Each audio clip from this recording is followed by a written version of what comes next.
Hello, everyone, and welcome back to US Quadball Cup 2026. I am Clay Dockery here at the USQ Analyst Desk to preview the action on day two.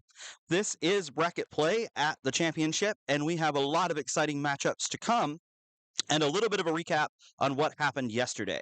So, I am sitting here in front of pitch one, where we are going to have the first club competitive matchup of the day between the Carolina Reapers and the Trainwreck Quadball Club. Those two teams in club competitive had quite the exciting day yesterday. Give me 1 second. So, the can you give me? We're going to be right back.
Two, one. Hello, everyone, and welcome back. Sorry about those technical difficulties, but I am now back with, Emily Hickmott. and we are going to give you that recap that we promised just a couple minutes ago. So, as I was saying, the Carolina Reapers and Trainwreck, which is the B team of Boom Train, are going to play the first game of the day here on Field 1. Yeah, it's going to be an exciting one. The winner of this game will go on to play Rain in that Elite Eight. So this is a very important game. Reapers got here by going 2-2 yesterday. They beat Vermont and Breakers in their pool and then lost to Dice and Boom Train. Trainwreck went 1-3 in their pool and ended up at the top as that 3 seed with their tiebreakers. All right, so that is the matchup here on 1. Do you have what's the matchup on 2 for us as well, Emily? So we can move over to that. We are going to be streaming from all of the pitches again. I know we had a few technical difficulties with that yesterday, but I hope people who've been checking it out have been enjoying it. And Emily, let's give that preview of what's happening on 2. All right, on field 2, we have the Boston Lobsters versus the Texas Copperheads. Both Boston Lobsters were second place in their pool, losing just to Heat and beating Trainwreck Slice. No, sorry. Sorry, one sec.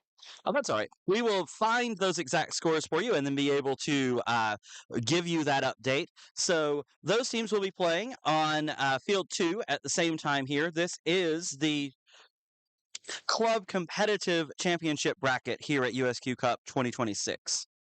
And have you been able to find it? Yes. All right. All right. So yeah, the Boston Lobsters beat Trainwreck, the Lost Boys, and Dragon Wolves. And Copperheads ended up fourth in their pool, beating New York Slice and losing to Rain, Chaos, and DCQC. And that game I think will be very exciting. The winner will go on to play Boom Train, and both of those teams have already played Boom Train this season. And had Lobsters had a really close game with them at the Champagne qualifiers, and Copperheads actually managed to take a game off of Boom Train in when they flew down to Houston in January. So I think that little quadrant of the bracket looks very interesting today. As I think any of those three teams could come out. Copperheads didn't necessarily have the day that they wanted yesterday, going 1-3. I think as a one seed, that's not what you want to see. But I think if they have the ability to focus and really like lock in, they have shown that they are able to beat these teams. So it's really on them to kind of find their focus.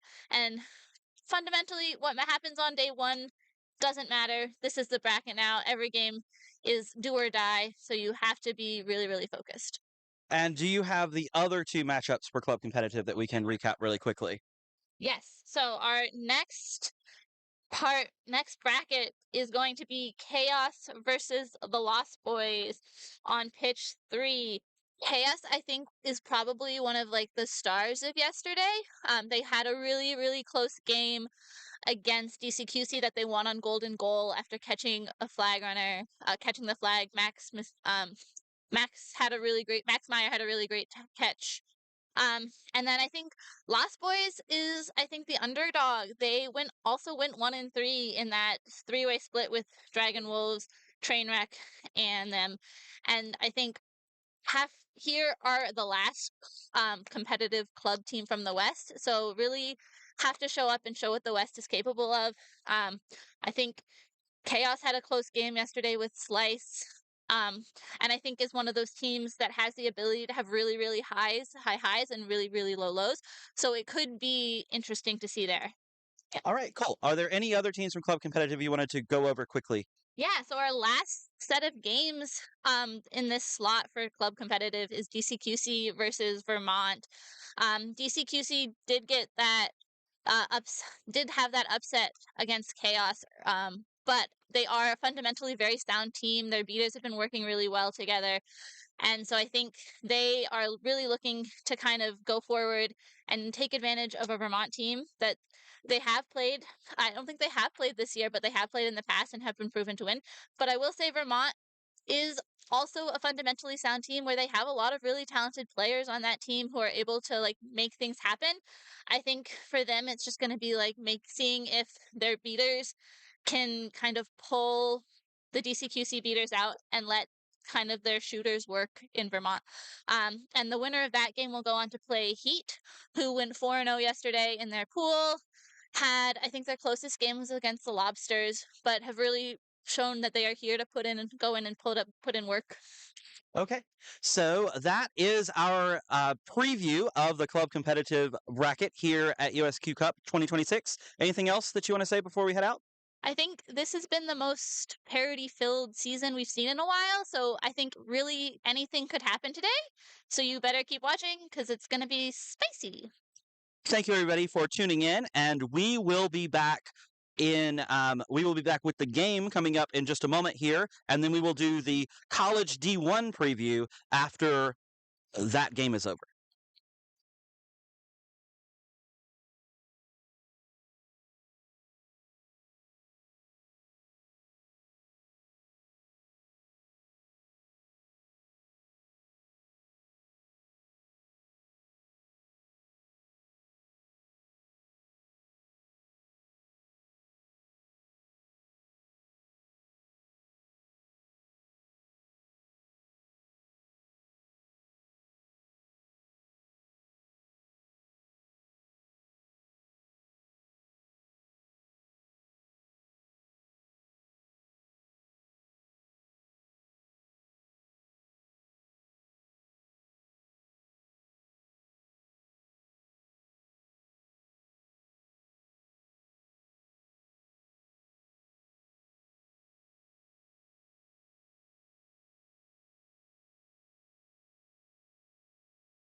1. All right, and welcome back to US Quadball Cup 2026, our first game of day 2, the play-in round of the club championship bracket. We have Trainwreck versus Carolina. Broken off. Going to be good. You want to find another one? And it's going to be Carolina with the Quadball, Trainwreck with dodgeball control off the rush. That whistles for another field. Very tight compressed zone from Trainwreck here. It's going to go to Hale at the top of the pitch. Now just back across. Looking at the there's now some space to work for the aviators, but it's a great, or the peak, but it's a great beat at the hoops there. So Reapers get stopped. Trainwreck comes up with the defensive stop there, and now they'll get their chance on offense. So just the opening Trainwreck was hoping for. They get the stop. They maintain dodgeball control, and they're well set to go to work here. The Reapers will try to defend with just one dodgeball in the play. Not a lot of space. A pass is made over the top of the hoops. Well met defensively. Gonna have to try to drive it and dunk. And finds the slot. Nice finish from Trainwreck to make it 10-0 early here. And a do-or-die game for both teams. The winner is on to the quarterfinals. The loser, of course, is done here at USQ National 2026. So Reapers will look to respond to that goal. It's a high aggressive defense from Trainwreck. And now they're going to try to activate a press. Good pass across to Thompson. Sends it all the way back up top. Sluicy not ready for that pass.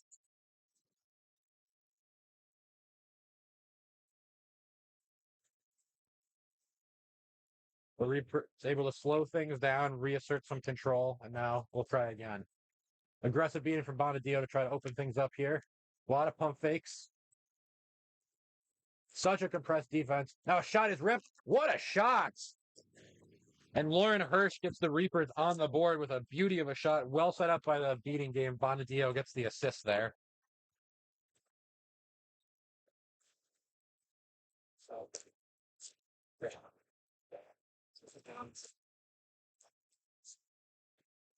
Trainwreck will look to respond now. 10-10 early.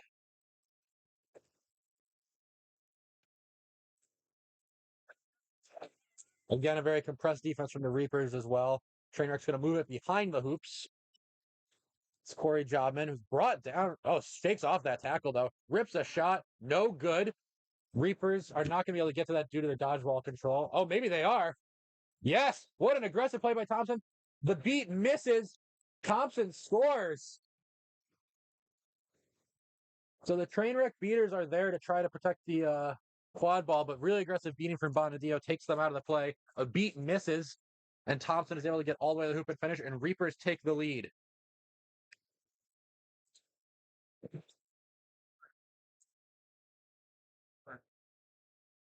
Trainwreck still has dodgeball control. They've had it the entire game, and yet find themselves down a goal here early.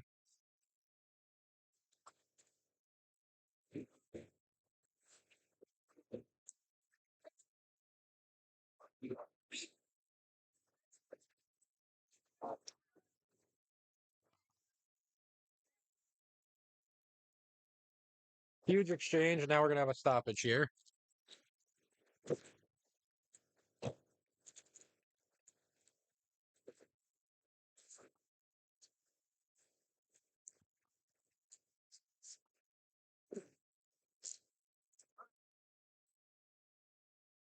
So Hirsch, who we saw with that goal earlier, is sent to the box. And Trainwreck will get another chance at it here. Brenna Duncan, I think, is going to get to be right next to the goal. Yep. This should be an easy one for Brenna Duncan.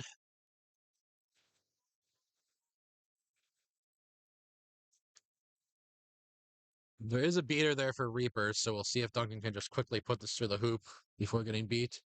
Oh, almost a false start. Duncan does get there in time, gets the goal, and that is going to make it 20-20. Trainwreck evens things up. Hirsch will be out of the penalty box. Reaper is looking to run here. Hale goes to Slominski. Slominski behind the Thompson, and it's a beautiful passing sequence from Reapers to get it through the hoop there. Very good transition offense. Stringing multiple passes together, getting to the spot the Trainwreck couldn't cover. 30-20 in favor of the Reapers.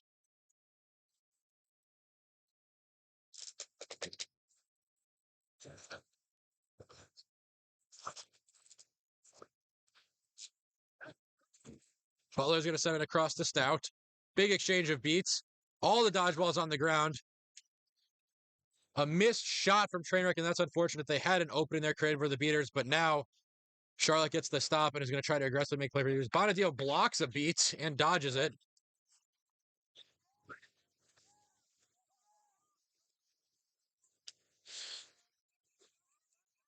The referee's job is made extra difficult here by a very vocal fan contingent for Trainwreck on the side here.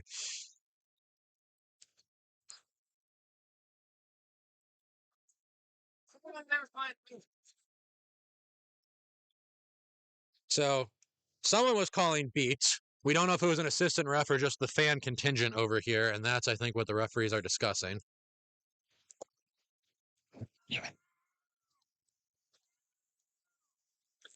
Bonadio even paused for a second to check if he was beat, and the AR seemed to call him clear, and he kept going.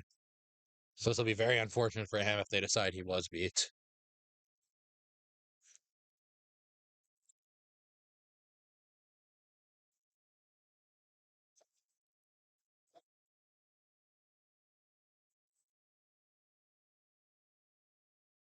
All right. They're talking to Bonadio, so I assume they're going to say he was beat. Now, was that a card, or did the refs not communicate it properly? Is going to be the question.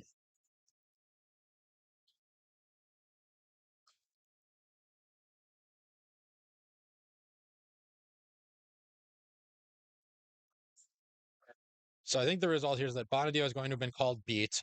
The refs didn't necessarily communicate everything perfectly there, so it's not going to be a card. He's just going to be off from and have to go back to hoops, and the dodgeballs will revert over to Trainwreck. So no foul.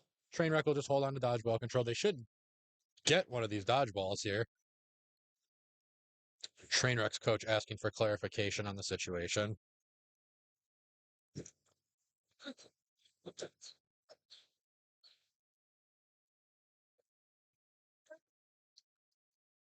All right, it's 30-20. Bonadio is off brim. One of these dodgeballs will start on the ground, but Trainwreck will have one in hand, in the hands of Brooke Smiley.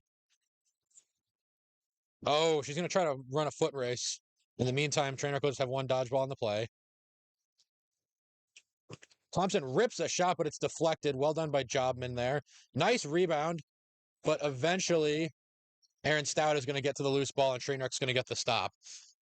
Dodgeball control does wind up in the hands of the Reapers there. So they lead 30-20 and have dodgeball control, but Trainwreck has a chance to equalize right here as they make some substitutions.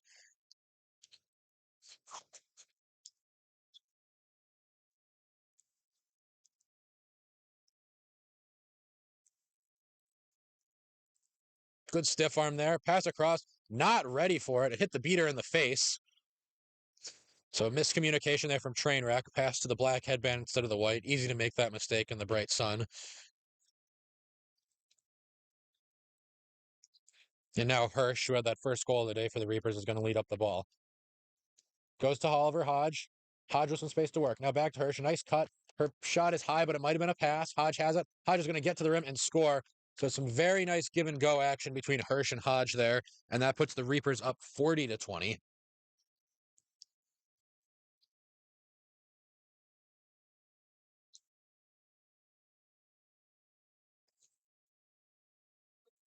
It's going to be Richard bringing the ball up for Trainwreck here. Goes across to Duncan. She's thinking shot. Now pulls up, goes back to Richard. Richard is beat. That was perfectly anticipated by the Reapers. And now Oliver Hodge is in a foot race. He did not get the shot off in time. That went through, but he was beat before. Excellent beat by Ojas Turakar to get the stop there for Trainwreck. And that was the kind of momentum swinging play that Trainwreck was looking for.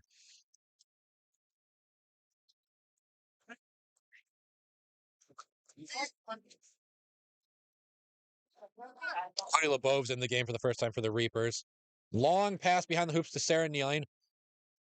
She's going to shoot or pass it back out to Richard. Richard's now going to try to pass across, but it's ripped down by Thompson. LeBeau trying to generate another transition chance for his team. Thompson running. No beaters in. Thompson passes, no shoots, and it's good. Zach Thompson always looking to shoot, and he finds the mark there. It's 50-20. Reapers in control early. You would wonder if Trainwreck is going to think about the timeout soon here, just to try to reassert things. They're going to make a substitution instead. Robert Butler is going to check into the game. Had some big goals for the team yesterday, a strong driver. Stout handling the ball. Despite being a B team on paper to Boom Train, Trainwreck has a lot of players who have high-level experience, including on Boom Train in past years, such as Stout. That's a shot, and really the Reapers just kind of let Butler get too close there. No one ever made a real play on him, and he finds the shot. So that's some good momentum for Trainwreck. Lebov rushes down the field, but eventually this should result in Trainwreck holding dodgeball control. Zach Thompson is going to get the loose ball, but be beat. Oliver Hodge, though, is going to get to it, save it from going out of bounds. Rips the shot. It's intercepted by Stout. Lebov is there, so it's not going to be a transition chance for Trainwreck. But they will get the stop. They've got a little momentum, having gotten it back to a 2-goal deficit, and we'll see what they can do here with dodgeball control on their side.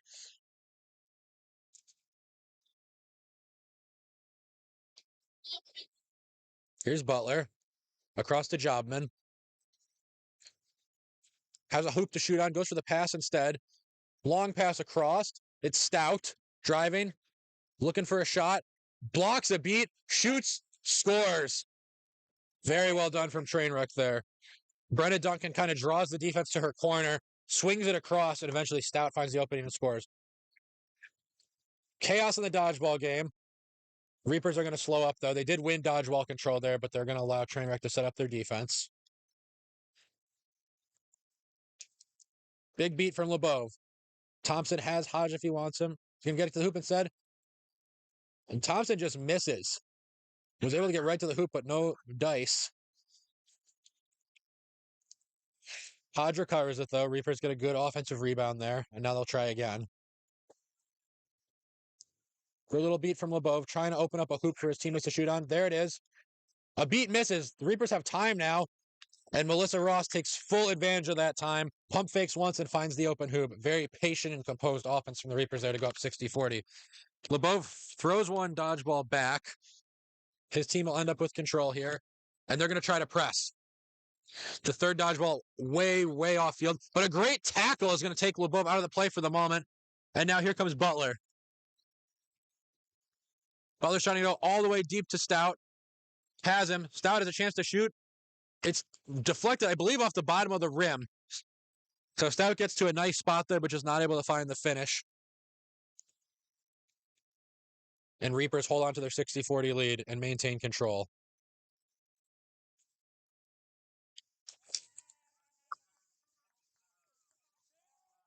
Lebov was on his way to sub. Trish Jane was there to try to interfere with him. Lebov beat him, and for some reason, something happened there that the refs are discussing. The vocal Trainwreck fan contingent is arguing it should be a card for a face beat. We'll see if the refs agree. If Trainwreck could just get the ARs replaced with this fan section they've got over here, the game would really be going their way.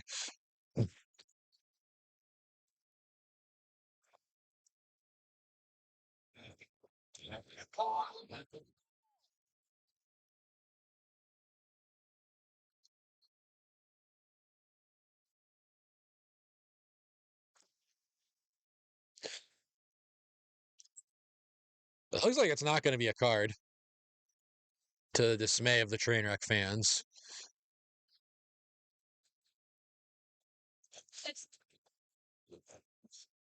Yeah, we're hearing, we can't hear Jackson Johnson, the head referee, but the signals we're getting is that the player ducked into the head beat, so no card. Big tackle, though, from Jane. Oh, and that might have been a frustration move.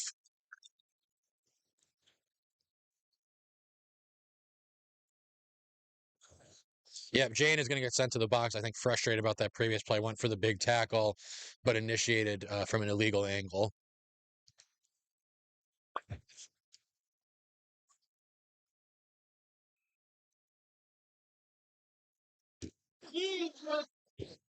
Now Hodge on the attack. Poster finish over Stout, and it's 70-40 in favor of the Reapers.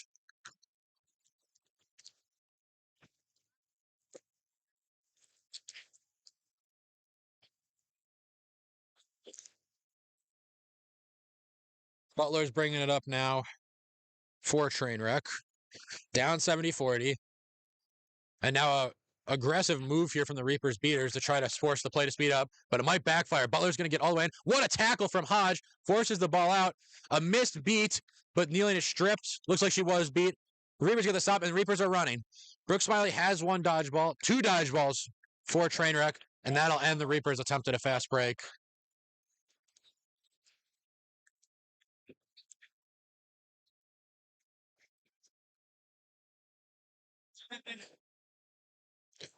So the pair of Murrowick and Smiley holding down dodgeball control for Trainwreck. We're about 12 minutes into the game. Hodge swings it to Simpson behind, the longtime lost boy now playing for the Reapers.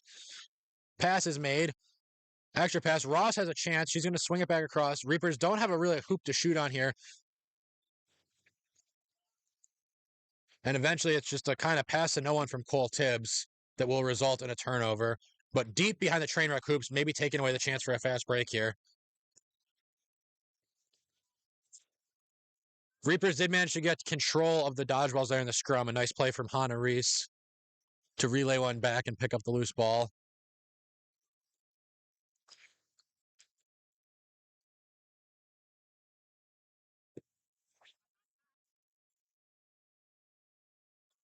Pass deep behind again to Kneeling. Unable to field the pass. Reese's beat misses, though, so Trainwreck has another shot here. Jobman gets through one tackle. Gets through a second. Dodges a beat. No, called beat. Richard has the ball, though, and has a no-beater situation. Stiff arms. Gets to the rim. Slips it through the defense. Nicely done there by Richard. A real one-man effort there. And that makes it 70-50.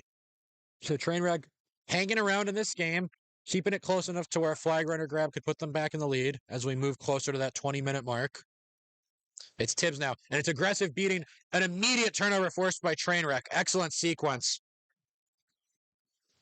Murrowick just ate that play up.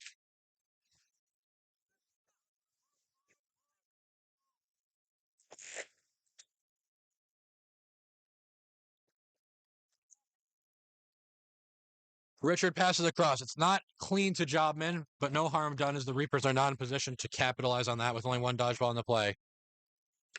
Jobman swings it behind. All the way back up top to Richard now. Uses that stiff arm again. Swallowed up, but a beat is made eventually. Richard draws the beat. Finds the pass. And a big finish at the hoops. Andrew Parcham gets on the board, and it's 70-60. Trainwreck just one away from tying the game up now.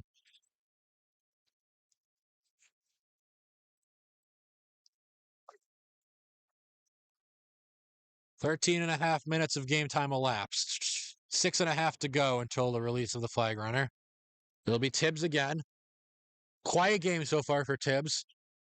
Very capable putting points on the board, and he has heard the commentators curse. Oh, he's beat just before finishing, though, and Richard has a chance to run in transition. Makes the pass, and it's going to be a great finish by Parcham. Nice transition take by Trainwreck there, and it is now 70-70. Trainwreck has fought all the way back and tied the game. And a good timeout from the Reapers. They were in control of this game earlier. They've allowed Trainwreck to tie it up, and I think they just want to take the timeout and reassess. Trainwreck obviously very fired up to have forced the opposing team to take their timeout.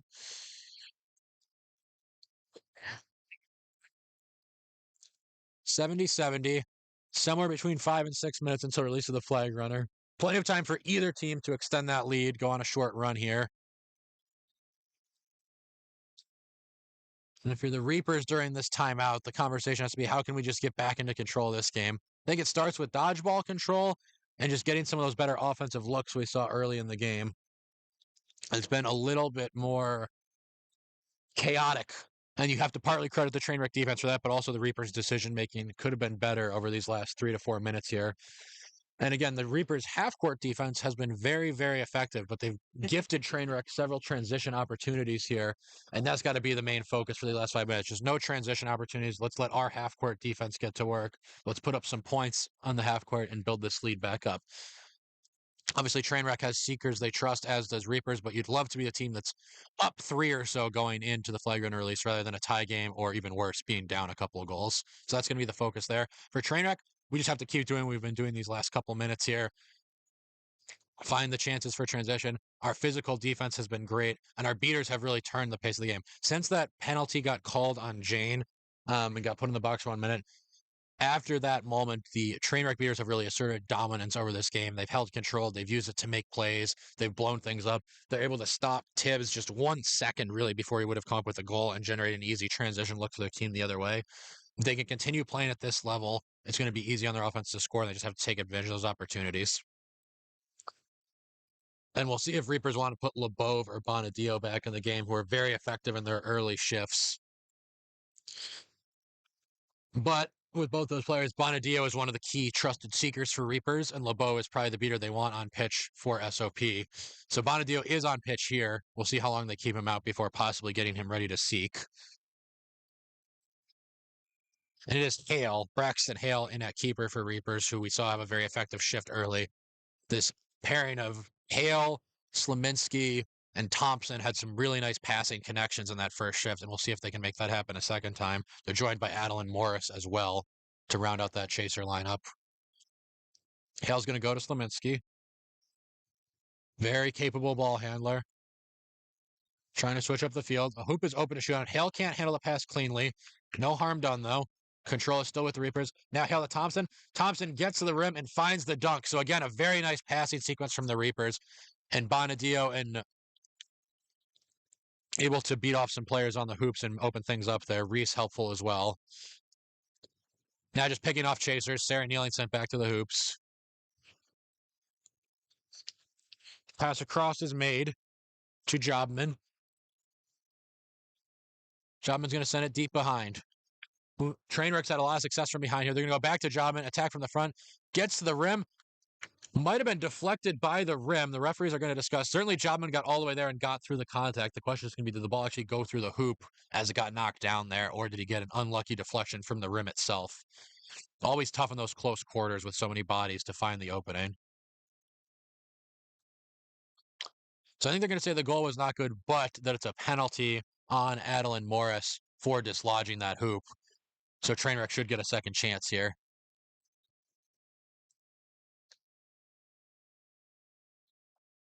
Head referee Jackson Johnson trying to determine if this hoop can still stand on its own or if we're going to need a replacement.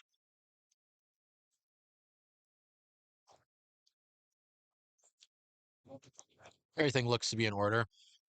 So Morris will be sent to the box for 60 seconds or until a goal is made. Jobman is all of 1 foot from the hoop. Hale is there to try to, interfere with the play here. But you got to think Jobman just kind of forces their way in, or it could go for the pass across to Richard. Have to be aware that Hannah Reese is right there, armed with a dodgeball. So a quick finish from Jobman is going to be ideal here for Trainwreck. Stripped! Stripped from behind! The Reapers make the stop! Very well done by the Reapers there. And now a chance to extend their lead. Bonadio trying to blow up the play. Pass to Thompson, not handled cleanly, but he still got time. And no doubt about that one, Thompson gets all the way to the rim and finishes. It's 90-70. So a huge swing as Trainwreck not able to finish off the penalty there. They are still up a chaser, so they might be able to equalize and at least go even during the power play. We hate to go -1 during a power play opportunity. Richard sends it across to Parcham. Parcham back to Richard. Dodgeball's on the ground. Shakes off 1 tackle, goes for the pass wide. Can't be handled. It was way out of the reach of Duncan. And that's going to be a turnover for the Reapers. The Reapers are probably successfully going to kill this penalty and have gone +1. So pretty impressive from the Reapers there. They lead 90-70 and would love to get this lead to 3 or more before the release of the flag runner.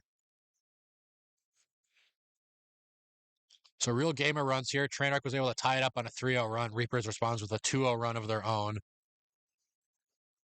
16 minutes, 4 minutes to go here. Plenty of time for both teams to put some more points on the board. A lot of patience here from the Reapers. Good screen from Sliminski. He's going to get Hale free. Hale goes to Thompson, but that time Trainwreck had anticipated. Smiley beats Thompson before he has any real chance to score. Trainwreck has become wise to that look that the Reapers are looking for every time. The drive and dish to the far hoop there. Now here comes Parcham. Shoots. It's high. So a missed opportunity from Trainwreck there. Doesn't sound like the coaching staff dislikes the look, encouraging Parcham to keep up going with that kind of shot. Obviously someone with the confidence. So it's still 90-70.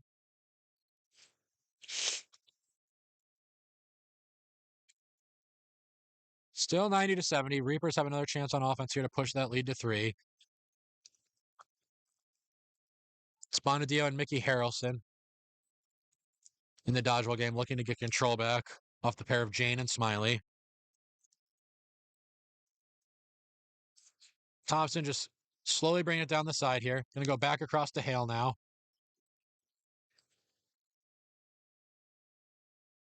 Trainwreck, even when they win these exchanges, isn't getting too aggressive on their attempts to push. Thompson has a shot, but Aaron Stout is there and blocks it, and Trainwreck will get the stop. I think Control is going to rebound to Reapers here, but it's a no dodgeball situation, and Stout leaves no doubt about it and scores. So Bonadio and Harrelson were sent very far out of the play to try to retain dodgeball control. They succeed in doing so, but that creates a great no dodgeball look that Aaron Stout, the veteran, takes full advantage of and brings his team back within 1 goal. 90-80 now our score. Lebov checks back into the game, as we thought we might see here.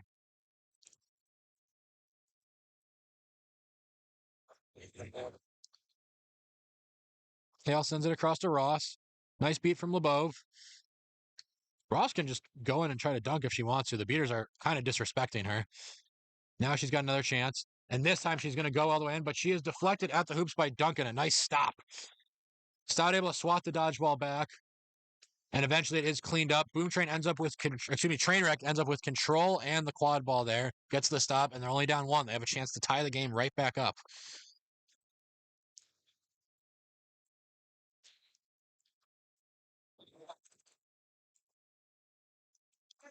A lot of patience on display here from Robert Butler. Butler shoots. It just hits the bottom of the rim. A good look on an open hoop, but not able to get there. And eventually Braxton Hale gets a loose ball. We've reached the 19-minute mark, so 1 minute left until the stoppage and the release of the flag runner.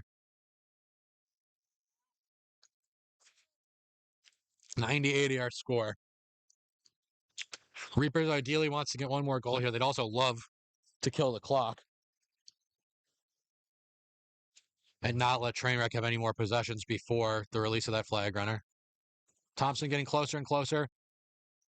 Trainwreck's beaters totally distracted by the Reapers beater, so Thompson gets all the way to the hoop and dunks, makes it 100-80, but I think that may have been by design by Trainwreck. They really wanted to hold on to dodgeball control, which they have done. It's Michael Murrowick in alongside Smiley now. And Trainwreck is going to get 1 final possession offense here. This is the 5-second countdown. So officially the last possession. Trainwreck has an untimed down here, essentially, to try to get 1 more goal. You see their beaters are being very conservative, just trying to hold on to control here. Big beat from Lebov is going to get the stop for Reapers. So it will be 100-80 at the 20-minute stoppage. That means our set score will be 160. The first team to 160 wins. Flag runner will be worth 35 points on the way there. So obviously Reapers in the slightly better position, but Trainwreck definitely not out of it, down only 2 goals. And it can be easy to make up that deficit during flag runner, either by catching the flag or just by racking up a couple quick points.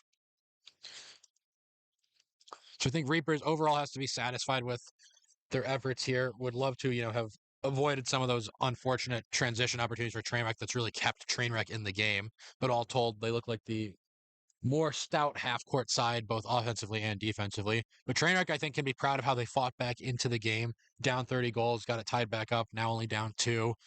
And they have seekers they trust. I think they definitely think they can catch this flag and reassert themselves in this game. So I think both teams should feel pretty confident heading into the last period here. And we'll have to see, really, it's who can dominate this flag runner on pitch period, either win opportunities to catch the flag runner himself, which is Mike Lee, of the dice program, or which team can use the fact that the other team's beaters might be distracted with seeker play to rack up a couple goals.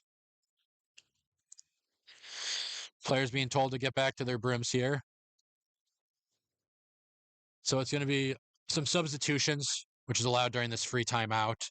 You've got Oliver Hodge, Zach Thompson, Melissa Ross, and Lindsey Simpson in the game for Reapers, a very strong chaser line, to go with the beater pair of Lebove and Alberto Morales.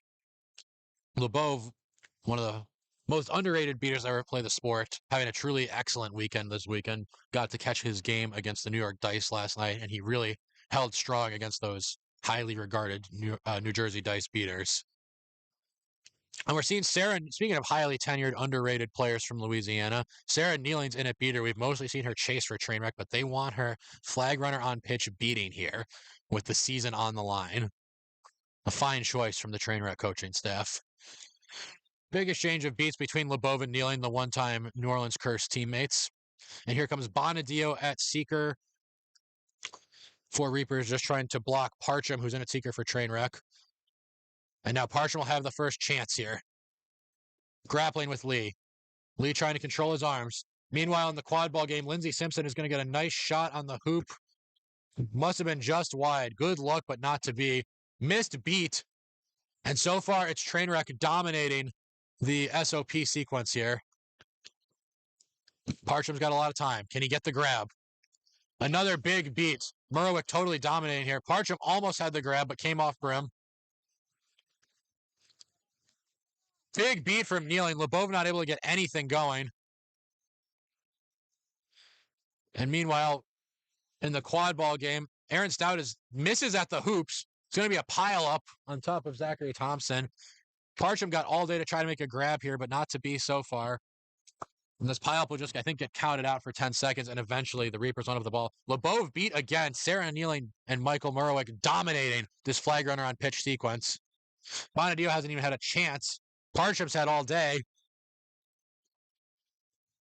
Reapers trying to get something going on offense now. Another missed beat by Morales. Slumped shoulders from the Reapers beaters here, who are just getting totally worked by Trainwreck. Parcham trying to grapple, trying to get anything going on Mike Lee, who's done a really good job locking up the arms.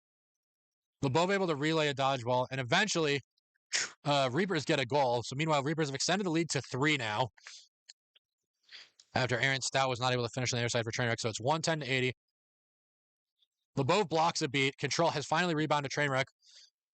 And now Tony Bonadio is going to have a chance. It's going to be a short one because Murwick is right there. Big exchange of beats. Richard is trying to block. Dodges a beat.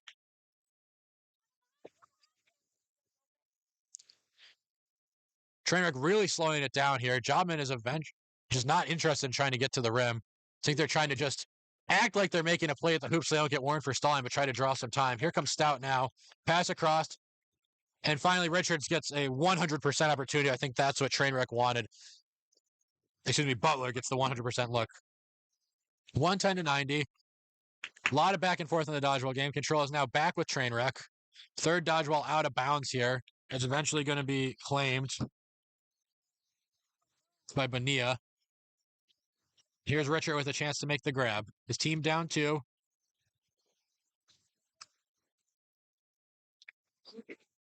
All day for the Trainwreck Seekers to come up with this grab that would put them in the lead. Oliver Hodge, meanwhile, handling the ball for Reapers. Goes across to Thompson. Thompson pump fakes, drives, gets right to the rim and scores. That pushes the lead back to 30 in favor of the Reapers. They lead 120 to 90. And it's the first to 160 is going to come up with the win. Richard beat. Nice exchange of beats, but it should end up with Trainwreck still in control of the dodgeballs. Bonadio is going to have a short window here to catch. But eventually Murwick is there. Now Parcham with another chance to catch. Jobman brings it all the way down behind the hoops in the quad ball game. And Butler sends it back up top. Almost for Parcham. Here comes Stout looping it around. Pass back. Now back to Stout. Patience on display from Trainwreck. Looking for that 100% look at a goal. Nothing else will do. Parcham has all day to make a catch. Lindsey Simpson just stuffs Duncan at the hoops, and eventually I think the Reapers will get the stop off of this. And more good news for the Reapers. They get a turn of events in their favor in the dodgeball game, and Bonadio has some one-on-one time with the flag runner. Kedge would be close to decisive here for the Reapers. They're 4 away from it. And yes, Bonadio has it. So a good catch here would put Reapers up 6 and just 1 goal away from punching their ticket to the quarterfinals.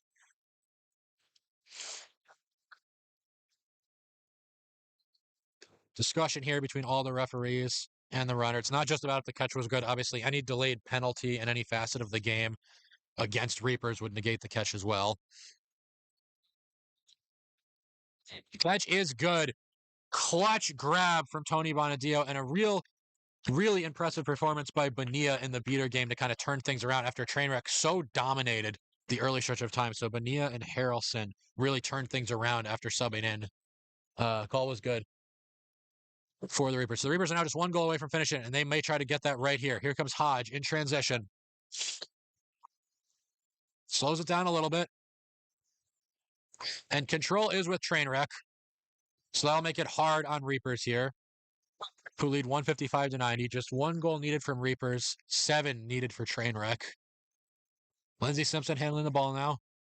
One of the great veterans of the sport.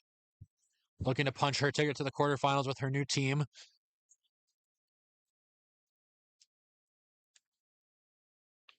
Simpson brings it behind. Now back up to Thompson.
So Robert Butler brings his team just a little closer with that goal, 155-100. And there's a chance of press for Trainwreck as well. The one dodgeball for Reapers way behind the play.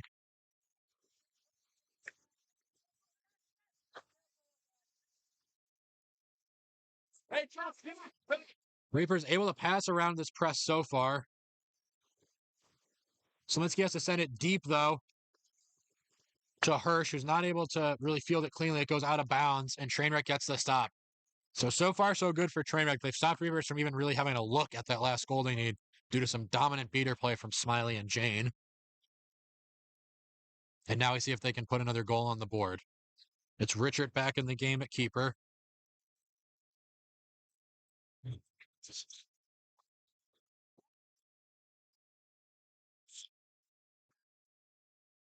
Sarah Nealing back in the game at chaser. She's handling the ball now. Sends it deep behind the hoops. A lot of dancing going on. Just looking for a hoop to make it to. Huge hit at the hoops, but not to be denied. is Joshua Miyashiro. But in transition, Reaper's looking to end the game, and it's going to be Tibbs with a huge dunk to finish the game. Trainwreck gets the goal, but not able to get their players back in transition. Reapers wins the catch decisive. They win 165 to 110 and advance to the quarterfinals. A strong performance overall from Trainwreck, but they'd come up short in the end. Reapers will advance to the quarterfinals, and we'll be back on pitch one shortly.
You're out.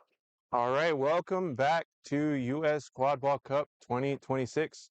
My name is Ashton Butler of the Texas Copperheads, alumni of Sam Houston State. And I am Justin Bogart. I haven't played competitive quadball since 2018. My last official team was the Lost Boys, but I'm an alum of Middlebury College. Come September, it will be my 20th year involved in quadball. I'm wearing my World Cup 1 t-shirt to commemorate the historic 20 years of quadball that we're celebrating currently. And I'm excited to watch this matchup. For sure. This is going to be a really good game between two really athletic teams. On Sam Houston's side, led by Captain Andrew Acosta on the USNTDA. Extremely fast, extremely agile person who's able to play the game at a really smart clip, but also play it at an uber athletic level. And that matchup is going to be matched with UVA's Nathan Junn, number 77. Same thing on the DA, is able to do all of the things well. Was a major reason why UVA was able to get so close in that matchup last year against Creighton. This is going to be a tight matchup, and it's going to be a battle of who wants it more, but also who's willing to make the runs, who's willing to put in those efforts to sprint to everything, and ultimately end the game. Yeah, so I was able to watch Sam Houston's game yesterday against Creighton. They held their own in the beginning of the game. Their first line went toe-to-toe with Creighton's first line, but Creighton was able to run away with it just because they had more depth. I wasn't able to catch Virginia, but I did see that they got upset by Illini. So they're going to want to come out firing today and redeem themselves from that loss and just show people why they're one of the top contenders for winning the championship today. For sure. Going into this weekend, they were listed as the #1 team, according to USQ.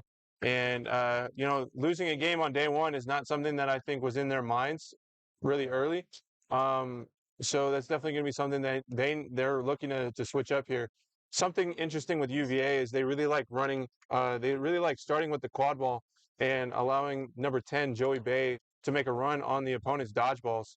He's extremely fast. He's definitely able to win a foot race with a lot of people in the college game. So we'll see if that happens for him today. Looking at starters here, on Sam Houston's side, starting at chaser, we have Katie Whitney, number 5. We have Sam Lehman, number 17. We have Spencer Quintana, number 21. And then we have Andrew Acosta starting in green. And starting at beater for Sam Houston, David Wright, 13, and Gabby Lopez at 12. For UVA, of course, we have Nathan Junn starting. We have Rylan Moraes. We have Anne-Marie Pritchett. We have John Evans, Jev. And then starting at beater, we have Joey Bay. Oh, I'm sorry. And Sabrina Berry is starting at chaser. Star-studded lineup for both teams. Both teams don't want their season to end right now. And yeah, exactly. And it looks like, what you said, Virginia, is going to be attempting to get the quad ball to start. And Sam Houston's going to go after those dodgeballs. But like you said, possibly Virginia will try to outrun Sam Houston for for that dodgeball control. So we'll see. Absolutely.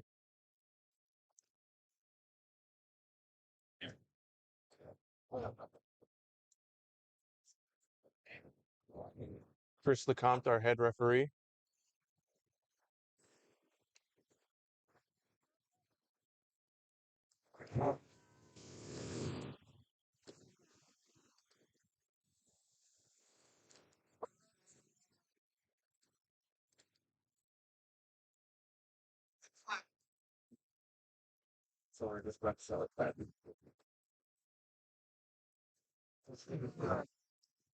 And brooms up. We have a race for the dodgeball, and David Wright gets there first.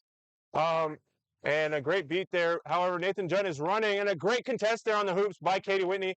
And there's a beat out there on the play by David Wright. And a great start to the play on defense for Sam Houston.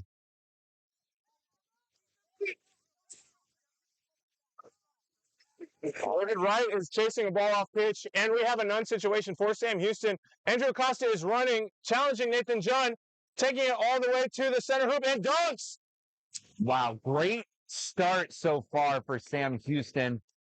Dodgeball control, the stop on defense, and the quick goal on offense. For sure. Andrew Acosta, this is his senior year, and he is not willing to go down without a fight. Big start here for Sam Houston. So Sam Houston playing their 2-2 zone. The ball gets swung back to the back by Judd, guarded by Quintana. Break gets past one, big block by Acosta. Great rebound by John Evans. Back to Judd. Judd is beat out.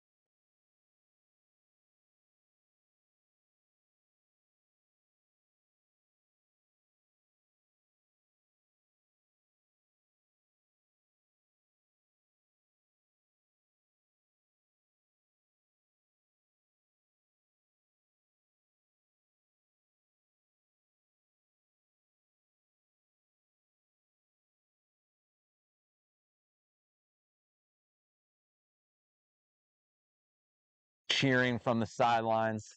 Absolutely. No, it feels like nobody else out there is going to cheer for the Southwest, so we got to cheer for ourselves. But ref crew deliberating here, potentially on some bad contact here between the beater play. No foul. No foul here on the play. Joey Bay is going to start with the ball. Sam Houston's going to have none on the play here. And Quadball is going to start in the hands of Moraes. Up to Jeff. Jeff is beat out. Quadball on the ground. Spencer Quintana picks it up, and it is a good stop there. David Wright is playing out of his mind right now. Yeah, it's a great stop, but it looks like Virginia now with dodgeball control on defense due to the aggressive play from number 10, Joey Bay, getting that dodgeball back. Acosta holding the ball up top, swinging back to Lehman. Lehman gets wrapped, but gets the ball out. Acosta there to pick it up, swing back to Quintana. Score! One-handed grab. You don't see that very often anymore, but good hands from Quintana to score on that medium hoop. Quintana is a young star in this league. Second-year player, has been playing at a high level since he started. Ball gets swung to John Evans, Jev, as UVA likes to tell me. Ball up top with Jun. Jun attacking Acosta, takes the drive. Swing. Katie Whitney's there to pick it up. Is getting contested here by Jun. But smartly just turtles, protects yourself. There's no use in taking a big hit right there. Really an ideal start so far from Sam Houston. Virginia hasn't been able to score. They're up 20. Sam Houston's up 20-0. Absolutely. And you see UVA playing a little bit of a higher defense right here, making some substitutions in. Rhett Krovitz is back in the game. Rhett and Joey are is a formidable beater pair that you do not want to deal with. Andrew Acosta drives his beat, and we're going to have a scrum for the ball. Virginia's going to pick it up, and they are going to get back on offense. Yeah, Acosta just held onto that quad ball a little too long. You're going to want to look to make a pass right as that beat is happening, so the natural motion allows the pass to find your option. Definitely. We have Jeb on the wing. Ball gets swung to Robert O'Connor. Back to the wing. And Quintana forces a turnover and is running on two. Oh! Elijah Hale gets picked up, and there's a stop there. However, we have a player down. Two long snipe beats. I think that was from number 99, Krovitz, on Virginia. key beats there to break up that fast break.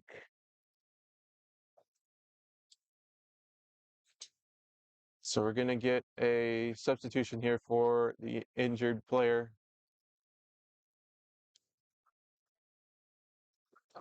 And we'll see how this is assessed. I'm not sure if there would be any contact foul here. Looks like not. And we'll play on. Jun is going to start with the ball in keeper zone. And they're going to run. Jun is taking it past Lehman. Jun takes it past Whitney. Nice. Takes on the whole deal. Like Goal for neutral. Behind the back shot there. Great officiating here by Ethan Sturm. Sam Houston has no dodgeballs. Virginia screaming at their players to press. Elijah Hale getting wrapped here by John. Wow. That may be a reset. Maddox Aldecray gets beat out. All right, Virginia. And Virginia is driving. O'Connor swings into a big wrap by Wyatt Fredrickson. And UVA is RB'ing out in a great stop with physicality. Wow. It took like 2 players to bring O'Connor down, but finally does. I've been a teammate with Wyatt since I started playing quadball, and he's the one person in this sport I don't want to run into.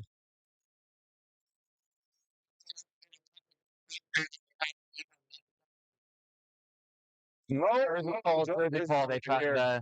Ref saw that immediately. And that's a great call right there from Lecomte. You don't want to keep that play going, even if they might have had advantage. It's better to just take the player out of the game and give Sam Houston the true advantage by there being only 5 people out there. Because June was the keeper, we have to have a switch of headbands for Virginia. Hale's going to start with the ball up top. Keeper Tristan Schneider now. Small hoop. However, no, it's going to go back to Aldecray. Goes by Mo.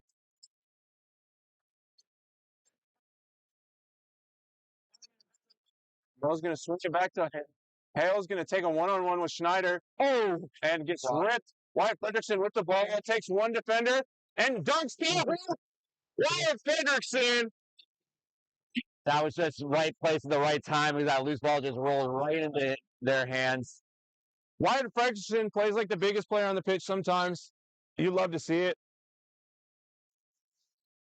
Jun back in the game off of the High good goal. pressure from Sam Houston. Is able to pause a low driving. And a goaltend right there from Jun because Jun is no longer the keeper. Aldecray making a big play right there. Formerly a college football player. So you saw some of that in their veins. Timeout from Virginia to stop the momentum of Sam Houston. Absolutely. If you're Sam Houston, you got to keep your head, though. This game is not over. And so, in your opinion, what does UVA need to do to get back in this game? Well, I think they just need to regain their composure. You know, they know what they're able to do. They came into this tournament as, you know, that number 1 contender. So they know they have what's in them to, you know, get back in this game and even win this game. But they know that, you know, really Sam Houston has had an ideal start. So they're hoping at some point the way that Sam Houston's playing, the quality kind of dips a little bit and, you know, they get their opportunities to score. Because right now Sam Houston has just denied any opportunity for Virginia, except for obviously the 1 goal that they've had. But they've made it very difficult. And so there's a lot of game, and Virginia's just hoping at some point, you know, Sam Houston's level of play dips, and they're able to get back in this game. There's a lot of time left. Absolutely, and if you're Sam Houston, you got to keep UVA trying to score in the half court. They've really been struggling when they're not able to make those runs and attack when the defense isn't set. Sam Houston has to continue to get back on defense, make plays for their teammates, slow the game down and play their game, and not try to get into UVA's game.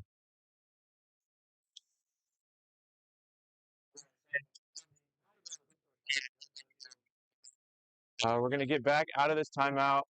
Couple substitutions here on both sidelines. And we're going to get into this right here. Ball's going to start up top. Ball gets swung to the side. Ball goes back up top.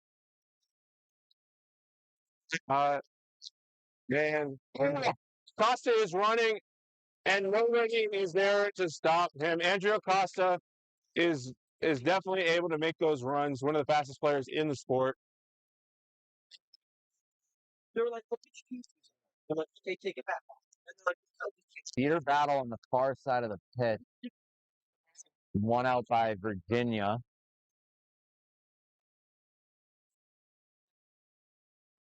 Parker gets wrapped up by Frederickson. Acosta gets called. Frederickson takes downs.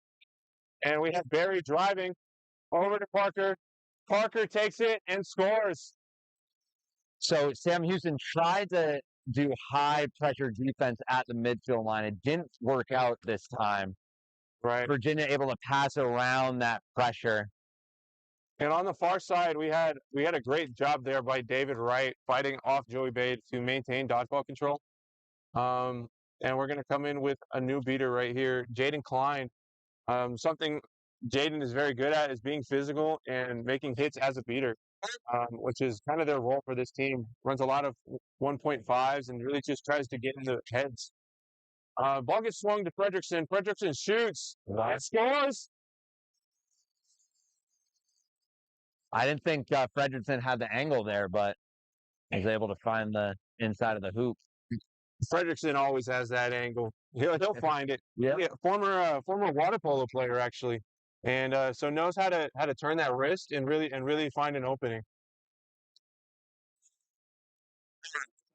UVA making some substitutions right here, getting John Evans back in the game, and O'Connor with the ball up top, swings over to Moraes, back to O'Connor, into the corner to Jev.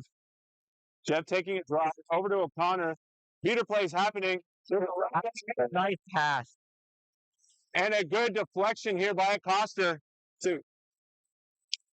And it looks like there is going to be a foul. They're pointing at the UVA side.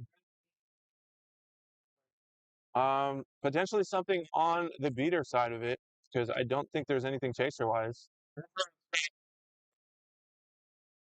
Conversation here from the referees.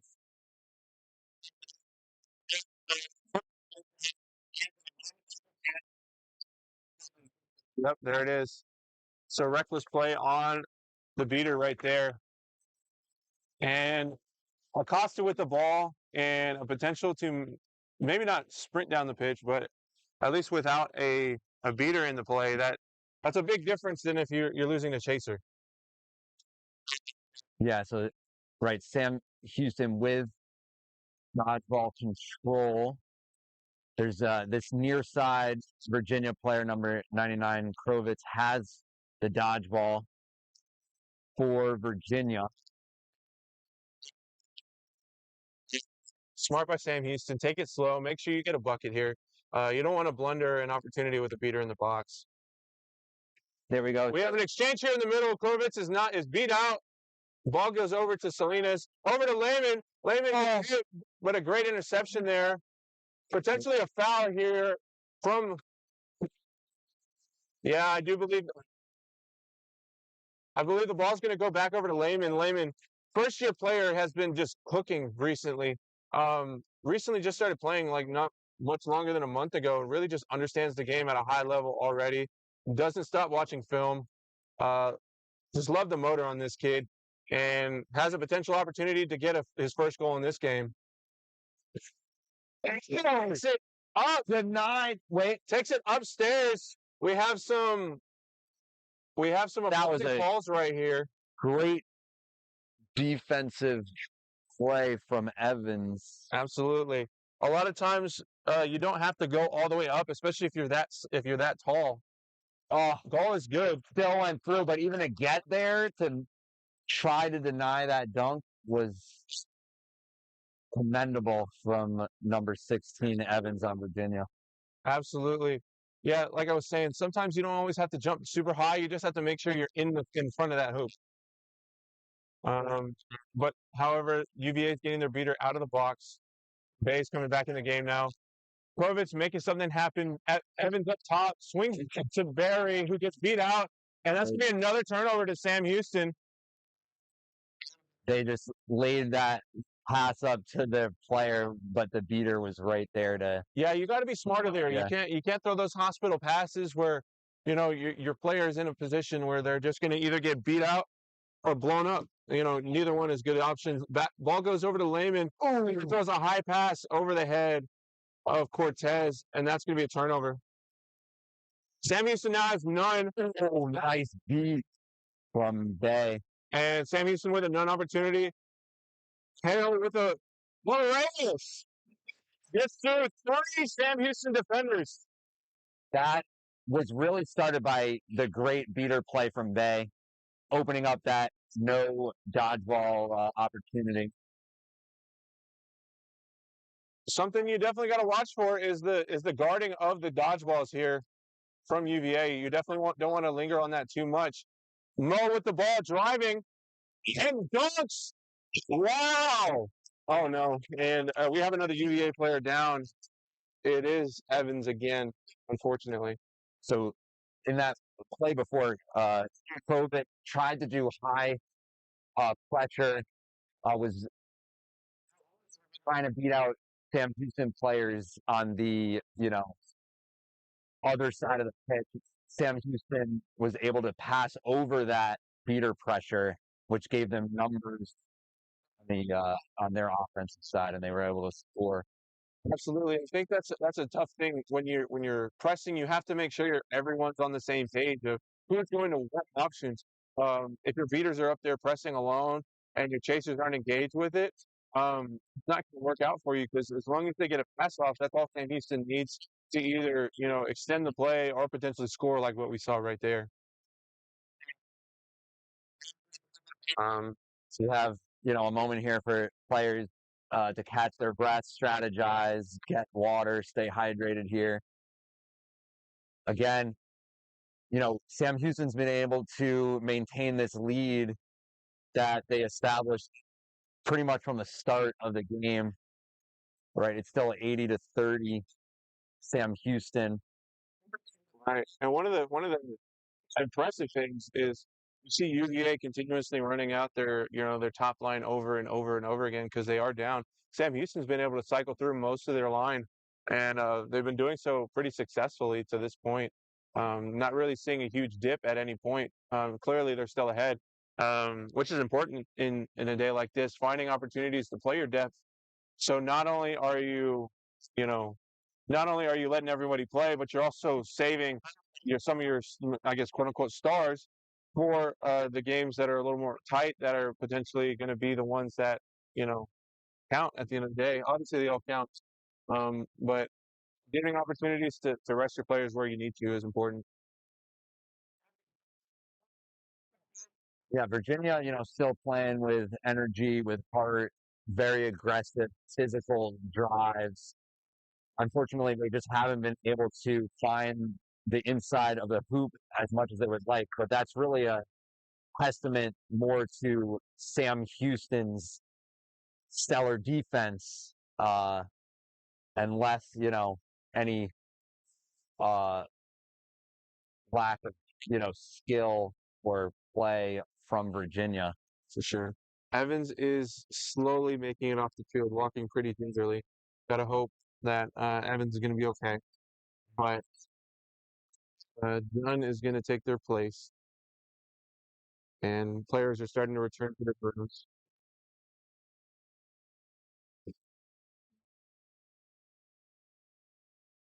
Sam Houston going back out there with the same crew.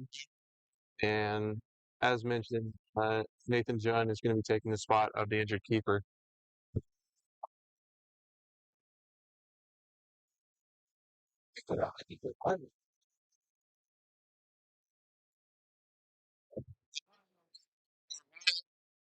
Both teams having strong staffs of non-playing coaches, with David Littleton on UVA side and Case Contreras, Brandon Sabina on Sam Houston's side.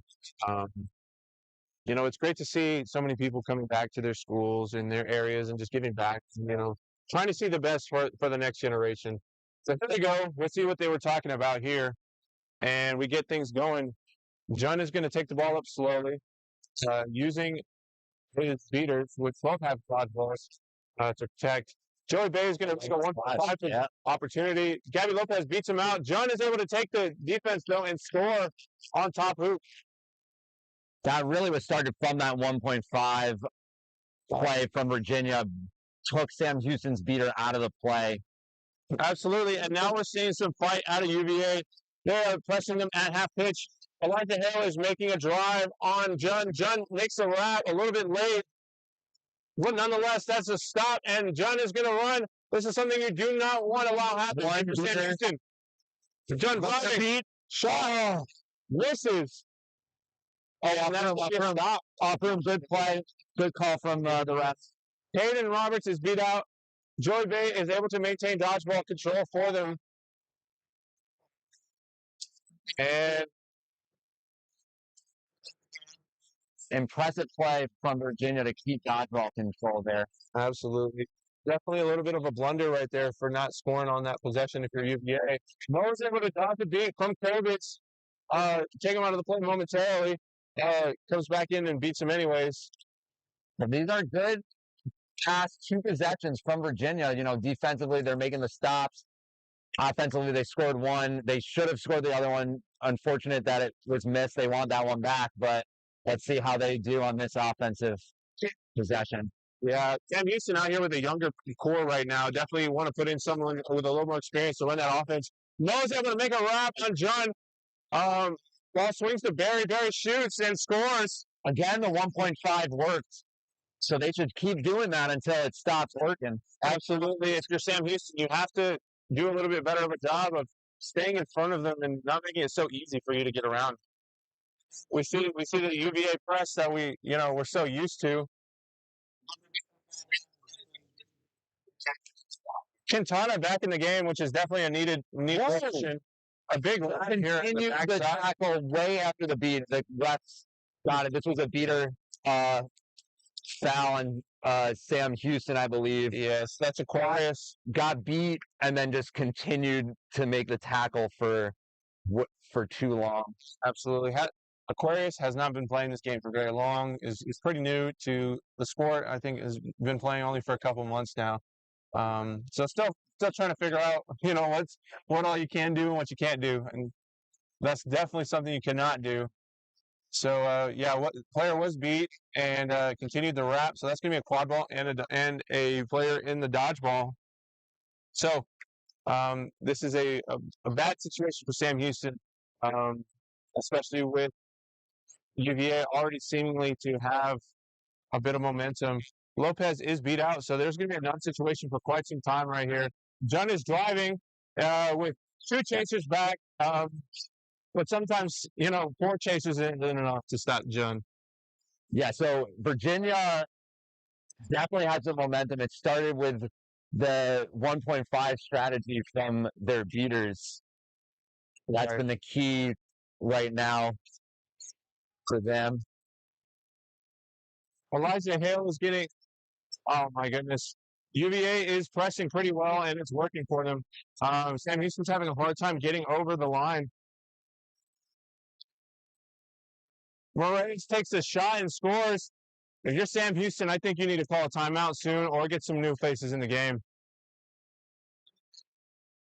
Yeah, 80-70 now. It was, here we go, 80-30, like, recently. So very quick 4 goals from Virginia.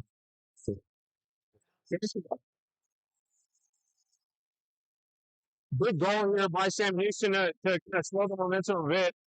And great play here by 2 young beaters, Daye Kim and Aquarius Almaraz.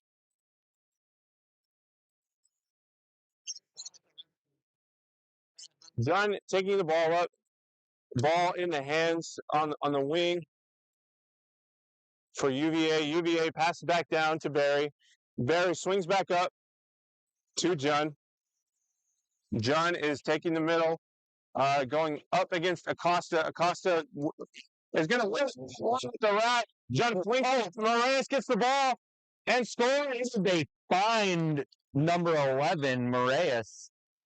Yeah, for sure. You definitely got to stay disciplined if you're Sam Houston. Even though a player goes down, you got to keep that fight going. I think the pass was like from the ground. Like, I don't even know if they saw them. They just knew they were in the vicinity. Absolutely. Sam Houston looking to slow this game down. But definitely you want to change things up because if you're UVA, you're playing this press and they're forcing Sam Houston to stay in front of them and not spread out the field like Sam Houston wants. Wyatt Fredrickson back in the game. Ball gets swung back over to Acosta on top. Acosta takes the middle, takes Acosta gets the ball back, breaks the tackle, driving, breaks one tackle, two.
Definitely something you cannot have, especially with one of your key players getting 2 yellows, knowing one more would lead to a red, which is not only an ejection, but it's 2 minutes without a chaser, which at this point in the game is a long portion for this game. Yeah, so we had the illegal contact penalty and then an unsportsmanlike penalty during the stoppage. That's something that can happen sometimes when a team's getting physical with you. It gets in your head sometimes, and it plays with your emotions too much. And great stop right there by Sam Houston, just closing out on defense. Hustle plays.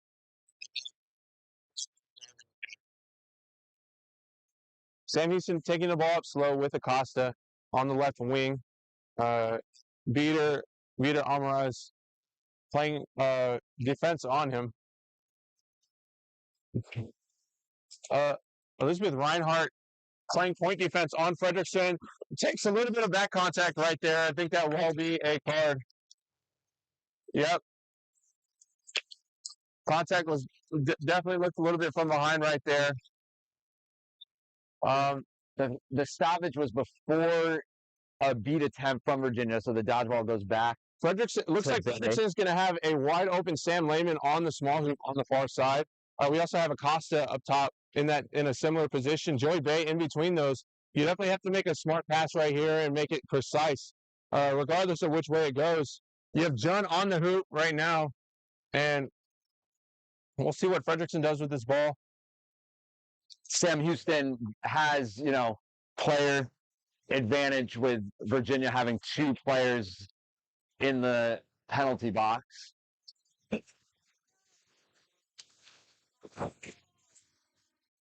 Fredrickson is going to hold onto the ball, swing to Acosta.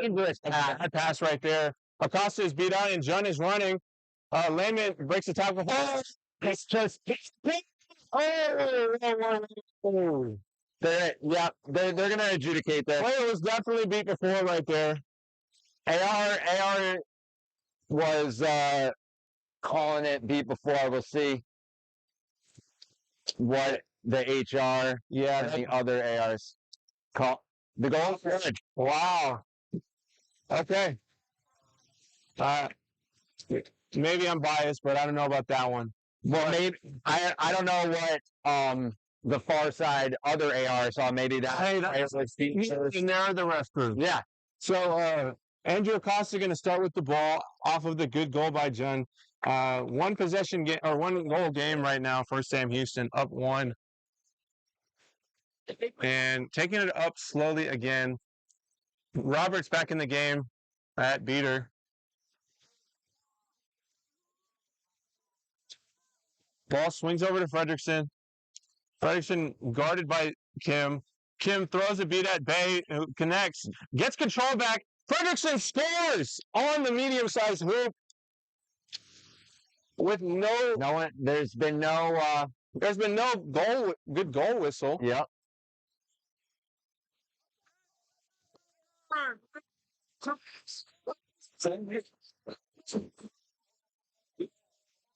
I don't. You got to know. play to the whistle. I guess so.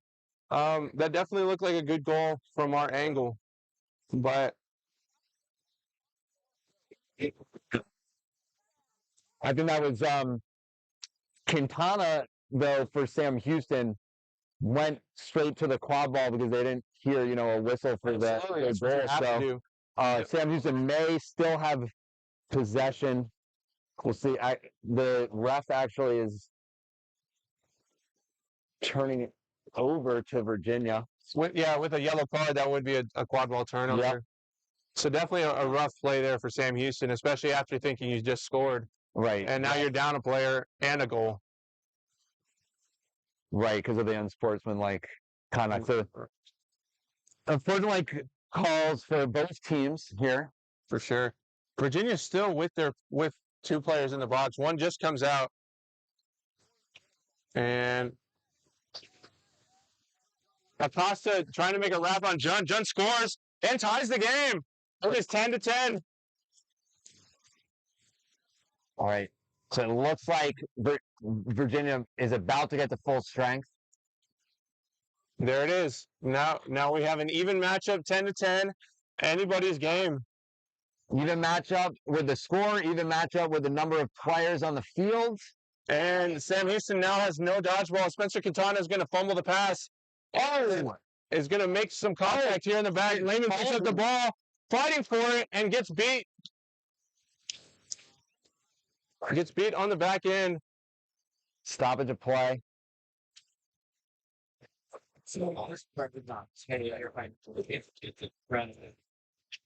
Wow. Both teams playing with energy. Both teams want it. As spectators and commentators, love to see it. Yeah, it's nice being the commentator sometimes because you get the front row seat. You don't have to worry about anyone's head in the way. You can just watch the game and have some fun. Yeah, I love volunteering, but my one stipulation is I need to be able to watch the game. So Absolutely. Commentating is the perfect position for me. Not sure what the call is right here, or maybe I just didn't hear it.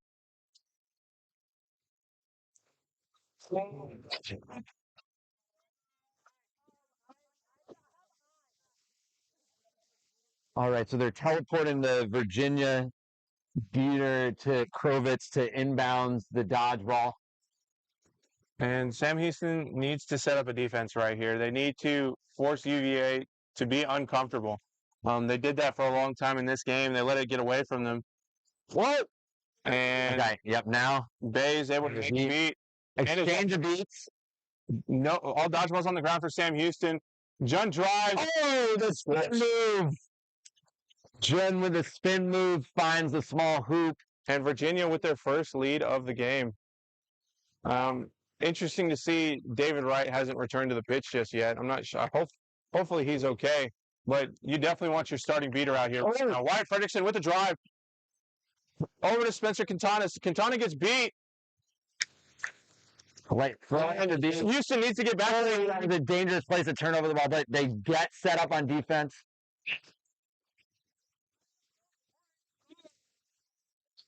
Fredrickson guarding Jun on the wing. Lopez with the pressure, gets beat out by Krovitz. Touches the ball against and Maria scores. Moraes with a good positioning there.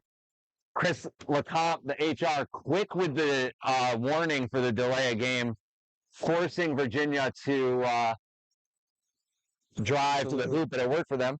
Aquarius Alvarez back in the game for Sam Houston with Daisy Alfaro, both rookie beaters. Ball gets back to Mo. Mo gets beat out though, and there's a turnover. Sam Houston is needing to move without the ball a little better. Oh wow! Block the beat. So That's just not control. no, they were beat. They were beat. Yeah. But they able to maintain control for Virginia. And UVA has all the momentum. Andrew Acosta picking it up, smartly not testing two dodgeballs on defense. So Virginia has really now found their game. They have Playing all like the momentum right now. contender they are.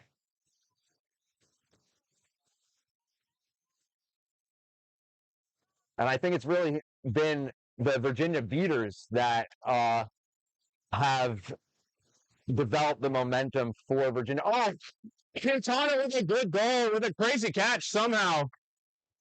I didn't realize that was last possession, but Quintana with the great hands. We knew they had good hands from earlier with that. Absolutely.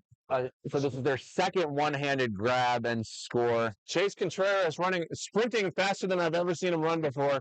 All right, I think going to check on David Wright, the beater, who I guess is at the medical tent. You got to hope that he's okay because you need David in this situation right now. Their beaters are not performing up to par right now with UVA's beaters, and that's what's leading to these big plays right now. UVA's beaters are just cooking Sam Houston's right now. Yeah, UVA has had a very long time of possession with both dodgeballs. Sam Houston was able to recover dodgeball control for a few seconds, but really,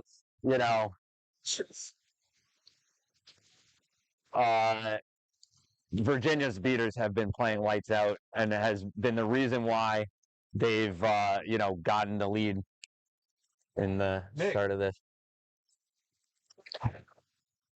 Okay. Like, what am I saying? Am I just commentating over the secret stuff? Okay. I don't know what they're doing. Talking and look like you're doing something. Yes.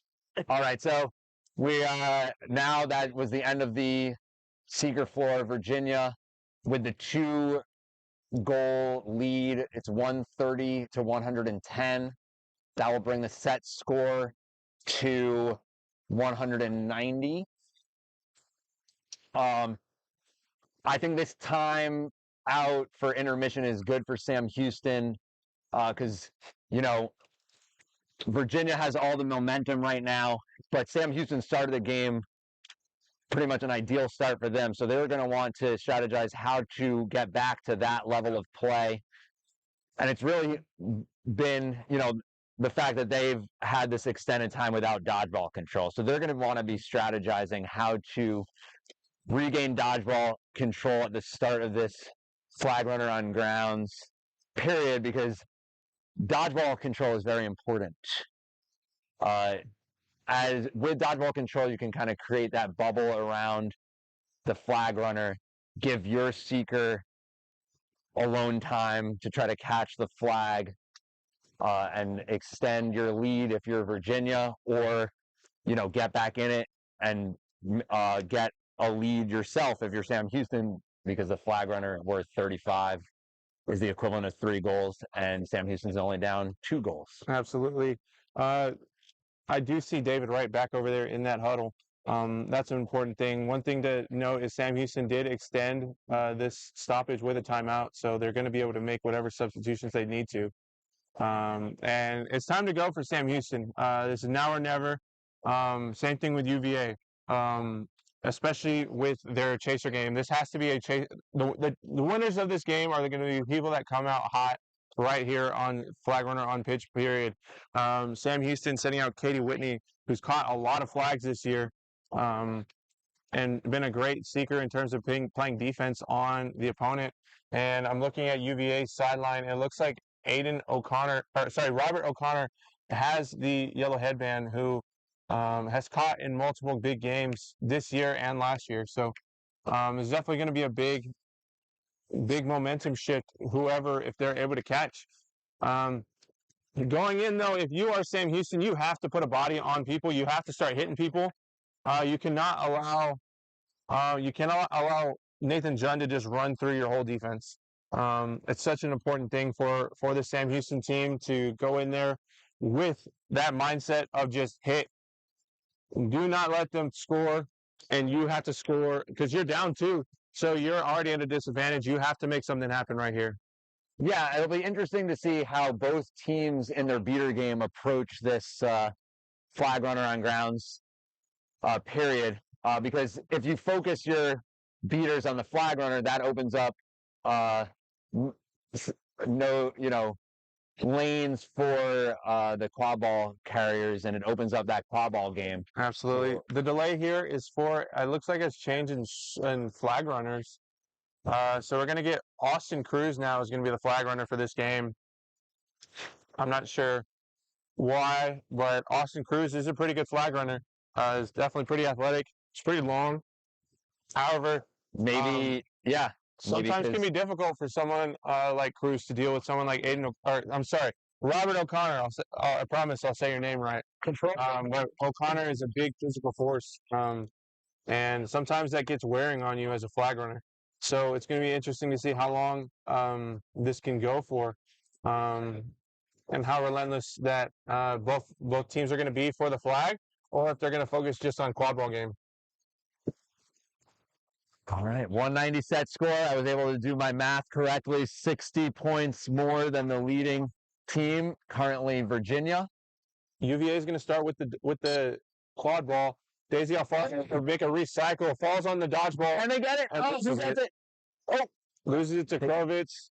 Oh, so Virginia able to maintain dodgeball control for this period. Morales gets rattled. Is it out of bounds? Nope, they're still in bounds. And David Wright comes in to clean it up. And all right, they have to inbound. Quintana is going to inbound off of a big stop there by Quintana. All right, so Austin Cruz flag runner being guarded by Katie Whitney. Great job by Wright to take out the flag runner. Hale driving towards the side, guarded by Jun, taking the screen from Quintana, back up to Quintana.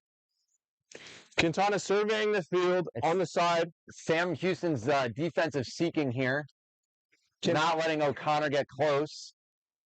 Quintana swinging over to Fredrickson, who's getting pressured by Krovitz. Back over to Quintana. Quintana taking a drive. Up to Mo. Mo takes his own ankles in the process. Over to Hale, which was a high beat. All right. And a beat to the defensive thinking for Sam Houston. Absolutely. And O'Connor gets beat out. So Virginia still hasn't had really an opportunity to go after the flag runner. Krovitz may beat out the seeker. Now Krovitz beats out Sam Houston seeker. So Virginia now with an opportunity to catch a flag. Bay takes an unfortunate but beat now right Sam Houston's beater is in the play. And O'Connor gets beat right before Krovitz is able to beat them out. Dodgeball's all on the ground. Bay comes up with it. UVA is going to maintain dodgeball control, and we're going to see a slower offense right here. O'Connor gets beat out. Wright makes a big throw. O'Connor making a gesture right there, but I guess nothing happening right there. All right, so still nothing happening with the flag game. O'Connor's back in, but defensive seeking still happening for Sam Houston. And yeah, if you're Sam Houston, I think you need to work on. All right, O'Connor gets beat out. So Sam Houston focusing on the quad ball matchup, defensive seeking. Absolutely, Jun with the ball to start this offense. Swing over to Reinhardt. Back up to Jun, guarded by Hale. Back to Reinhardt. Back up to Jun. Jun taking the middle. Someone has to step if you're Sam Houston. Jun takes it back. Fredrickson is called off broom. Mo takes a wrap and finishes the play. Great wrap there by Mo to force the turnover. So this has been definitely the good strategy for Sam Houston, playing that defensive seeking, Absolutely. keeping their beater game on the quad ball game. When they're on offense, they're able to beat out O'Connor. Ooh. That's yeah. You got to keep your mouthpiece in your mouth, even though it's some people it's like whatever, but unfortunate that.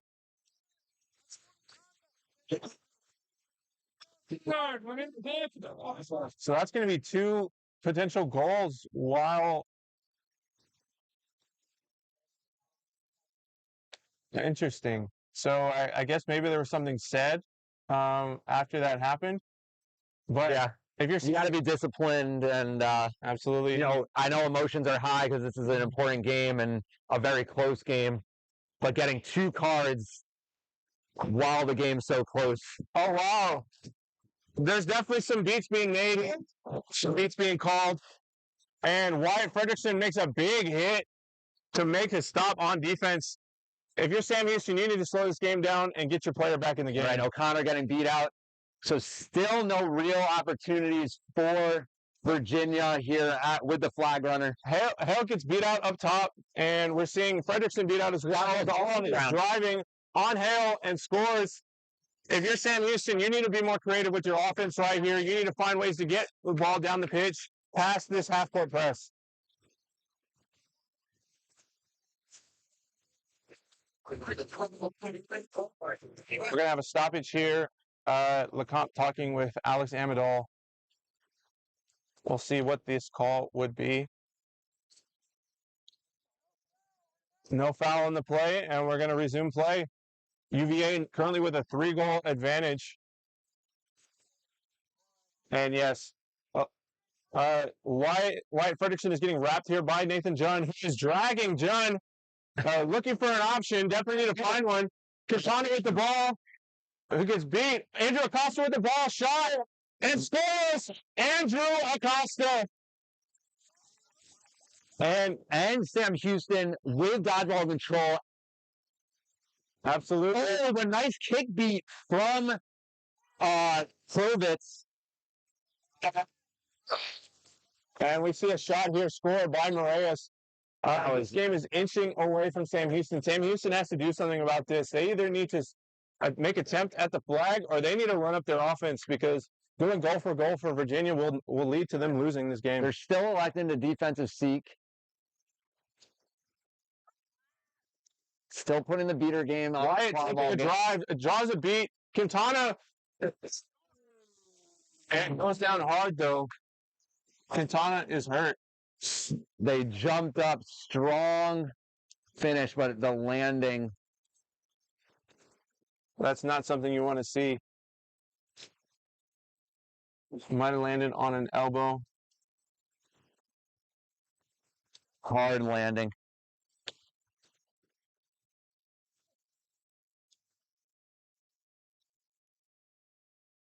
So 150 to 130, I believe, in favor of Virginia. The set score 190.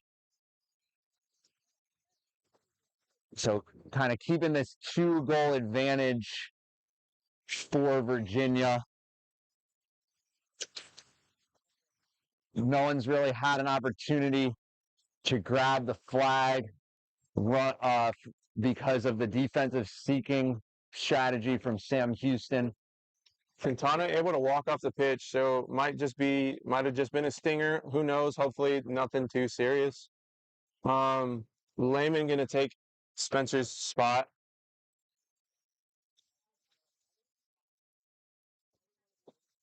And looks like O'Connor's getting a substitution, it looks like. Or at least in some reason is getting taken off the pitch. Bleeding? Oh, for bleeding. That's a pretty good reason to not be on the pitch. So we'll see who gets subbed in here at seeker for them. And looks like we're going to have another substitution for Sam Houston, as Fredrickson is bleeding as well. We're going to Just get a testament for how physical this game has been. absolutely Ryan Cross in the game now for Sam Houston, and Ava Folk in the game for UVA.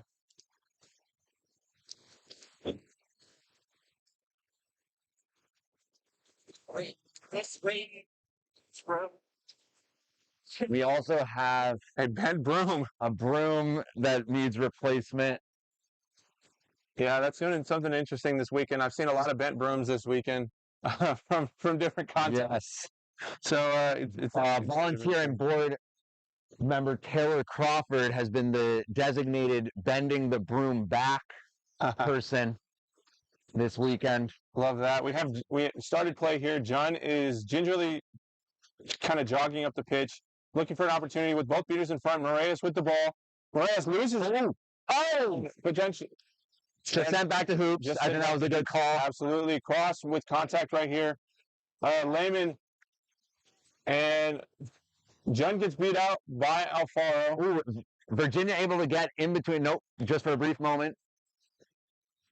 Their seeker able to get in between the Sam Houston seeker briefly, but grappling with the flag runner, still hasn't been able to make a reach for the flag. So Folk nicely getting between the defensive seeker for Sam Houston. Hasn't been able to make the move.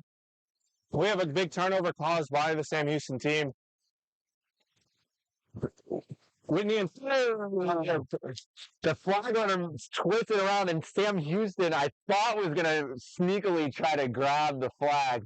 Katie Whitney is a pretty sneaky flag grabber, but Oldacre is beat out, and John has nobody in front. Acosta is trying to catch, but not so much you can do from that far. Sam Houston definitely needs to settle in, and let's see what happens here. I think if you're Sam Houston, you definitely need to try to put in someone that's going to catch this flag. Up and just right when you said it. Wow, great. Wyatt Fredrickson is going in the game. Wyatt Fredrickson has caught many of flags in his time at Sam Houston. There was a brief delay with the substitution to fix the yellow headband on Fredrickson. Now they're going after Fredrickson, going after the flag. Has some opportunity. Fredrickson is fighting. Fredrickson is in there looking for it. Ball is turned over for trying to get in. Fredrickson right now. Dive is going for it. Fredrickson is relentless. Oh, Sam Houston's beater gets beat out before they could beat out. The dive just barely misses. And now Fredrickson's beat out, so Folk's going to have some opportunity with the flag, but no, gets beat out now. Moraes with a goal, fending off Quintana's attack. Good to see Quintana back in the game. All right, so Fredrickson now. Now. Is it going to be a little too late here for Sam Houston? Hey, if you are Sam Houston, you want to slow this game. You want to keep this ball on offense and give Wyatt a chance to go out and make this catch. Quintana, though, takes the drive, takes a shot, and scores. That's going to get them one. Now O'Connor in as sub, sent back to hoops. Joy Bay's beat out. Gabby Lopez is going to get face beat. However, was told was bending over, I guess. The still is going after. There's a broom flying. That was Acosta's broom. All right. John's shot goes a little low. Cross able to pick it up, and another stop for Sam Houston. Fredrickson on the ground almost catches it. Flag runners down. Both O'Connor and Fredrickson had fingertips on it there. And Fredrickson getting back into it. All right, so here comes O'Connor, but going for the flag. Ball in the back of Quintana. Quintana swings to the side. Doesn't quite get there. Cross trying to make a run for it. Doesn't quite get there. UVA is going to get the turnover. Fredrickson with some more time. The Bears are not beating out the Seekers. Moraes is going to hold the ball on the wing. Bay is going to make a beat out on Lopez. And is going to kind of boxing out Fredrickson right now. Acosta with the drive. I'm sorry, John with the drive on Acosta and scores. They need one goal to win this game. Oh, O'Connor goes for it. Isn't able to get it. O'Connor gets beat. All eyes are on the flag runner right now. This is Wyatt Frederickson's moment. Diving attempt. Ryan Cross is beat out in the race. It's right in front of us in the camera. Moraes picks up the ball. Moraes Watch out for Frederickson. No, over John. John is driving. Again, tries to goes up and Moraes fumbles the ball. And Acosta was able to make the stop. O'Connor hurled, so it's no good. Sam Houston still has life. Good call from the flag ref. Virginia is pressing. However, David Wright is back in the game. Eddie Whitney back in the game as well. Have defensive seeking again for Sam Houston. O'Connor. Yes.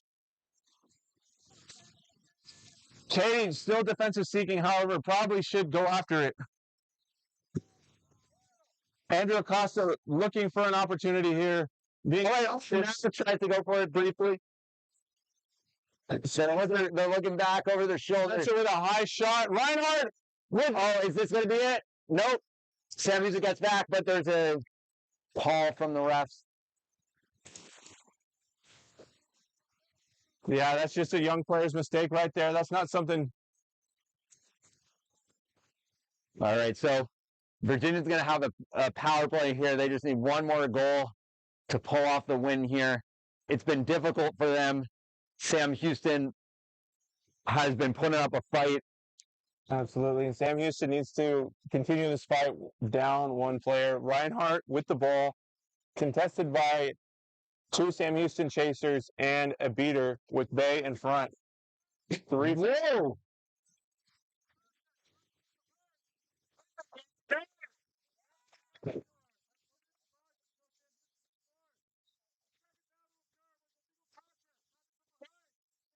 Touch 5. Touch 4. Coach. Here we go.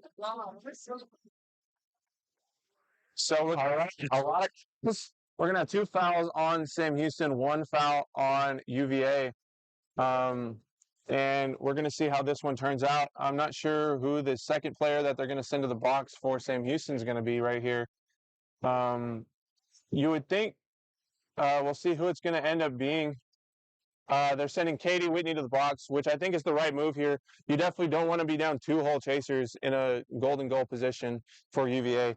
You need your defense out there, even if it means you give up a catch. You have to, take away the easiest option to score. And Reinhardt looking behind, probably looking to play this ball to Moraes. I think the play right here is the swing to Moraes, the exchange from Bay. All right, exchange of beats. There it is, just as we said. Moraes back over. Beat out. And the game continues. Acosta running. Ball to Quintana spins. But do they have defense back? Yes, they do. That is the question. UVA back in the game. Krovitz. UVA is at full strength, and Sam Houston is still down 2 players, one of which being a chaser. But Sam Houston has dodgeball control because the. Absolutely. If you're UVA, you have to sell out completely, and that might have been an illegal swat.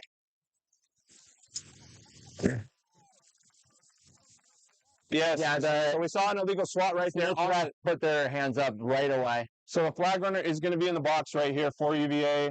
That was before the beats were thrown. Therefore, both Krovitz and Wright will maintain their dodgeball, and John will still be up. Austin Cruz is out here, been a warrior, outlasting everybody. Welcoming the brief moment of reprieve as both of the seekers are going to be in the box here for both teams. Absolutely.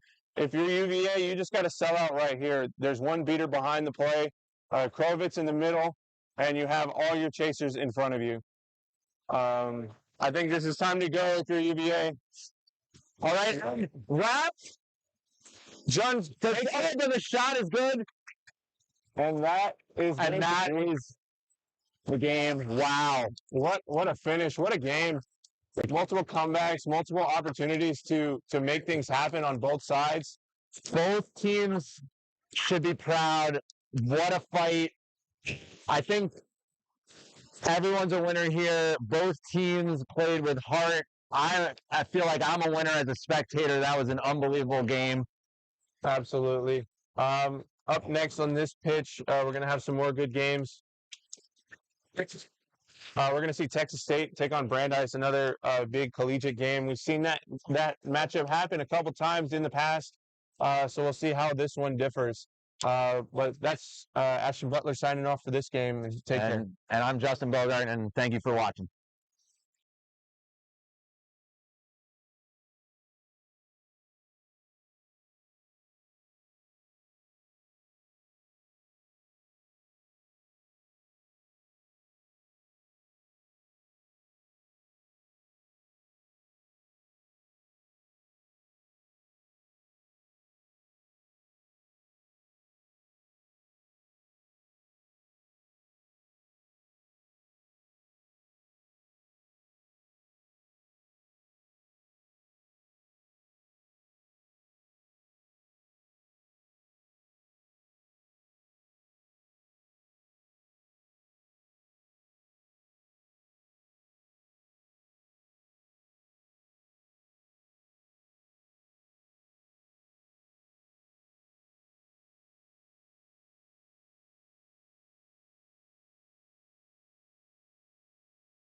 You're on.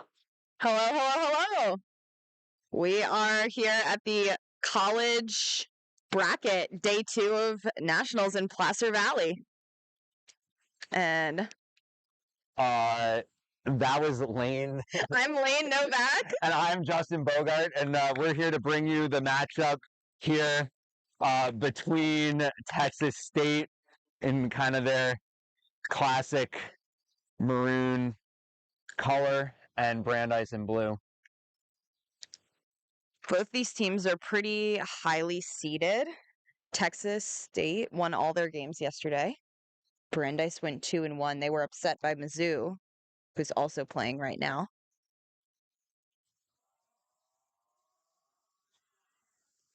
Roll dice for Brandeis. All right, we have a lot of Texas up. Texas State supporters and the sidelines cheering their team on. Brandeis has dodgeballs, but it looks like Texas State beater's going to race for that. And to get to that dodgeball control. Starting out quick, we have who was walking up the quaffle. That was 53 on Brandeis, not on 23. Not on this roster. Hoops defense by Brandeis. Playing one dodgeball front, one back. Passing up high for Texas State. Doesn't look like they're getting any movement in the back yet. Oh, Exchange of beats. ball goes to number 5 on Texas State. Nice beat there from number 3. I really thought Catherine Hayes' goal was in, but no. Fields. Oh, and it's And a fast break fast for break. Brandeis. Number 72, Matt and Schwartz. Yeah. Schwartz, one of their offensive threats for Brandeis. Also playing keeper point now on D. Got a Texas.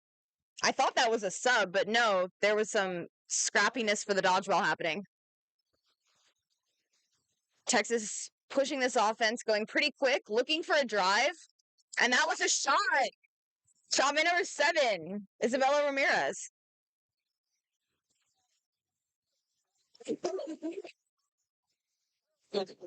Huge energy from the Texas sidelines. All right, one from Brandeis, 14, Andreas Zalowitz floating in the back. Gets the quaffle to Zalowitz. Looks like, oh, great tackle from Texas. That's what we're going to see from Texas teams. I mean, they are just physical and they're going to hit. Yeah, so Texas doing like a 2-2 zone here on defense. Zalowitz is another offensive threat for Brandeis. Oh, quadball on the ground. 34, Ulrin Weinstein gets it.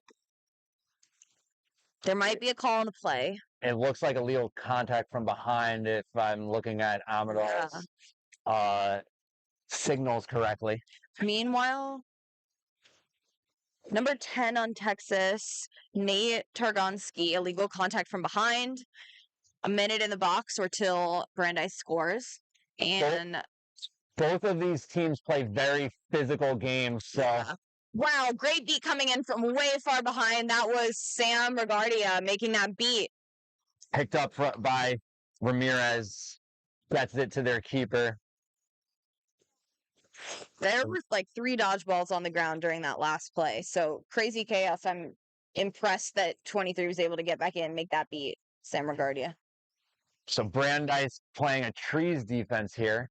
Now they're Now in chaser 2-2. steps up. Oh, a bludger hit out of her hand. What?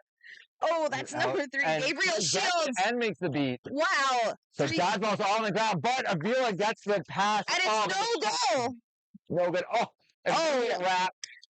Immediate wrap. Questionably dangerous tackle, but nothing happened. No one's hurt. So this is Schwartz ends up with the quadball after all that chaos. Crazy play. Keeper Schwartz, number 14, and Andreas Zalowitz walking up the quad ball, passing up high between Zalowitz and Weinstein. Nice hands, but it goes into Schwartz. And it looks like Schwartz was able to get it in No around good. Catherine Hay. No good. No The ref good. called it no good. Maybe it was a beat. I saw his arm go through the hoop. It may have been beat before. He's still not beat, though. That's Matt and Schwartz.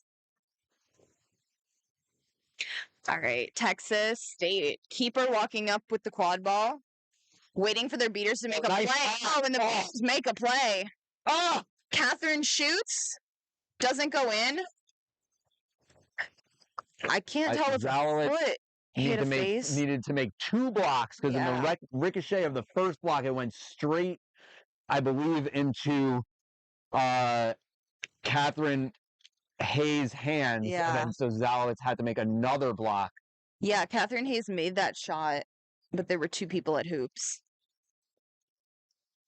Is the names on their jerseys right? Yeah. 53, beater. Kind of waiting to see what happens.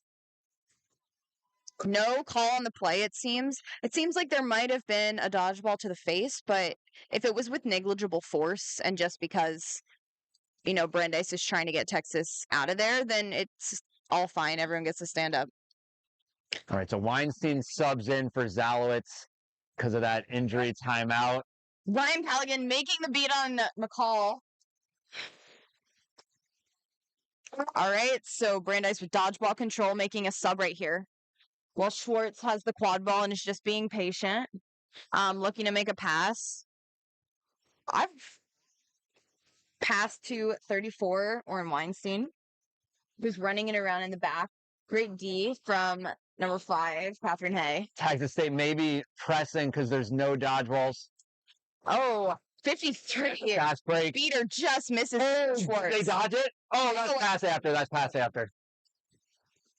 Nice beat. Yeah. Just a turnover. Good call from the refs. It was hard to see the beater there behind them, and it was a long throw, but it didn't land true. I was watching that Texas State beater try and beat 72 on Brandeis multiple times, and that just never happened.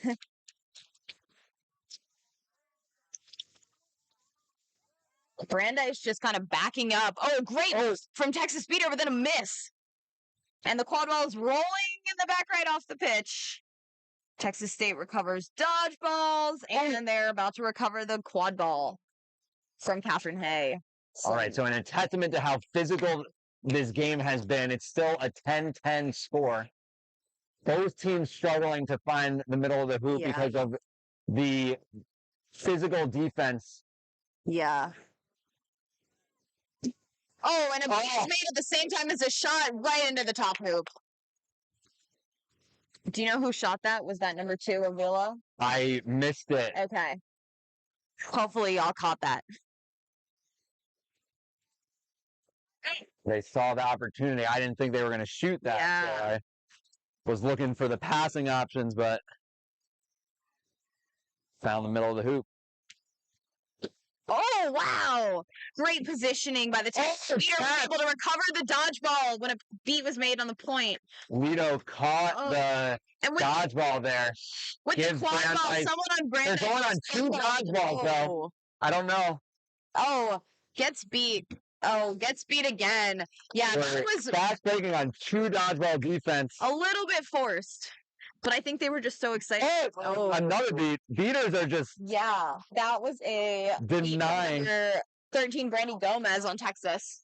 Running back into the play now. Right now, the past 2 possessions have just been beaters making beats. Yeah.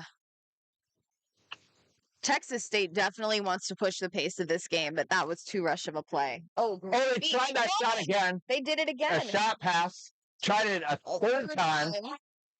And then it ricocheted to the player. I missed because it was on the far side. I didn't see. Maybe that was number 11, Elias. Yeah. I mean, they're just looking for that same shot again with the beaters number 13 trying to take out their beater, and they're looking for a shot on top hoop. Sometimes you just get lucky with your positioning, and the deflection goes right to you, and that's what happened. Dodgeball's on the ground. Oh, and an arm locked up. Zalowitz gets beat before they can make the pass. But now Avila's clear. Pat dishes off. Dishes to That was, yep, Ramirez. Ramirez takes a shot on center hoop. All right, now Right on scoring, camera. Oh, Brandeis beater throws the ball. scoring Make the from beat. Texas State has opened up. 42 on Brandeis, dueling with Gomez on Texas. Oh, 42 on Brandeis with a kick beat. I love to see a kick beat. Just patient passing up top by Brandeis. They were kind of waiting on beaters to make a play, and that beater play was happening, but they didn't opportunistically still- take advantage of that. Brandeis still hasn't been able to figure out this 2-2 zone Yeah, from Texas State. that was a pass to Kalian Flippinger, who I think has caught the ball a lot of times and just ended up on the ground. It's hard when you are facing this physical team. All right, we have Avila. Oh, Shot, Alowitz and it's no look. read that shot, but Yeah. again, it rebounds straight to Number number 72, Cooper. who just forced that shot in. So over. Brandeis able to make the first stops, but the deflections are going straight to Texas State players. Yeah. And too many second chance opportunities being allowed Mhm. for Texas State by Brandeis. They're going to want to kind of hold on to the ball with those deflections. All right, Zalowitz running up with the quad ball, trying to. That's right. Ultimate tempo, but that is Screaming for help. wow. Gets an arm free. Is it's able to pass this clear. misses the beat. There's another beater though. Oh, and it just popped out of 21's hand, allowing Texas State to try and fast break again. And it's a shot on the tall hoop. Targonsky. So Scores that. Targonsky with the fun printed hair. Zalowitz is going to need, some passing options because Yeah. they're getting immediately wrapped up. The fact that they were able to get an arm out, though, that's Yeah, they're impressive. trying, Yeah, they're hard. trying. What? The ref is holding a dodgeball. Don't know what's going on. Okay. Oh, big pass by Number big person on 72. Texas, 72, Cooper. who gets beat. But don't worry, because Ryan Callaghan is going to clean up for Brandeis. I don't know. Had they passed half pitch before that? I don't think so. I don't think so. So I think That was their it's first. still their first. Yeah. Well, I guess it's not a possession. reset if you're forced over the midline. Okay. So Either way, they were yeah. definitely forced to. That was all do Ryan something. Callaghan making sure that quad ball didn't end up on the other side of the keeper zone. All right, so warning for delay of game on Brandeis. Oh, Dodgeball's on the ground Yeah. briefly, but there's one by still in the hands of Nunez. Oh, and that's 10 again. that's a It's dangerous punching it out of the air. place to get Targonsky. a turnover. Up, we have a stoppage. That was just Nate Targonsky just kind of grabbing it out of the air while the Brandeis player kind of bobbles the pass and immediately just looks for the other hoops. All right, He's just so already on the run. this briefly stops the fast break from Texas State. We'll see how the call is adjudicated. Dodgeballs for Brandeis are all the way behind Texas hoops in the hand of Ryan Callaghan. Jenny Wang is a beater for Brandeis back at hoops, but doesn't have a ball. So, oh no, that's a chaser. Never mind. Jenny Wang's a chaser. So maybe she can do something. All Where right, is so Brandeis' other beater then? Oh, they're both over back here. Yeah. All right. Does Ari That's Texas Schulman, State, number and then 0, there's have a- the ball? I do not see where Yes, he does have a ball. It's just blue and blends in with the jersey. that. Yep. Good eyes. But it looks like Texas State beaters are going to try and take advantage of this.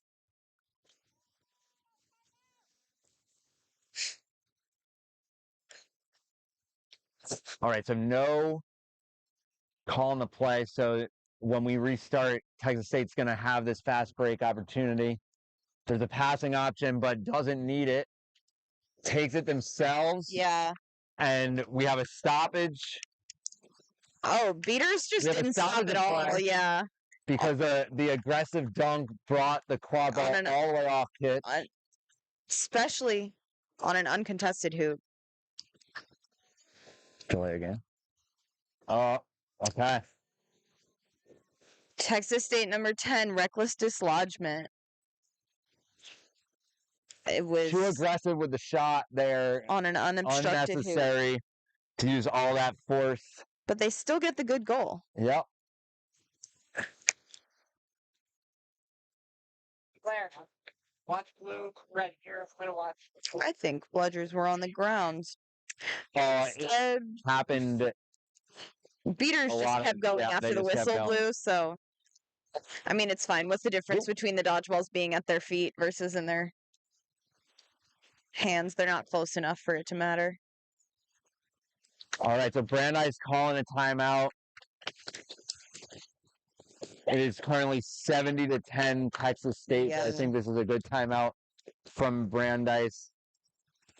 We're going to want to strategize how to get around the 2-2 zone that Texas State has been playing this game. They've struggled. Brandeis have struggled with trying to find the inside of the hoop. They've only gotten it once. Yeah, it seems like is it Schwartz on Brandeis? Who? And Zalowitz. they're Yeah, kind of the Zalowitz ball and Schwartz are like the ball handlers for handlers. Brandeis, Yep. and they are really trying to force it in without any help, and that's just not going to work. So Well, Texas State has been really good on defense, getting hands on the quad ball yeah, players for Brandeis is their wrists, kind of Yeah, preventing them lots of arm from pulls. getting force in their passes, which means, Brandeis needs to have a passing option very close to that player so when they get wrapped up, they can just dish it off to Yeah, the help because they are not really able to get force on their passes due to the Texas State players getting the wraps on the arms. They're going for the arms yeah, of Brandeis. which is a great call and cool to see from a Texas team. Players back to their brooms. I also think Texas State has had quite a few fast breaks, at least 3. And Brandeis can't manage to get the dodgeballs back to their hoops. Like they're always getting tied up here in the middle. Whereas if they could get one back, they might have higher percentage defense opportunities.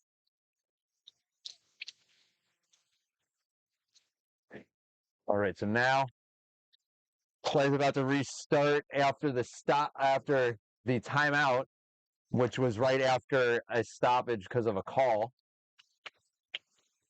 Texas put a new beater in, Kaylee Newman, playing with Gomez. All right, so Brandeis with dodgeball control here. Hmm. Texas State beater playing at the keeper zone line, backing up a little bit now. Ooh, gets Yeah. the I think Texas State beater 4 was beat and didn't listen to the call. And then again, Matt and Schwartz just trying to drive it in. finds Schwartz. Zalowitz finds Schwartz, but we have possibly a call on the play. from- I do know that Texas State beater number 4 ignored or didn't hear a beat call for a minute there, so that could have lead to a dodgeball turnover. They rolled back the dodgeball, but it went straight into the hands of a Brandeis Yeah. beater.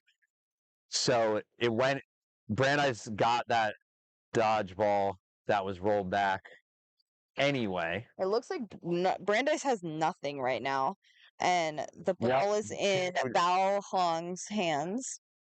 So it could be a fast break for Texas State unless we have. Oh wait, no, number 42 Brandeis has a dodgeball. It's that blue It's dodge. the blue on the blue jerseys. It's an advantage Yeah. for Brandeis. One of the dodgeballs is blue, which blends very well with their jerseys. So having a dodgeball back on defense protects them a little bit from this fast break. We'll see how quickly a pass option can get there for Texas State. So if they make a beat, they'll have a drive and dish option. A long referee conversation. They want to make sure because the goals have been difficult to come by, every goal is important. Yeah. So we want to make sure we get the call right here. And I know Brandeis really wants this. And I don't think it should be a call on them. either way. We will see. Zalowitz had to thread the needle with that pass to Schwartz. There was a lot of Texas State players in front. The referee's discussing with the players.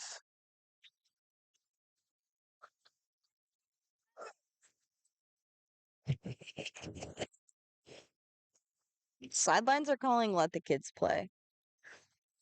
Maybe the stoppage was before the goal because they're resetting the quad ball into the hands of a different player on.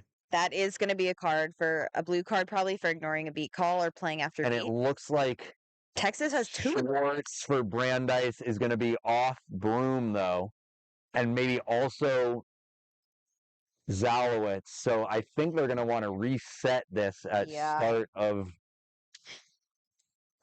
gameplay. Meanwhile, I see Texas State beater Gomez making a plan right now to make something happen with this.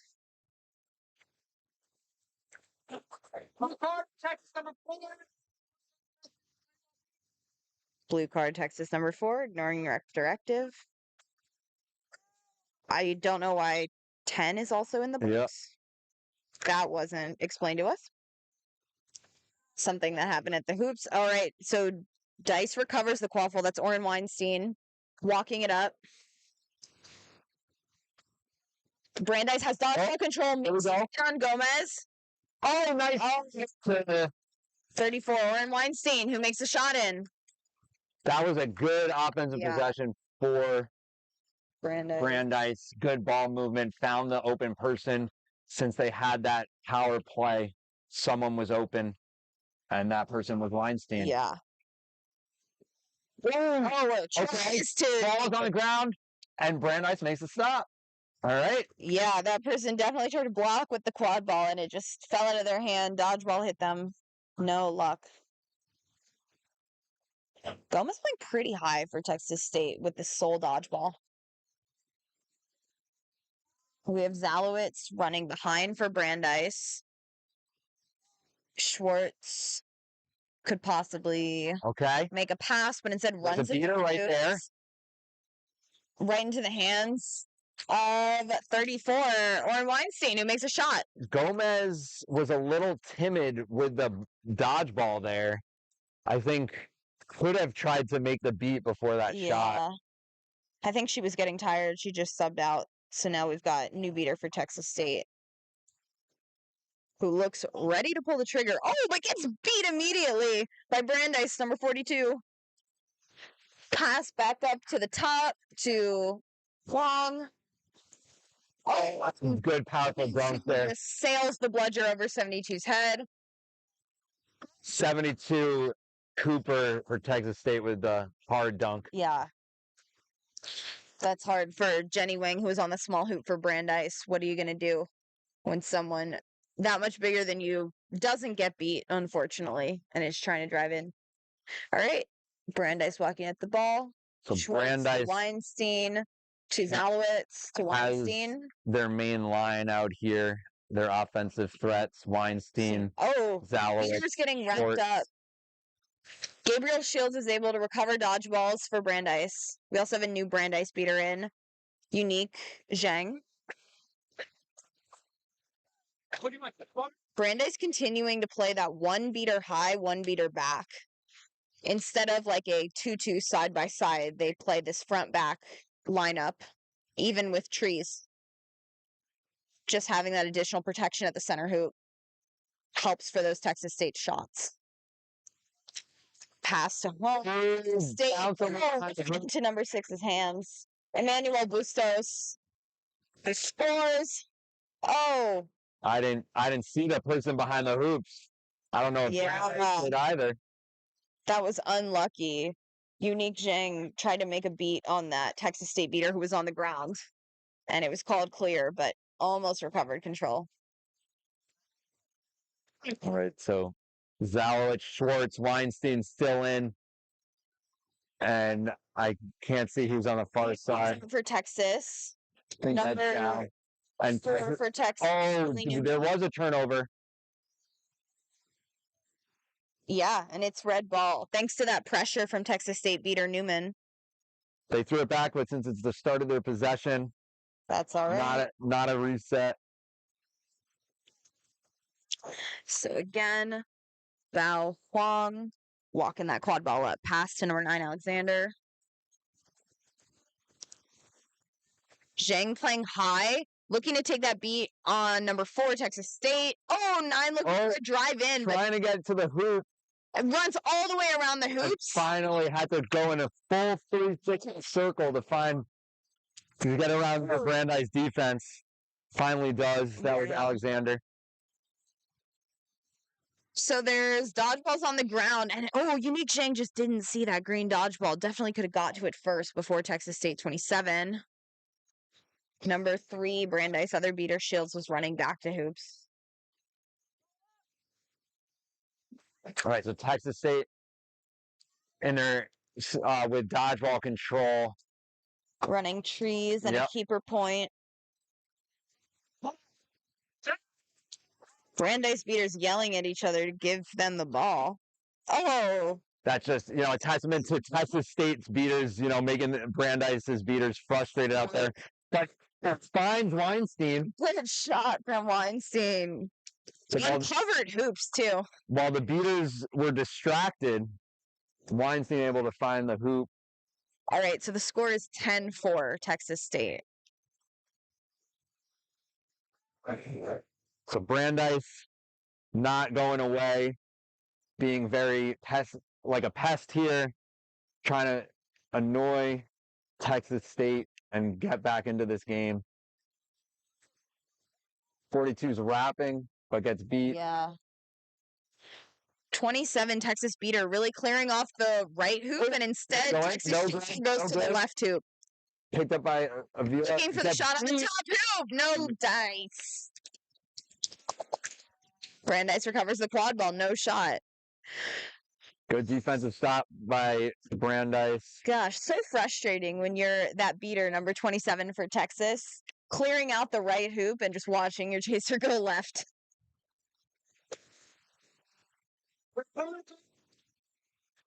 Texas love- State now in a 2-2 with the beaters playing staggered side by side. I love hearing the communication from Brandeis. Oh, dodged that 27 beat. misses a beat, goes in for a tackle on 42. Weinstein- Is beat, and Weinstein shot on the small hoop. So that was really Great because beat of from Texas State that beater. missed beat Yeah, at Zalowitz. that was Logan Horak, who now Alright. just subbed out. So Brandeis beginning to find their rhythm here in this game.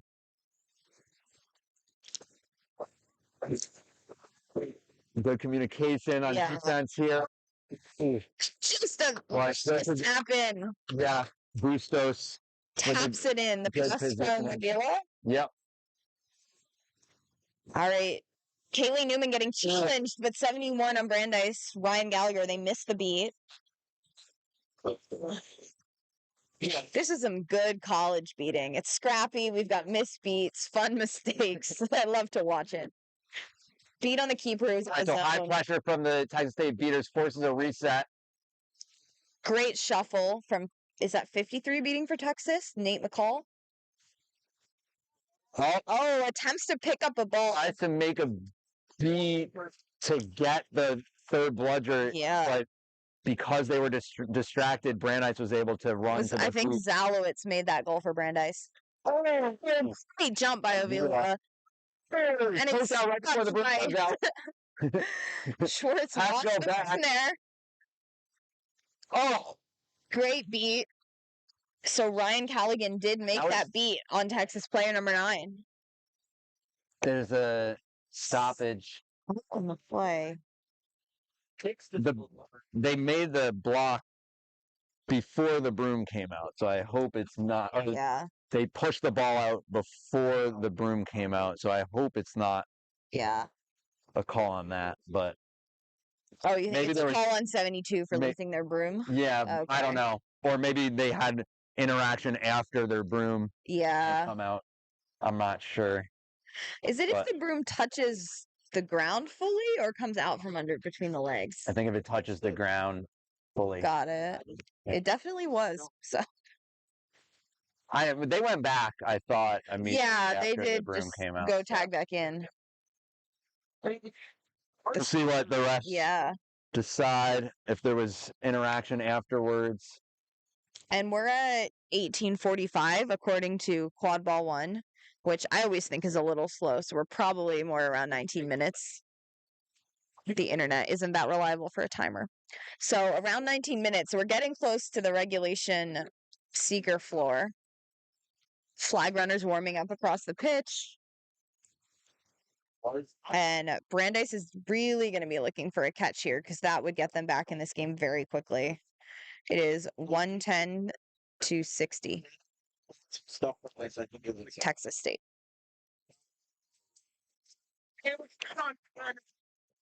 Get bigger box. Nice. Thanks.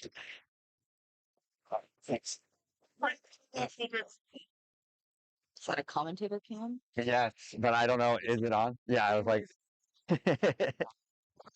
Clear if it's on. Yeah. Oh, it's like, oh,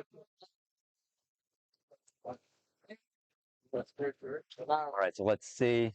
Players were using that stoppage to go back to their sidelines and stay hydrated and strategize what to do once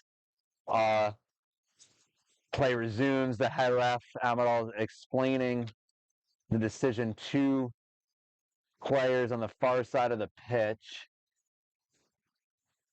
Those are different players Yeah. than I thought. So it's looking like Don't know what that call is going to be. There's definitely a sideline shift in energy. I think a lot of the Texas Heat people who were cheering on Texas State have now had to leave to go play their game, and some more Boston folks and Northeast teams like Harvard Horntails and Emerson Quadball have come to support Brandeis. all right. So I think the conversation was that when we restart, the ball is going to be kind of like a jump ball in both of their hands. Wow. And now there's a Now scrum, it's on the ground. and beaters are in there trying to clean up. I don't know what's happening. Yeah. The Texas State beater number 34, Julie Picasso, was Everyone definitely in there. is now beat, and Schwartz as Yeah. the keeper able to keep their hands on the quad ball despite all those beats. Yeah, I definitely think Picasso thought that she'd be able to make that beat, but when the ball's in the keeper's hands in zone, And they you're are not going to gonna win it for discuss Texas State. what happened here.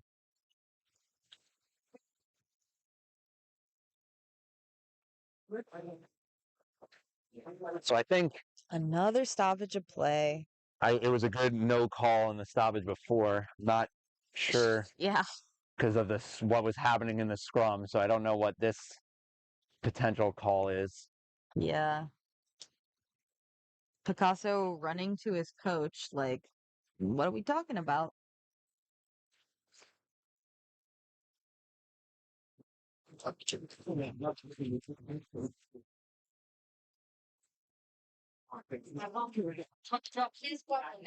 An illegal knockout Back in. procedure on one of the Texas State beaters caught by the ARs. That's why you have ARs on the field. Yeah, to watch that beater game. I was watching the scrum. Yeah. So it was a failure to tag back in. So Texas has a beater in the box. Brandeis gets 2 dodgeballs in their hands.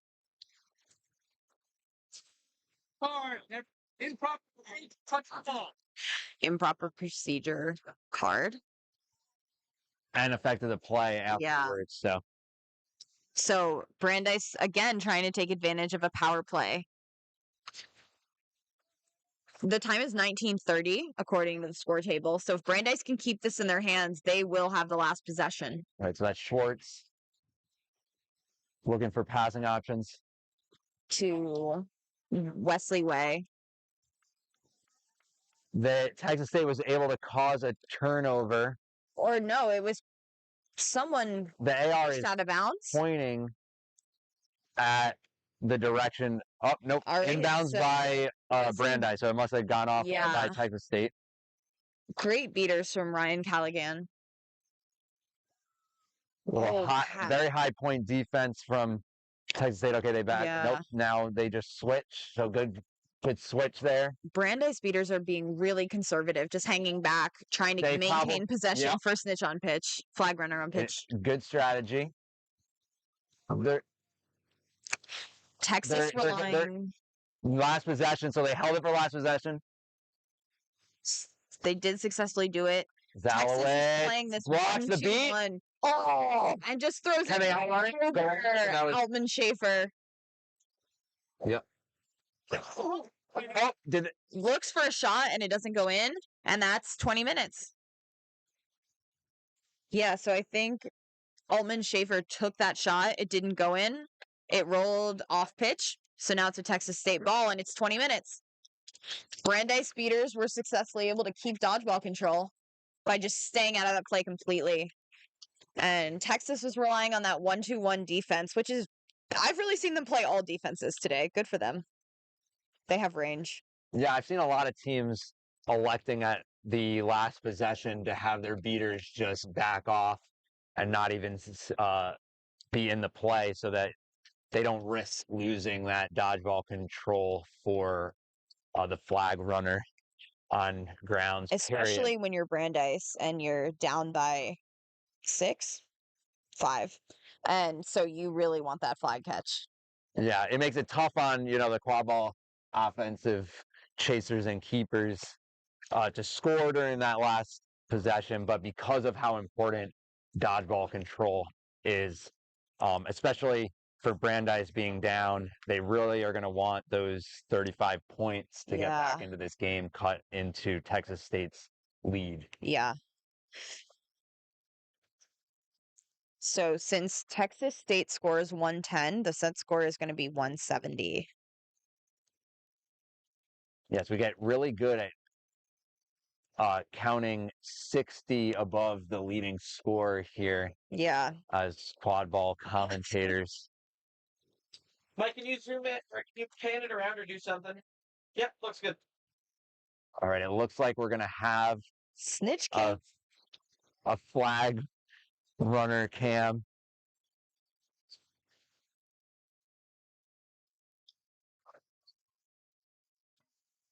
Here.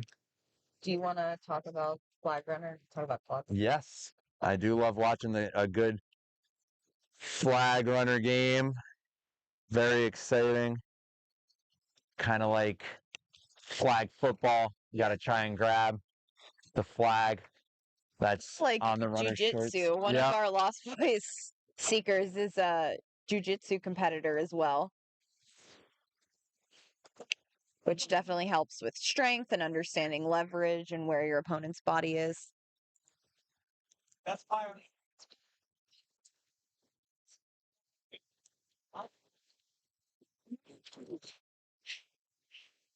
I expect Texas State to really body up and fight during this quad ball game. If they can just run the score up on the quad ball side of things with their speed and ability to hit, then they don't need this flag.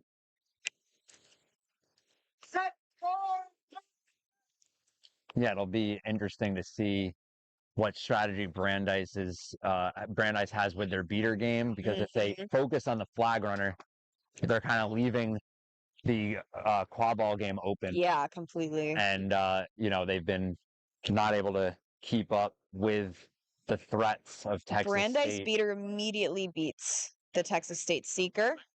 Texas State is trying to run this really slow Change the offense. beats. Okay. Texas State had an opportunity. Texas State passed behind. The beat was down, so it was clear briefly. It's now beat. Blocked a shot from number 8, and now Brandeis is fighting behind hoops. Texas State now with control. So Wow. all the dodgeballs are on the ground. Oh! Nice. Number 3, Shields. And I missed it as the beater play was happening. Schwartz may have caught the flag runner. What a play by Shields to catch the dodgeball, preventing the Texas State Beaters from beating out Yeah. Schwartz, and Schwartz maybe was able to come in and grab it.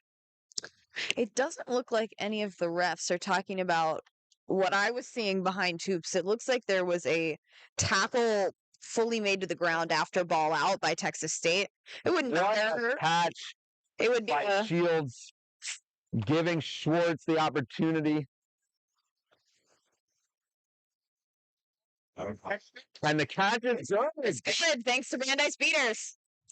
So now, with that catch, 110 to 95, It is a close game.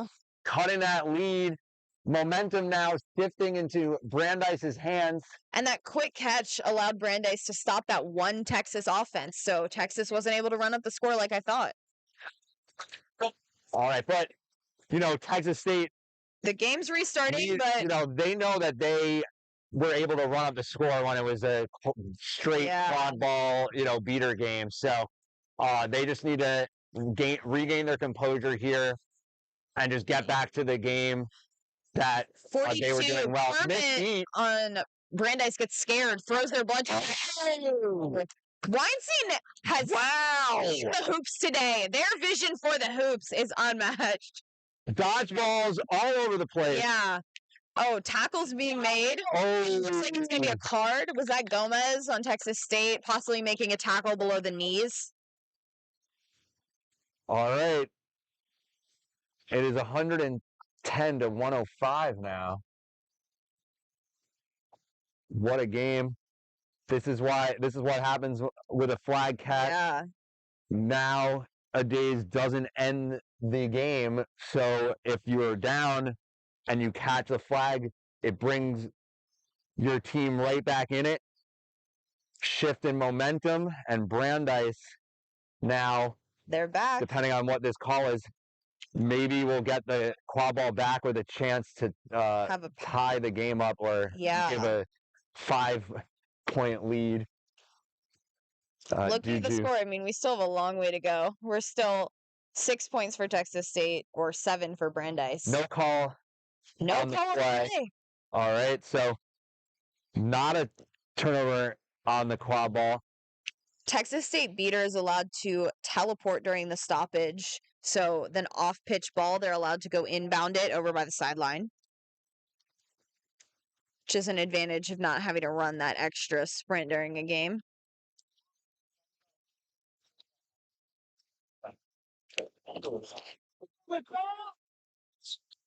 All right, so play resumes. Oh, nice. Great Pass by catch. 17.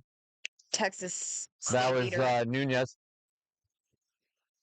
Great passing around. To run to the back. Sorry, it was the keeper who was getting beat, so they don't drop the ball. Brandeis just pushing the pace. Zalowitz wants to run. Takes his chance, but she does not let him. Oh, good physical defense. Wow. Started there by Hay. So impressed by Hay. Hay started the physicality up. Someone a foot taller than her and making him drop the ball. That's 2 in a row, she says. 2 in a row, she has made Zalowitz drop the ball with her contact. That was a great play.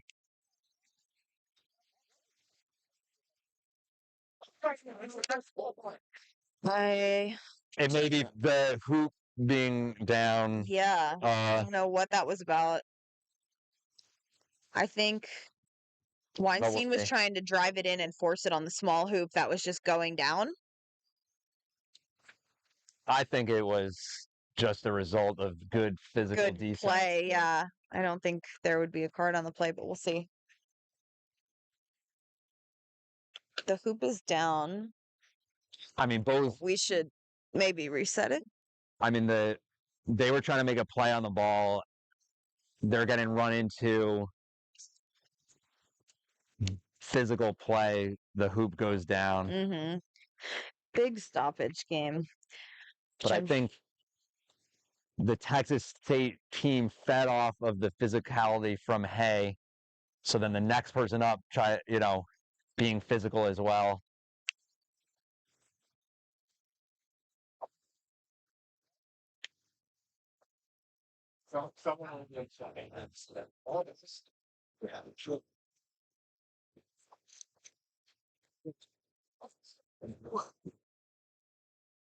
All right, so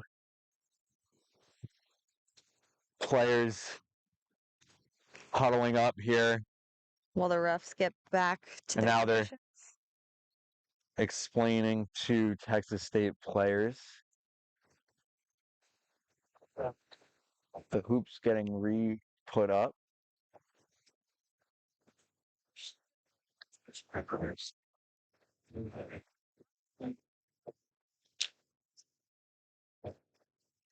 Oh, the refs went back to their positions. Now they're re-huddled up.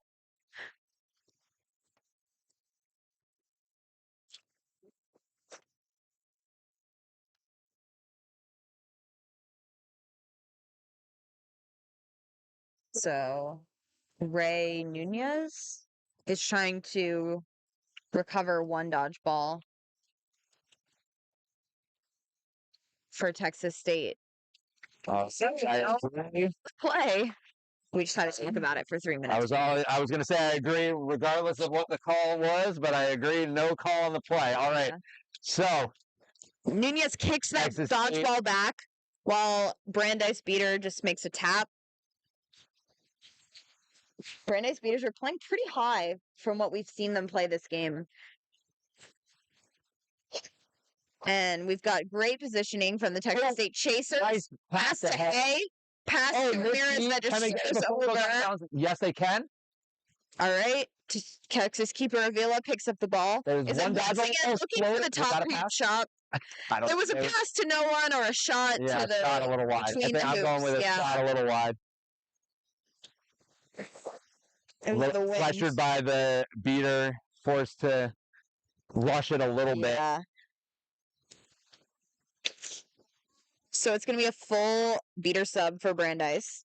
Again, we have a 2-2 zone defense from Texas State. Their point defenders are really high up. Yeah. So Lido and Callahan with bludgers for Brandeis. Off to Zalowitz. Salas once again going to run around, hand off to Weinstein. A chase. Yeah. Wow, and that is a clean shot from behind the hoop. And it is now 105 to 110. Brandeis, high pressure defense from Brandeis. Yeah. I think it should. I 18. think it's actually 115, 110. So it's tied. Oh, that's tied right. up, 115. Yep. Yeah. Tie game. UVA over here cheering for Brandeis quite loud. Isabel Ramirez walking the quad ball up. Oh, it hit the passes beater. to a beater. Oh, and that Is unintentional. yeah. Wait, beat. They were beat. Ref Yep. has a hand up. Somebody The ref saw it. was the Brandeis chaser beat? Yes. Got it. Because they wanted the keeper, they have to drop it. Yeah. The Brandeis chaser It was beat. loud. There was Yeah. here. I don't think it was anything malicious. Mm-hmm. Just So the Texas stop the play, the dodge turn the ball back over. the dodgeball is in Ryan Callahan's hands. But number 23, Sean Regardia, is going to challenge for that to make sure that they can't play defense.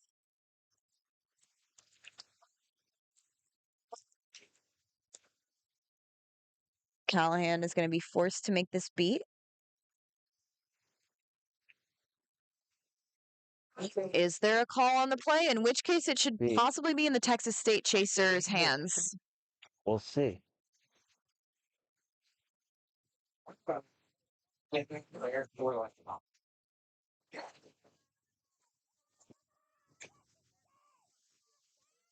Sorry. All right, so both Yeah. beaters Yeah.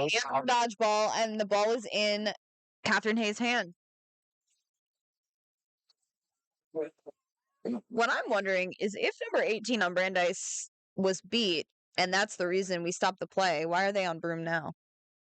I don't know if it was number 18. I don't know who it was. Okay. One of them should be off broom, If but the ball was in Hayes' hand, one of them's got to be off broom. What is going on? I think Maybe number 21, Flippinger's off broom. I can't see them, but they're like the tallest one on the. Okay. Yet another ref deliberation. Yeah, so that I guess would be 21 Flippinger who's shaking Hayes' hand. Yeah, I think they. Saying I didn't know I was off broom. Yeah, I think it's Yeah. fine. I think just I think the ref should Stop let the the kids play. play. no. You gotta Yeah, get it in the yeah. correct person's hands. I just think the fact But- that Flippinger is shaking Hayes' hand going, yeah, I was beat. You should get the ball. I'm like, well, players know what's up.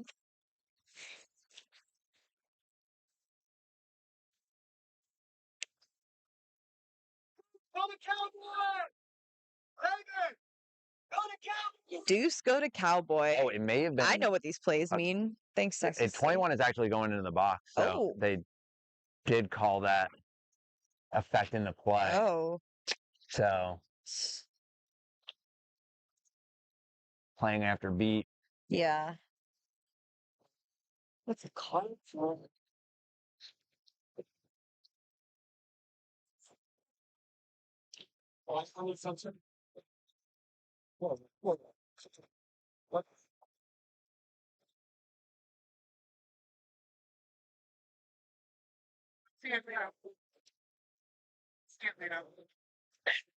Gotta let everyone know. Let the HR announcers. is talking to all the coaches.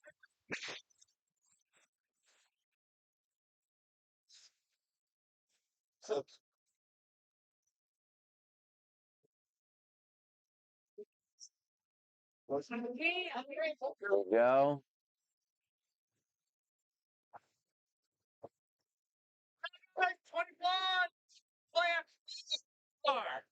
Yep. All right. Brandeis 21 continued play after beat. Blue card. All right. So Oh, 23 is able to get that dodgeball. Wow. Oh, Great catch from 36 Brandeis. Oh, and a That was misbeat by Lito. Texas. 3 all dodgeballs. down and Weinstein picks it up. Ramirez tries to hit Weinstein's arm from behind. His They kick elect to stiffers. slow it up to kill the penalty time. High pressure from Texas State. Will they force a reset? Oh, that was Zalowitz, a swat misbeat. from Avila. I think This is that. delayed. The AR put their Yeah. hand up. Oh, advantage- and right to Weinstein. Advantage for Weinstein. Rolls the ball out. Is Oh, it another he just misbeat? missed by 53. Hit the ground first. Still an advantage. Evan Schaefer running. Oh! Oh, and Zalowitz is And beat. now end of advantage. Yeah. So now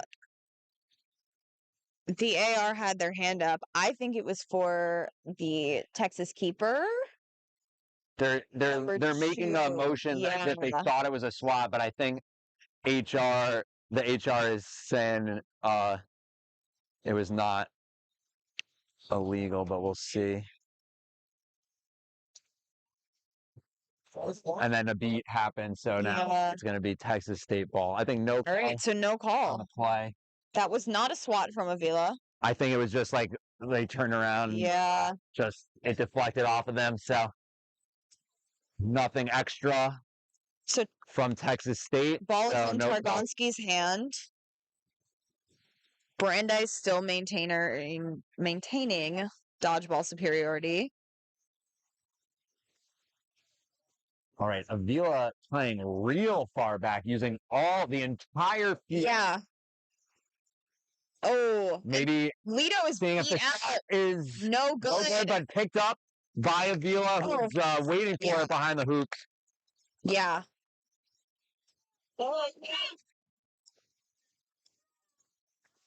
That was a lot of yelling from Catherine Hayes that she was open in the middle hoop, but ended up going to Avila in the back And I believe that was the first goal from Texas State. during this flag runner on ground. Yeah, period. since So, 20 minutes. Yep.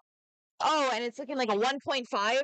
Lito rolling in, trying to get the dot. 3. All right, high pressure from Texas Great State. maintaining of Passing it dodgeballs off by to Callahan. Schwartz. Shot is deflected. Shot. Great hands Yeah. there by Texas State, but Uh-oh, someone is I think down. that was Targonsky. Great hands by Targonsky. Schwartz that- took the shot from in front of the Hay? keeper zone. Yeah. Took a shot on, I think, the small hoop. And Targonski blocked it. I think it deflected into the hands of Brandeis player. So Texas State still needing to play defense. I think Brandeis is taking advantage of their beater depth. I mean, having Ethan Leto go in for the 1.5, that is a high energy play. Was able to get 53, Nate McCall, the Texas State beater, to throw the ball at them. So Texas State didn't have a dodgeball in that play, defending the quad ball, which they didn't need it. They can rely on Targonski's hands or Tay being in the way. Hopefully nothing bad. The score is currently 120-115. Texas State is up 1. Yeah, both teams fighting for this game. Being a bracket game, the winner moves on. The losers day, they won't. Yeah. They will no longer be able to contend for that, championship Title. trophy. So both teams putting their bodies on the line.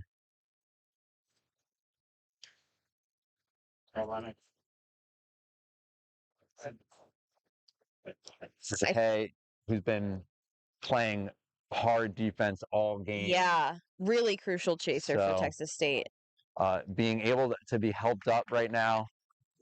Yeah, she has been a wing chaser who has been running the pitch and is able to walk off.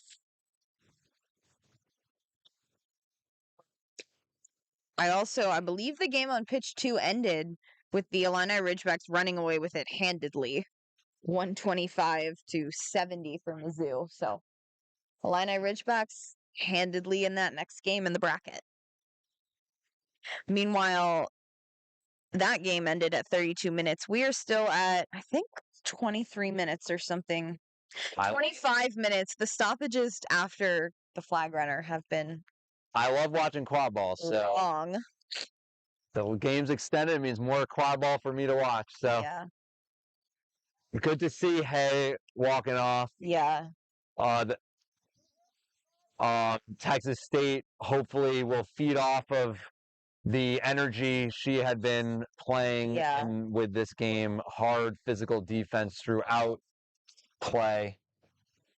They're going to substitute Claire Elias on as a chaser, who I don't know if I've seen play significant minutes this game. So excited to see what she does on the pitch.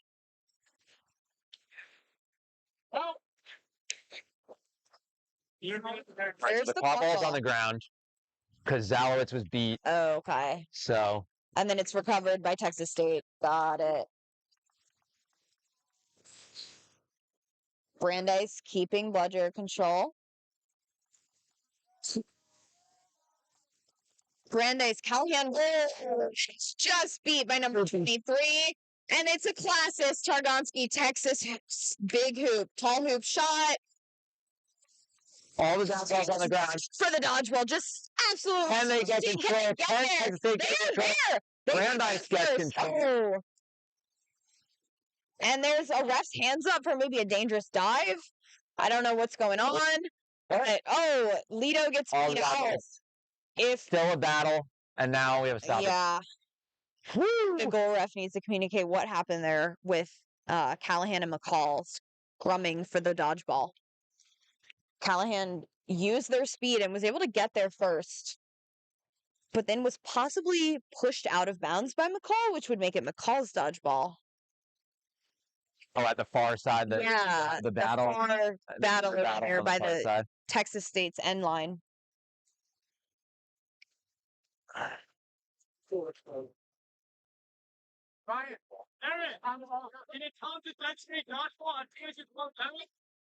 That is exactly what the players for Texas State are saying to keep an eye on. They're asking, designate the dodgeball before it rolls out of bounds, as if the ref had time to say blue ball. The players were already there. It was like a foot race with both people right there. I don't know how the ref would have had time to assign it other than just watching who stepped here on the line first. Regardless, as soon as it was out of bounds, any sort of physical scrum should have stopped.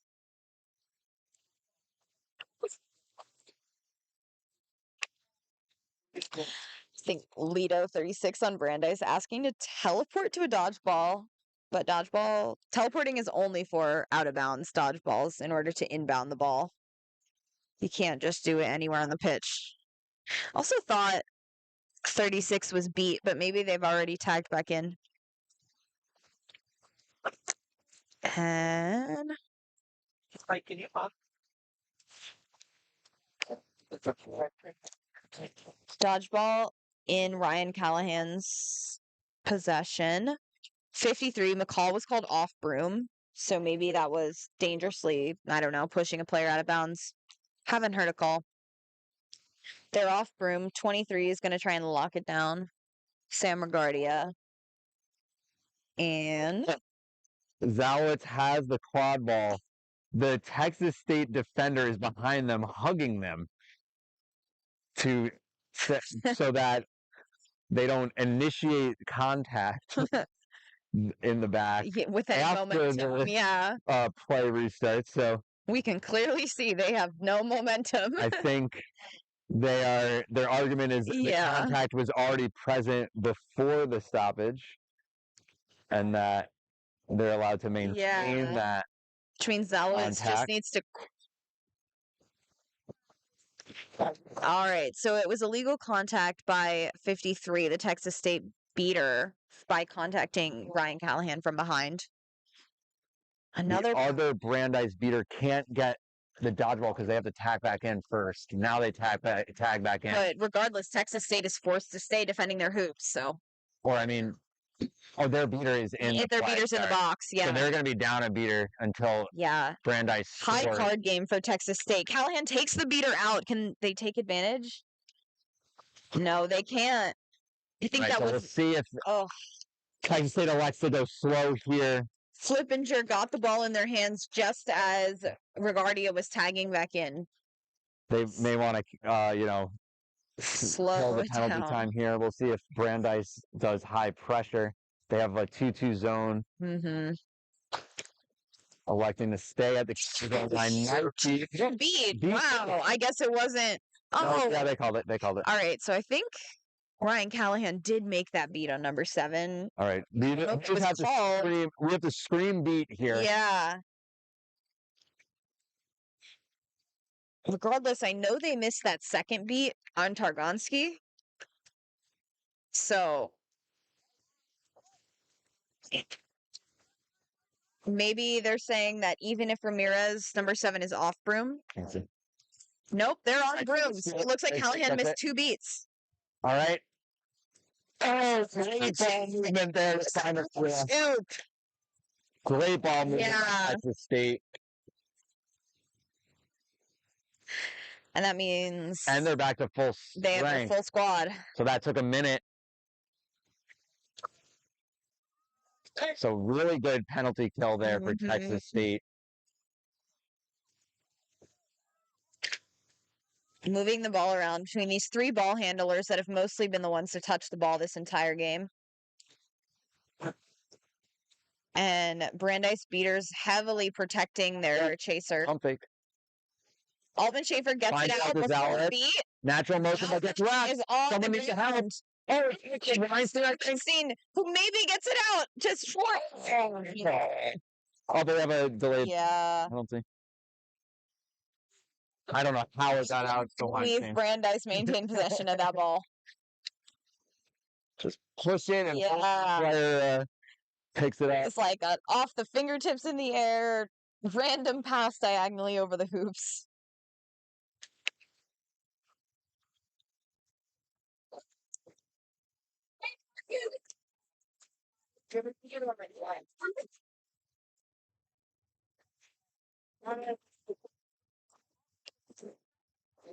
So I believe it looks like no call.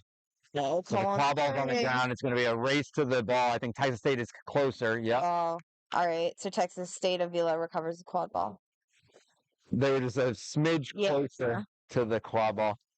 So it is 14-11. Set score 17. Oh, great long beat from Texas Beaters. They're trying to use that ball movement again. Yeah. 11 was completely Great positioning from Claire Elias. Elias. 42 kicks the ball back.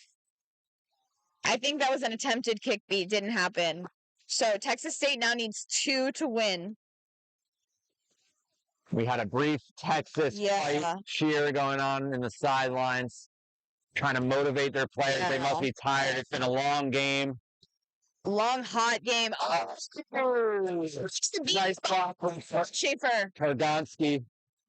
Beater duel at mid-pitch. Tarkovsky just drops it in the middle hoop.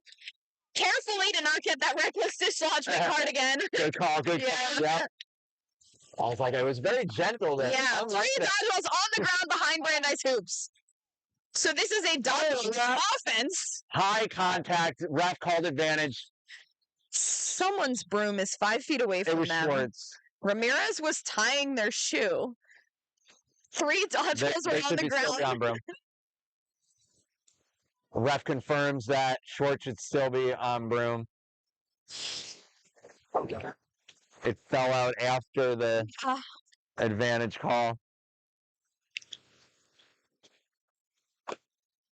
All right, so Brandeis has 1 dodgeball in their hand. They got to be careful not to turn this ball over in a dangerous situation because Texas State just needs 1 more goal to reach the set score. Yeah. The Brandeis, both beaters are back though, probably to prevent a fast break from happening. So Texas State got a yellow card on that. Don't know what it was for. So now they're for the high contact tackle to the neck. Okay. Yep. Okay, now the beater's coming into the play. Yeah. Beater's playing high. 42 Kermit, as it's on their jersey for Brandeis, makes a tap. Pass to Holman Schaefer, who drops it by the sideline. Can see Isabella Ramirez wanting to take advantage of that. They're being patient here. Beaters make a play. Brandeis kicks the dodgeball back to hoops just to be safe. Okay, pass. They're going to try to... Are they going to make a shot? Jump on proof. It's a goal for Brandeis.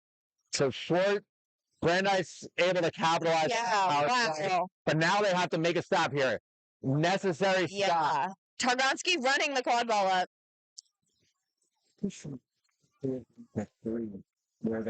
Unique Zhang with the dodgeball. A beat attempt was made through the hoops. 53 just made quite a whip tackle. You're going so hard for this. All right, Justin had to go. Probably to commentate the next game since the stoppages have made this game go on so long. I don't know if any of the refs saw it, but I felt like McCall was making some questionable contact on number 3, Gabriel Shields, Brandeis. So we'll see if they call that. Who's to say, really? 72 is on the ground for Brandeis. Everyone is just deliberating.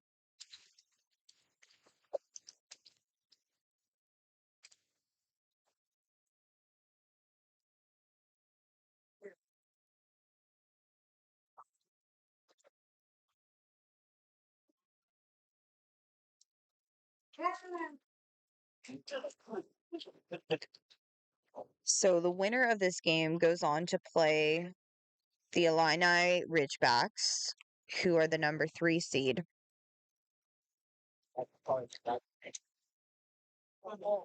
And it is getting hot on this pitch. In the background, we have these nice little mist machines on this state-of-the-art, brand new sports complex at Placer Valley. Cheers for Texas State. So, Targo, as he's called by his teammates, has the quad ball in his hand. Oh, but Schwartz is right behind, looking to pull an arm down.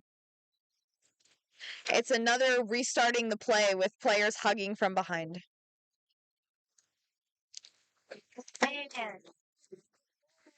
contact below the knee on the play.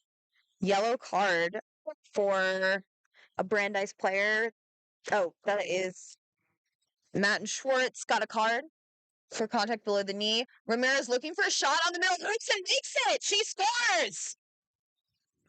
And that might be game. That is game for Texas. Wow, that Brandeis card at the end, just really unlucky. Brandeis was trying really hard to make sure they had 2 dodgeballs back on the field. They always had 2 dodgeballs back on defense, but just the chaser card, that's too bad. So that is the end of that game, and the winner is going to go on to play Illini Ridgebacks next. So stay tuned for that, and we'll see y'all later.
Good morning. It's a beautiful day here in Placer Valley for USQ Cup 2026. We're about to see Rain on the left in blue and black play Carolina Reapers on your right in purple. And I'm Lane Novak. I'm from Lost Boys in California. And I'm Brandon Cabina. I'm from the Texas Copperheads.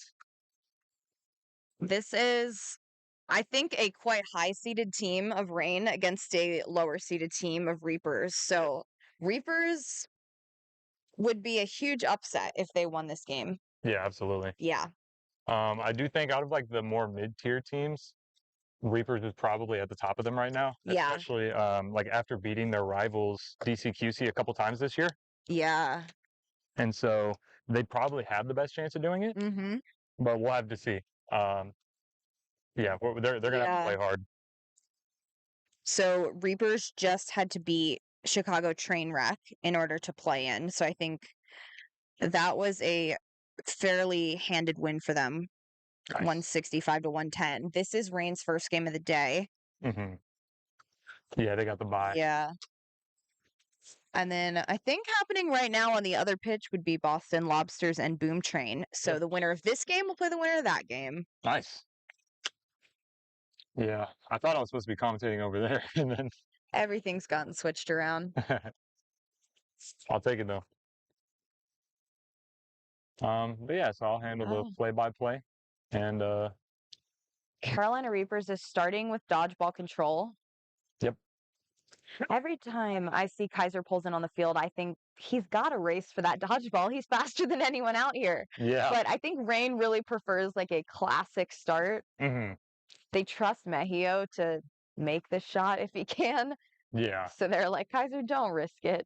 Yeah, I think, playing more clean, like Yeah. you said, classic, and just like doing what they know how to do. Yeah. That's definitely what Rain is really good about fundamentally. And then once it gets, out of hand, they'll start doing more and more extra stuff. So right now, Ryan Mejio has the ball up top. Oh, Exchange of quick beats made beat. by Kaiser Polden. Pass to Wow. Bitsy Archibald. And they open up really quickly in about 5 seconds. That was quick goal for Rain with their bread and butter. That Mejio made a pass that could almost have been a shot, and then just trusting a teammate to be there right behind the hoops. Yes, I think that's If the shot doesn't go in, perfect description. Rebounder. Braxton Hale passes the ball to Lauren Hirsch. Passes it behind to Thompson. And Mejio intercepts it. Oh, great beat by Lauren Curry. Oh, Rain Chaser just drops the ball, which... Oh, my goodness. That was quite a dunk. Yeah. Wow. I gave a Reapers Chaser a little bit of time to tag back in and possibly get into the play. Yes. What I'll say, I think when Ryan Mejio ran down the middle, it looked like there was a little bit of neck contact on him from, I believe, Braxton Hale. Okay. I mean, it's it's one of those things you're gonna play with intensity, especially when you turn it over and it's a fast break. So I wonder if that's maybe what they're talking about. So right now in Rain, I think Joe Goulet tried to dunk over number 13, Lauren Hirsch on Reapers. Yes, in like a possible head contact, but maybe no call on the play. Yep, neck contact to the neck. Yes. Well, I think it was great poise by Ryan Mejio to just keep playing. He felt it on his neck. He could have easily but he's like, no, I'll just keep playing, trust my teammates. Ball did slip out, unfortunately, for Joe Goulet. Okay. Goal was goaltending from Hirsch, so the goal's good. So that means that the keeper, that net contact doesn't have to serve any penalty time. Yes, yeah. He went over and then around and touched the ball to her back, and that's what made it goaltending. Not that she did anything wrong. Yeah. But yeah, great. Like, that's just the athleticism right there at play. Yeah. Wow, Rain's beater's playing really high. Yeah, they want to press and get that turnover fast break. Hannah Reese throws the dodgeball back, and it looks like Reapers is only going to recover one. Yes, and you can see Rain already wanting to fast break. Yeah. Lauren Smith looking to push the pace, just sprinting up the field. Hirsch is really hustling to get back. Yes. Wow, and dish and alley-oop. Yeah, another Joe Goulet goal right there. Yeah. That is One goal by Bitsy Archibald, and then that's two from Joe Goulet already in this game. That fast break was thanks to Lauren Smith. Yeah, pushing the pace up the field, and Hirsch was really racing her to get back. Well, they even had a set defense, but they just were so confident that they could get through it. Yeah. Very good. Fast play right there by Rain. Pass behind hoops. So Reapers are taking around Miho. Second interception of the day. Yep. And Kaiser pushing the pace, making sure that Hirsch is that's Reese well out of the play for Reapers, their beater. Yes. But Reapers still got the set defense. Well, they're hustling for sure. Like, you can tell they want it. And there's another alley-oop. Wow. Joe Goulet, he already has a hat trick on the game. Yeah. It was a screen from Lauren Smith that allowed that to happen, screening the keeper out of the way. Yep. I mean, great teamwork right there. It's so hard when there's so many pieces at play. You know, you got to worry about not only the driver, but also the screener, and then also the scorer. Yeah. And not to mention there's a player on the other side. Yeah. So, Reapers taking it up slow. They made some subs. Lee Hodge is in for their first minutes in this game. Yeah. Oh, and Kaiser wants to beat them out of the play, make them not an option. Yes. I think it's a great move. Pushing the pace. Oh. Hate to see it when Reaper's beater makes a tap on that small hoop, but instead their chaser goes to the medium hoop. Yeah, I will say they didn't really set up anything on the left side. I think the chasers were setting up on the right. Right. And that beater might have just been wanting to just probe the defense a little bit. Yeah. It's beat by LeBove, and another, not quite an alley-oop. But can't make the one-handed catch. Even though the Reaper's chaser was beat, Hodge recovers the quad ball. With a hug. Yeah. That was great. Lee Hodge walking the ball up. Yeah. Kaiser behind with the dodgeball. Ball goes up to Lindsey Simpson, who's going to take the reset. Joe Goulet's really trying to force this. Lindsey Simpson beat by Kaiser. Goulet shifting around everyone. Oh, beat on Kaiser. And no good. Oh, a block. Another Mejio goal. Well, first Mejio goal. Wow. He's got a few assists. Yeah. 2 assists and a goal already in this game. I'll say props to Reapers for trying to slow that down there. Lindsey Simpson taking the reset. Yes. Cody LeBove trying to make a few beats, slow it down. Did get Kaiser out of the play, which was crucial. Yeah. But they just had no chasers left to defend. Yeah, pretty much. There was no one behind to pass it to, so Lindsey had to run it up here. Yeah. Ball goes back to Slominski. Back up top to Cole Tibbs, driving in front of the defense. Ryan Davis makes a tackle. Pass. Sorry. Said the wrong name there. Slominski, I think, subbed out after falling on the ball over there. Yes, my fault. That is a Slominski. Oh my gosh, I did it again. Melissa Roscoe assist by Reaper's first goal up on the board. Yes, assist by Tibbs. Score is currently 5-1 in favor of Rain. Yes. Miguel Esparza pulling the keeper out. Pass to DME. Makes a shot on the small hoop, and that's in. Yep. I think that was a hammer play on the small hoop, but it all happened so fast I couldn't even tell. Yes, it totally was. Miguel pulled that keeper way out to the right, and then by the time they took the pass to DME, there was no one to recover and get across the defense. LeBove dueling with Curry. Curry pass. Oh, LeBove beat out. Hodge passed to no one. But it's picked up. Yeah. I mean, that might not have been the ball. Might not have been the best move. Davis wins the box out against Ross. And some beats. Chaser beat out. Oh, missed the shot. That's all right. Recovers. She has Daniel Williams on her left. DME, who she gives it to, and that's going to be a dunk. Oh my goodness. That was crazy. I mean, I think it was like an open hoop until Lindsey got there. But yeah, I was going to say it was a little bit reckless dislodgement, which we saw a few cards for in the last game I was commentating. From scoring? Yeah. Gotcha. But that was college, and that's bound to happen in college. They get excited. Yes. Yeah. I mean, it was a cool dunk by DME, but it was kind of open. Yeah. This is an interesting. That is a great goal by Tibbs. If it is good, we'll have to see if he was deep before. This is an interesting line right here because Zachary Thompson is beating right now 4 Reapers. He's usually one of their better scorers. Oh, wow. All right. He's usually actually out here with Lee Hodge, but I think Cole Tibbs is who they're subbing in for him. Maybe they just needed an extra sub. Yeah, it looks like a lot of their beaters are gassed sitting down on the sideline right now. Yes, for sure. Which is fair when you're playing against Williams and Curry. Or no, that's Maddie. Yes, that is indeed Namani. I mean, it's hard. It's hot out here. Yeah, if you're in the sun. hot. And then Daniel Williams makes you feel the heat in a different type of way, right? But yeah, I've never seen Zach Thompson beat before. We'll have to see how he does. Yeah. There's a reason they picked him, right? Yeah. So we'll have to see. Right now there is a call.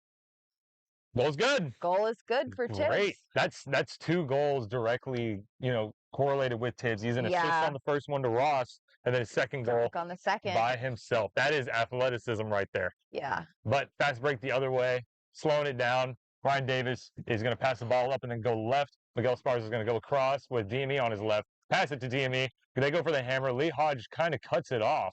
Gets it back to Esparza, who has the man in the area. Annika Kim goes, misses the shot. Lee Hodge recovers. That is a good stop by Reapers. Wow, good for Reapers. Yeah, but no energy. I know. No energy. I want the energy. A lot of it was Zachary Thompson preventing that hammer play from happening, just protecting the chasers. Which is great. I mean, a chaser mindset in there, helping to stop the hammer. The beaters, works out well. Very Ball good. in Simpson's hands. Yep. Looking for Gives it to Hodge. I think Hodge knows that the target's on their back. And so they're trying to do all they can to put it away. Simpson trying to set a screen on keeper Ryan Davis. Hodge bobbles it while they're beat. Yes, unfortunate Simpson bounce beat, as well. And as far as they're running away with it. And not quite a goal. Who was beat. I think Berto made that beat. Oh, tries to dunk. Cole Tibbs blocks it. And a fight for the ball. Lee Hodge. Shouts from the sideline that they were off broom, but now it's Annika Kim versus with the goal. Kim makes a shot. Yeah, I mean, the drive and shot, very good goal. We'll have to see if that was good. A stoppage happened right after that. Driving in, pulling the defense, realizing, okay, I could probably just take this on my own. Yeah. And doing it, I think is the right move. But interestingly enough, Esparza ran to pick up the ball. Yeah. So I'm kind of confused. Lots of scrappiness happening on the ground. I don't know who. I think it totally went in, though. Yeah. Oh, no, that goal was good. It's whether or not someone was off room beforehand. Yes. And I also thought that Reaper's beater, Berto Morales, made a beat on DME at some point. Well, maybe possibly before a pass was gone off, but maybe it was natural motion. Yeah. Well, he did come back and tag in. So I wonder if that pass maybe should have just been in Reaper's hands. Let's see. All right. Anyways, Esparza recovers in the back, but I don't think that's going to matter it shouldn't matter. It shouldn't be an Esparza goal, our ball. Does Reapers have any dodgeballs right now? It doesn't look like it. Yeah. I'm surprised that they would. Okay, that should not be to Esparza because Kim got the ball after the foul. Yes. Okay, so up top 2, Melissa Ross. Okay. Wait, that is not Melissa Ross. That is a Reaper's chaser. Don't know their name. Setting a screen on Ryan Davis, preventing that high pressure from them. Cole Tibbs. Oh man. Great pass that just bounces. Yeah. Man, that was a dot. Frustrating, yeah. I mean, I think the difference here is Tibbs is doing a really good job at getting past that initial press. Yeah. And while there is still a lot of pressure on him, he's helping the team kind of break down a little bit. Yeah. You got to move quick on offense still, but you're going to get looks. Yeah. Score is 80-20. Took the goal away actually. 70-20. Yeah. Now it's 80-20. Sorry, after that goal got taken away. It's going to be a big line sub for Reapers. Yes. Did you happen to see both back in as a beater? I have no idea who scored that. No problem. It was either Kim Esparza, DME, or Davis. Good point. Yeah. Good point. I was looking away because I made that mistake. Yeah. But alrighty. Let's see. So we have our starting beaters back in for Reapers. Yes, we have Braxton Hale passes it across to Cole Tibbs with Slaminski on his left. We'll have to see what he does with it, though. Tibbs running around. Gets pressured by Maddie Namani, who makes that beat. Ryan Davis is going to grab that. Not quite an interception, but does get the ball. looking to get the ball off to the 2 options. Goal for DME. That's 3 for DME already as well. Oh no. Nemani is collecting 3 dodgeballs, telling Williams don't pick it up because that means Reapers doesn't have a fist. Great calms. Great calms. Uh-oh. Set a card on Ryan. Brian Davis, Braxton Hale tackle hitting the floor. Yeah, looks like a card on Davis. Card on Davis. MLQ teammates over here. Yeah, that was a great assist by Davis to DME. I think Davis ran it up all the way with the intent to draw defenders and pass it across. Right. Contact from behind on Davis was the call. Yes. So now ball is in Hale's hands, and Esparza is looking to make a stop. Hale does have the option to pass to Slominski, but again, Esparza's right there. Yeah. Just wants the pressure. Yeah. Oh, passes on the ground to Slominski, or possibly to himself, allowing Slominski to be a screen. Yes. Caleb Brooks passes to a beater. It looks darn, yeah. And that's a stop. Well, there's a pass to Lebov and then possibly that other chaser on Reapers who's running back. Goodness gracious. DME accidentally ran into that player. Goal for Esparza. As number 98. Yeah. Adeline Morris. We'll remember your name from now on, Adeline. But yeah, so that's another goal for Rain. Score is 120. Man, oh man. Great. New beaters in. We have Barnes and TJ O'Connor. Yep. And the ball, almost was out of bounds, but Rain is able to keep it in. So we have Austin Cruz running the ball back into the keeper's hands. Very nice. Davis is back in from their card, and they're going to sub right now. I've actually never seen this line by Rain because I've been in tournaments where they didn't have these folks on the field. Yeah. So they've got Morimoto passing it across to Angela Song. She has Austin Cruz on her left. And Anya Ortiz across. And the pass just goes right too high for Anya. Oh, and Morimoto recovers. Oh, Lebov attempted kick beat, unfortunate. Way far away. And a great hands go up. I think they're looking to call a kickoff pitch. But that would have been an attempted kick beat on Lebov. But they pointed at Rain though is the issue, and Rain isn't the one that kicked it. So I don't know what's going on. Yeah, I think goal should stand, right? Yeah, I would think the goal should stand. It's whether there's beater play happening afterwards. Mm-hmm. Yeah. Shoot. Long stoppage, long talk. I guess maybe we shouldn't try and speculate, I guess, what it's about, but that is kind of what it looked like. Yeah. Alrighty, let's see. This ref crew loves to have a long stoppage. I wonder, they like to talk, right? Yeah. They like to point to making decisions.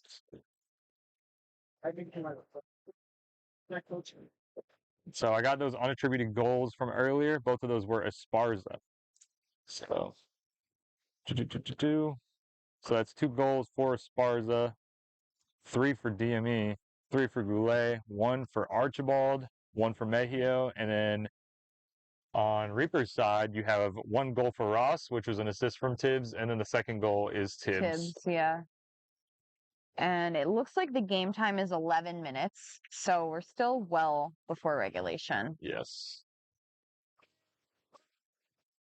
Yep, okay. No call on the play, recovering the dodgeball. So that is a good Morimoto goal. Yeah. Score is 110-20. So Barnes running back. I was wondering if they were going to create some pressure up here for Reese and Lebov, but turns out they won't. Yeah, it looks like they want their set defense. Mm-hmm. Well, it's been doing well so far, right? And that's what we were saying at the beginning. They play simple, well. Yeah, they're going for fundamentals. Yeah. We have Caleb Brooks with the ball, probing the defense, gets it. Hodge just tipped off. Was that Anya Ortiz's hands? Yes. And Austin Cruz getting hands in there as well with the fast break.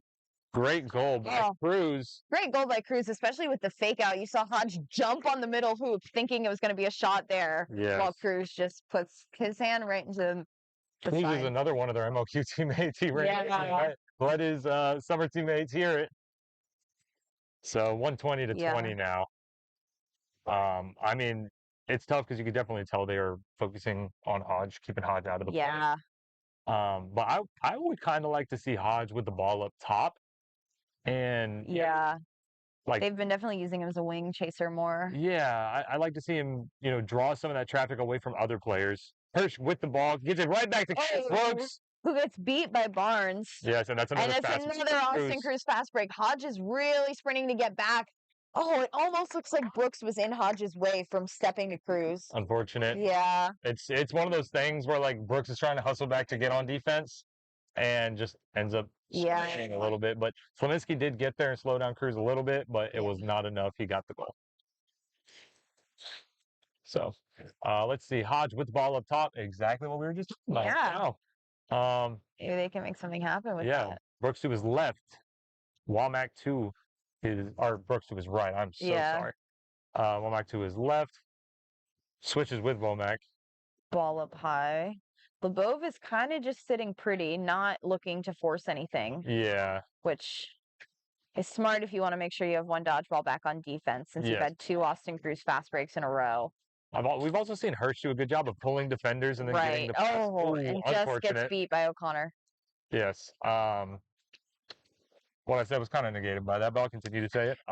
She's doing a good job of getting back there, drawing defenders, and getting it out to someone. And that's the type of stuff they really need to do. Hold the defense and make them move around. Don't just let them stand around, right? Because the defense wants to play off of them. They're not trying to force anything right now. Morimoto gives it across to Cruz. Cruz, bad. Heat check right there for Cruz. Yeah. Gets hit, and it is a pass. It was intended for Song. Rolls out of bounds. I definitely think Barnes and Song were looking to push the pace, and Morimoto was like a little slow to get there mentally to decide if that should be a pass or a shot. Yeah, for sure. Hirsch with the ball up top. Hodge on her right. Lebov in the area.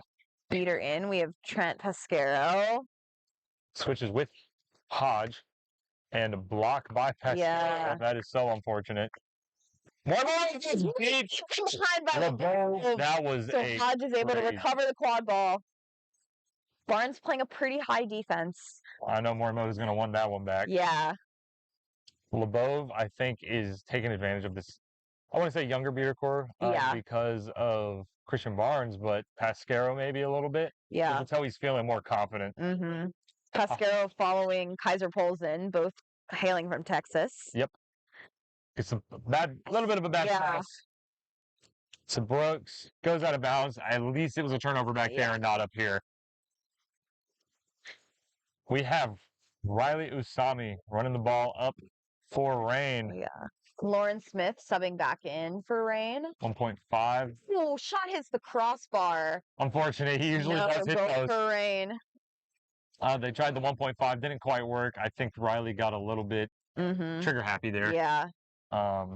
Should have went in with the team and then maybe make that shot. Maybe you don't later. Yeah. So we can definitely see this beater pair making 1.5s though, because they are a hyper beater pair. Yes, 100%. Not even hyper aggressive, just high energy for Rain. Yes, I'm not gonna lie. I'm glad Zach Thompson's. Oh, Lebov misses a beat on Pasquero. Oh, Womack gets the quad ball, and I thought almost Barnes hit their own player, but no. Yeah. It might have hit their own player and just bounced off. I think that is what happened. You might be right. Usami going up a little bit slower. Now pushing the pace, gets it to Danny Rendon, who's probably like a top 3 most athletic player in this sport. And so if you don't have a dodgeball on Rendon, you're probably not making the shot. All right, we have Berto Morales back in with Berto and Austin Cruz and Caleb Williams. We have some Arizona State University representation. They used to play in college together. Yep. On both sides. That is interesting. Womack probes the defense, gets it out to Melissa Ross. Berto threatening Trent, but luckily Daniel Rendon was able to get in the way, smartly covering Trent from the beater. Goes for somewhat of an alley-oop pass. Didn't quite work. My apologies again. That's Adeline Morris. I keep getting them confused. But Usami runs it up and just a floater. Yep, that's what he was trying to do here, right? He wants to run. He's fast enough to where he can get there before you're fully set up. And then if there's a hoop open, you can bet you're going to see a rainbow arch right through it. So 150 to 20 now. I'm not going to lie. I mean, it kind of depends on what they actually want to do here. I think they should put Tibbs back in the game. Tibbs and Simpson, I think, were a breath of fresh air. Yeah. I mean, aligned with like all their best chasers, Tibbs, Simpson, Hodge. Womack probing the defense. Oh, great shot. Great shot in. That's Womack. So that's makes it 30 for Reapers. Yeah, creates their own offense there and gets the goal. Yeah. Moves their feet. I think that is crucial right here. Moving your feet with the ball, not just without. And doing a little jump, gaining some height. There's been a few times on defense and on offense I felt like Reapers need to just jump a little bit. Yeah. Get some inches off the ground and your fingertips will be there. Oh my goodness, a great shot across. By but natural motion allows the goal to be in. That was a great goal by Usami. Yeah. He shot across. Are so tricky of when do you pull the trigger on that, and Berto was just a little too slow. Yeah, well, it sucks because it wasn't like, I bet they were worried about Riley shooting on the small or the tall, but he went through the medium. That puts us at 160 to 30.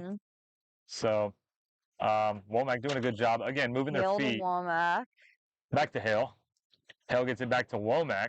Morris floating behind as well as Zachary Thompson. Pump fake by Womack. Oh, Womack gets the ball out and it's right to, who is that? Is that Usami again? That is Usami who it's at. Usami came in, he missed that first shot, gets an assist, and then 3 goals in a row. Yeah. So, and now there's make sure to pad those plus minus stats. Yeah. I will say probably long pass. Probably the wrong pass by Womack. On their right was I believe Hale, and then passing back, and Usami just got to the ball first. Nice block by Thompson. Brendan attempted to dunk. Gets it to Lauren Smith. And there's a fast break right here. Oh, but against the dodgeball. Did that work? It did not go through. Wow, Kaiser Polson knocking the quad ball off its path. That's crazy. I mean, that was a great defense. Impressive, yeah. That was a great defense by Reapers, and then their offense. I think Hale was right to take it there. Yeah. Like in a game like this, you don't want to lose those opportunities. Yeah. And if you don't score at this point, it's kind of whatever. But you want to take those in order to get those. Rendon gets it to Archibald. Oh. Archibald gets blocked. Blocked by Simpson, picks it up, dunks again. Yes. Unfortunate bounce for Simpson there, I think, but great defense. 180 to 30. This is last possession. We'll see what Reapers wants to do with this. They're getting pressed a little bit by Denny Rendon. They also have control on defense. Which I expect. Oh, no. Uh-oh. Pushing the pace. Yes. Trent Pasquero. Oh, leaving those chasers alone on defense. That's another. That was possession. Morris put her hand up to try and make a shot since the beaters were pretty far away, but it didn't happen. Unfortunate, yeah. Everyone's going to take a few steps back, and that is regulation. Yeah. Man, it's not looking good for Reapers right now. I will say that. Rain has looked their best out of any team this tournament. Yeah, and just like the best they have all year too. Yeah. And so they really have top players from every region. Like they have a Creighton core, they have U.S. national team core, a few of the Warriors people when that team dissolved, a few Arizona people like random Cruz, Trent Pasquero, who's from Texas, now in Colorado. We're hoping to pull them for a West team, but they said, no, I want a title. So yep. that is what Rain is aiming to get today. Yeah, it's one of those things. Trenton also played with Kaiser in college, like you said earlier.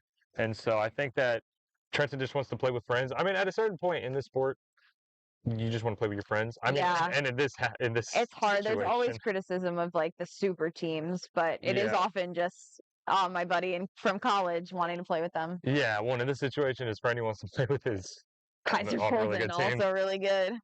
So I mean, I will say Rain isn't playing like a super team right now. They're playing like a loyal machine. Exactly. Not just we're all good. We're all good and doing our own thing. Yeah. This is teamwork. They're playing fundamentals, Easy defenses. Yeah. Well, Classic. like honestly, what you're saying is true. We've seen a couple presses. We've seen easy defense. But a lot of them are just like doing the fundamentals, like you said. We've had fast breaks. We've had half court offense. Right. We've seen it all right now. And I think, how many stops does Reapers have? Do you think? Maybe 2 or 3. I was gonna say the same. There was that one really good one. Yeah. They do have for sure 2. It was the one where Hale fast broke and Kaiser knocked the ball out of the air, and then they had another one that was a really good press. Hodge ended up recovering it. Yeah. Can't remember there was another one, but I feel like there was. Yeah. And yeah, I mean, I think Reapers got to get the energy up a little bit. This is your last game of the day of the season too. Yeah. Right? Like you gotta empty the tank and just like send it. Like have some fun. Do your thing, play hard, like do something you can be proud of during the snitch on pitch, time here. Yeah, which is definitely. I wonder if Esparza is actually going to pass that back or not. Yeah. I thought maybe he's going to take it. Yeah. Definitely think as a beater, this is Reaper's time to maybe make something happen, at least cause chaos if you can't get control. Yes. All right. Hopefully while you're on runners on. Yeah. We've got Ryan Davis, Team USA Seeker. Yep. I guess I'll cover it. Oh, great block. Yeah, great block by LeBeau. Jump block. Oh, a lot of chaos happening behind the hoops. Esparza has the ball, throws it up to Ryan Mayo. He got it. Alley-oop from the front. Yeah. Wow, that's a good point there. Oh, I mean, he jumped up and he was floating there, and he was even good defense too. Yeah. But Creighton Williams making a perfect little bubble. Yeah. LeBeau blocks it. Oh, great block. Beats Williams. That is great. LeBeau is going to be able to recover control for Reapers unless Curry gets there first. Lee Hodge just needs to cook these people. Yeah. There we go. Good goal by Hodge. A lot of movement with the ball. He's getting some looks at the seeker, at the flag runner. Oh. But now Davis is going to be here defending. Tibbs is beat out by Williams. And almost a catch. Davis lunging. We have 2 dodgeballs off the side of the pitch. They Curry get one to maintain control. And easy goal for Esparza there. I don't even know if Reapers knows this dodgeball is sitting right behind the cameras. Oh my gosh. Yeah. Someone's got to call that out for them. Yeah, and looks like Hannah Reese has a fist up and going for it. Oh, geez. Oh. Hit the ground hard. Lee Hodge with the ball again. Lindsey Simpson's coming up for a screen. This is a bucket. It looks like this is a bucket. There we go. Buckets for Simpson. Simpson comes up with the screen. Hodge gets past that defender, and Hodge puts it in for the goal. That is completely Lindsey Simpson's doing right there, and Hodge's willingness to trust. So, looks like Davis subbed out for Goulet, who has just slightly longer of a wingspan, which might be useful here with this very lanky flag runner. Yes. And Mejio, another dunk on the tall hoop through Hodge, through Simpson.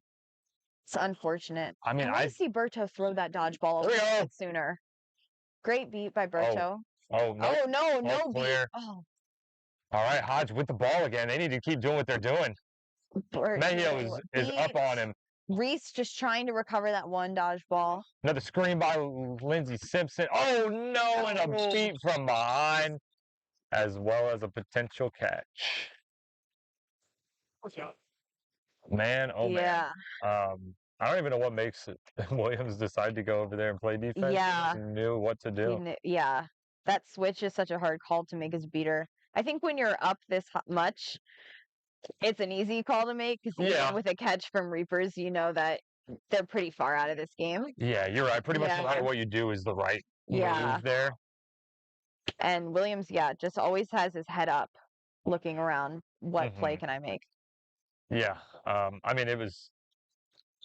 And they adjusted, right? 2 goals in a row from Hodge there with the help of his teammates setting screens. Yeah. They adjusted and they knew, like, it's probably what they're going to do. But they can't do that if I just beat him. Rain catches good. And that should be game. That's game. Yep. So that was a quick game. Rain ran up the score. Yeah. Lots of fast breaks. And Reapers fought hard. I think ultimately LeBeau getting tired is what hurt the most for Reapers. If they had had a little bit more beater support on defense against some of those fast breaks, we would have seen maybe a higher score, more parity in the game. Yeah, and LeBeau was cooking during the switch on pitch. Yeah. It does suck because, like I said, Reapers is one of the better like mid-tier teams, if you want to call them that. Yeah. And so you hate to see them run into this type of team so early on day 2. But that's Quadball right now. There's a lot of parity towards the top, and so right now it looks like Boom beat Boston Lobsters. That seems as expected. So Rain is going to go play Boom next. Wow. What was the score of that game? Do you know? 145 to 50. Wow. So Boom blew them out of the water. That is something. Yeah. We'll have to see which team out of Boom and Rain got better practice in. Yeah. I mean, from what we saw, Rain did a lot of different fundamental work.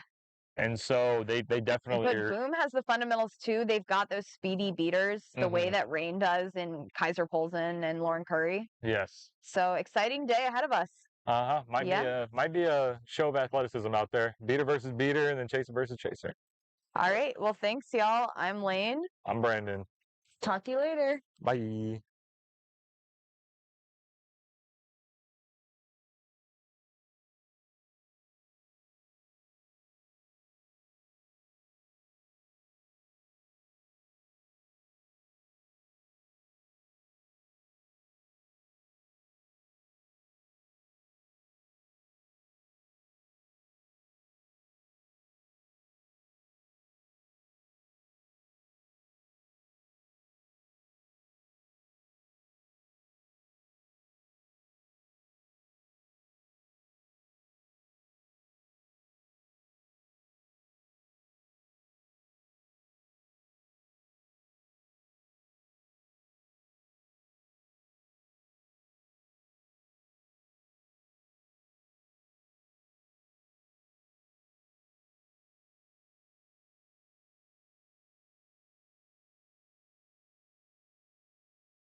Hey, welcome to our semifinal game. I am vamping for a second as our commentators get set up. We have Creighton versus UVA, and we have some high winds going on. How are you, man? I don't know. I was just driven here from pitch 3. Yeah. I gotta find Creighton. All right, here, you call. I'll do that. Okay. Thank you.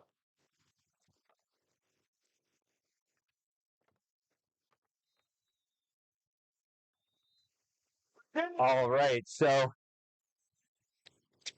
the game here is about to start on pitch 1 between Creighton in their blacks and Virginia in their blue and orange. This is going to be a great matchup, rematch. And we have brooms up. Virginia with the quad ball, number 77, passing it.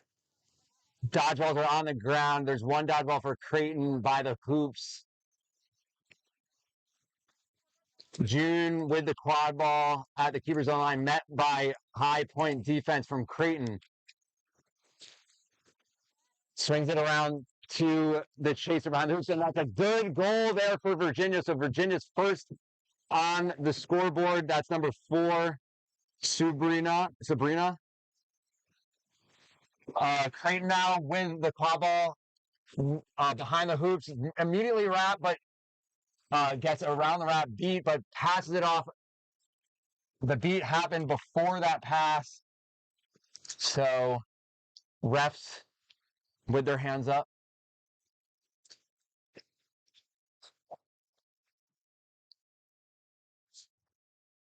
All right, so as we work on figuring out what happened on this stoppage, we are happy to be here. I'm Clay Dockery with Justin Bogart, and it is a great game for us with these titans of the college quad ball game looking at us right on this field. All right. All right, so that is a yellow card on the Virginia player. I believe that was Provitz, number 99. That will be 1 minute in the box or until Creighton scores, and that gives Creighton another opportunity here to tie this game back up. All right, so Creighton now with the quad ball at the keeper zone line. Number 17, Pian in. Back in, tag back in. Oh, nice shot there on the small hoop. I believe that was number 22, Chankanoa, in for Creighton. We have a stoppage of play. Yes, that was a very nice looking goal by Chankanoa. The Creighton team wanting to make sure that the Virginia team is pulled out of their game. Both of these teams extremely physical. We haven't gotten into that part of the game yet, but there have been several stoppages already. I imagine that's going to continue. Yep. Hopefully, both teams able to find a rhythm in this game. It's hard to find a rhythm when you have stoppages. Beater battle happening. Let's see who comes up. So Virginia comes up with control. June with the quad ball looking to drive. Does spin move and shot is good. Yes, Jun gets that goal with a very, very nice spin move there. Virginia up 20-10 and now falls all the way back into their defense. Creighton looking to make something happen in the middle of the bludger game. A couple kick beats and a long shot. Virginia's probably going to come away with control. So Virginia now pressing Creighton with the quad ball, trying to pass around this high pressure defense. Gets around them. That's Chankanoa, gets beat, but passes it right before the beat. A very nice block there on the center hoop by the Virginia player, Ryan Morales. So earlier in the day, Virginia's beaters against Brandeis decided to play 1.5, and that really brought them back into actually, I think that may have been Sam Houston, but that really brought them back into the game. So we'll look to see if they decide to do a 1.5 as well in this game. Yes. Rylan Morales there with that nice block leads to Virginia getting a nice opportunity here, pulling Creighton around the hoops. Everybody moving the ball well. Nice shot, but it's blocked by a dodgeball. Dodgeball knocks that quad ball, which was right on target, straight up into the air. That Creighton beater all over the field. As a beater, you dream of making a block of a shot with your dodgeball. And Creighton able to come up with it, but we have a stoppage of play. Stoppage of play, Virginia player down on the far side of the field. And in this time, what is it that you have seen in watching the Creighton and Virginia teams so far this weekend that you hope to see in this game? Well, so I was able to see a Creighton game yesterday against Sam Houston, and they started off, neck and neck, but Creighton, with their depth, was able to pull away later on in the game.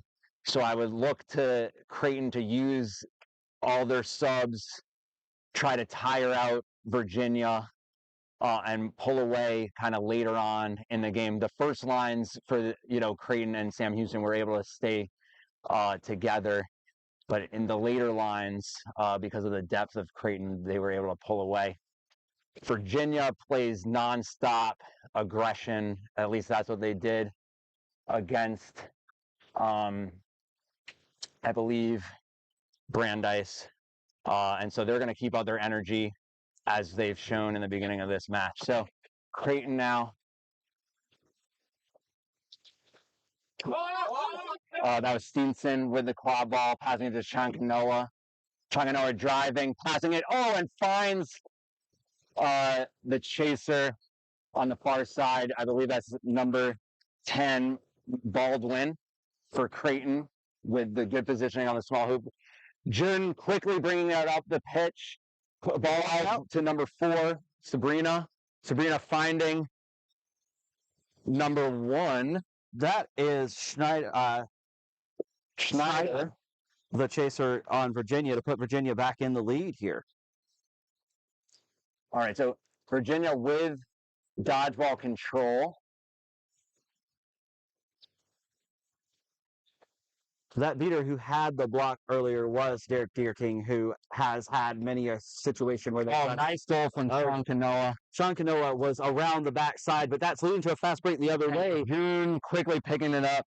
Yes, scoring for Virginia. So trading of goals here for both teams. Quick succession. Yes, John was able to go all the way across the field. John. All right, so now Creighton with dodgeball control beats out the point beater. Creighton swinging the ball around. This is in the hands of 86 Stinson, passing it to Baldwin. Baldwin shoots and scores for Creighton. Yes, that was a really nice goal. First using the referee, Chris Compt, as a screen, then the pass, and then the goal off the top of the middle of the hoop. So both teams here trading off goals, good physical play as well. Everyone playing with high energy. This is a key game in deep in bracket play here.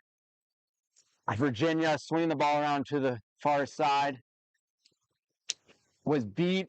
Now it's picked up by Stinson, but Stinson gets beat. Ball's on the ground. Who's going to pick it up? Shankanoa, maybe. Nope. It is in the hands of a Creighton chaser, number 90, Cassidy Wakiro. And we have a stoppage of play.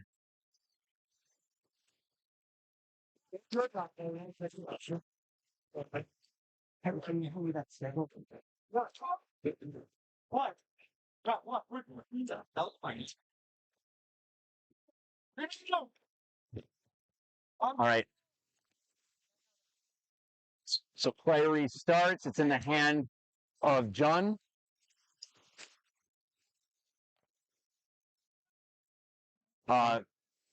Krovitz with the dodgeball. Virginia with dodgeball control. So now Sabrina Berry here on the near side had the quad ball for a second, gets it back to John in the center. This is a lot of action from Virginia, pulling those dodgeballs out of the zone, opening it up for the shot, and that was really nice looking. Virginia back in the lead. So that was a nice shot from John. And Virginia able to keep control despite an attack from the Creighton beater. Yes. This has been a pretty good game, back and forth, as a lot of the games this weekend have been. A lot of nice, even quad ball between the teams. I'd like to see this one continue to be a fast-paced game. So Baldwin with the quad ball, now passing it back to Mogan, but gets broken up. Yes, Morales is able to corral it in the center there. That bounce pass across the ground was not able to get through. All right, so John with the quad ball, walking it up, protected by 2 arm beaters for Virginia. Now passing it to Morales on the near side. Good point defense from Creighton keeper. Morales with the quad ball behind the hoops, looking to coordinate with their beaters. All right, there's a big exchange inside. That opens up space again. There's a block from John. Yes, great block from John there. John was able to block that dodgeball and then hit their 4th goal of this game. All right, so now Creighton with the quad ball. Getting wrapped up at midfield. Ball is out. Virginia beater kind of protecting the quad ball, tries to hit it with the dodgeball back. But it's, Creighton does from Creighton. Shankanoa. Nice pass to Baldwin, but gets beat in the head. Hopefully Baldwin is all right after that shot. Picked up by Virginia. And we have a stoppage.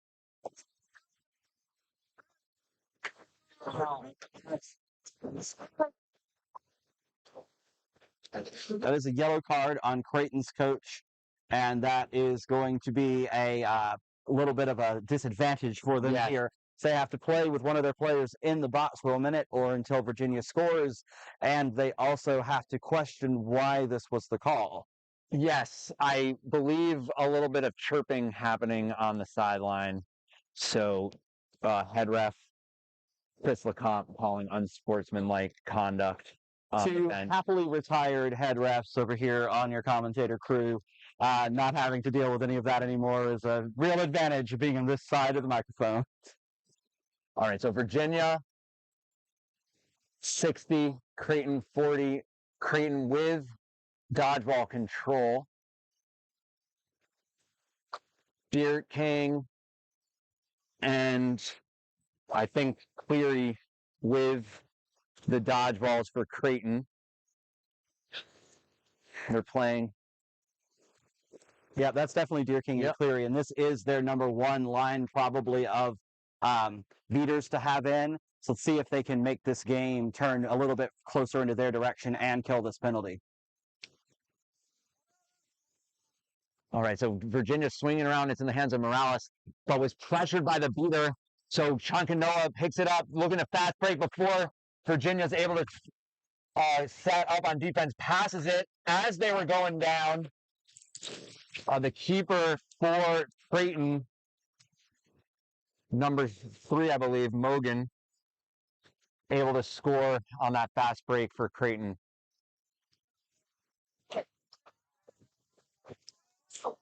Yes, that was really nice transition there from Creighton. They're able to score the shorthanded goal, or even it might have been right as the penalty was expiring, but still they did it without having everybody out there in the middle of the play.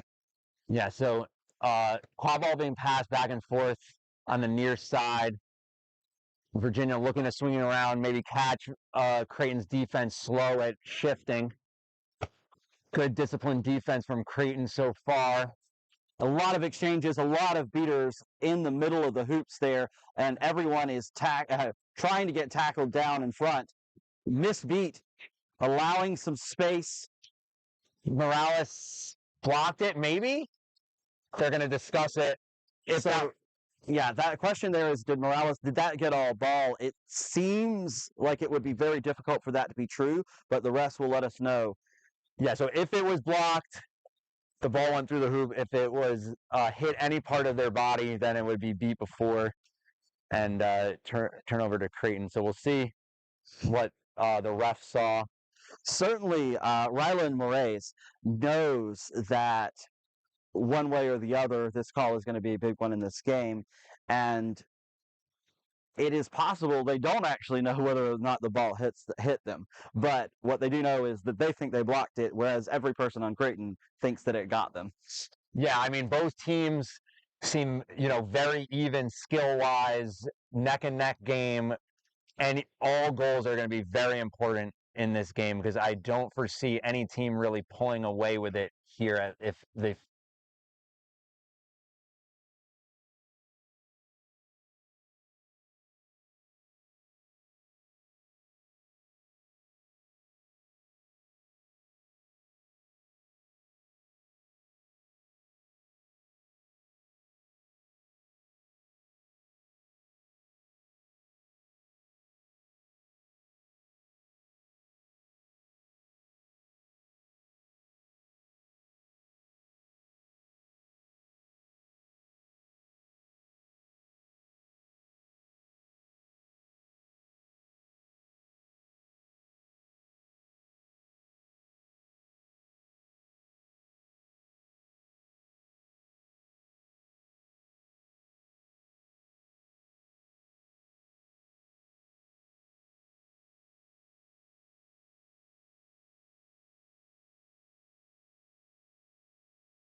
Oh wait, no, maybe it is now. It is. Yes. Passing at the ball went, but not able to find the inside of the hoop. And Virginia picks it up. I believe it is currently 80-70. John with the quad ball for Virginia. Krovitz with the dodge ball. And then Creighton has both of their beaters set even on the field there. There's an attack. Tried to strip that dodgeball out. And Creighton beater comes off very hard. This is not actually tag that can, but I saw that actually. Marias looking to shoot, doesn't. John blocks the beat, but the ball gets this lot. Immediate wrap there from Hogan. Hogan wraps the race. 5.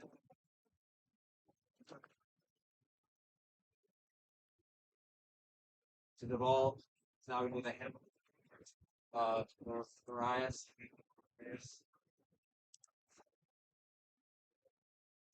John Canoa playing.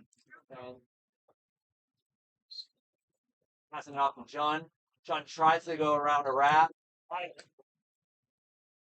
Oh, that's. Oh. It was deep of course. But that was really pretty. I don't know how that ball just floated into the beat for. No goal for Virginia. Alright, so that's Shankanoa with the claw ball passing it. Oh, gets beat. Yeah, that's a lot of is on the ground. Yeah, all of the action is in the ball.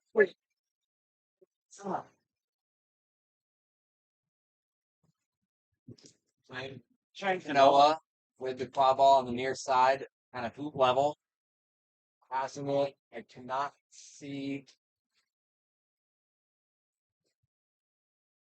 All right, back to Baldwin. Shankanoa. All right, so Lauren in now as a chaser. Gets the quad ball now. All right. Oh, let's be shot. Good.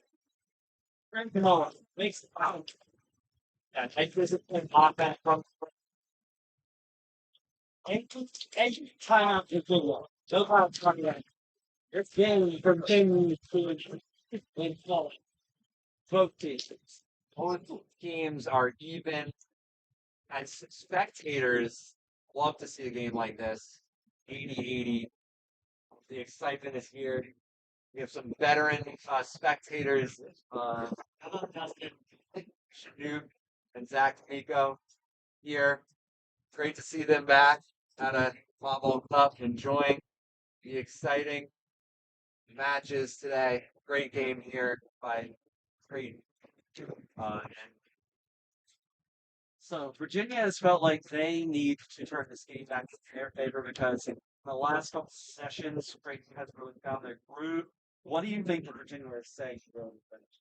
I think they're just saying, pick up the even more intensity. I know when they were struggling to get into their rhythm with Sam Houston, their beaters just went into that 1.5 high aggression, and they were able to regain momentum. So I think they're saying, we're in it. It's a tie game. If we just increase our intensity on Creighton, be able to pull away. And our defending national champions from the Nebraska side of the pitch, what are they using this opportunity to say to them? Well, they're equally saying we're physical. We've been here before. We know how to win these close physical games. And, I think the experience for both teams in these situations, Creighton was able to win it out prior. So they have that slight confidence about they know they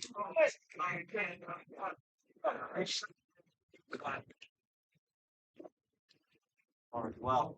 But is the number 1 ranked team. Probably the favorite. quite the matchup that we're seeing here. 1 versus 2. All right, so Creighton's still with their dodgeball control. It's clear now with a new feeder in.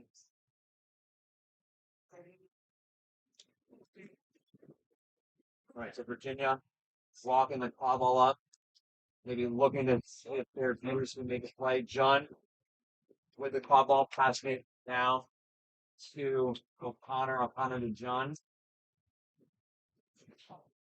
Creighton really setting their defense, both bludgers at both dodgeballs in the appropriate positions forward and back.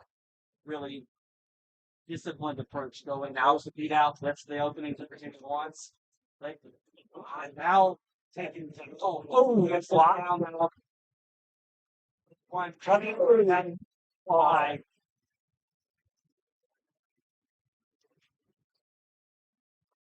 High contact by Noah for,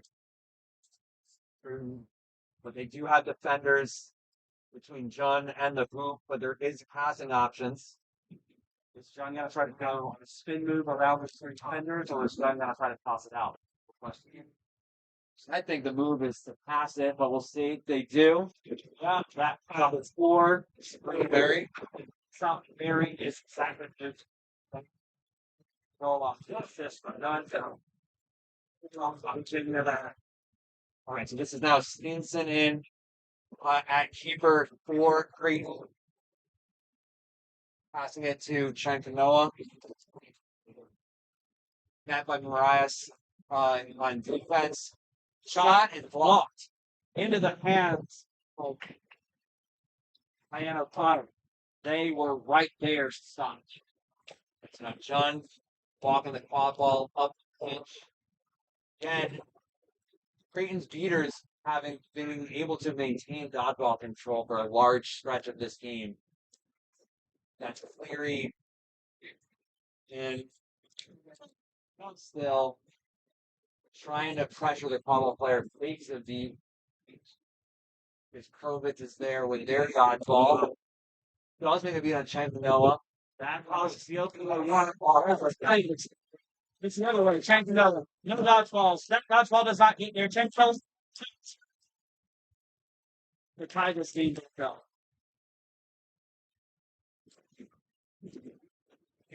Right. So, high game now. Virginia walking up.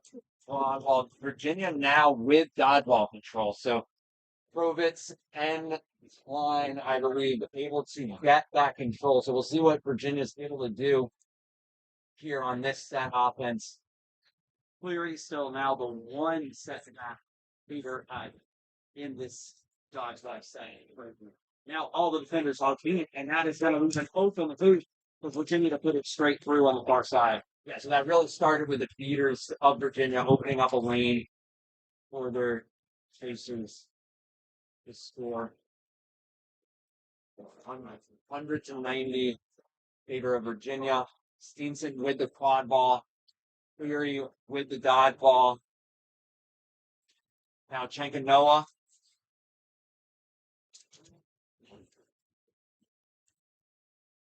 Really disciplined setup over here for Virginia. There's an exchange in dodgeball. Block. And John, that's it. Quad ball since they're the keeper. Creighton has to back up and get to their set defense.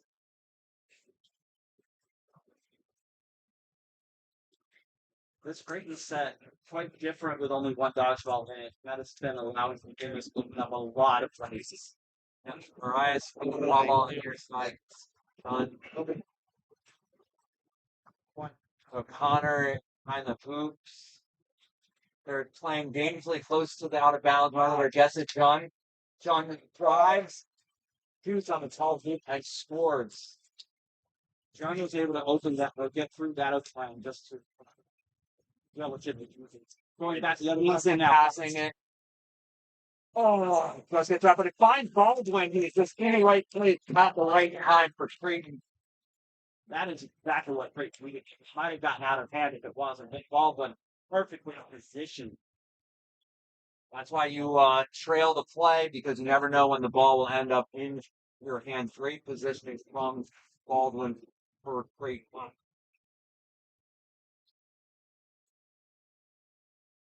And I believe I heard the countdown for the last possession here of the senior floor period. The ball is currently in the hand of John now Marias on the near side. Few key things here. Creighton want to keep this dodgeball control if possible. Stop this goal if at all possible. Order of operation is really important. Oh, here he is. Amazing. And then it's going to be well,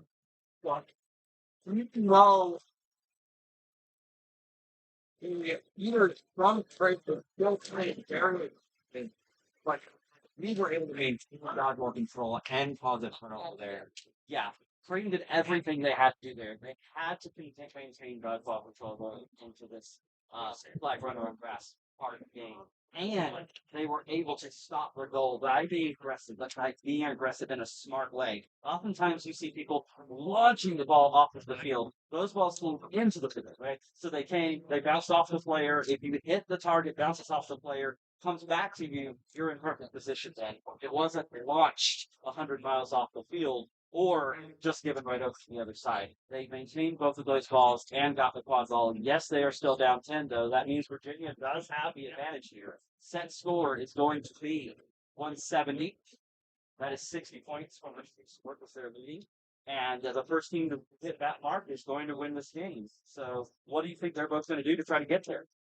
Well, I think the flag catch is going to be key to this game because they've been even in the Quadball game, and the flag being worth 35 points will really, whoever catches that, they'll be able to build off that momentum and, have the advantage of trying to reach that set score first.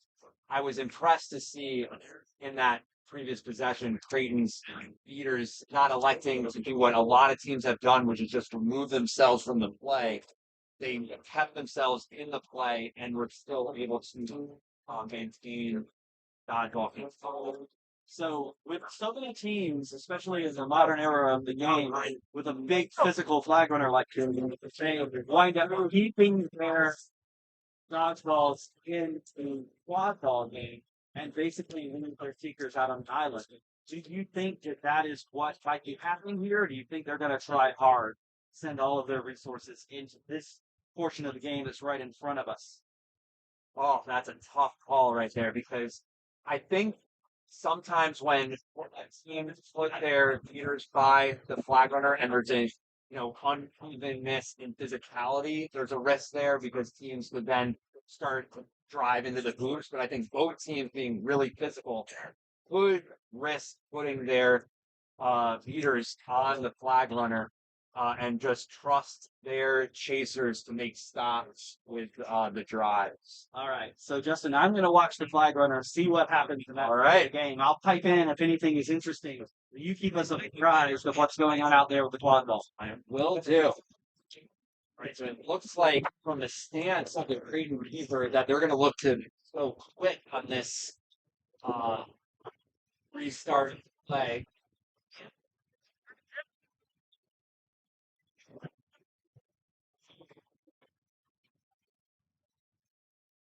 And I think they have a brief no dodgeball opportunity here on the side. So that's why they're in the snap. Stinson passes it off and good score there. And we start playing. I believe that may have been Maddie on the air mark. I can't see the number. Oh. Right, so Virginia coming back. John shot is no good. Too high. And Creighton has put all of their resources into the flag. They're going hard for it, and they have most people on this flag right to get their super all the time. So they're trusting their chasers to make defensive stops because Virginia is trying to use all their momentum to drive in. Creighton has the Quadball.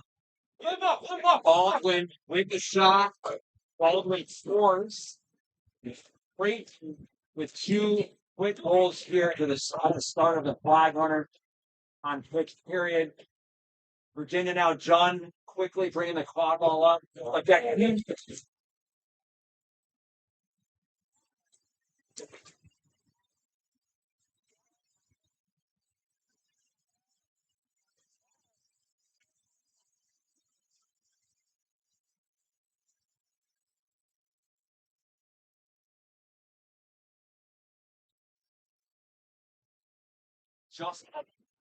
we will have the conversation and see what happens. Logan was on one knee. Start second, three, four, Creighton, 2 quick goals, 2 stops, and the flag catch. Deer King just made that leap right as the flag was caught. That's why Creighton now with the quad ball when we restart.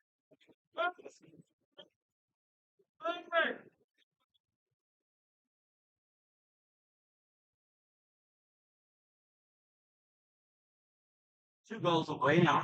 And Creighton with the puck. Right, so Stinson bringing it the ball up the far side. They like that side better. This offensive production. Right now, we'll see if they try to swing it. Virginia has Movitz in as with the dodgeball. They pass it off to Chankanoa. Tries to spin around John. Can't. Peter now comes. That's May. Pass the ball behind the moves. Places it back to the hands of Steenson. Now they're just the near side. Stiff arm. Passing it to Chankanoa. Shot as they're getting deep.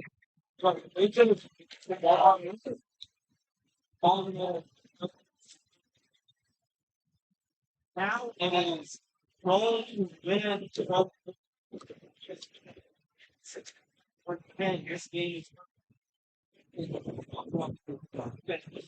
so far after 20 minutes. Virginia now with the Quadballs.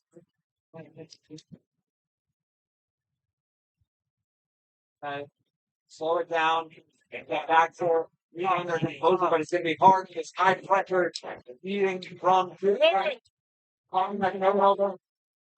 All right, can it be this? Oh no, that pass was just a bit too high. Is it safe on source of the view? It is safe. Oh, and it finds the hand of Baldwin. Baldwin. And Jankanoa. Wrong. And that's another goodness. After the goal, Jankanoa chirping a little bit. That Marias after the goal. So many things to discuss here, but one exciting moment potentially coming up. Everyone on their feet just to see what will happen when this referee meeting breaks up. Will it be Creighton with another opportunity in this tournament? Will it be Virginia moving on? We'll have to see. I review there's a foul on Virginia. It doesn't matter. The game is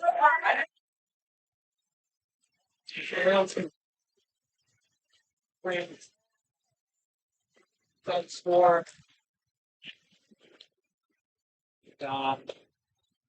Great effort from Virginia because they couldn't handle Creighton during this after the 20 minutes.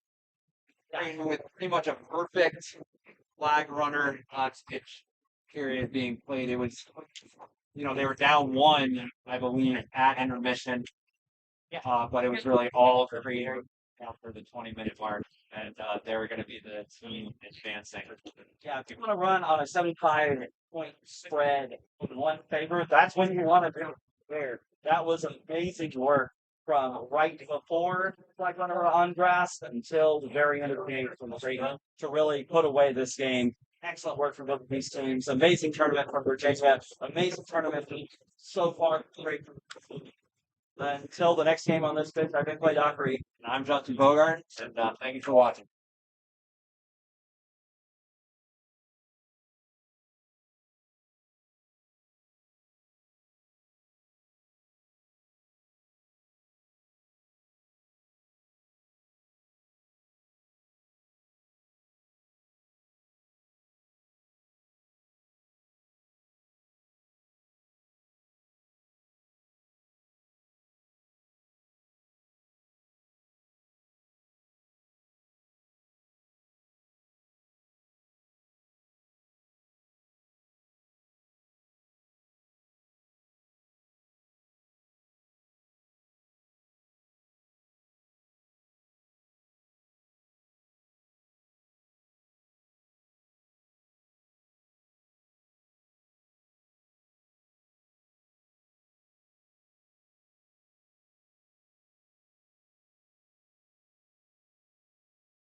One. Like, go back to the 26 semifinals. We have Rain versus Boom Train. Train, former USQ champion 3 seasons ago. Coming off a disappointing quarterfinals finish last year, but was rebounded this year back in the semifinals. Rubbing against Rain, the first-time team, but a lot of players on this team have championship experience in the squads over the years. Which was a game that everyone was anticipating all weekend, and it is here. Just confident and breathtaking. Rain's to be starting out with dodgeball.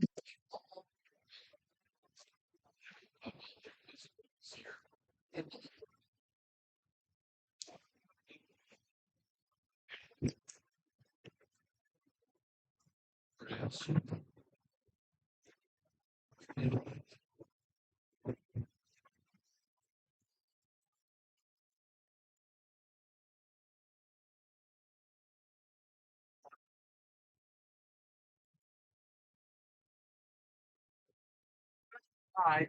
Big change it. Stop. Yes. Here. Yes. Big snap.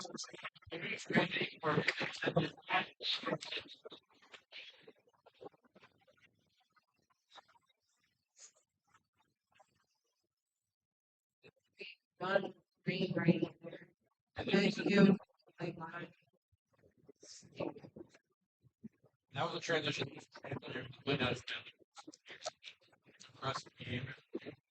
Have the last game on your list. You're welcome to end the stream. Please make sure that the phone gets back to Silverman or help.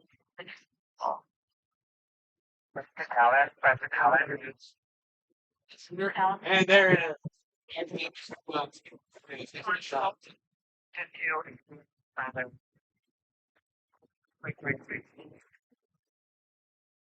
Off here.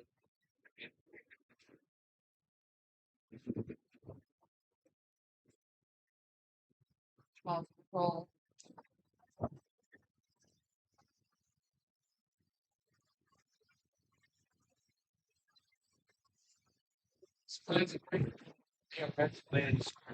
From racing all the dodgeballs are behind Williams. Troy should be able to get right. That's up to Williams. Huge hits. Ball is stripped. Maggio throws it under Troy deflects it. Gary Bagman takes it. Pick up Reyes. Shoots. No good. Reyes is beat. Williams Zoc fights for the ball. Looked like Zoc got beat in there. They didn't get beat the first time. They got beat the second time. Tara. Did he sound it? Nope. Got it out there. We're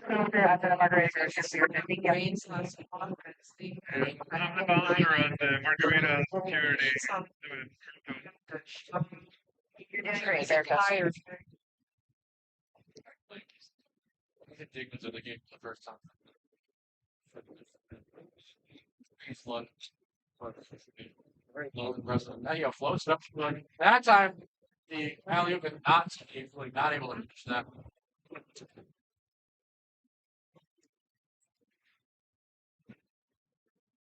Big deep that back. Now digging on the move. Gets the left finisher. Long footed hat here. Not right. More tries trying to manage that transition. Brown misses one. But I think this is going to be. Yeah, that was great. I don't know Brown probably bring that offense again. That was 6 seconds for Curry. Great. Trying to figure out how we can get right back into this. Yeah, you know what? Lawrence Smith trying to screen off. We saw that work out earlier. That's correct. Maggio, the pass is a little floated, and being able to feel to move back into position. Particularly creative right here. Man, trying to go one-on-one thing, but John is wide. It's trying to get the stop.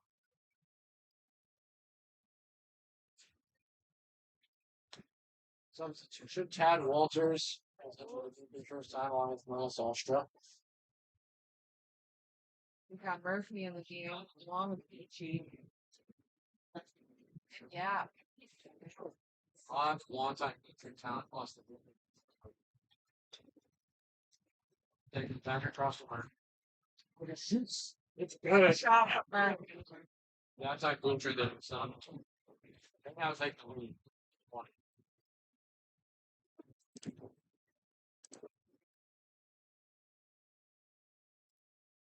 Got a few subs in for Rain. We got the DME. Second movie, but really very nice. Ryan Diggs, Spark. Onyx King and Ryan Davis.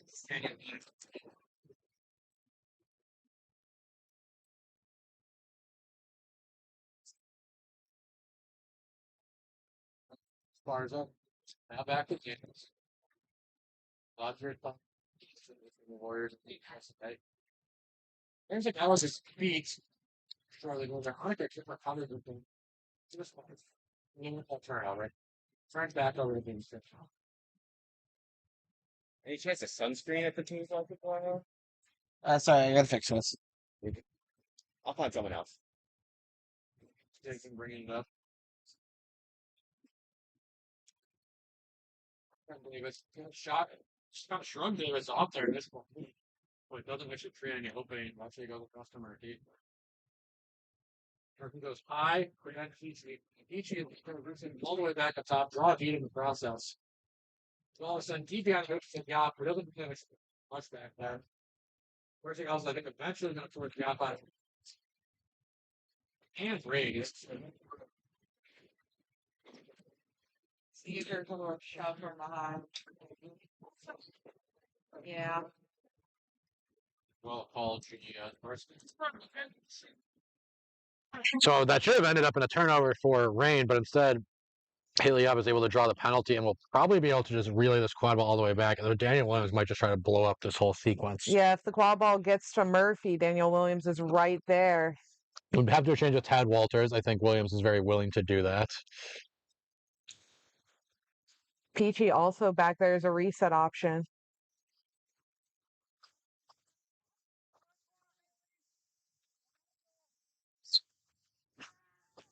The ball just goes nowhere, really. And eventually it's going to be Rain's inbounds.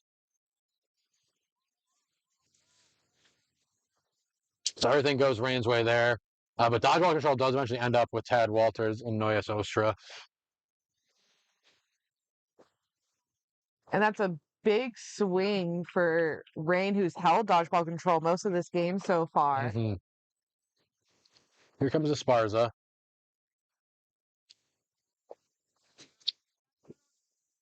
Working on Digman. Has a cutting Ryan Davis. Davis deflects the shot deflects off Kennedy Murphy's face. But Murphy might have been beat before that. Murphy at some point was beat. You know, she had taken her broom out, hands up in the air, went to go tag back in on the tall middle hoop, but we'll see if that beat was before or after. Because if she was beat before and was in the way of the ball, right, it'd be interfering with the play, even if accidental. Right.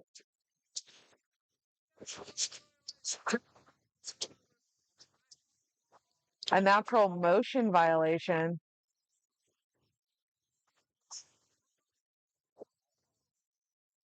It's got to be a beater on Boom Train through after being beat, because otherwise, you know, Boom Train didn't have the quad ball, so it can't be a natural motion on the quad ball. I think the refs are clarifying the call What the right call now. is going to be.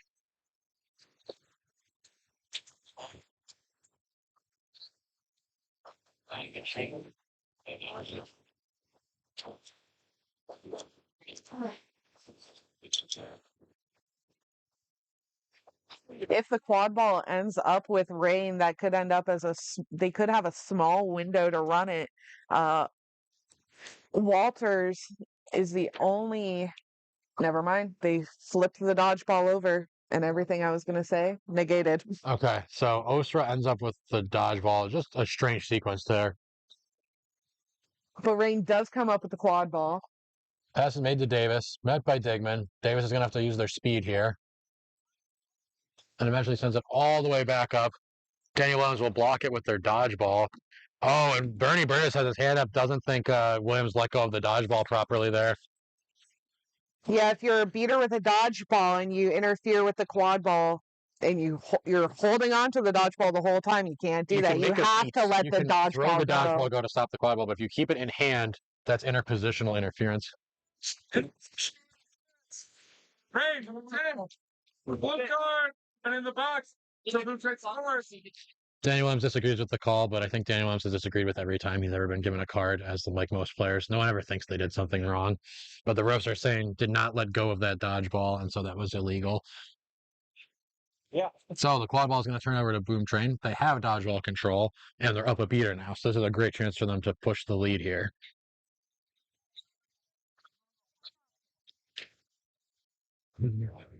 Yeah, I think the statistics show that there is a great disparity between any team's effectiveness on offense when they have one dodgeball versus when they have both dodgeballs. Oh, Daniel Williams got a second yellow card for unsportsmanlike conduct for probably continuing to argue after he should have. So now a double penalty here. So this is potentially a very big problem for Rain early in this game.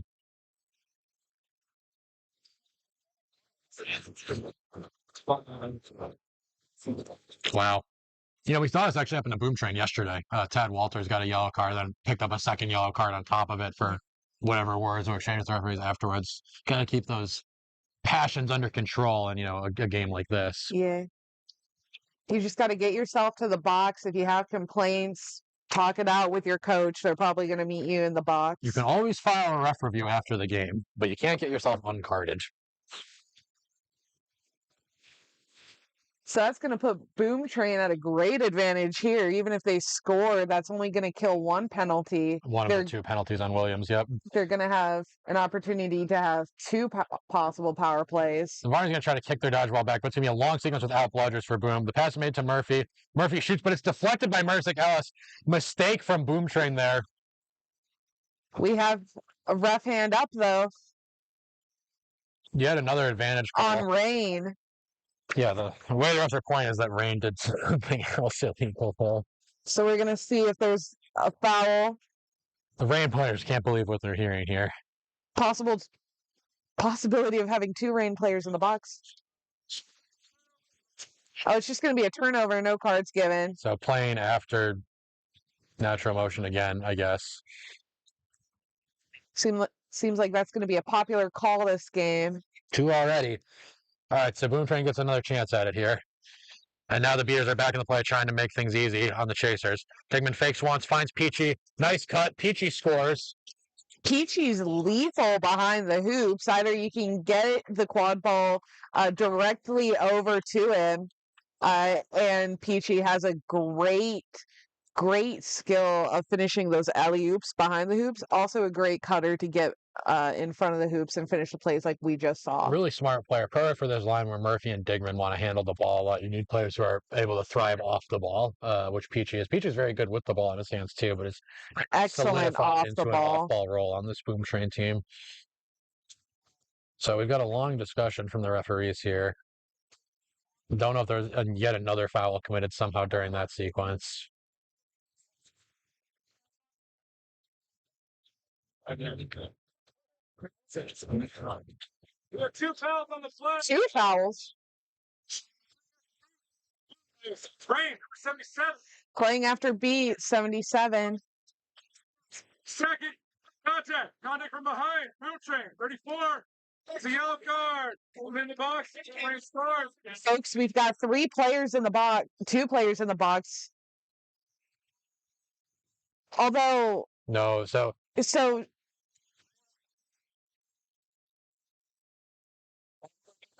there might be some confusion because Boom Train did score there, which would normally negate the penalty time in the box. However, we have Williams still in the box, so Williams should have one of their 2 penalties ended. Has already had one of their penalties killed, so I think this one would have Williams out, and that would put 77. Apologies, Namani into the box. Is going to be in the box. Williams, I think, is going to be out. Williams should be released when play resumes, and that means no goal for Boom Train. due to Tad Walters also committing a foul, which was the contact card. behind. So the ball ends up with Rain. And Boom's goal is going to be no good. I think is going to be the net result of all of this. A lot of penalties here. That is what Lecomte was calling as a no goal. 2 fouls. Kind of offset with Rain ending up with the ball, but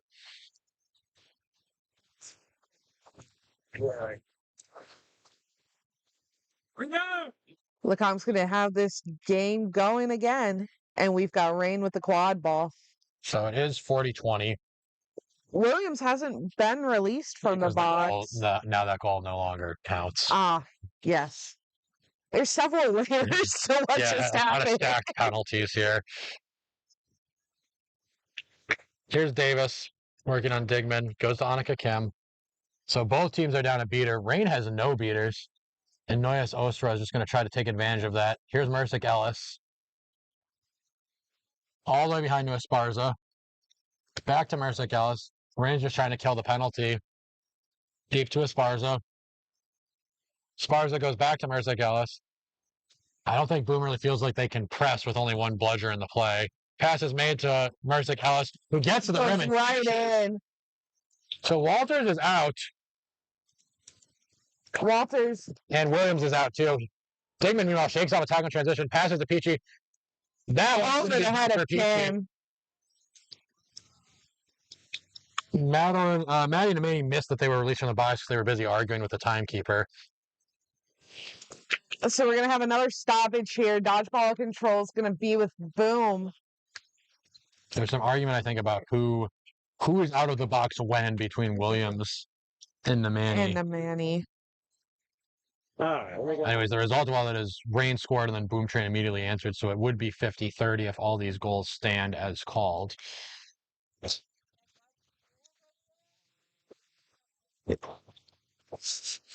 the question is just who was released when and if that was all done correctly.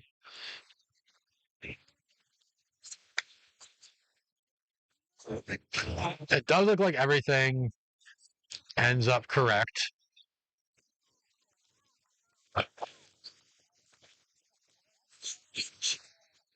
It should be 50-30. I think that's what they're arguing at the scorer's table. Yep, 50-30 should be the score here. A lot of stoppages so far this game, which I think is frustrating both teams. You know, they're trying to get into a rhythm here.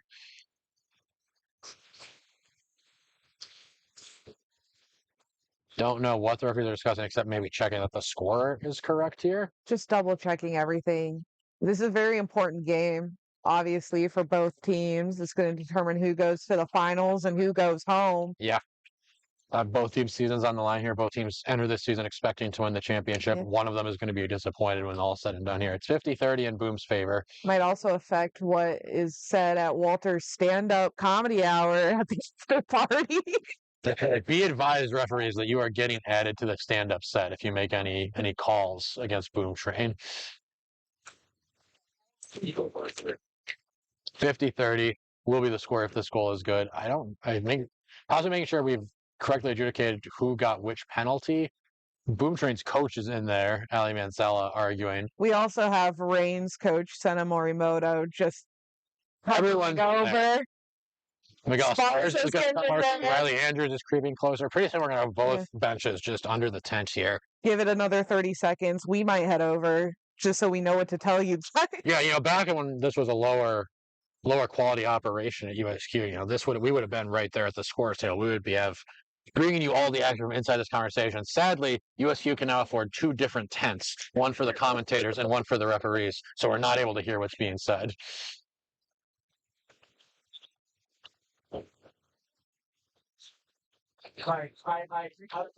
Matt Melton is now arguing with Chris Lecomte. I have no idea what's going on here.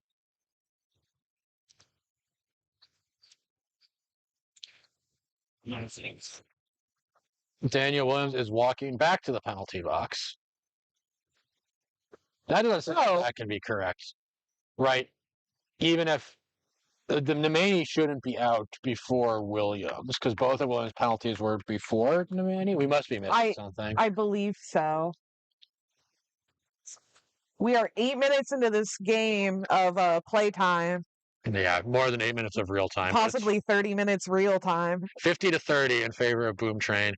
The net result of all this is going to be, and it seemed like with technically 2 players serving 3 cards. So here, Daniel is just going to run in now. So the net result is going to be Rain is going to be at full strength, and the score is 50 to 30. Both teams at full strength now, and we've got this game back underway. Here's Esparza coming down the left side. And we'll bring it deep. Send it back to Mercic Ellis.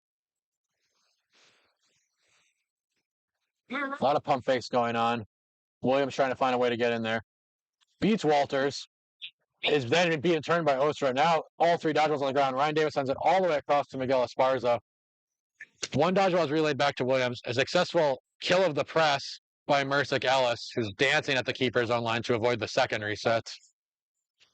And now Esparza has the ball. We've got Kim and Davis behind the hoops. Here's Esparza. Going to turn on the Jets and try to shoot here. Unlucky with the miss. That's a spot Esparza likes to shoot from when Boom Train was kind of asleep at the wheel there, but they do get the stop. Still 50 to 30. Here comes Digman. Sends it across to Murphy. Now back to Digman. Stalling warning coming from the Boom Train offense. Oh, an unfortunate miss. That shot was low from Digman anyways, but I think it hit his teammate Tad Walters, who was trying to beat the chaser on the hoop. Anyways, the eventual result is going to be Rain's going to get this ball, but there's some sort of penalty call coming. Nathan Digman's headband is still on his head by about 1 inch. Hanging on by like 3 strands of hair there. So referee had a hand raised for advantage. We're going to see what the call is here. It was an unfortunate miss. The small hoop was open due to the beat from Walters. And Digman, but like you said, shot, but a little low. Digman, normally a fantastic shooter, a rare miss. Natural motion violation. That's the 3rd of this game. Ben Peachy's got the ball now. Beat by Davis. That's a throw away. It's going to be a pass over to Ryan Davis, who's just going to run down. Shakes off 1 tackle, shoots. And there we go. That's going to score 40-50 in favor of Boom Train. It's a bad mistake by Murphy there. Should have just, or Peachy? That was Peachy. Peachy got beat in the back there. Should have just immediately got rid of the ball. No reason to mess around and let Williams beat you in the back like that. So 50-40. Rain's got something going here now with dodgeball control. We've got Nemani and Williams not in the box. Turn out to be very effective when they're actually allowed to be on the field. We also have Broder in. Yeah, that's going to be a penalty on Davis. Davis knows it. I'm going to call this. It's going to be a yellow for a wrap on a defense list. I think Davis was able to pull it back in time. That's not going to be and immediately let go because instinct just took over for a second. To call it discussion here is if it's a yellow or a red. Yeah. Certainly, if Davis had continued the rep there and knocked Digman down, that would be a red. That would be a straight red push card. Or a rep on a helpless receiver is just a yellow. Yes. We've got a replay here. Oh, that looked way worse on camera than it did to us. We're getting a live feed replay. That might end up being a red card. Well, we're gonna also depends what the ref was. That looked way worse on the camera angle than our angle here in the booth. Davis so frustrated with themselves after that one. Yeah, from our angle, it just looked like a little bit of a wrap from Davis, right, and then you let's put go. Your arm up, wrap a little bit. Looked like just lost their balance from the camera angle that you saw in the live stream there. It looks like Davis actually blocked Digman down. They're also going to see a red. It is a red. So Davis is out of the game. This is unfortunate. Davis is out. That means this is going to need a substitute to serve their time in the box. This is a disaster for Rain. They're going to be down a play for 2 minutes. No matter how many times Boom Train scores, you have to serve 2 minutes. Davis is out, which affects them in the Seeger game as much as the Chaser game. Obviously, they do still have Joe Goulet as a Chaser, but this line of Davis, Mercic, Ellis, Esparza, and Kim has been really effective for Rain all weekend and really all season.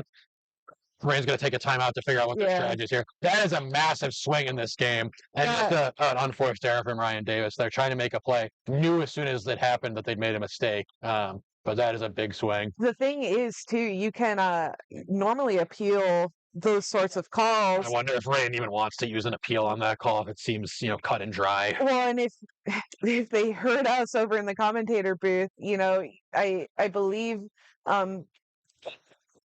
when trying to appeal a call, the refs will tell gameplay what happened, what the decision was, and if there's good footage of it, sometimes they go back to review it.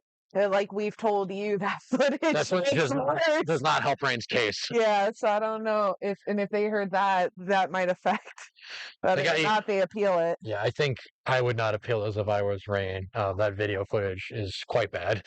So it's 50-40, and Boom Train now has a chance to extend the lead. They were up earlier. Rain's kind of fought back into the game, only for this red card to pop up. Now Boom Train can really try to run up the score over the next 2 minutes here. Yeah, regardless of what happens, that player's going to serve 2 minutes in the box. It doesn't matter how many times Boom Train's able to score in that time. Yeah, and then being just out Ryan Davis in both the chasing and seeking game. Oh, the seeking game just a big problem for Rain. Brutal. Joe Goulet is also a very highly regarded seeker, but you just like to have all your options available, in a semifinal like this. That's do or die for this team. So Rain's going to have to rally here. We'll see what they come up with as a plan. I wouldn't be surprised if, presuming Boom Train scores pretty quickly here, Rain then tries to sub to get another line that I think might be more effective in this situation. We shall see. Man.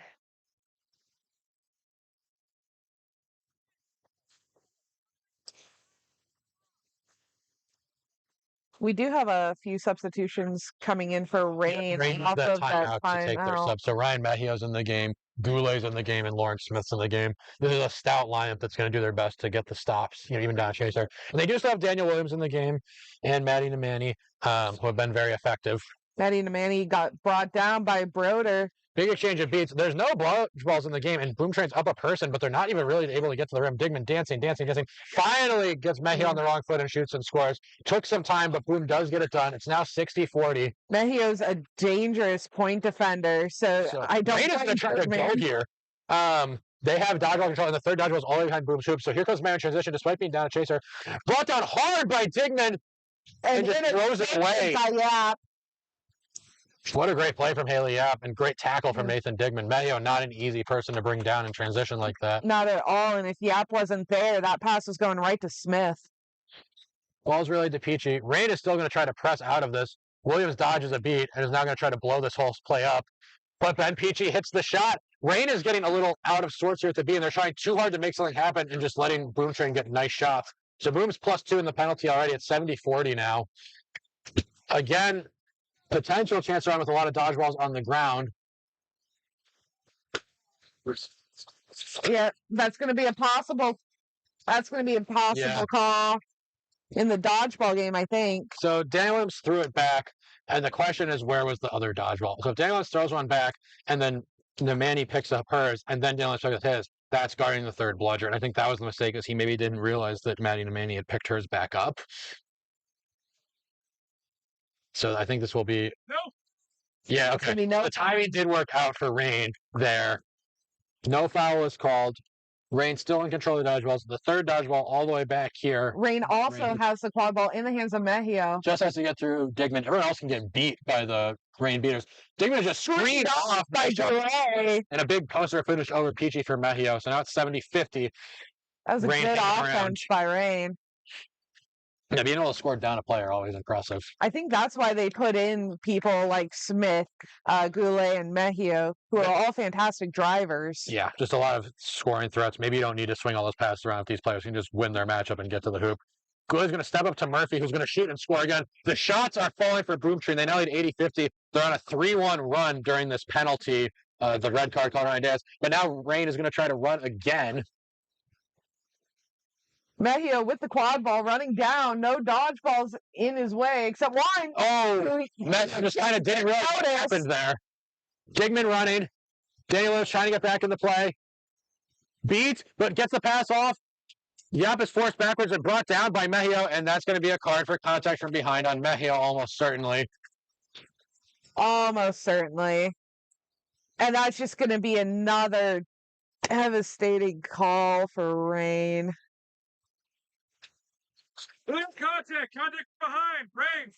Rain's very frustrated with the calls, but I mean, that one just. It's triangle. Mayo hit Yop from behind. She's running backwards. You can engage from behind if you're totally stationary, but Mayo was clearly chasing Yop. It's just, I think Rain is trying to make these plays happen, but they got to just cool it down a little bit here. The ball's going to get reset to Murphy. Williams catches, beats Murphy. That was a late throw. And now Rain has a chance to run. You got Archibald in the game. Briefly, she's subbing out. Boom Train has the dodgeballs, actually, so Rain's not going to run here, and they're just going to try to kill these penalties. They're back. One person is now out of the box, but, of course, Mejio's now in the box. Pasquero is in the game now. Looking at Goulet. Goulet's going to rip a shot that's deflected by Peachy just to try to get rid of the ball. Kaiser Paulson's going to eventually get to the loose dodgeball. Yeah, if you've got nothing else, you kind of just have to throw the quad ball away sometimes. You'd rather have Boom Train start their offense from their hoops, give your defense some time to set up instead of having Boom Train, who has shown their efficiency in transition, have another opportunity to score off that transition. Transact back and forth. There's a hoop to shoot on. Instead, it's a pass to Reyes, and Reyes finishes. So nice passing from Boom Train. And the just subbed in pair of Shannon Ong and Broder. Yeah, and Ray Brodier get the great play there to set that up for their chasers. 90-50 now.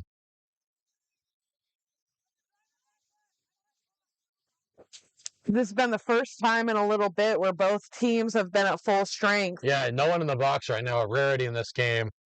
And we'll see if Rain can go on a bit of a run here now that they're back at full strength. Shot from Smith is high, but Goulet's going to field it. Send it all the way back up to the top to Mejio. We've got another stoppage.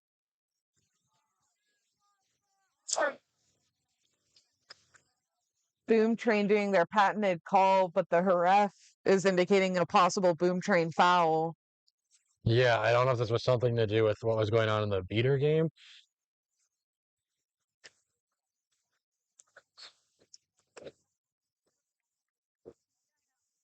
So another stoppage, 90-50. Boom Train really took full advantage of that red card to build their lead here. And now we'll just have to see if Rain can fight back into the game now that they're at full strength. Two fouls.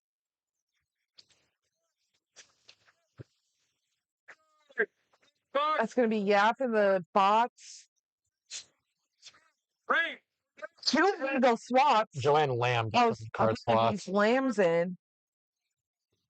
So Lamb and Goulet both headed to the box with swats.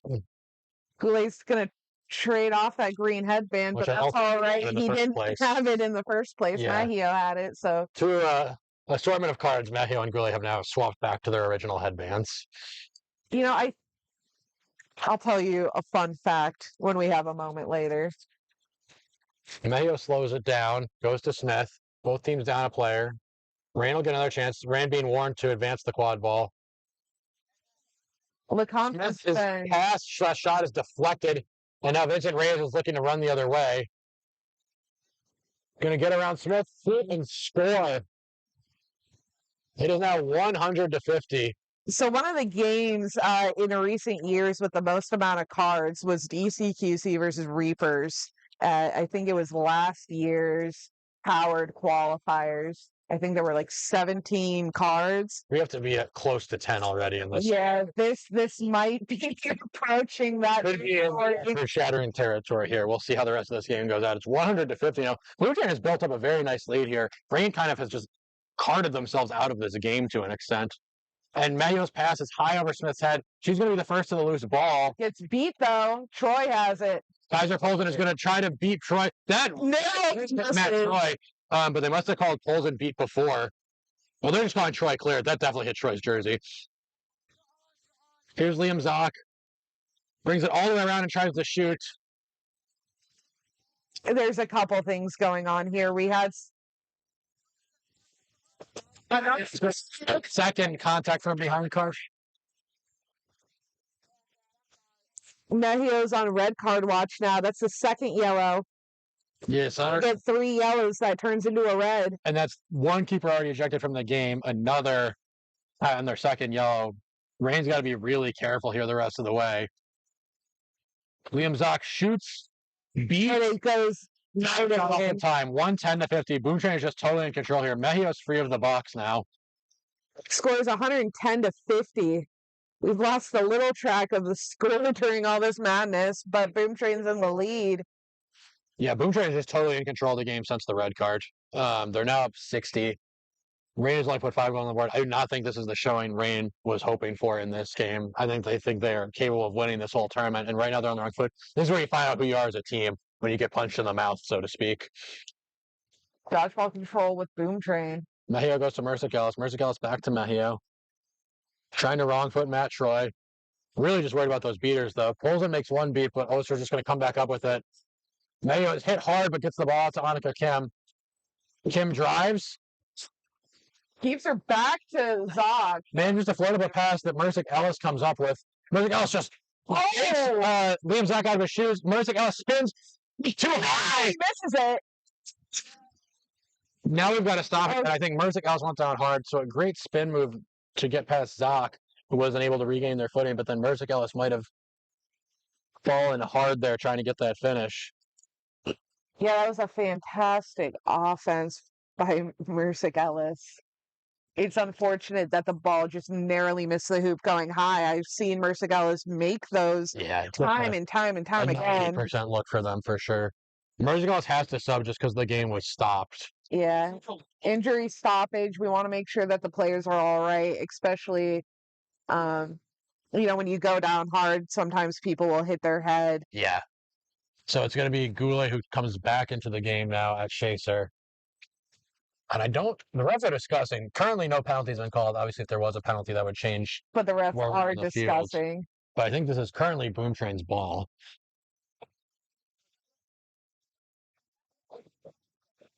It's hard for either teams to get much of a flow just with how many stoppages and cards we've had in this game.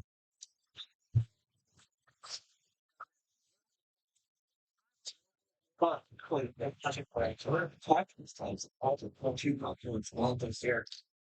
the referee's still discussing. 110-50. The players now discussing with each other, maybe trying to figure out what the call's going to be. Always tough to guess. And Rain, who's been so high power this week, and had that 225-10 winning against Harvard, just really can't get anything going on offense here.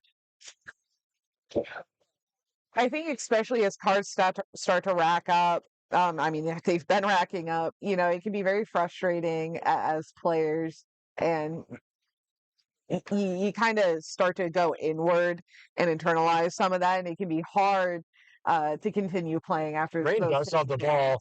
And there we go. Trenton Pasquero does get all the way to the hoop. Big goal there. Really making sure the ball went through the hoop, put half their body through the hoop. So Rain's back on the right track now, having scored. Now we're going to need to see if they can get some stops.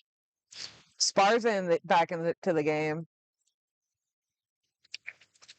Zock sends it over to Reyes. Reyes sends it deep to Joanne Lamb. Can't feel it cleanly, but it's going to be no harm done. Lamb passes it off to Troy. Troy sends it up to Zock.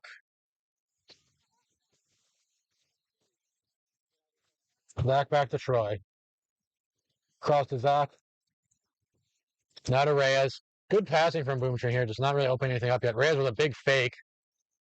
Threatening that shot. Now sends it over to Troy. Troy is beat, but manages a nice little tap pass. Dodgeballs are flying everywhere. Zach is retreated all the way back towards their own keeper zone. Now passes to Reyes. A shot is ripped. Joe Goulet deflects it. The third dodgeball is loose all the way back by Rain's hoops. So Rain has a chance to run here. Goulet's going to take it, run it up the pitch.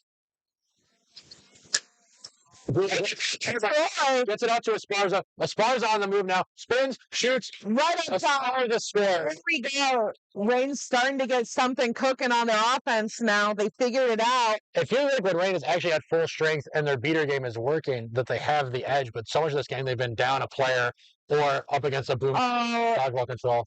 That's going to be another possible call.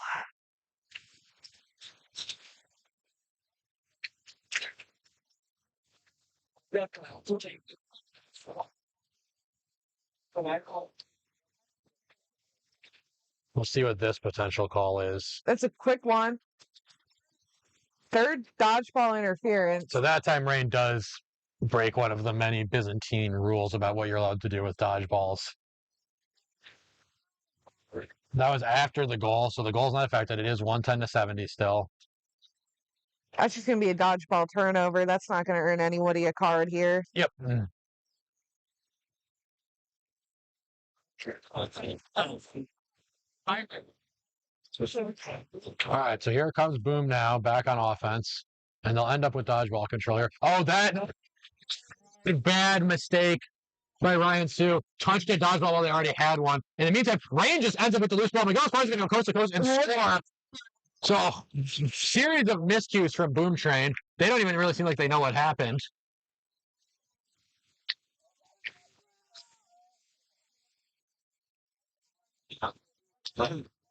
You can't make contact with another dodgeball when you have possession even of like another stopping one with your dodgeball. foot counts. So that little chest move that Sue did to kind of stop that dodgeball.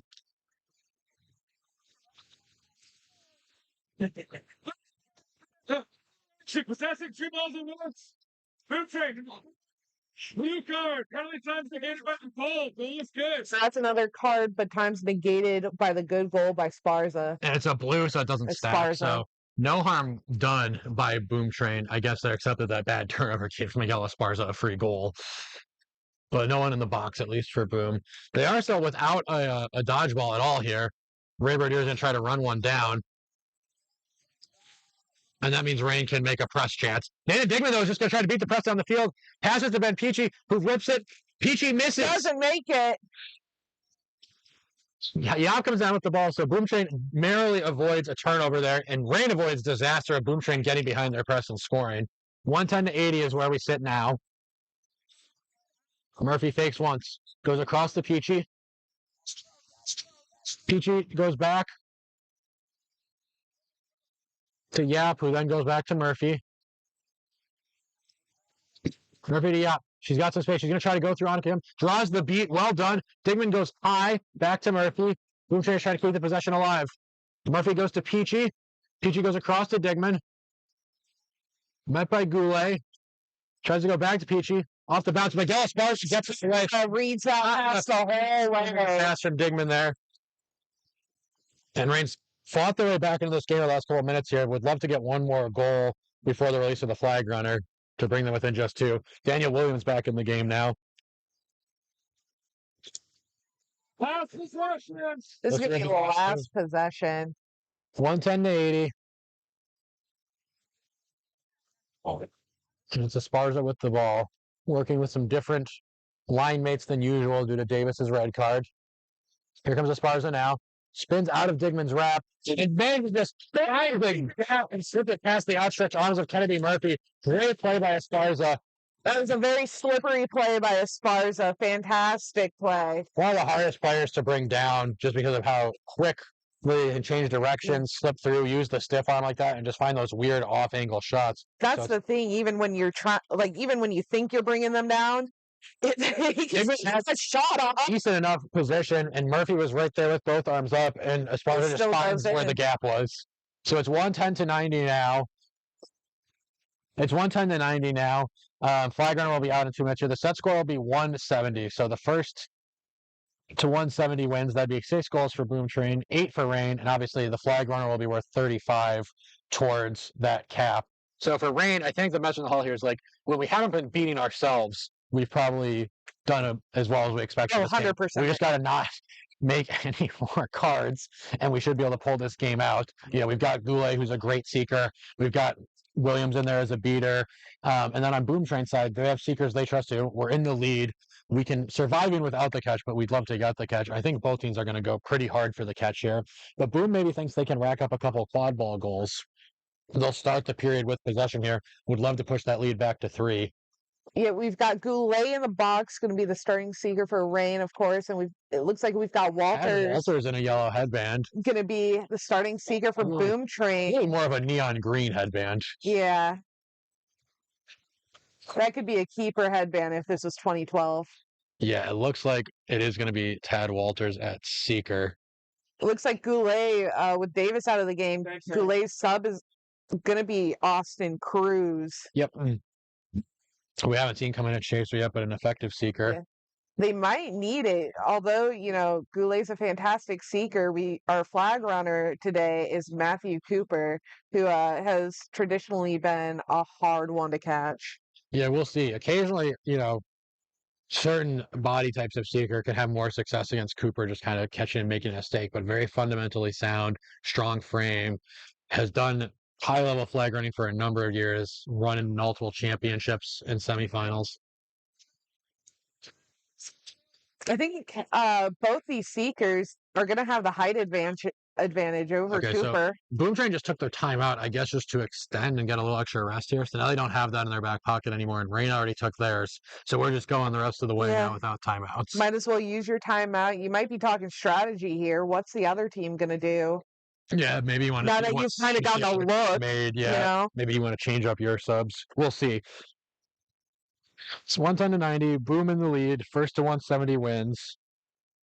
And again, Rain has had long stretches of good play. Stretches where they've looked really dominant, but their inability to avoid cards has really killed them. And Boom Train has punished every time Rain has gotten a card. They've been very efficient in those moments. Scored 3 goals during the 2 minutes that Rain had a player in the box with the red card on Ryan Davis, which has really been the story of this game. And those three goals are making all the difference right now in such a otherwise tight game. Yep, it was 3-1 Boom Train during those minutes, and they lead by 2. So you take that red card away, it's probably a tie game. But now both teams with a chance to win and advance to the finals. And again, Boom Train has won a championship in the past. Rain is a first-year program, but has multiple players who have won championships with other teams, such as Daniel Williams, Miguel Esparza, Darian Mercick, Ellis. Oh, we've got a new seeker coming in for Boom Train. That might have been what this was about. Noyes Ostra, who is usually their go-to seeker in these kind of situations. Was surprised to see Walters there. That might have just been a fake-out attempt. 110 to 90 our score. And now we should be ready to resume here. So it's Polzin and Williams together. Beater for Rain, which we haven't seen yet in this game. They've mostly been each other's subs. Instead, they're going to go together here. With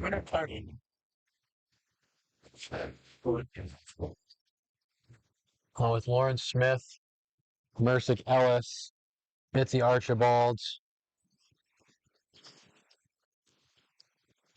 and Piscaro, a chaser for Rain. We are live now.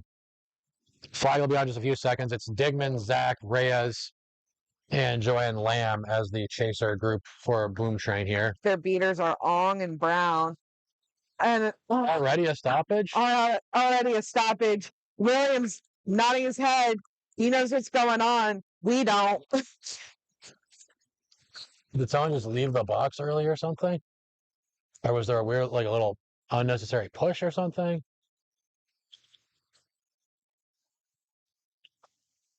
I have no idea what the call is going to be here. Obviously nothing was really happening, so it must have been something strange. It happened right where we weren't looking. So nothing's changed in that 6 seconds of action there, except Boom Train got the quad ball up across half court. There's no call. Williams now shaking his head in disappointment.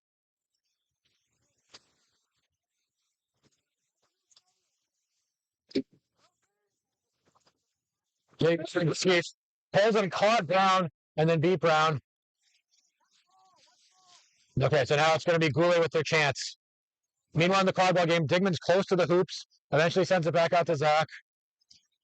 Here comes Zach, slowing down the pace. Another reach by Goulet. Couldn't quite make it. This time, Goulet almost gets it. Here's Digman, taking a sign on it's now going to start to go on the drive. Makes one fake, dishes it off to Reyes. Reyes scores with ease. So Boom Train extends their lead to 3. They lead 120 to 90 now. Meanwhile, it's all Rain in the seeker game so far. Can Goulet come up with the grab? His beater's totally dominating. Now Osra with a chance. Whiffed beat there. And now it's flipped. Boom Train is in control of the dodgeballs now. Osra got their broom taken out from under them by the flag runner. Here's Dodgeball Cascaro. control with Boom. Big exchange of beats. Osra almost gets the grab, but not to be. Oh, and Reyes just breaks up the pass. Boom Train's going to get another chance to score here. Zach shakes off one tackle, makes the pass across to Reyes, fakes once, and scores. So now Boom Train's up 40, 130-90. The crowd is A very angry gouge about the baseball. This game. But Osra still unable to get through Cooper, and now is without a doubt beat by Polson. Mercick knows on the drive, spins free of Digman, loses their footing though, and Reyes falls on top of Mercick Ellis.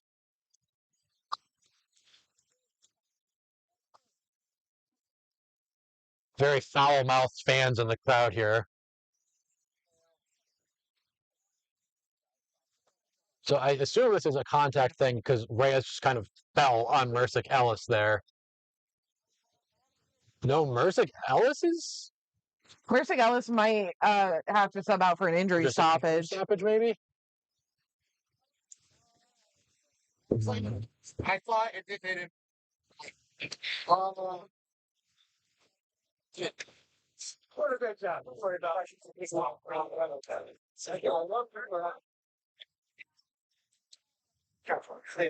I'm still not sure what exactly is happening here. Yeah, so Mercick Ellis is... No foul on the play. Oh, wait. One? Yes, it is. Digman actually got called for contact from behind. Mercick Ellis is being told they have to take a sub. For the injury stoppage. Yeah. Just like earlier. So if there's an injury stoppage. Who gets the ball here. Very close to the hoops. Actually, Mercick, I guess Esparza's in, but yes, and does have the quad ball. There we go. Shoots. And it just rims out. Hits the tee and goes over. Essentially. Oh. And just kind of the story of this game for Rain, just narrow misses. Almost always hits those. That's unfortunate. Both Seekers beat. It is Cruz in the game at Seeker now for Rain. Williams beats on. Pulls one back towards Polson. Oh, almost. For Seeking, almost catches the flag runner sleeping, but Cooper's not going to be caught by surprise. Reyes misses a shot on the other end, so Rain has another chance to try to make up some ground in the quad ball game. Big exchange of beats here. Esparza turns on the Jets and gets to the hoop. No doubt about it that time. 130-100 now. Goulet got very close on that one, but not to be. Cooper doing a good job holding off both of these high-powered Seekers.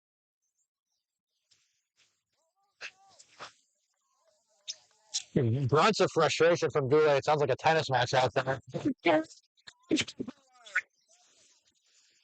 In the chaser game, Peachy's going to try to bring the ball down the side now. Switch spots with Troy. A screen set by Murphy. It looks like Brett is going to say they were beat before, but we'll see.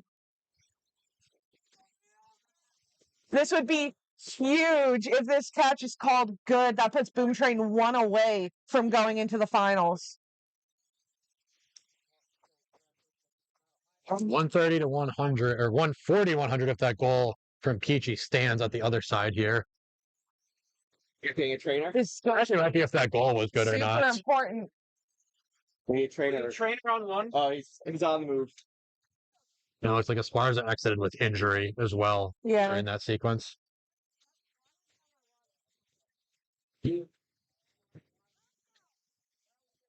Our potential game-winning Seeker needs to get rehydrated here. Liam, was that catch good? Even the Seeker is not sure, folks.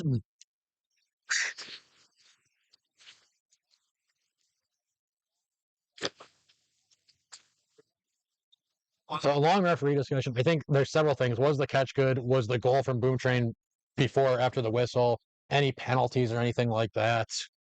You just got to talk it all out. You got to make sure on these calls, you're doing the best you can. No matter what, I'm sure somebody's not going to be happy. On review, goal is good. Goal is good. Okay. He goes beat. So Boom Train does score the goal, but Liam Zock is called beat. So they do not call it what would now be a game-winning grab, as that pushes Boom Train to 140. but still always feels good as a seeker to get the grab, even if you were technically beat before. Now, I can get this flag runner, so I think Zaka's feeling good now. We are going to have an injury stoppage. For that aforementioned injury to Miguel Esparza. So it'll be 140 to 100 whenever we're able to resume here, but it looks like we'll have a lengthy stoppage. This is going to give make sure that as far as all right, give them any medical attention they need. This is also going to give all these players a chance to reset, give them a break, get water. This has been a high intensity game, obviously. Yeah. This is also going to give, and you might be able to see, I don't know where the camera's positioned right now, but the rain chasers are taking the opportunity to talk out their game plan. Yeah, Rain needs to put up a few more points. Even with the catch, they'd still be down. At this point, if Boom Train catches, it's over. So Rain just has to make sure that doesn't happen. But you also can't keep trading goal for goal, or Boom Train will win that way too. That's the difficulty of being down in this situation. They got to figure out how they're going to string together goals and stops. And the one thing we haven't really seen is the beaters kind of moving between the flag runner play and the quadball play. Floating. Yeah, Williams and Polson, as effective as they've been, haven't even really looked at the quadball game. I think they haven't really felt like they've had the chance to because Matt Brown and Shane Ong have been right on top of them. So even if they are winning exchanges, they don't think they have time to then pivot over to the quadball game before the other team's beaters and seekers are right back in the play. And that might have been a call to make earlier because you can kind of risk one way or the other, but now you cannot risk giving up the catch. The game is over now. The catches. And Rain's gone the wrong way here. The lead's now 4 when it was 3 at the start of the period. Right. Actually, only 2 at the start of the period. From what I've been able to catch by focusing my attention from the flag runner and in the quad ball game, it looks like Rain has been making a good job, doing a good job at making that pressure right up top from their defense, but nobody's covering those passes, and those passes to Reyes to whoever are resulting in those goals. I think it might have just been a false start. The flag runner wasn't ready when the ref blew the whistle. Okay. Now everybody's ready, and let's go. So Goulet's going to have a chance to flip the script here and get a catch. Close. Which would put Rain right back. Cigar. Dodge beat. Ryan Sue does make the beat. Zach's got another chance. Passes out past the arms of Lawrence Smith, and Rain just a little imprecise. Sorry, not Lawrence Smith. Fitzy Archibald gets the pass to Merzic, and Merzic is going to get a save. Commentators are getting attacked. Here's Goulet. Goulet is beat by Sue after retrieving a dodgeball from underneath the commentator's feet. Daniel Williams gets a lucky ricochet from the fence there. And meanwhile, Troy finishes on the end. Boom Train is now just 2 away. And now you really, as Rain, have to think about moving back and forth between the quad ball and seeker games. We got Cruz in this.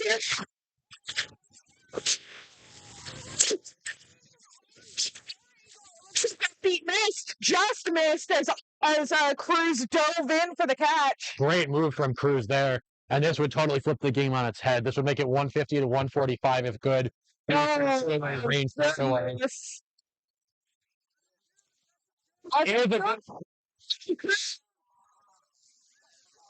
is a totally different game. Now Rain needs 3, Boom Train needs 2, and Rain has the quad ball. So as Rain, you feel like you're right back in this game now. Rain has the quad ball. Rain has dodgeball control. Rain has everything that they need. I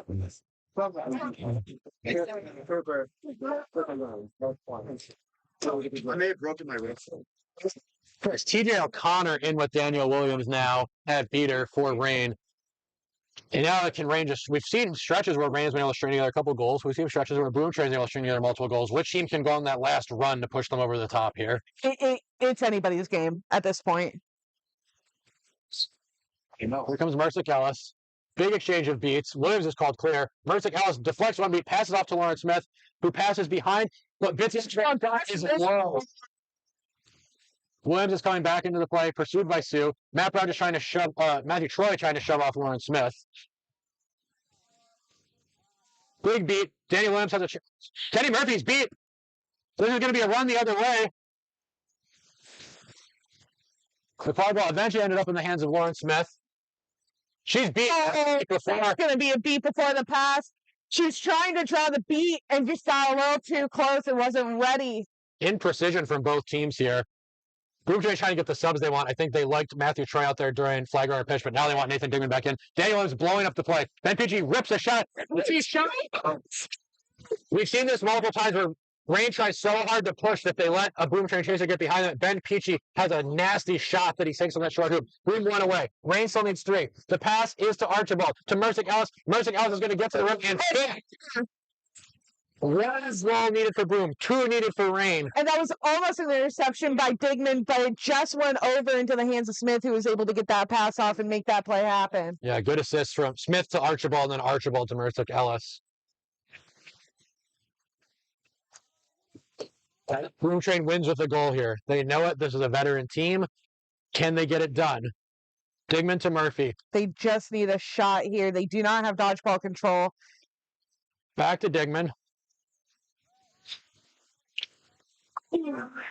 Digman takes a shot, but it's not to be.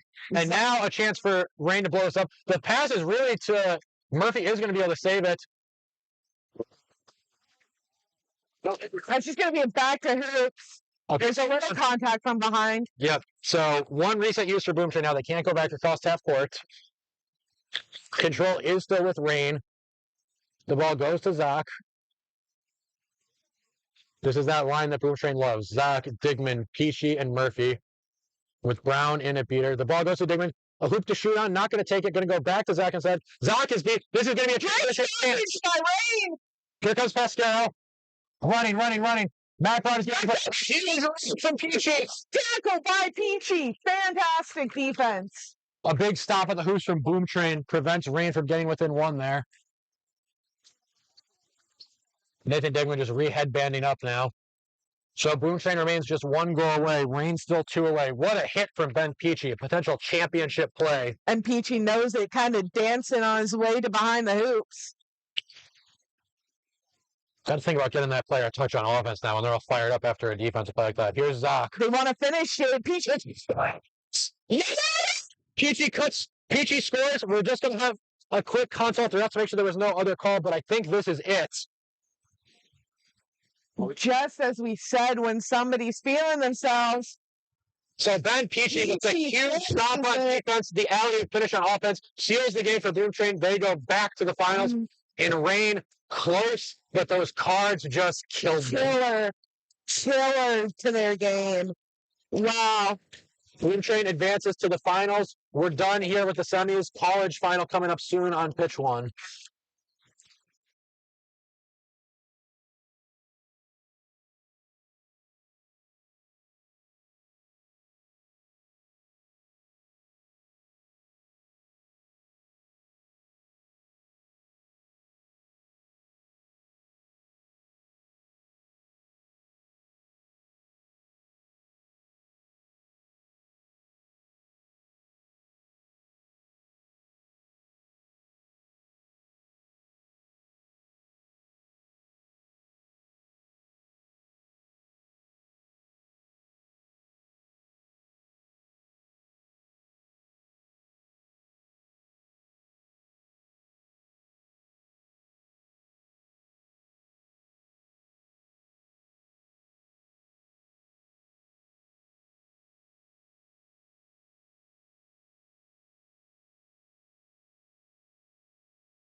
All right, so welcome to the D2 final here at Placer Valley, California, the US Quadball Cup 2026.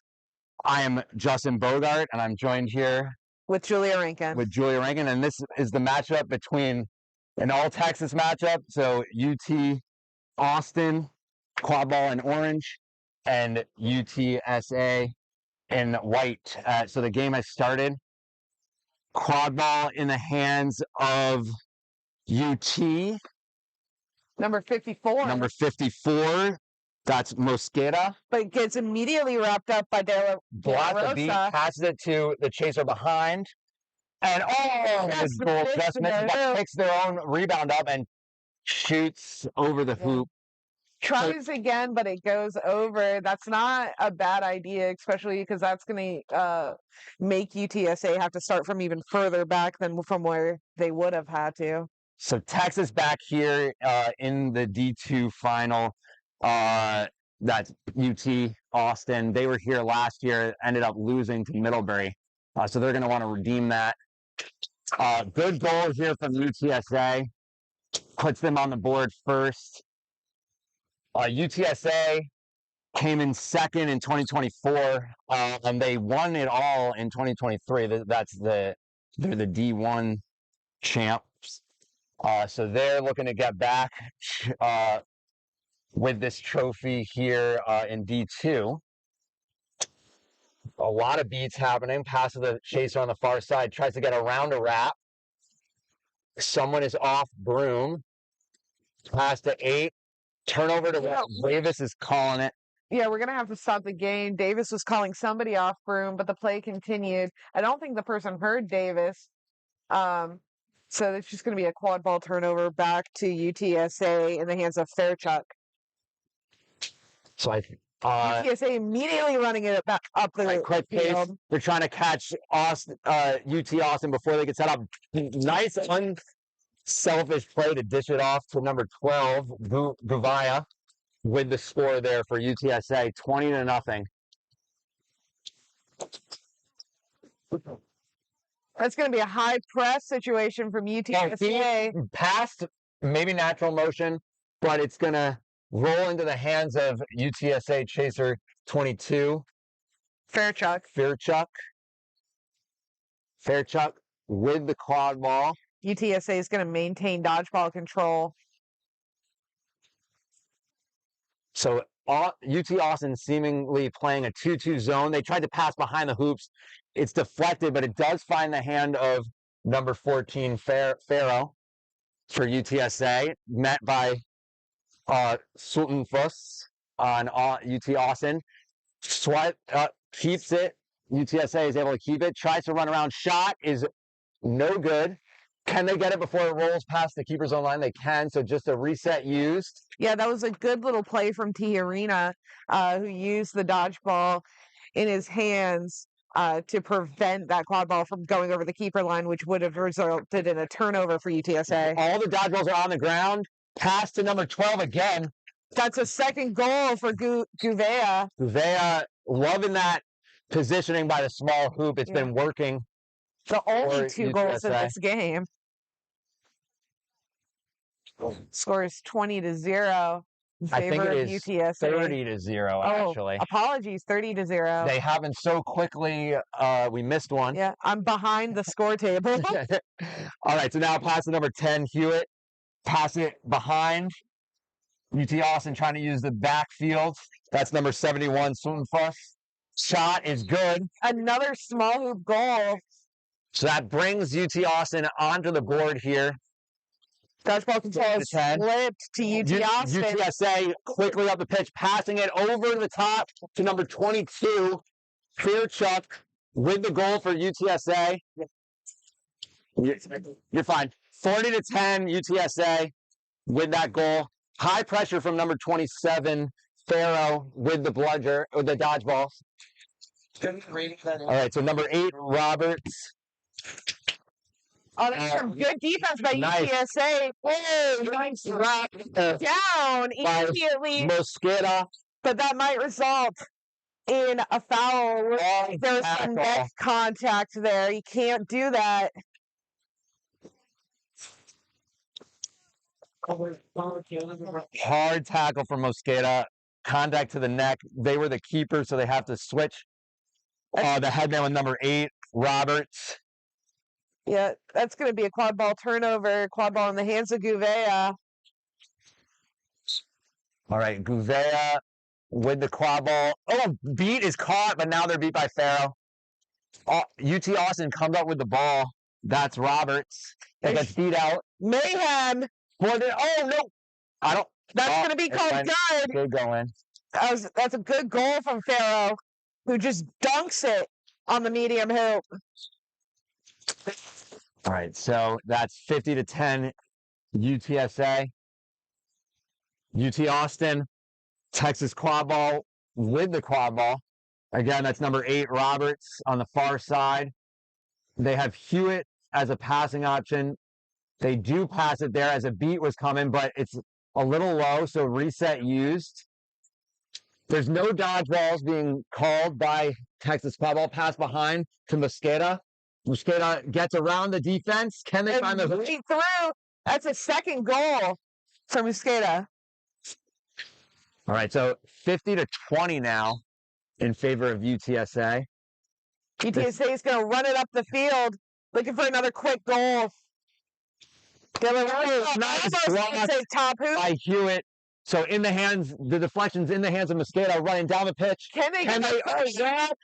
Oh, but gets the ball out into the hands of number 99. They pass it to Roberts gets jacked. Immediate wrap and tackle by Farrow. Farrow is all over this field. That hurt. All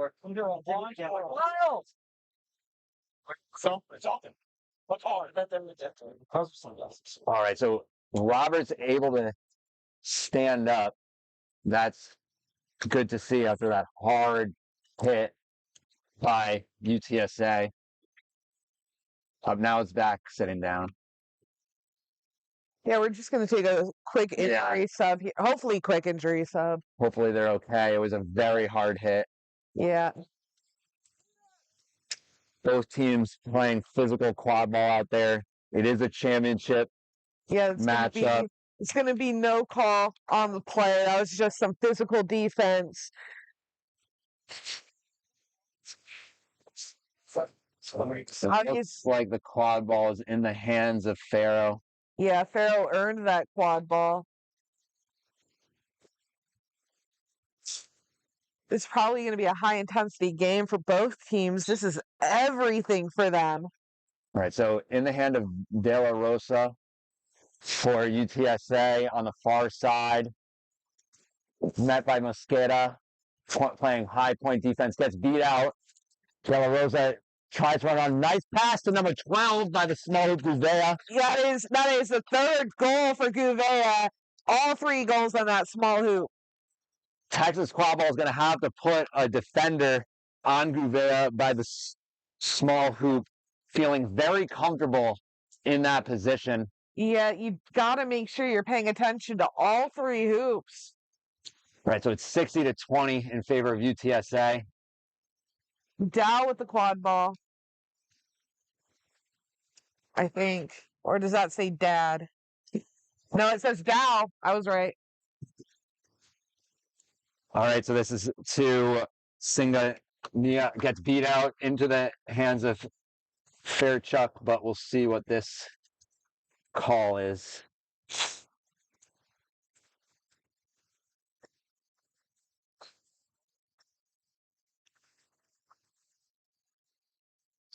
Hey, they got it done.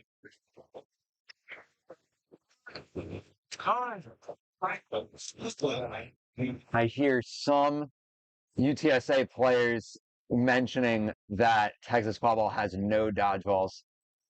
So they're probably looking to fast break once play resumes. Yeah, UTSA has been fantastic on these transition offenses, willing to drive in. And if they can't drive in, if they get wrapped up, they're getting that ball out to one of their open teammates and usually finding Gouveia on the small hoop. On the small hoop. Finish.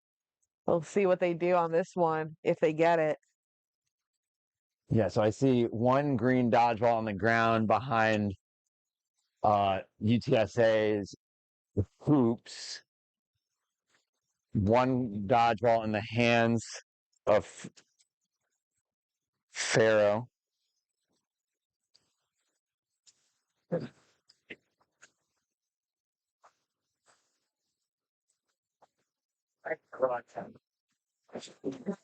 There is a call. That's going to be a dodgeball turnover. So UTA is going to have one.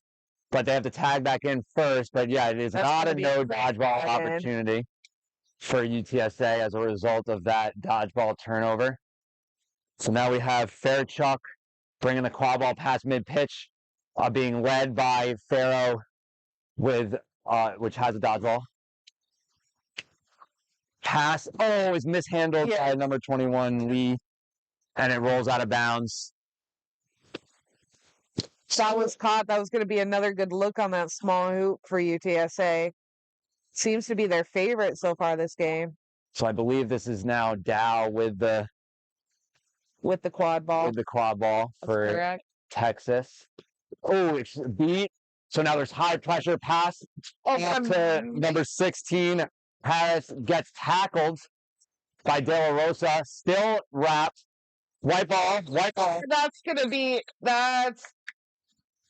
a possible call.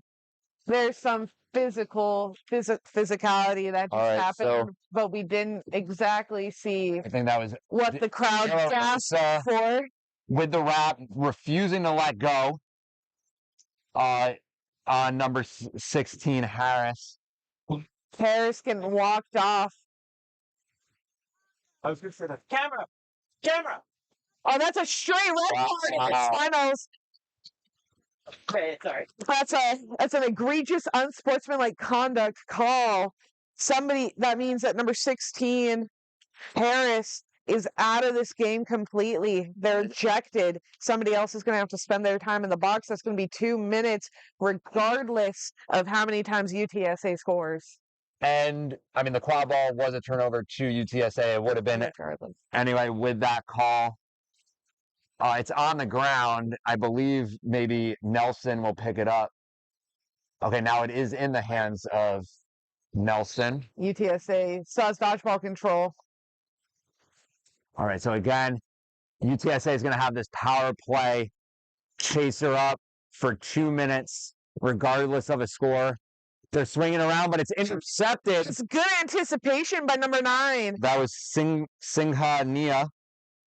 Great instincts from Singha Nia. From her.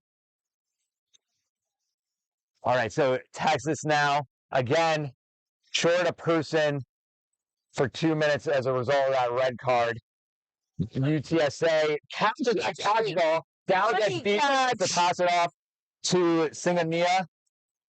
They get on the ground. UTSA bringing it up. This is Nelson.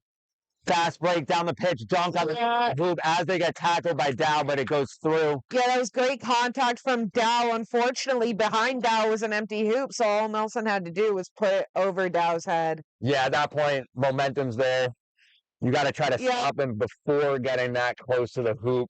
Yeah, and that's going to be a timeout taken by UTA. Texas Quadball. I think that's a good timeout. I don't know exactly what to call each of these teams because they're both Texas. I know. They're both a UT system. So if I was going to predict a winner, I would say Texas is going to win this one. That's a very brave prediction from you. Only the hot takes here, commentating here at US Quadball Cup 2026. A Texas team will win this D2 final. That's my hot take. It's 2012 and Texas wins a championship. It's 2015. Texas wins a championship. It is now 2026. Texas will once again win a championship. So, right, Texas Quadball, storied program, I believe 5 stars. 4? 4. Okay. Wait, no, right. 5. I think 5. It's 5. 5 Someone stars, look, correct. someone look at stars on a jersey. I think Middlebury has 5.5. So, because people are calling the D2 final a half win. So Texas looking to tie that here with another half championship here is back in the D2 final. Hey, but if we're wrong, you'll correct us in the comments. Yes.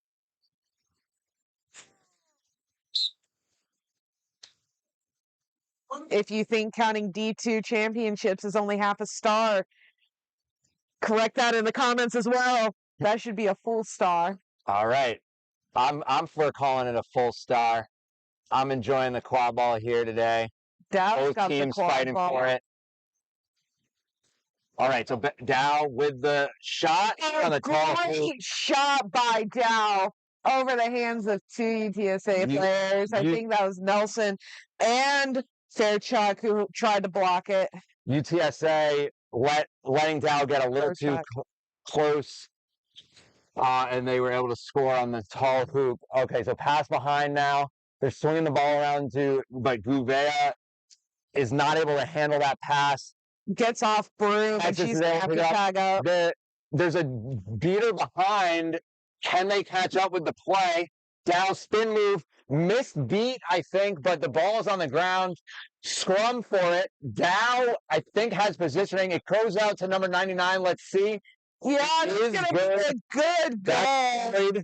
Picking up that loose ball from the ground. Never give up on a play. The play's not over till it's over. All right, so 70-30 UTSA.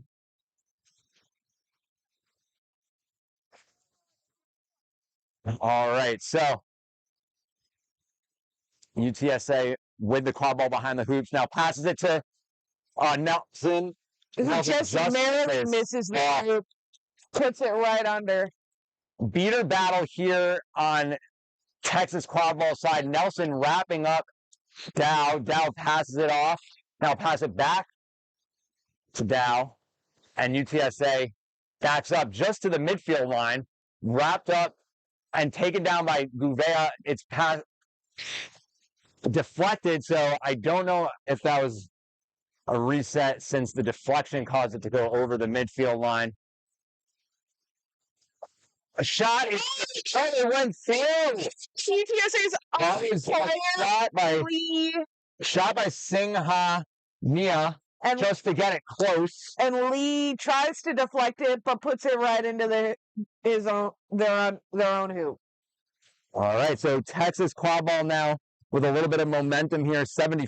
UTSA driving, gets beat first. They're gonna chat about whether the beat happened first, I think. Whew! Oh my goodness. High intensity, quick pace quad ball. Love to see it as a spectator. It makes it challenging as a commentator to catch everything. Yeah, there's a lot going on. Dodgeballs have been flying this entire game. Some of them connecting, some of them not. Bodies are flying. Both these teams playing very physical offense and defense. As you would expect from a championship game, both teams wanting to hoist the trophy. Currently, there's a slight edge to UTSA. They're 72, Texas quad balls 50, but there's a lot of game left. There's going to be one call. Oh, this is going to be a quad ball turnover to UTSA. One of the Texas players didn't dismount their broom when they needed to. What are they? They're UTSA is trying to strategize. The ref is trying to give them the quad ball. Can this be a delay? No, okay. I don't know what the strategy is going to be here other than 14. Put the ball through the hoop. I don't think there's any dodgeballs there. Oh, there's 2 Pharaohs. I probably should use their first names. Dylan Farrow. There we go. Ball through the hoop. That's the strategy. All right. So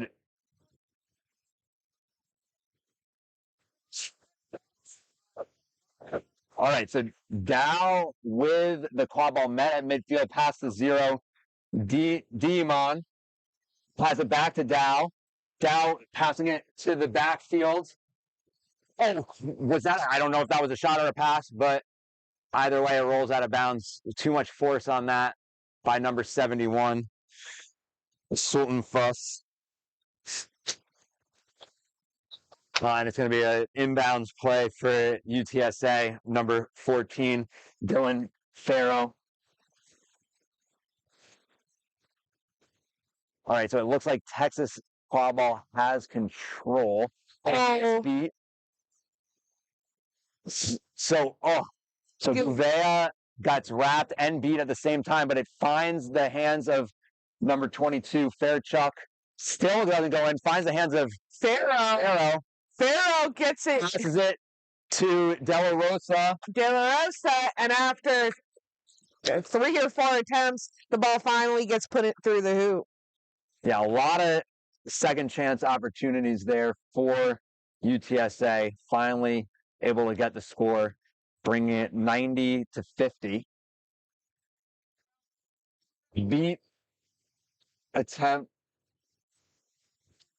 Okay, so now we have 71. Sultan Fuss with a Quadball passing it over to Hewitt. Great beating by UTSA right there. But it is a good goal. Still a good goal. The UTSA beaters were just taking everyone out. But in the meantime, Texas gets a goal and dodgeball control. That's unfortunate. So that's unfortunate for UTSA. Juarez with a dodgeball, as well as I do not see what the number is for the other beater for Texas. Dodgeballs are now on the ground. De La Rosa dishes it off. Oh, Gouveia tried to use the other side now, the medium hoop. But gets stuffed at the medium hoop. However, there might be a call on UTSA here. I think in the beater game, the referees are talking to Tia Rena.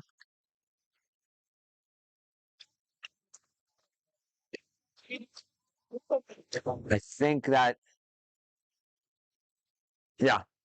So dodgeballs are on the ground. There was a block on the dunk attempt in the medium hoop.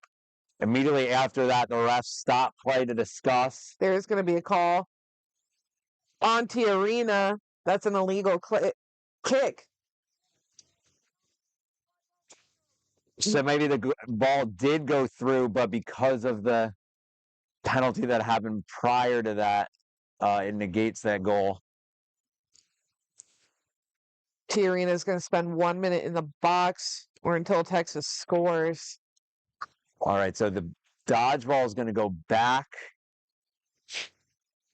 Nope. Quad balls with Texas. All right, so there's a beater sub.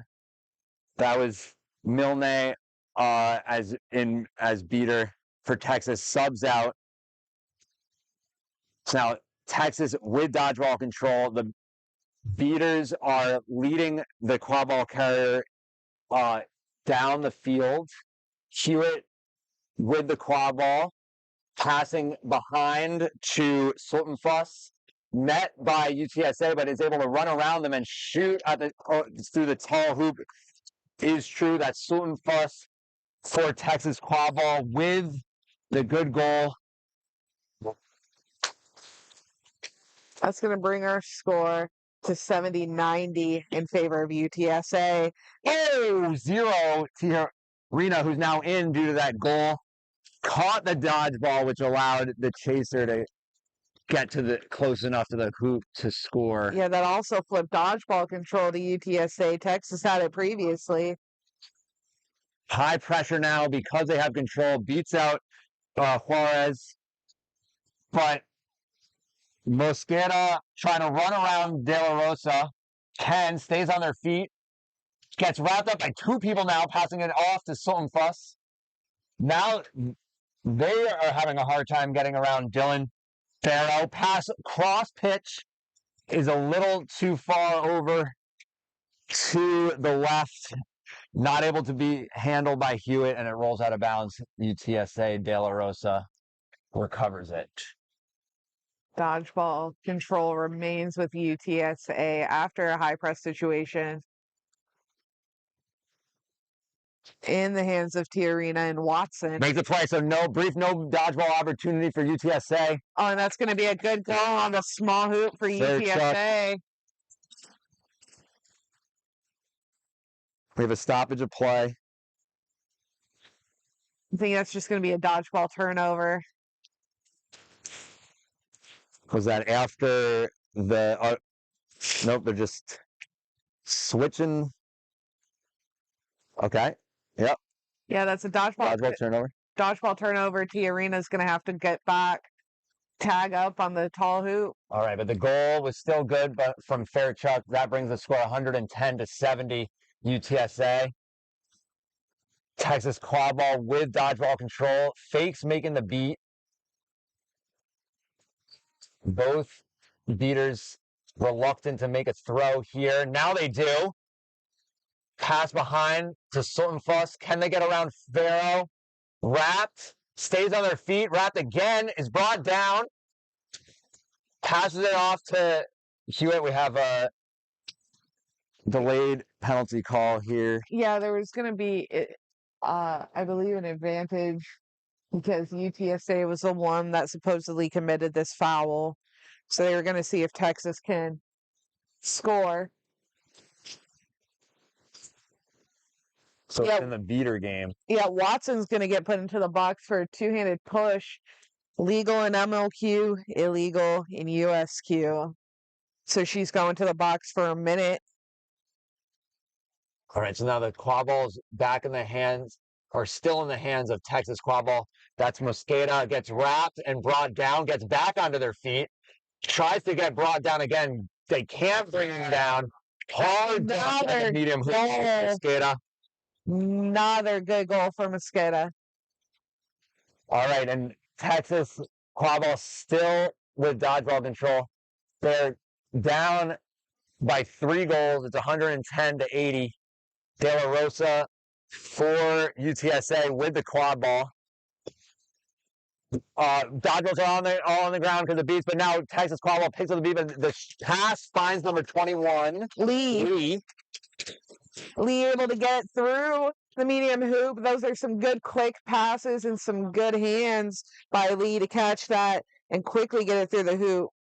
You got to make quick passes when there's beaters around to hit you with dodgeballs because natural motion allows you to complete the pass if you've already started it. So quick passes help find the open person for UTSA. Now it's in the hands of Dow behind the hoops. Runs around a defender. Shot on the small hoop is good. That's a good shot by Dow.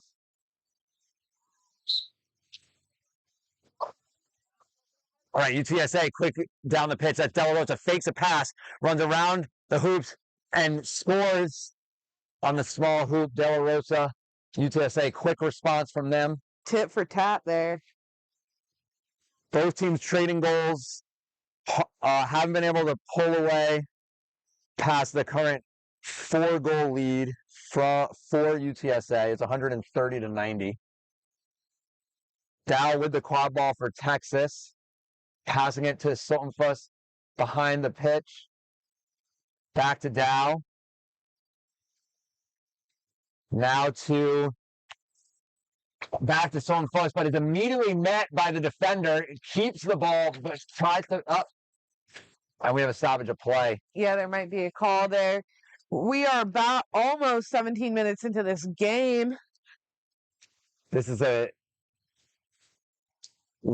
tackle was made by, I believe, Dylan Farrow right as the ball was caught by Sultan Fuss. Let's see what the refs decide here.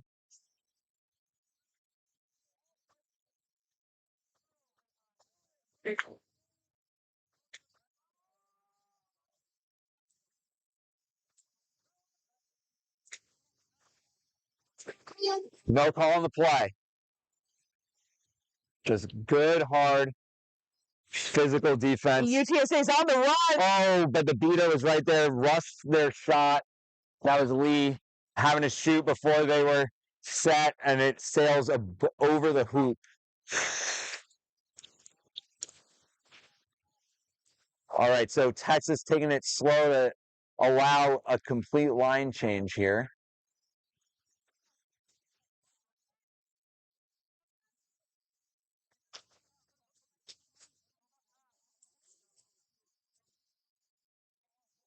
Dow with the quad ball.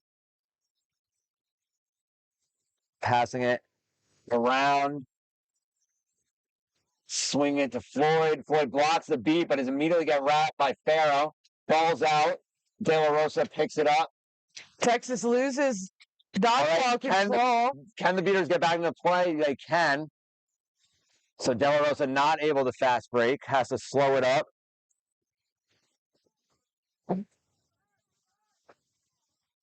Texas with this 2-2 zone defense. Dylan Farrow met by number 0, but number 0, Diamond gets beat. Farrow pass but the beater was right there. And number 34 for UTSA, or number 33, Hurst. Yeah, 33, Hurst. Hurst is convinced that that ball went through the hoop and that they wouldn't have had to put the ball back through. The refs disagree. That's going to be no goal for UTSA. Dow with the quad ball for Texas. 19 minutes of game time have elapsed. Just heard it from the timekeepers. Dodgeball's all on the ground. Shot. And just barely no good. And it rolls out of bounds. Inbounds for UTSA. They're taking it slow. Dylan Farrow now inbounds it. There's a brief moment with none. They pass it off to their teammate who has to pick it up now. Oh, Hurst tries to get it. Oh, great defense from Texas. Make it, but the quad ball's out. And now the beater's back in. So now Texas quad ball has one beater back. De La Rosa shot on the tall hoop, just rolls over the hoop. Unfortunate there. Long beat on number 36 for Texas. And it's going to be no dodgeballs for Texas for a while. UTSA has a chance to press, and they do. They pick it up, De La Rosa. But now the beater's back, so De La Rosa's going to pull it up. Yes, smartly. That's the word I was looking for. All right, so back to Dylan Farrow on the far side of the pitch. Logan Farrow with a dodgeball on the near side. So both Farrows in. De La Rosa now with the quad ball. Dodgeball's on the ground since beaters battling other beaters. And UTSA able to score. And that was the last 20-minute intermission. That puts the score 140-90 for UTSA, which is going to put our set score at 200. All right, so I am, as a commentator, welcoming this brief intermission here because it was a very fast-paced quad ball throughout that seeker floor. Both teams looking to press. I think both teams, what you can see here, is their youth. They're able to run the pitch. They're just looking to go, go, go. Every offense, every defense they're looking to hit. Everything's flying. It shows the energy that these players have. It also kind of shows that, a lot of what they're looking for are these transition offenses. Not as much of a set half-court offense that we see in, let's say, like the club division, right? It's a different game here. My old lungs can't keep up with how much is going on constantly in this game. Quick, fast-paced play, but it makes for exciting quad ball to watch.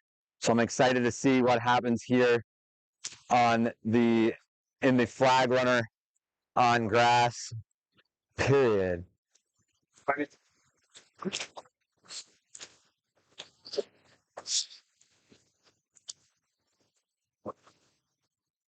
We've got our flag runner in position.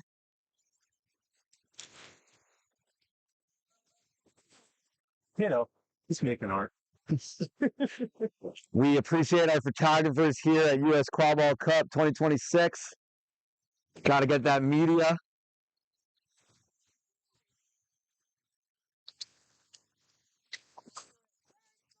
All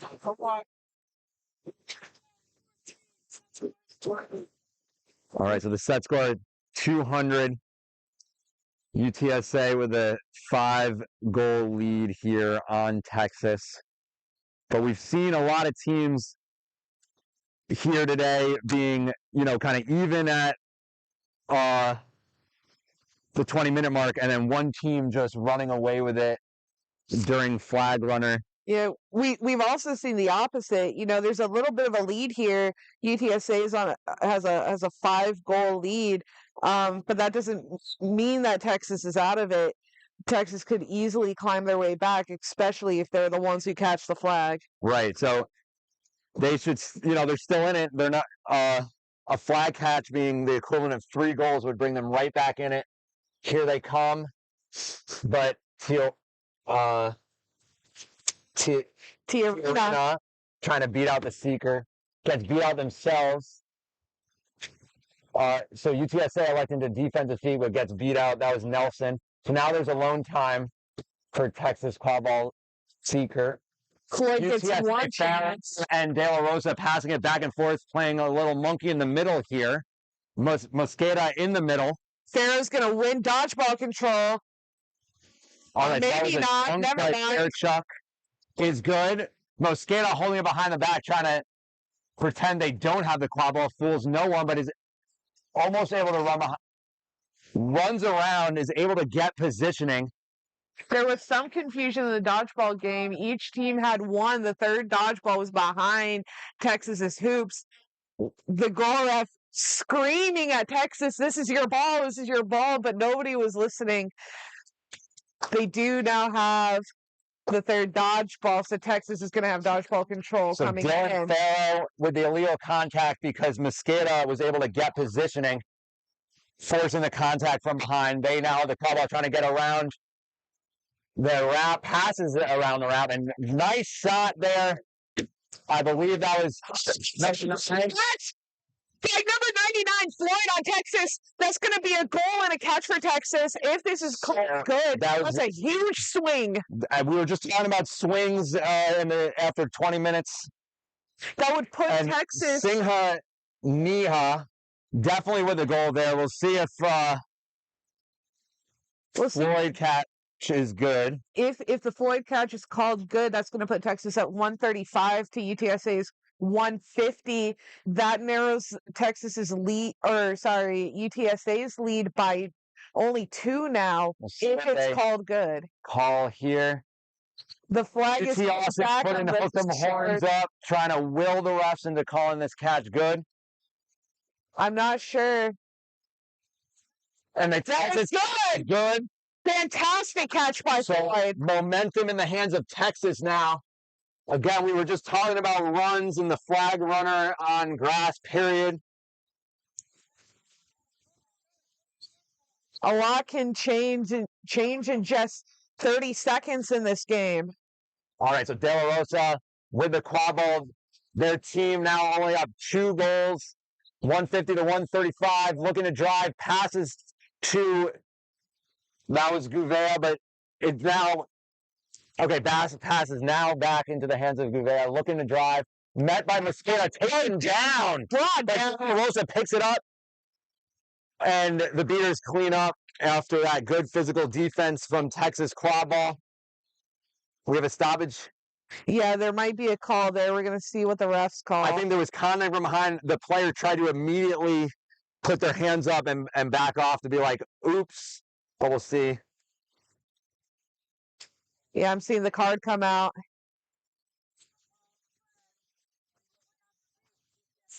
Oh, okay, yeah, so it wasn't. So that's going to be a play after beat on Tiarina. Sent to the box. So momentum definitely in the hands of Texas Quadball right now. They made a stop after a goal, a flag catch, a stop. Everything's going their way right now. Which we've seen a lot today, where one team plays kind of a flawless second period. Right now, that's Texas Quadball trying to creep back into this game. They're still down. Mosqueda with the Quadball, passing it back to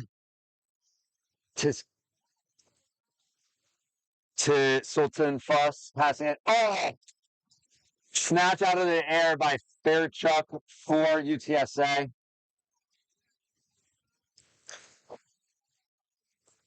All right, so Texas sets up their defense.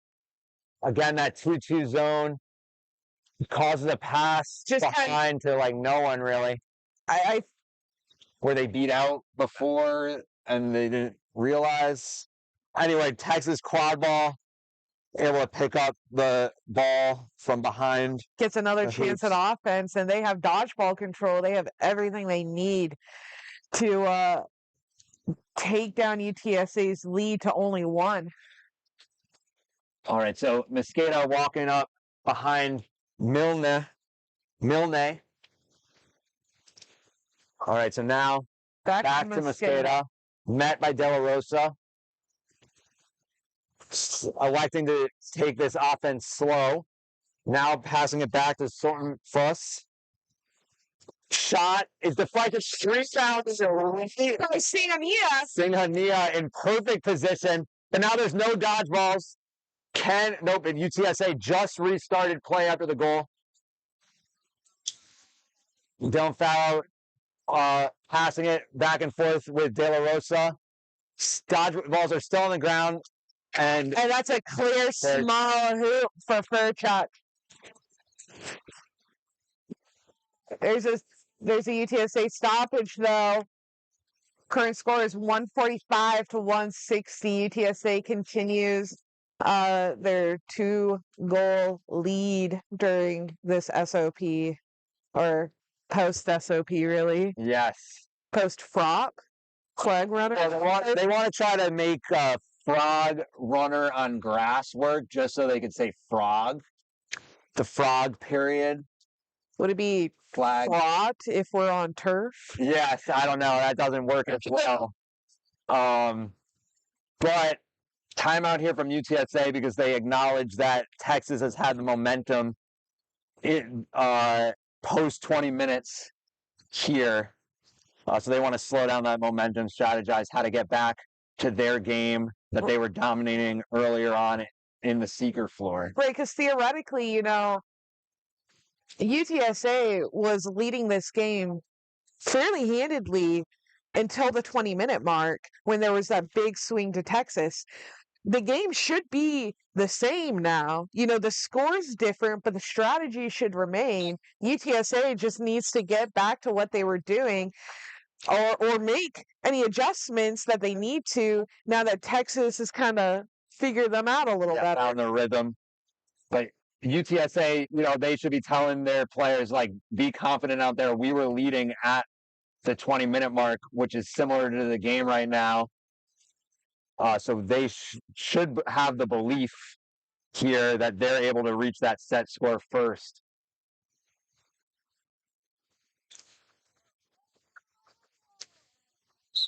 All right, so Mosqueda here for Texas with the quad ball. Texas has a brief no dodgeball offense. Mosqueda can run it in. He's going to do so. Oh, gets it out. Tries to get his Sultan Fuss. Can't, but now they pick it up. Pass to the far side. Tries to run around the wraps.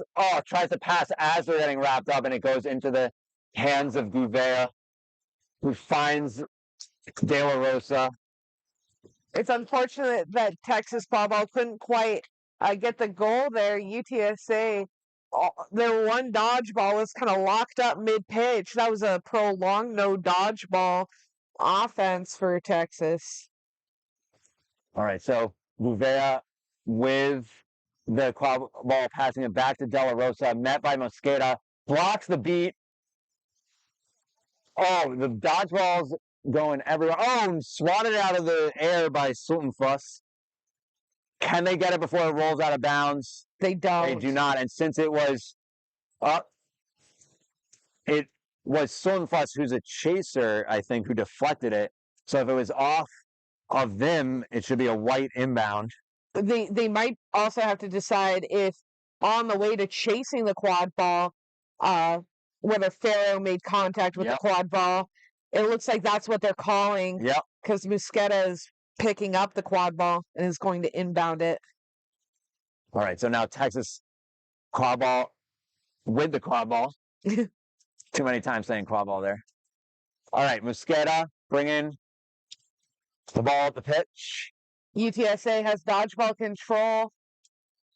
Solnfuss being an option on the near side. We have a card on the beater game. Tiarina might pick up a card.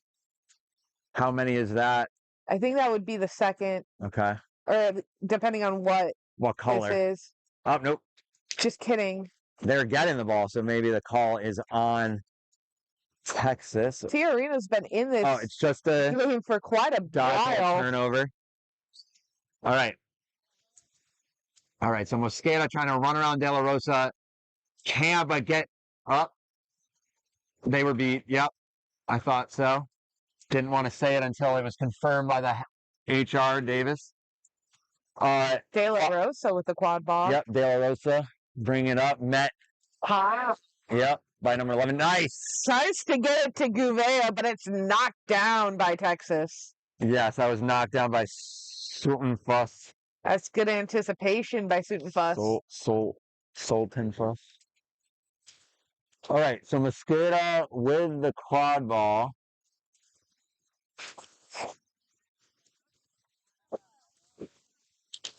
Oh, tried to make a long pass. Did not have the force it needed to have there. Picked out of the air easily by Dylan Faro.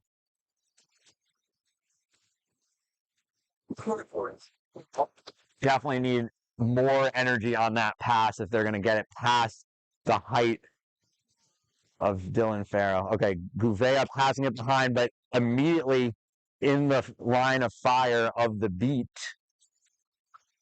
And Texas able to pick it up. So a brief scoring drought from both teams. Both teams aren't able to get their offenses to fully work out. There also been some good defense on both parts. Musqueta telling Hewitt to go back behind the hoops. Now passes to them. Passes back to number 11, Salinas, but the beat where it was right there. Now, Tiarina's all over the place. Yep, that's what I was about to say. Can Texas stop this dunk attack from Faro? No, they cannot. Faro dunks it on the small hoop.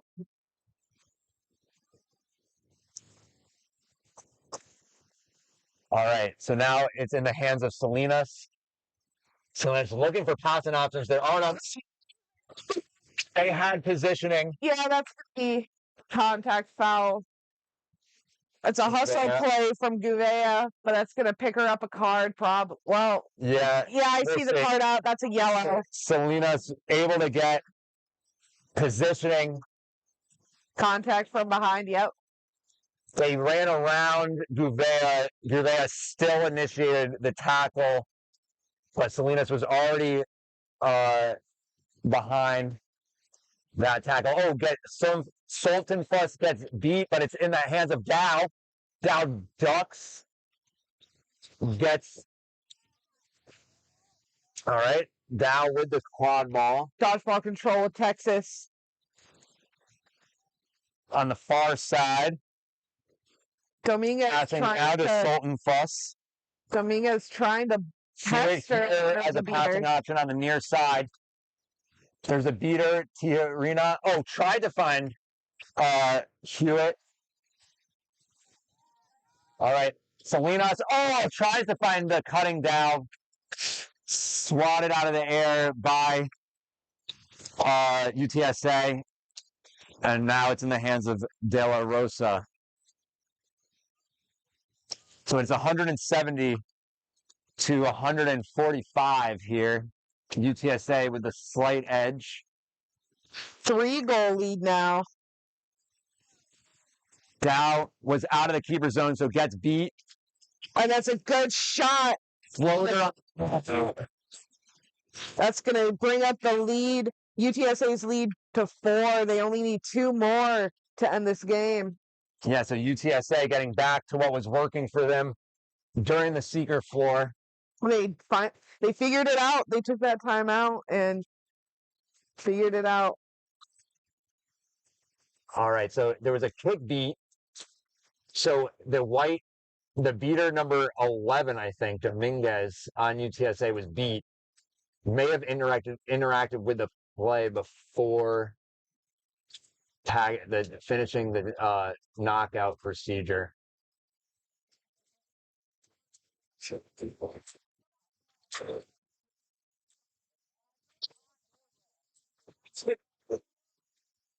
I think that may result in a dodgeball turnover. We've got a dodgeball given to Moore. So dodgeball turnover. Oh, nice pass, but is wrapped up by Fairchuck. But still in the hands of Texas Quadball. That was Salinas passing it to Dow. Dow. Oh, but now Texas finds the middle of the hoop. I think that was Singha Niha. That was Singania. Singania. Took a few chances there, but finally able to find the goal. It's 180 to 155 now in favor of UTSA. So De La Rosa still in the game, still with the quad ball. Tries to run around downhill, passes over. Blocked. Shot is no good. Yeah. I think that was just good positioning to make that block. Okay, is able to pass around the beat to number 99, Floyd. We are going to have another stoppage. Oh, whew. My goodness. Everyone's fighting for this championship. Good game. I not have a PA system at Pitch One Live Sport. Yep. No foul. I think play will continue. That's a good call. Let the kids play here. Pass to Dow. Oh, finds Dow. Just the leaping hands of Fairchuck.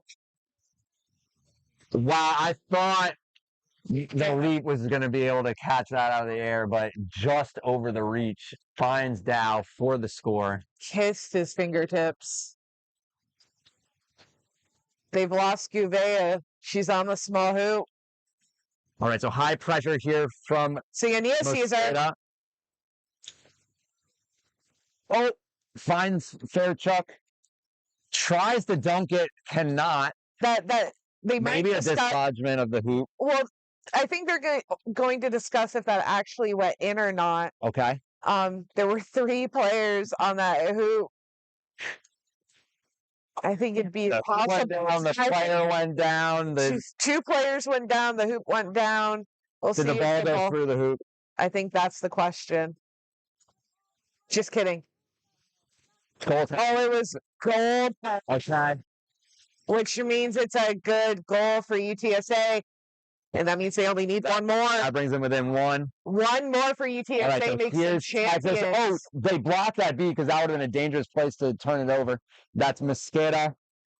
Gets beat. All right, so Texas Quadball needs to make a stop here. They have 1 dodgeball back. They make a beat, so now they have both dodgeballs. Oh, Mosqueda's beat. There are 3 dodgeballs on the ground. Beaters are everywhere. Texas didn't have both dodgeballs. Yeah, look, there are beaters everywhere. There are dodgeballs everywhere. There are 3 on the ground and somehow 3 in all the beaters' hands. All right. Yeah, so they're calling the UTSA beater back to hoops. They tried to put their fist up before Texas had possession of both Skaters got the dodgeballs, and no one in his way. So they made the stop and they got the goal. They just need to keep making stops. And keep making goals. Yep, because UTSA just needs 1 more. All right, 190 to 175. Set score 200. Can Texas Quadball make another stop? They have dodgeball control. They're playing their 2-2 zone, high point defense. Mosqueda meeting De La Rosa, passing to Gouveia. Vea looking for a pass. A pass or a shot? Yeah, either one. Pass is what they elect to do. That's to Fairchuck. Fairchuck gets it to Farrow. Farrow shoots. Farrow scores. The refs need to make sure that everything was all up to snuff before they call it good or no good.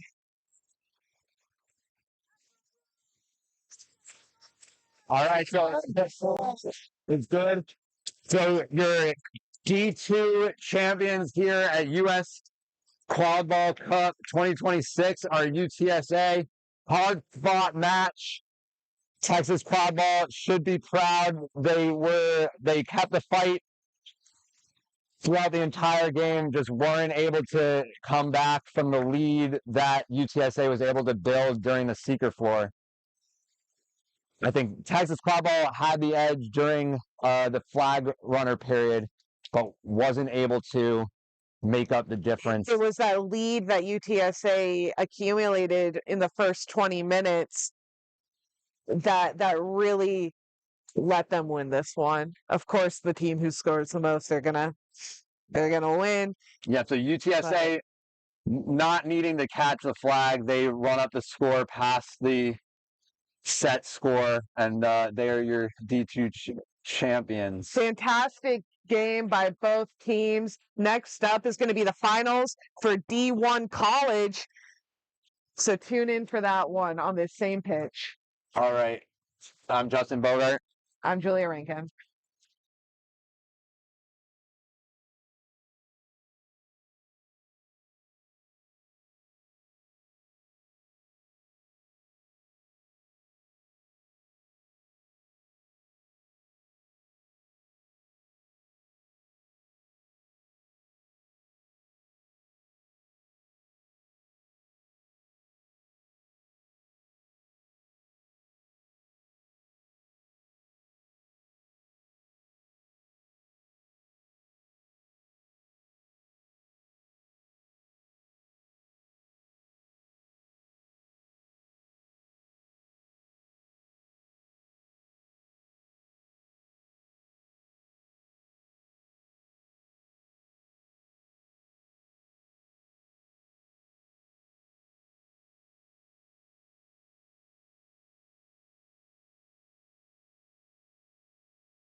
And welcome back, athletes, to U.S. Quadball Cup 2026. We have our collegiate Division I final here between Texas State and Creighton. My name is Ashton Butler. I'm here with my co-panelist, Brandon Cavina. Hello. Yeah, I'm ready to see this. Texas State's been wanting this one for a long time. Getting to the final, and I know they want their rematch from the semifinals of last year against Creighton. Absolutely, and a golden goal loss at Diamond Cup earlier this year. Texas State has never actually beaten Creighton in their history. At least I don't believe so. Not in recent history. So this is going to be a tight game. A lot is at stake here. A lot of seniors, looking to make sure that they end their college career on a high note. Yeah, absolutely, and bring another one home for the Southwest. Absolutely. We haven't had one of those in a little while now. I mean, until the UTSA D2 win. I guess so. But yeah, so I guess we'll see how this goes. For sure, and it's a tale of two tables. Creighton looking to repeat, go back-to-back, win their second title in 2 years. Yep. So they'll be looking to defend while Texas State's looking to get their first championship. Absolutely. It's probably the best Texas State core that they've had, right, for a championship run. David Avila is extremely good. So is Nate Targonsky and just the rest of these starters as well. I think that the chemistry between Texas State is going to be, honestly, that's what's going to keep them in it right here, right? Chemistry versus Creighton's, I guess, how clean they play, right? Their fundamentals over here on the left versus a lot of friendship as well as fundamentals over here on the right. Absolutely. I think one of the big things is just watching for these stars. Texas State definitely has a ton of them over there. Multiple DA players, but then you look at Creighton, a lot of budding stars, a lot of stars that have recently come off of their Blue Jay team. And it's kind of hard when your whole team is really good. It's hard to stand out sometimes, but they have multiple DA players as well, including Mimi Baldwin, who scored the game winner last year to win them a championship in a very, very tough fight game. Yeah, for sure. I'm not sure why we aren't starting here. Not sure either. I guess we're just trying to figure things out, but I guess me and Brandon are good at talking for a while, so that helps. Yeah, Bruce. For sure. You notice, well, I guess you might not notice. It might not be on your screen right now, but Nate Targonsky actually has leopard print hair right now. I love it. Yeah. Shout out to them. Fundraising effort. Yep. There we go.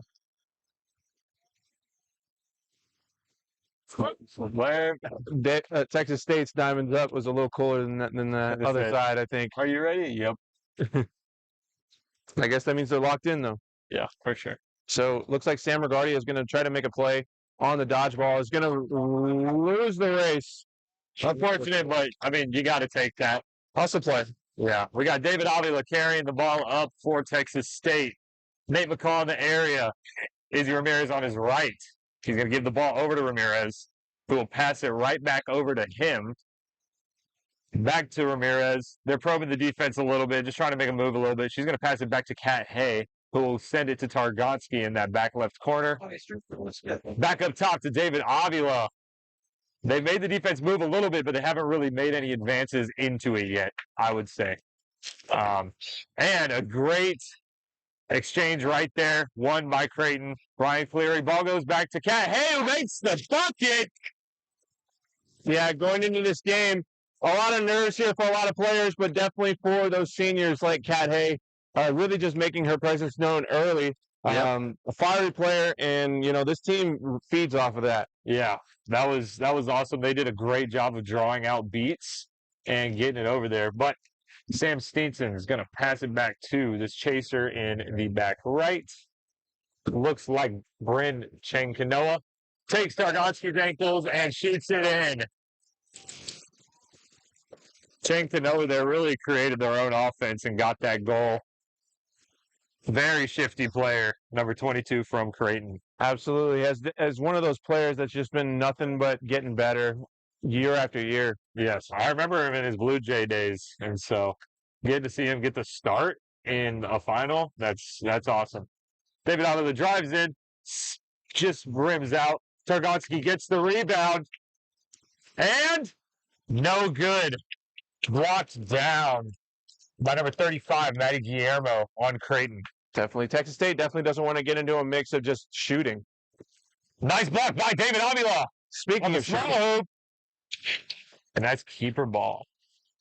This game is going to turn into a hustle game. It's going to turn into the team that doesn't settle for shots. We've seen 2 aired shots go first, obviously. Potentially good looks, but nonetheless, got to find something a little bit better. Yep. Looks like Targonski's going to stay up this time. Izzy Ramirez on his left. Famer Guardia in the area on the right side. He's got Cat Hay on his right. David Avila on the back. Cat's going to run it down. Pump fake to Avila. She's going to probe the defense, move it back up top, get a drive, get it to Targonski, who has a beater behind him. Dodges the beat from Deer King. And he might not know there's another one. Passes it over to Ramirez. Ramirez under pressure. Looks like this is going to be a turnover. Honestly, not a bad place to turn the ball over. Much, much better than at half pitch. Absolutely. Great job there just by Targonski keeping the play alive. I definitely want to see a lot more cuts here from Texas State, especially when someone else is heading already. Yes. Yeah, got the ball to Ramirez over there, and Creighton forced turnover. Steenson gives the ball back to, I believe that is Guillermo. She's going to shoot it, miss. Maybe Baldwin rebound. Beaters are going in, probing the defense a little bit. She's going to pass it to Shane Kanoa on the left. And his shiftiness, great hit by Cat Hay. They pass it up to Mimi Baldwin. David Avila takes her down. This is going to look like a turnover. Yep. Texas State ball. They're going to move up slowly, taking their time because Creighton has control. Targo has the ball up top. Nate McCall in front of him. Izzy Ramirez on his left. Claire Elias on his right. See our first substitution of the game. Claire Elias, sorry. Yes, first sub in both sides? Yes. Nice. Probing the defense a little bit. Pump fake from Targonski. Passes it to Elias. Beat. That's a turnover. Maybe Baldwin's going to pick it up, get it to Sam Steenson, who's running down. Great run by Alvin and a strip. And a beat by Deer King. Shane Kanoa is going to pick that up. Targo's in the area covering him. And now Creighton's getting their half court. And a missed beat. Great contact by Targonski and a block by Elias. Not quite a turnover until now. They get beat behind the hoops. Texas State stopped that. You know, that was a quick offense that was moving down, and Texas State got that stop. Yeah, definitely turned into a bit of a scramble there. If you're Creighton, you either want to go full commit or you want to slow it down. You can't do the 50-50, otherwise it's not going to work. That's right. I agree with that. Yeah, David Avila up top. Gets it to Targonski. Nate McCall going for control right there. Do not reach it. Blocked by Shane Kanoa. He doesn't see Ramirez behind him, but he's going to take off. Targo wants that hit. Gets it to Steenson, who's going to get an easy goal on the right side. And that was all set up by the beaters of Creighton, who are guarding the third dodgeball right now. That sucks. I hate it. Just take the beat. Yeah. Anyways, this is a press right here. Targo's on the left. Avila sends it. Just wanted not to turn it over at half pitch. Yeah, which is what we talked about. If anything, you just want to rip that over the hoops. That's another Shane Kanoa goal potentially. If that's good, Shane Kanoa has a hand in all 3 of these goals. That'll be his second goal and an assist. He's good. Goal is indeed good. For nice. Sure. If you're Texas State, you have to find a way to get dodgeball control back in your possession. Yeah. You know, obviously easier said than done against Derek Deerking and Ryan Cleary. Yeah. Pressure by Sam Steenson. He gets sent back to hoops. Avila's getting pressured by Ryan Cleary. Targonski's running up. I don't think he knows Cleary's there. Cleary doesn't take that beat. Someone else does. Turnover. Sam Steenson has the ball. He's running up the right side with it. Avila in front of him. Gets it to Mimi Baldwin, who gets stripped by Claire Elias, and Targonski's going to get that stop right there. Back to Avila. Texas State needs to take a deep breath right here. They need to set up their offense. They know how to play their offense. They know how to play it well. and find a way to get control back using their chasers, right? There's too much one pass shoot, one pass score. They need to find a way to help their beaters out and force their Creighton beaters to make a mistake. Absolutely. Oh, Targovsky sends it straight into the Creighton chaser. And that's a turnover, and they're running again. No dodgeball's back. This looks and like everyone is beat. A bucket. Another one. That's a hat trick for St. Philip already in this game. All 4 goals are his doing.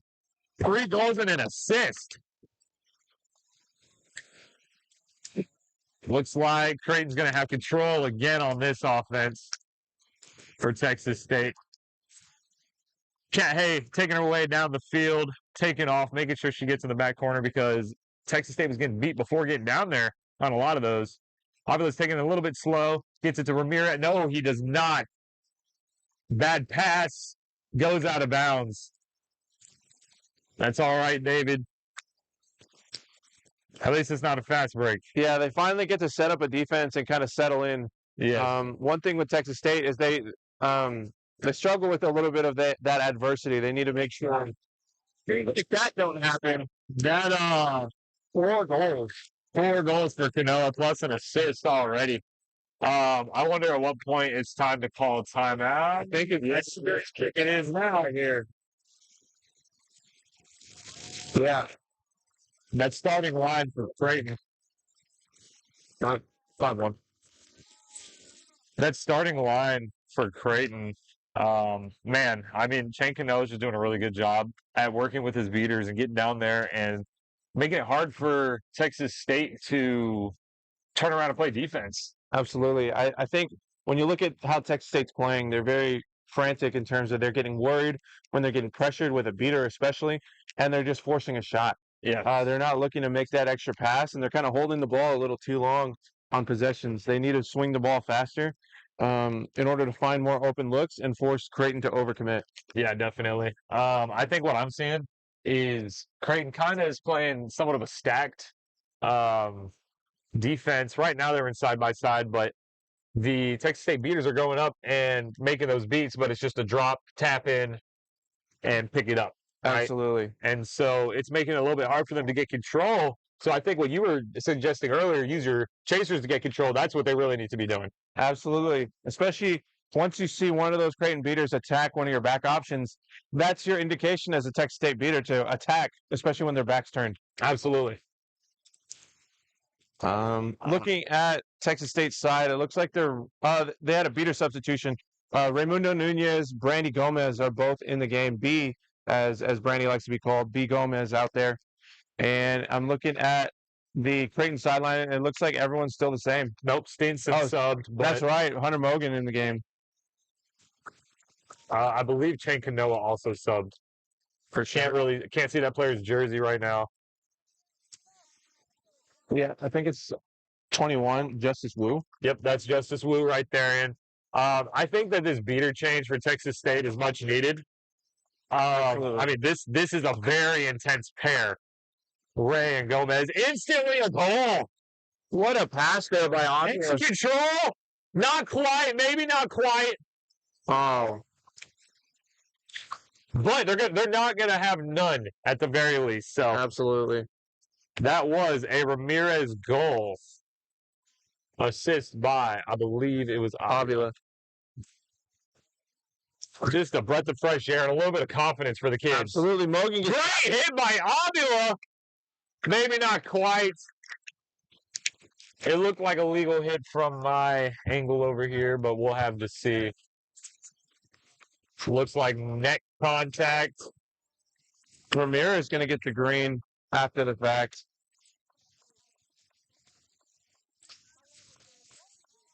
We'll see what happens here. Targo's locked in. He can do this. And yep, good pressure by Targo. Causes a missed goal. Does get rebounded. And Hunter Mogan is just 50 and athletic that he still gets it in. I mean, if I'm Texas State, I'm not too upset with that defensive effort, to be honest. Mm-hmm. Yeah, Creighton looking to play a little bit higher of a press here. Not quite getting a walk back down.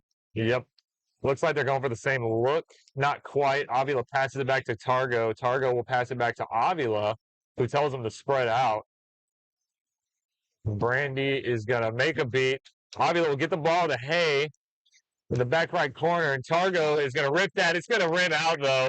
Ramirez is going to go. She's going to get the rebound, but it is a reset.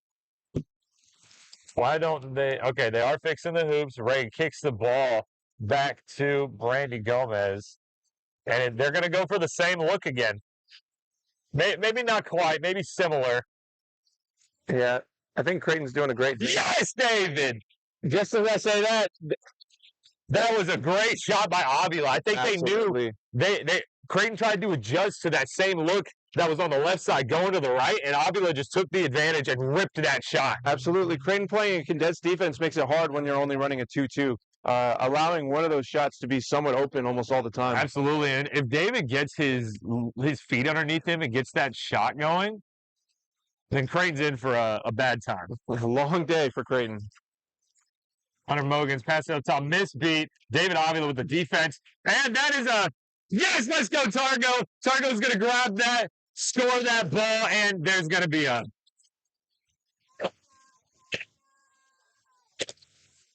I think they're just calling a stoppage to get the ball back. I really hope this isn't for a dislodgement. Very soft call. Yeah. Yellow card. Come on, guys. It's the final. I mean, it's just a tough call to make, especially when a player is running at full speed. It's part of Quadball. That's soft. Whatever, though. Targo gets the goal, and we'll see what happens from here. At least it's not taking away the goal. Yeah. As much as it sucks, that's the thing that matters the most. Hunter Mogan with the ball, top right, passes it over to Justice Wu on the left, who's going to probe the defense, move into the well, switch with that player in the back. Texas State's still doing a really good job with their defensive rotations. Absolutely. Creighton gets in the midst of it. It's probably a drive, and Justice Wu tries to get the easy goal. Izzy Ramirez is going to recover it. Good stop. Andy Alexander, rookie for Texas State, getting his first minutes in the game. Moving down left, Ramirez is going to have the ball on the right with Avila on her left. Gomez in the area. Wow, what a exchange! Avila, it is time to score! Let's go! That was 100% in. There we go, David. Absolutely. David Avila is cooking. This intensity is what we need. This is the David we need. And the intensity is coming from their beaters. B. Gomez is playing the game of her life right now. Yeah, Gomez is a winner. She knows how to win. Yes. And that's what she wants right now. I believe that is, misbeat up top to number 90. Cass Wakahiro has the ball, sends it to Mimi Baldwin. Back to Wakahiro. Turnover. Andy Alexander is going to pick it up. Gets beat. Wakahiro is going to pick it up. Get it to Hunter Mogan. Targonski back in the game now. They killed the penalty successfully. Chaser on the back left. Looks like dropped the ball. Fight for the ball in the back. He's going to recover it. Good hustle by that Creighton chaser. Hunter Mogan's going to going. Pass the ball. Looks like it's not going to go anybody. Targo gets cooked a little bit there. Wakahiro is going to get the ball again. Catch by Derek Deerking. Ball goes back to Mimi Baldwin again. This is very chaotic right now. Back to Wakahiro. She's going to pass it across. I didn't quite catch this chaser. I don't know if it's the same chaser as before. The number is at 30. It's Bryn. That's still Bryn? Yeah, Bryn's back in the game. Sorry.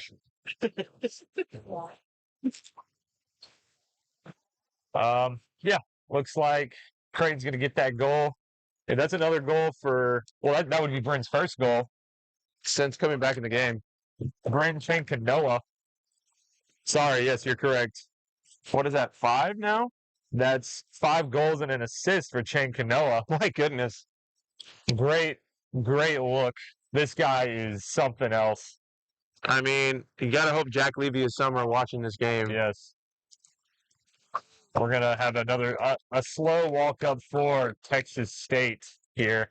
Definitely. Ramirez has the ball. Targo on her left. Andy Alexander is going to go behind.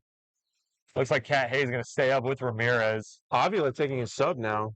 Yes. He subbed for Alexander. Not quite a turnover. Now it is. Hunter Mogan, slapped by Cat, and Hunter gets that goal. Great goal by Mogan there. I see David Avila with a black headband in the game right now, or on the sideline. I think that's a white. Targo, I don't know. I saw him put it back on. A great press by Creighton here. Sam Stevenson's going to get that ball, slow it down, get a good look. Shane Canoa's going to go up. Shifty gets his 6th goal of the game. Shane Canoa is single-handedly outscoring Texas State right now. Shane Canoa, I hope he's happy with himself right now. This guy is doing so well. You got to be. I bet he's ecstatic, and you got to, keep it going. Targo sends it to the back. Almost went in. Cat Hay might recover. Not quite. Turnover. Again, that's probably the 3rd time we're going to say this. Better to turn it over back there. Ryan Cleary is absolutely cooking Texas State's beaters right now. Potential turnover. Not quite. David Avila misses the rep on Shane Canoa. Targo hits it, though. And a goal for Mimi Baldwin. Is that another assist for Shane Canoa? It is.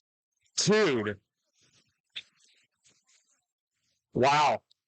Good job. Good job, Bryn. Absolutely. Man, Shane Canoa with 6 goals and 2 assists in the college D1 final. If pressure exists, this guy has no idea what it is. Absolutely. Avila got the green headband back on. That's right. Not a bad look from Avila. Rips the shot, gets blocked. They are going to recover. Clara Elias. Avila gets the ball once again. Great composure from Avila. Oh. There we go. Not quite. Great look, though, but even better look from, I believe, Derek Deerking beating him out before he gets that goal off. Absolutely. I don't think Deerking or Cleary have come off this game. And as I say that, yep, we're going to get some subs in now. All righty, they're walking it up slow. Looks like the Creighton starters are getting a little bit tired. Is that number 40 I see? Yes, it is. Jaden Muramoto. Oh, I'm so sorry. Jaden Muramoto Keelane Tang. And a shot, middle hoop. By who? Sam Steenson? Sam Steenson. Good job from Steenson. That's his 2nd goal of the game. Steenson has played, I think, as big, if not just as big of a role as Bryn in this game, just playing excellent point defense. Yes. And just not really letting anything get through. Yeah, that kid's an athlete through and through. Avila passes the ball to Targonski. He's going to rip it and get blocked. I believe that is Wakahiro. Mm-hmm. Stinson gets the ball. Left side. Looks like another chaser sub over here on the left. Can't quite catch their name. Ball back up top to Sam Stinson. Avila's going up pressure. Maybe Baldwin gets the ball, passes it back to Wakahiro, who's going to give it back to Baldwin. She's going to probe the defense a little bit. Back to Wakahiro, and there's been like 8 hammers. Missed shot. Ryan Cleary's going to save it, though. Great job by the coach there. Reset is used. Sam Steenson back up top. Yeah, so we got Sam Steenson up top with the ball. Arden Okino on his left. He's going to drive and get it to Mimi Baldwin. They're going to do some rotating. Okino's going to move back up top, maybe take the well. And it rips a shot, gets blocked by Targo, but gets his own rebound, which is kind of the story of this whole game. Okino knows he doesn't have that, and he goes back to defense. Or is that Matt Pien? Yes, yeah, it is. I think has a different number on the Oh, my goodness. Okino's number 32. I'm sorry. Yeah, I think there's a 32 on the shorts and a 17 on the jersey. Yep.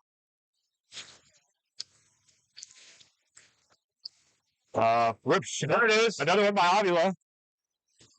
That's what they got to do. They got to find the openings that they're giving them, calm it down, and just take the easy one. Yes. There's no need to rush this game. There's a long way to go before flag runner and set score. Yep. Haven't done a score update in a little while here. It is 110-60. Creighton is up. And we're going to have Steenson with the ball. Maybe Baldwin on his left. Matt Pien catches it, gets wrapped. David Avila makes contact, strip. And David will not quite recover. Another frantic hit. Gets the ball at Chaser up top. Let's see, will this be a stop? David Avila recovers, and he's running. Maybe not quite. Maybe not quite.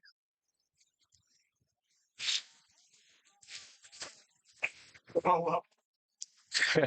Currently at about 18 minutes, so we're getting close here to the flag runner period. No call on the play. I'm not sure who the flag runner is. I think it's Christian Barnes, I believe, back there. Is that yeah? It looks like Christian Barnes has the shorts. This is for sure a Texas State goal. Good job by David Avila. I mean, I will say that was excellent defense by Creighton still. You have your beaters all the way up there making hammers. It's got to be a goal. I mean, when you shove 3 chasers on a hoop and you still get scored on, there's not much you can really do. That is true. They're all just trying to stop that hammer play. Absolutely. Great dunk there. Great athleticism there. Yeah, good job by Avila. He's got 4 goals right now and an assist. I don't think he's going to sub anytime soon. Absolutely not. Steenson with the ball on the right. We're going to have Wakahiro to his right. Probing the defense a little bit. Ramirez not afraid to pressure him. Oh, the wrap right there. Good job by Ramirez. But Steenson gets the ball out to Baldwin, who's going to pass it behind. Another block. Looks like he's getting wrapped. Targo gets that block. Oh, Rats didn't quite see. Oh, geez. Oh, man. Base beat, it looked like. I think he might be okay. Definitely hope he's doing all right. Yeah, that's not fun. It hurts, definitely. It's happened to me multiple times. But yeah, I mean they're cutting this lead down. It's a 4-goal lead now for Creighton. Absolutely, we've seen this in last year. Get off to a really big lead, and then have this dry spell in the middle of offense. If you're Creighton, you got to keep the foot on the pedal right here if you're expecting to go out there and win a game. Yeah, well, we've seen quite a few shots that I think are actually fairly good looks, but Targo's just jumping them. Absolutely. A very good defense by Targotsky on Texas State. Number 40 is going to go in the box. That is Jaden that we mentioned earlier. Texas State still on offense. I think that they're doing a good job keeping their heads up. And Creighton's doing a good job at staying intense and forcing Texas State to keep this top line out. Brandy Gomez in the game for McCall, which I love that. That's a good choice. Absolutely. We're going to have Sam Regardia and Brandy Gomez as their beaters. They have control, heading down on offense. I'm not sure what this call would be. Equipment check here. Equipment check for someone. I'm glad he told us that much at the very least. Absolutely. Looks like they're good. That's one thing LeCompte is really good at, is communicating to the audience what's happening. Yes. We literally asked, and then he answered. Yeah. But yeah, so it's going to be a similar look to last time. Obviously, going to walk up with the ball. He looks very confident right now. Targo on his left, and that's a bucket. Oh, my goodness. Saw that the entire way. Yep. That is another goal for Avila there. Targo's second. No card involved in that one. Absolutely. Great job there by Brandy Gomez, preventing a none situation. Yes. They press a little bit. Steenson's going to pass it across. That Chaser's going to have it in the middle, give it to Baldwin, who's going to get pressured by Avila forced a bit of a bad pass, but not too bad where it can't be recovered. Chaser gets hit by David, and this is a turnover and a fast break. Maybe not quite. However, we're going to have 2 dodgeballs on the. Okay, that's 20 minutes. Oh wow, it's going to depend on where those brooms are, though. Yeah, but it looks like there's 2 dodgeballs at the hoops of Creighton. Yeah, but I believe one of them's beat at least. One of them is Clary. Clary's beat. And we have Batman! Yeah, Batman's here. It's daytime and Batman's here. You know, it's a special occasion. Everyone's favorite time of the USQ final. Cartwheel, somersault, you name it. Batman is here. He's asking the crowd, do they want him to jump through another hoop? Yeah! Excellent showing from Batman. Asking for more cheers. Batman, Batman, Batman. Medium hoop, I don't think he can do it. Oh, man, if he does this. Yeah! Good try, Batman. Wait, he's actually trying it. Let's see. Let's see. He's hiking himself up. He's hiking himself up. You got this, Batman. And the small hoop again. Oh, doesn't quite make it. But that's all right. He's going to fix his mistake there. And there he goes. I think Batman's off. Maybe not the hero we wanted, but definitely the hero we needed. Absolutely. And there he goes. Off in the distance. Never to be seen until the 2026 college D1, or 2027, sorry, college D1 final. For sure. He's still running. He is still running. We got to keep that identity safe. Yes, for sure. So leaving the huddles here, we start with a 3-goal advantage here for Creighton with a set score of 170. This game really, what matters right here is who's going to catch this flag. Texas State is known for being able to catch this flag and doing it at a high clip with Bao Hong, who is the self-proclaimed best seeker in college, according to Texas State, of course. And on the other sideline, it looks like it's going to be Hunter Mogan, who caught the flag in the last game against UVA to help them win that game. So really excited to see how this turns out. Christian Barnes, our flag runner, and Alex Amadal, the snitch ref. Yes, I'll take Chaser game. You take Seeker? Absolutely. All righty. Well, Avila is going to walk it up on the left. Targo also to his left. Ramirez on his right. They want this goal quickly. That's another one for Avila. That's his 5th goal of the game. And Derek Deerking has just blown up the whole play for Texas State right here. Mogan is going to get time alone with the flag runner. Yes. Creighton walking it up slow. I think they have confidence in Mogan. Absolutely. And gets run over, unfortunately. Tip Chang in the game for the first time for Texas State. I'm sorry, for Creighton.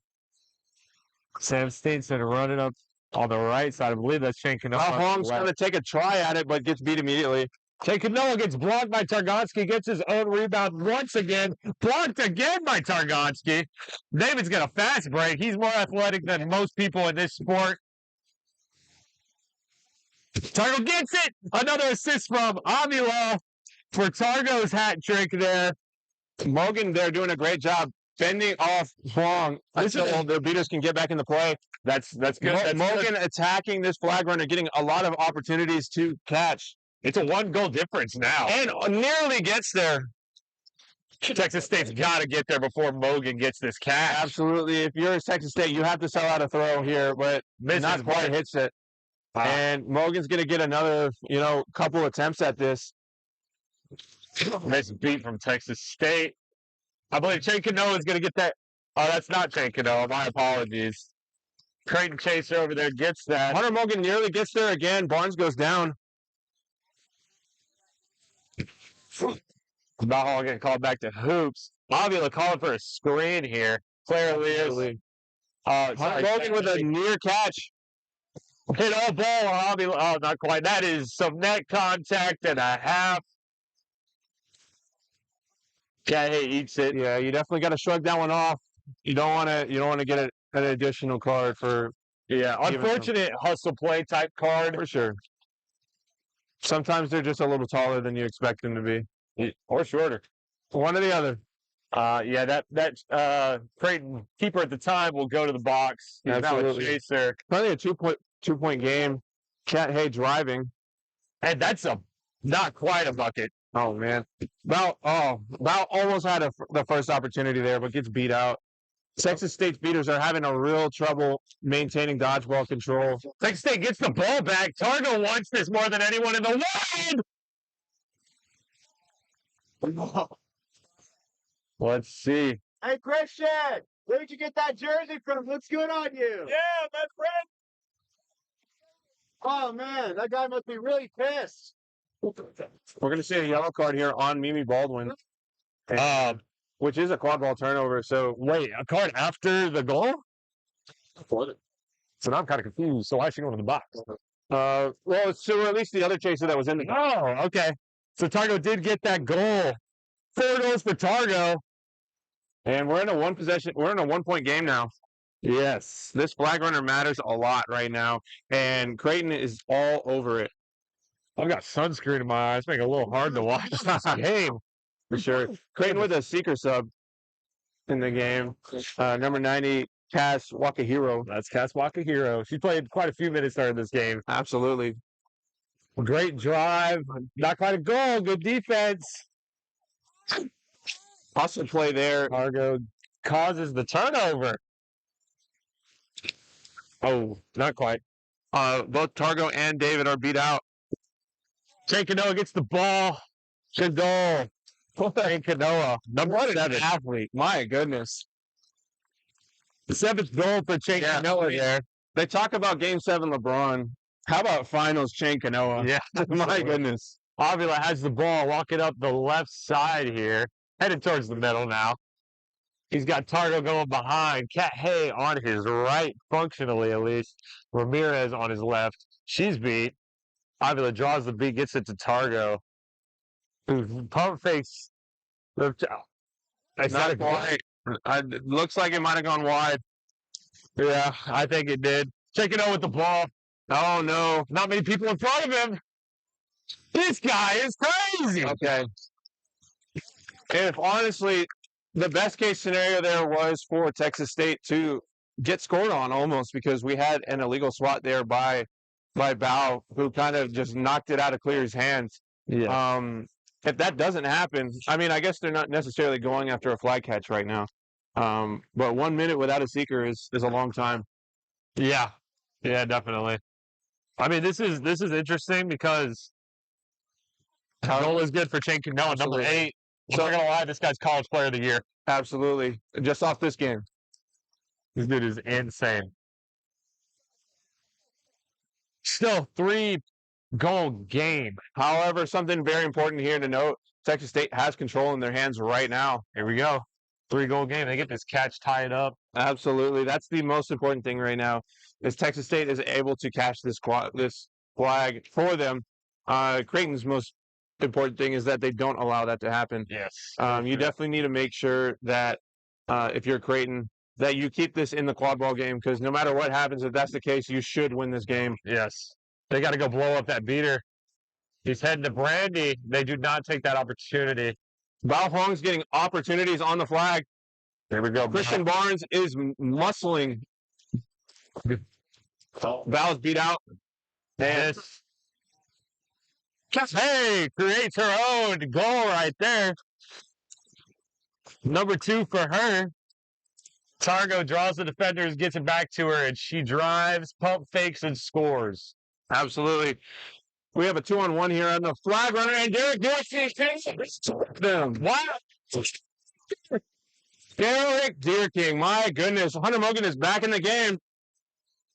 He's doing some pretty cool stuff. A flag catch here wins it for Creighton. They got to get back in there. Jake Kanoa. Oh, my goodness. 9th goal for Jake Kanoa. I mean, wow. Just wow. My quad ball historians, what's the highest, scoring final ever? By one player? By one player. Part of me, as a fan, wants to see double digits here. Yeah, I mean, he needs one more for that. Dodge by Nate McCall. No catch for Bogan. Targonsky is going to walk the ball up. Texas State might not see the beater coming in. Beater's going to go back into the seeker game. Cat Hagen's blocked. Will recover. It looks like, yeah, there it is. Sure did. Good job by Cat there. I mean, just keeping up the intensity and forcing them. If you want to try and stop me, you're going to have to foul me. Absolutely. And at the end of the day, even if they were to score or whatever, at the end of the day, this gives, their beaters and their seeker a chance to breathe for a second. Yes, one thing I don't like about this is they gave the ball back to Hay after Ramirez recovered and was driving. Absolutely. It helps Creighton here. We'll see what Cat does. One less chaser in the game. They need to be looking to get this ball to one of their playmakers. Cat Hay already has it. Ball to Targonsky. Yep, Targo's going to take it. Griffin gets beat on the Ramirez! Targo assists Ramirez there for that one. Nearly catches it. And we have a new beater pair in for Texas State. Kaylee Newman seeing her first minutes in this final. Definitely one of the best young beaters in college, in my opinion. I agree. Very good. Very good player under intensity, pressure, you name it. Bao Hong getting back into it. Both seekers are in the play right now. Both get beat, unfortunately. That was so quick. Absolutely. What a turnaround. Jen Canoa passes it up top to that chaser. Who's getting Justice Wu. Justice Wu gets a goal. Bao Hong's getting a couple opportunities, but Christian Barnes is just too strong. Great goal by Wu there.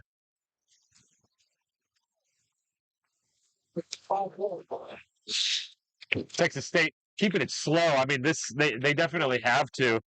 Creighton needs a great deflection there by Deer King and taking out McCall in the process. Creighton needs one to win it. We'll see what happens here. Targonsky driving. Oh. Great defense by Chen Canoa there. And he's off to the races. There we go. Win. And that's a victory for Creighton.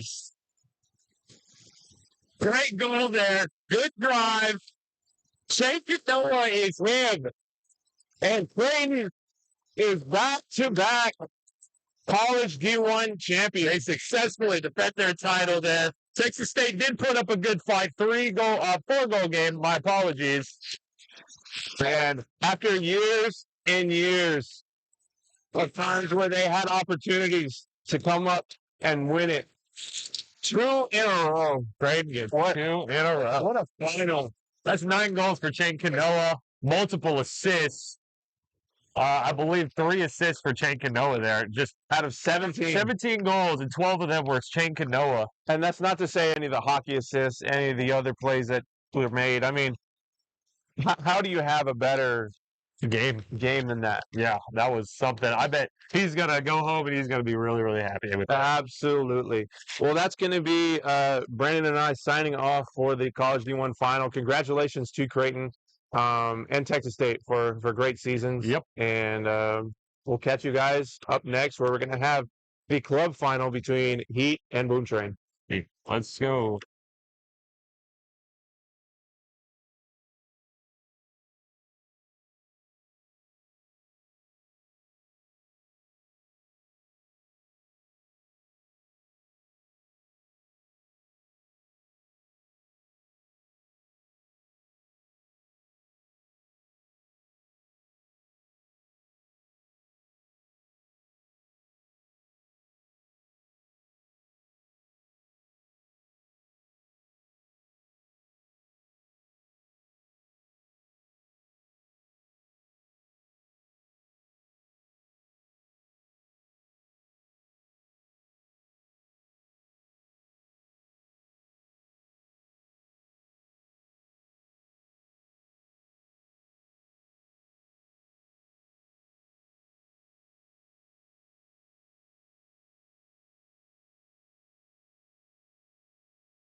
Here my time. Scared me. Where then in the first. What is it? I didn't happen. We just looked at that. That's all that. Even the thing. Okay. So you can put bunches of whether that was everything school. So I even the last thing to be in the range or the campus. Bernie, are we gonna get 5 years of service soon? You got to make it to 15 to get a plaque. You'll get recognized at 5. We'll say thank you. I can't take 10 more years of this. And at some point previously, people who run the organization will be like, I think they'll start.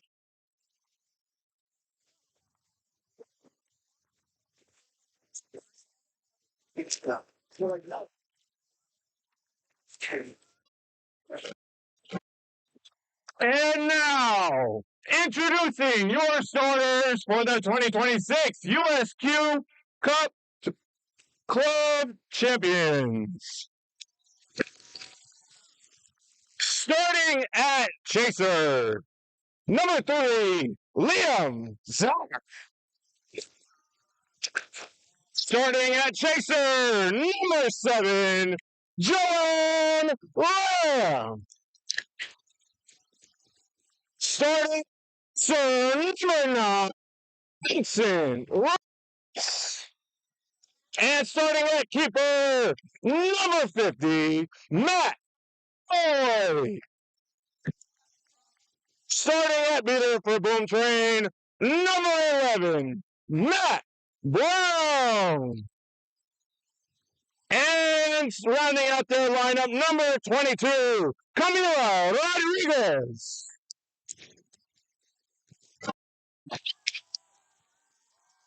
And your Texas Hill Country Heat, starting at keeper, Sammy.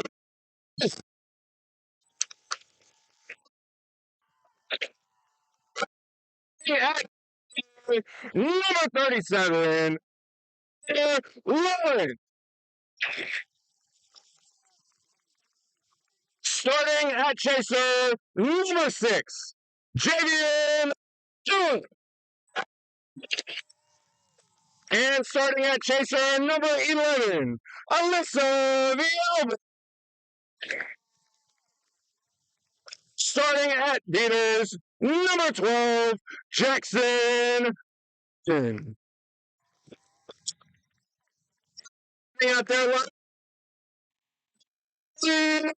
two.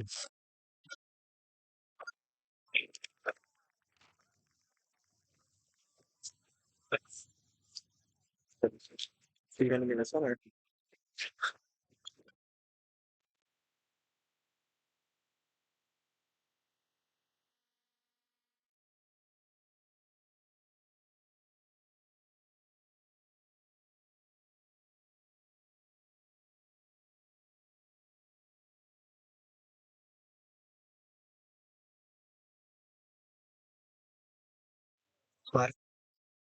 All right.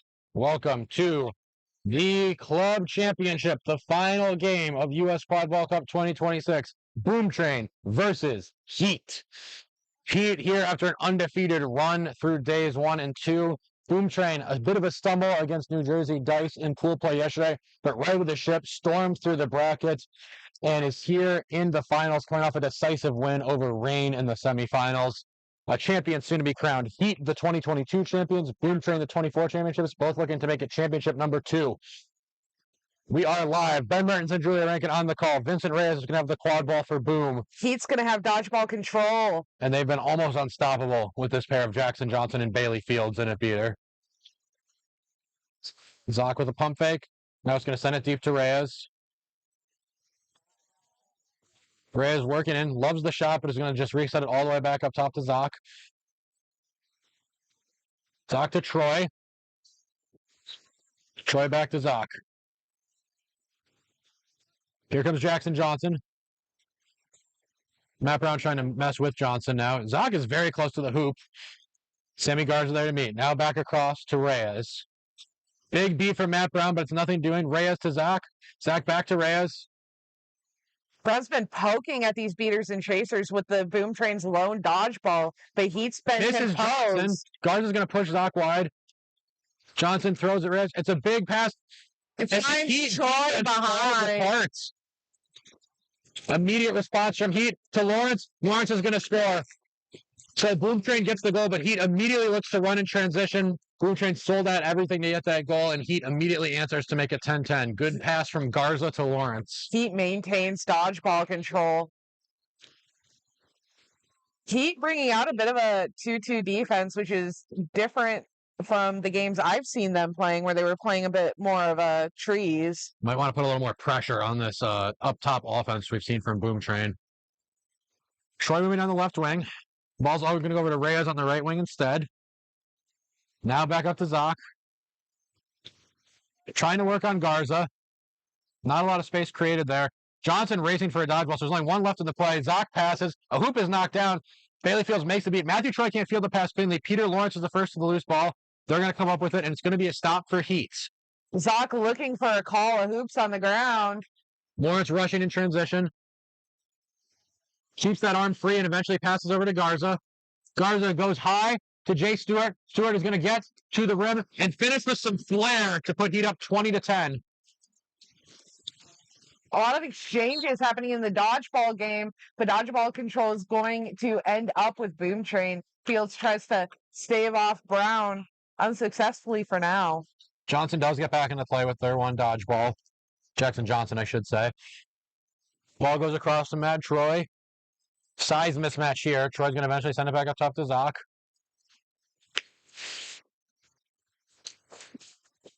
All the way down to Reyes. Reyes working on Stewart. Gets around Stewart. Reyes punches it through. Garza thinks that as the keeper is successfully goaltended there, the question is if the ball came all the way through the hoop or if Garza stopped it from making it all the way through. Yeah, because if it got through the entire plane of the hoop, then even if the keeper knocks it back through, that's still going to be a good goal. The goal is good. So Garza just a beat late. Reyes gets on the board for Boom Train, and it's 20-20.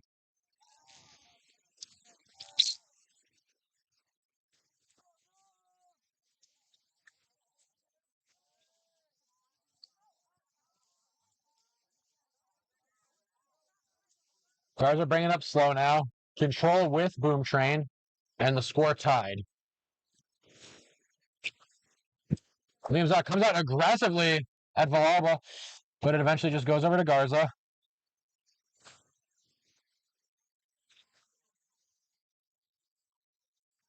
Garza's going to send it to Stewart. Stewart's able to field it. And Stewart just kind of throws up a poor shot that's handled by Joanne Lamb, and now Boom is looking to run. Joanne Lamb just is going the distance. She's got a shot, and she scores. It's all the way through. I think Sammy Garza kind of lost track of where Lamb was. And Villalba not able to get there, and Lamb scores. You can't take your eyes off someone who's so speedy. Yeah, Lamb covered a lot of distance there. Tad Walters checks into the game, along with their partner, Noyes Ostra. We have a couple other substitutions. We've got Murphy, Peachy, Yap, and Digman. Yeah, a whole line switch for Boom Train. And they have their first lead of the game at 30-20. Since it was 10-0. Lawrence is going to set it back up top to Garza. Villalba's going to set a screen on Digman. Garza runs, is instead going to pass it out to Stewart. Stewart's going to get it before, and then just kind of throw it again, really to nowhere. So uncharacteristic turnovers from Stewart. Here comes Digman. Lawrence is there, but Digman gets there first and scores. Boom takes a 40-20 lead.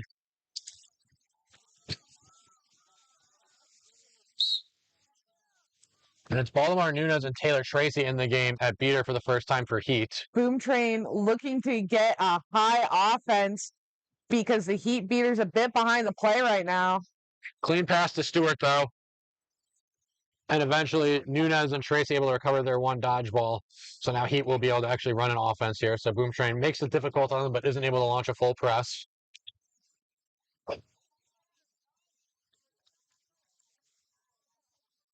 Back up top to Garza. Back to Stewart. Deep behind the hoops to Mel Kite. Kite's going to send it all the way up top to Lawrence. Lawrence back to Garza. That will be the one reset for Heat, and Garza's beat. Digman coming now. Digman throws it ahead to Ben Peachy. Boomtrain's up 50-20. He didn't realize what happened there. I think Sammy Garza didn't even feel the tap beat. But definitely a clean beat, and Boomtrain is up 50-20 and dominating to start this championship match. Yeah, Boomtrain's been creating a lot of these transition breaks for themselves on offense. Their defense has been very, very well executed thus far. And Heat just not on the same page. They're going to get some substitutions into the game now. It's Matt Blackwood for the first time, along with Riley Molman, Casey Beavers, and Mel Kite, who's handling the ball. Kite's going to send it down to Beavers. Beavers has been an excellent distributor all day for Heat. She's going to go back to Kite here. Kite back to Beavers. Patience here from Heat. Beavers makes the pass across to Molman, who's going to send it all the way back up top to Blackwood. And now we're getting some good passing going for Heat. It's an attempted press now from Boomtrain. Beavers not able to field the pass cleanly. It's just going to roll out of bounds. So Boomtrain gets another stop. I think that was a smart decision by Beavers. She saw the beater coming right at her and let the ball go so that Boomtrain had to go a bit further to start their offense. And the effective passing from Heat did force Boomtrain's beaters out of position, and they eventually get the dodgeball turnover. So Tracy and Nunez win control off of Tad Walters there. Shannon Ong's now in the game at beater for Boomtrain. Blocked by Nunez. Tracy's beat out Digman, misses. Digman finds Peachy, and it's just too easy for Boomtrain right now. Even with dodgeball control on Heat's side, Boomtrain is just finding whatever they want. Blackwood's running. Chance to answer here. Ray Boudier gets back into the play. So Boomtrain will get set up on defense, and Ong recovered their dodgeball, so it's dodgeball control back with Boomtrain in 60-20. Heat has gone scoreless for a long stretch here. Ball goes to Blackwood. Blackwood sends it deep to Mel Kite. Blackwood's beat. Kite, wrong foot's Murphy there. Nice spin move. Sends it all the way back over to no one in particular, and Nathan Digman's going to get to the loose ball first. And it's turning into a route quickly here, but Nunez might be able to catch it from behind. Nice pass. And a good shot from Yap. Haley Yap gets on the board, and it's 70-20 Boomtrain. Boomtrain in total control, and Heat is wisely going to take their time out here. Aside from the first couple minutes where Heat was able to score, it's been all Boomtrain so far in this final. He just needs to figure out exactly what they need to do to keep that passing game going without the mistakes that they've been making. Boomtrain has been coming up, pressuring them, and just that pressure from some of their chasers, some of their beaters, has been blowing up Heat's offense so far. He has a bunch of players who have championship experience either with Heat or with their college teams back in the day. A lot of them have played on Team USA. They know how to pass around a press. They're just making mistakes. They're passing the ball to where no one is standing. It seems to be a miscommunication. Yes. Clearly, they have an idea of what their press break should look like and where people should be, and people just aren't in those spots, and it's leading to turnovers. I think Boomtrain is probably surprised by how easy a couple of these goals have been. So I think for Heat, the story is just, let's get that under control. We know how to break a press. We just have to execute it. We'll get control back, and we'll start putting up some points. But they find themselves having to make up a 50-point deficit early in this championship match. He just needs to cool their heads and keep it focused. We did see Heat overcome a deficit in the semifinals. They were down 90-70 to New Jersey Dice at the 20-minute mark. Got the flag runner grab and 5 straight goals to put that one away. So capable of definitely heating up and going on an offensive run. But it needs to start with them proving they can break this Boomtrain press that's been so effective to start this game. Yeah, and a 5-goal differential isn't necessarily that much when you're this early onto the game and there's a lot of game left. If you can figure it out, he can come back. He is capable of scoring in bunches. We just need to see if they can do that now. So Blackwood's going to bring the ball up. It's going to be Tracy and Nunez working against Ong and Boudier. The ball goes across to Mel Kite. Kite's going to send it back to Blackwood. Boomtrain's beaters are retreating, but not had to throw their dodgeballs. Now Ong is going to sprint out and try to force a press. The ball goes to Blackwood. Blackwood rips a shot, and it's good! And Matt Blackwood, dangerous from any spot on the field, and finds the shot there. But now Boomtrain has a chance to answer. All the dodgeballs are on the ground. We have a possible call. Oh, play just continued. Ong played, and Nunez just kept playing way after the whistle there. Yeah, I just don't think they heard the whistle. The refs had to come over and tell them, hey, knock it off. And I think meanwhile there was a discussion about something to do with dodgeball interference, possibly, unrelated to what happened in the play. I think Heat is frustrated because they think it's Boomtrain's fault they kept playing after the whistle. We should get to benefit from that. But the ball is going to go back to Ong. Which is to Ong's benefit after kind of an ill-advised throw at Nunez. After the goal, illegal skill contact. Playing after beat, number 14. Okay, so Nunez is called for continuing to play after beat and sent to the box. That was after Heat's goal, so Heat's goal is good. But now Heat finds themselves with only one dodgeball and only one beater. So Boom with a power play opportunity, a chance to get those points right back. Now I'm going to win the foot race to Heat's lone dodgeball. So it's a long, no budget chance, dodgeball chance. Now Liam Zock gets the pass off to Lamb. Lamb's going to go back to Troy. This should be easy for Boom, but it's looking hard right now. Reyes is eventually going to get free and finish over Molman. So he puts up a good fight, but after just 10 plus seconds of no dodgeball, Boom Train is able to find the goal, and they now lead 80-30.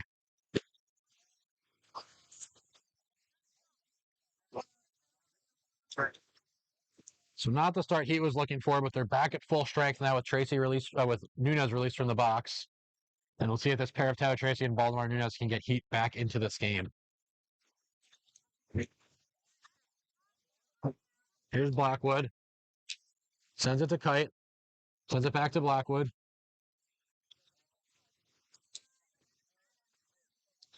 Over to Beavers. Heat, I think, is trying to get Matthew Troy to leave the keeper zone so he can get a deep pass behind to Molman, who then sends it to Kite. Molman is beat. Kite turns on the Jets and shoots. No good off the ribs, but Blackwood got to the loose ball first. Matthew Troy was able to disrupt Blackwood enough that Troy comes up with a loose ball. Big exchange of beats. Troy is coming in hot. Hit hard by Blackwood.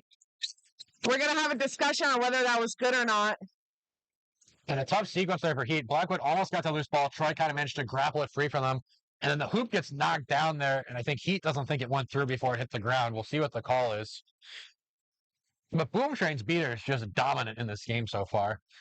This pair of Ong and Brodier has really had their way with Nunez. They're going to call that goal no good. However, Vincent Reyes comes up with the loose ball right behind the hoop, so Boom Train will have another chance at this.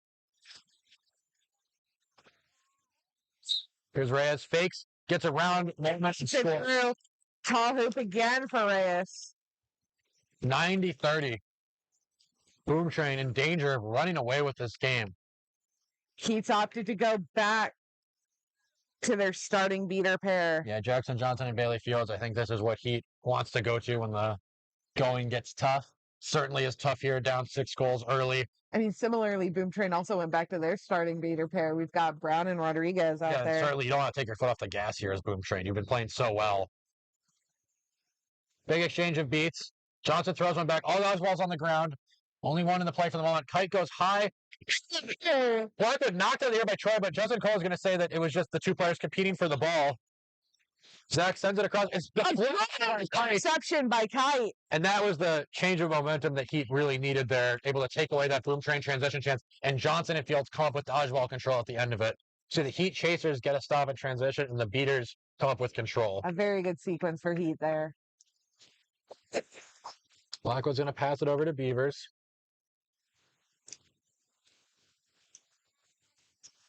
Beavers sends it to Blackwood.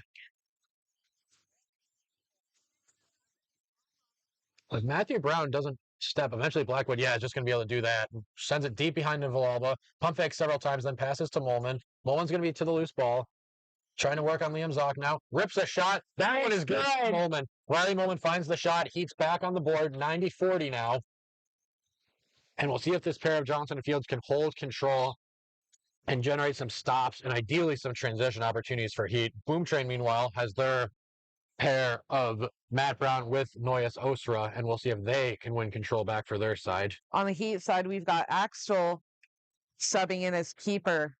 Yet another former Team USA player on the field for Heat. Ball goes behind to Peachy. Peachy goes back to Digman. Big exchange of beats. Crowd is very mad about what happened in the dodgeball play there. Stalling warning made against Boom Train. Digman's going to have to try to go here. Starts to turn on the Jets on Axel. Axel staying in front. Fields beats Digman. The ball goes back up top to Murphy. Axel's there to meet. Murphy pulls back. And dodgeball control rebounded to Brown and Osra off of that beat attempt there. Nathan Digman fired up about that. Peachy's got a chance to shoot. Gotcha! And Molman running now. Molman just goes by Digman. And it turns on the Jets. Riley Molman willing his team back into the game with 2 straight goals. It's now 90-50. Just went wrong-footed. Digman there didn't even really put on a move, just like the half a head fake to the left and then overpowered him with speed. Just ran right around him. He's got a couple subs in again for Heat. He's got Lawrence and Stewart. Back to mostly the first line with the exception of Axel and Garza's place for Heat here. Troy's going to send it to Kennedy Murphy. Murphy sends it behind. Back to Murphy. Axel is there and takes Murphy out. The ball comes loose. Jay Stewart has the ball. And another chance to run for Heat. Here comes Jay Stewart, one of the fastest players in the sport. Shoots and it scores! Heat on a 30-0 run. They get it back to 90-60. Dodgeball control is sent over to Boom Train. And that's going to be timeout for Boom Train. So now it's Boom Train's turn to take a No more timeouts in this game. Johnson and Fields totally reasserted themselves there. They do finally lose dodgeball control at the end of that sequence, but it's a 30-0 run from Heat to kind of get their way back into this game. Just what Heat was looking for. Also in the chaser game with Heat, I've seen them do a lot better on defense, taking away those passes and meeting people up higher, making that contact so that Boom, who throughout this season and throughout this tournament has been able to get 3, 4, 5 chances on offense because they just kind of like pass around the zone and they do so very well, generating a lot of looks. Heat's been breaking that up a lot more effectively than at the start of this game when they were trying that 2-2 zone. Yeah, it's no secret that it's easier to play with dodgeball control than without, but Heat is taking full advantage there, and it's not just Johnson and Fields. You saw Axel make that big hit on Murphy to force the ball loose while his beaters were occupied elsewhere on the field, and that turns into Stewart's transition goal. All the Heat players are really stepping up here and taking advantage of the opportunities dodgeball control is affording them. That was a great transition from Stewart, obviously. I mean, Boom Train had 2 dodgeballs back. They weren't in the hands of the beaters, but they were about to be, and Stewart knew that he had to go quick, he had to go decisively, and just push that shot through, and did so well. Yeah, and Riley Molman really put Heat back into this game with a couple of clutch goals. It is 90-60 in favor of Boom Train after the timeout. So Boom still has the lead, and I think he wanted to use that timeout to just kind of calm things down, try to get back to what was working at the start of the game. They put Tad Walters and Noyes Oshra back in the game.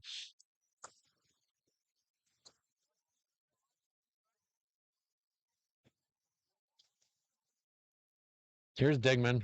Sends it all the way behind to Peachy. A lot of pump faking going on in the beater game. Neither side willing to fully commit their dodgeballs. Here's Digman trying to work on Axtell. Sends it behind to Peachy. Peachy goes high, just back to Murphy. Boom Train being patient. Digman back across to Murphy. Murphy back to Digman. Stall warning is made.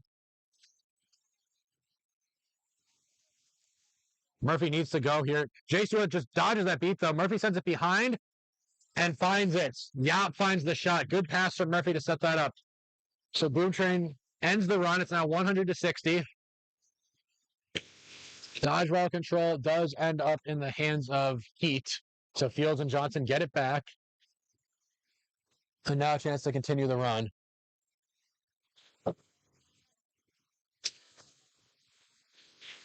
Here's Peter Lawrence pulling it all the way behind. Sends it back up top to Axtell. Axtell sends it deep to Stewart. Stewart rips a shot, but it's deflected. Knocks the ball free. What a hustle play from Jay Stewart. Tad Walters drops a dodgeball, and now Axel has a no dodgeball chance.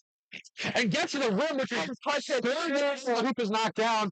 Boom Train saying, no, that's not good, that's not good. And certainly Peter Lawrence ran down the loose ball as if that goal was no good. But if no good, you also wonder if any reckless dislodgement could be in play there. Was it Axel who took the hoop down, or was it the Boom Train defenders? The goal's going to be called no good. So Yap and Digman get the stop. There's good hustle by Lawrence to get to that quad ball. They're going to keep that quad ball, and this offense will continue.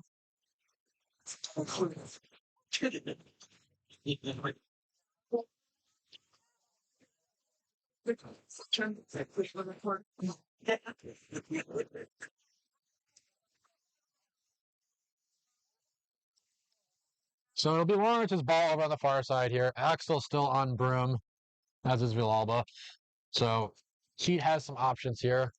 Dodgeball control is in the hands of Johnson and Fields, but way back here. So Oshar could try to run like a mini press by themselves if they wanted to.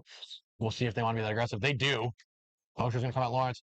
But then they're going to back off because Axel made a very incisive cut behind the hoops there to try to pull Oshra in two different directions. So eventually Oshra just has to drop in. The Heat Beaters are going to be back in offense now with dodgeball control.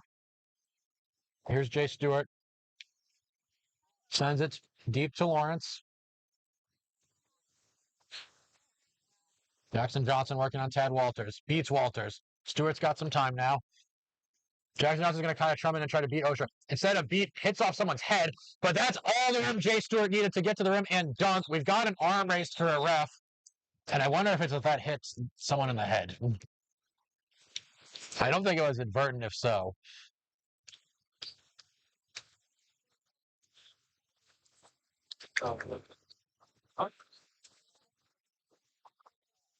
I'm liking these quick ref decisions that we're seeing in the finals.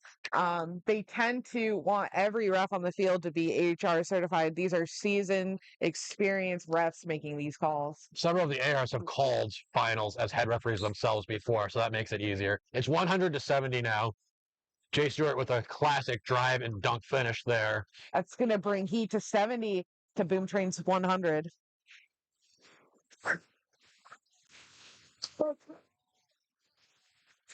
So after that initial flurry from Boom Train, Heat has certainly solidified. They trail only by 3 now. We'll see if Boom can push that lead here. Axel stepping up to meet Digman. Digman goes across to Murphy. Big exchange of beats. Murphy tries to pass across the top of the zone. It's deflected by Lawrence. Cannot pass it over Lawrence in their 6'5" frame. Here comes Stewart. Sends it to Lawrence. Lawrence falls! Andrew Axel is going to save the loose ball. It's another chance for Heat. Here comes Axel now. Working on Digman. Fakes one. Stutter steps. Stutter steps again. Fakes back. Finishes. A solo effort from Andrew Axel for the entire Boom Train defense. Makes it 100-80. Axel's going to sub off. He's earned that rest. And a huge beat from Jackson Johnson. And Johnson and Fields starting themselves here. They're going to launch a press. The ball, pass is made deep to Reyes. Fields is there. Reyes is beat. Tried to jump and dodge it, but Fields not to be denied. Gets the beat. Jackson Johnson beats Ryan Sue on the other end. Beats him again. It's a long no dodgeball chance now for Heat. Sue totally distracted by Johnson. Garza's got a chance to get to the rim. Big screen from Stewart. Instead of pass to Stewart, send a pass back to Lawrence. Lawrence fights off Liam Zock. Going towards that right now. His beat. Passes just in time. Garza breaks one tackle. Garza's beat too. The Boom Train beaters get back just in time. Big dodge. Ryan Sue taking over this game. Here comes Digman in transition. And we're going to have a discussion. And that's an unfortunate stoppage. Reyes caught the quad ball with momentum and could have taken that opportunity to take on the Alba on the small hoop. But I think it's potentially if that beat that was dodged was actually dodged or not, which would, of course, alter the sequence of events here considerably. The quad ball's on the ground right now in front of Digman. So things got away from Boom Train that possession, and you do see that they've taken that pair of Johnson and Fields out in favor of Taylor Tracy and Kyle Bryant, and immediately control is lost. It's now 100-80. There is no call on the play, so Boom Train will get another chance at it. They'll have to go a little slower now. With Tracy back in the play. Digman taking their time. Pass goes behind. Lawrence is there. Waiting for Reyes to land. Good defensive play by Heat. Very clean. CC Peter Lawrence used their size to their advantage there, but not in a reckless way. Very patient, waiting for Reyes to land before Lawrence made contact and able to take away the goal and not draw any cards. Kept their arms up until they needed to, just in case there was going to be a shot on that tall hoop. Absolutely clinical. Garza's going to bring it down the right side here. Dodgeball control with Boom Train still. Over to Villalba. She fakes several times and then finally makes a pass back up top to Stewart. Dodgeball's on the ground. Stewart's got a chance here. Shoots! It was three beat before. Oh! Tracy caught the dodgeball at the end of that sequence. But I'm not sure If that was before or after the whistle. Bailey Fields rushing out to give some coaching to her younger teammates. Stewart thinks the goal is good, and it certainly went through the hoop, but I think the call was beat before, unless the boom beater was in turn beat by a heat beater. A lot of dodgeballs flying around during that sequence. Yeah, a lot of times during these ref discussions, you really need to talk about what sequence occurred, because that greatly affects like what the ultimate call is going to be, what happened before, like who got beat first, what ball was thrown first. Like if the ball that hit Stewart was a dead ball because the player who threw it was beat before they released it, then the shot is good. Otherwise, it definitely looked like Stewart got hit just as they were releasing that ball, which would negate the goal. And then, of course, that whole sequence where Tracy, Sue, and Brodier were just firing dodgeballs at each other. Bryant's in the scrum as well. Looked like Tracy made a great catch on their knees at the end of that sequence. 180 our score. Stewart is holding their arms up, trying to will the good goal call into existence. Stewart manifesting. So this is probably the longest referee discussion we've had here. I think it's because there's multiple things that need to be adjudicated. Yeah, there's just a lot to talk about here.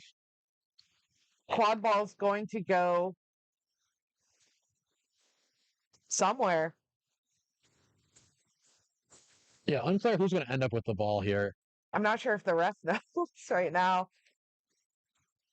or if they're just teasing us. It looks like Cole's about to call the goal is no good. Stewart beat before, which should just be eventually Boom Train's quad ball.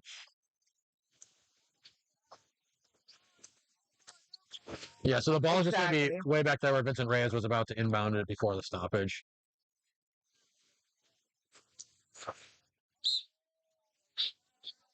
Taylor Tracy is going to somehow win control out of that sequence. Really nicely done by Taylor Tracy. Sue trying to run them down in transition, though. Now pass across to Zoc. Boom Train's going to slow down, nursing this narrow 2-goal lead. Ball goes across to Reyes. Brian beats Reyes. Ball sent all the way back up top to Liam Zoc, who's going to have to burn the one reset. Take the reset.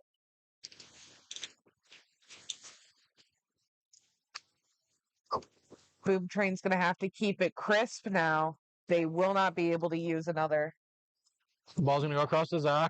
Zoc putting on the Jets now, trying to get right to the rim. Gets the hoop and finishes, so Boom Train extends the lead to 3 goals. It's 110-80. Control does stay in Heat's hands. Flowers are trying to work on Zoc. Sends it over to Stewart.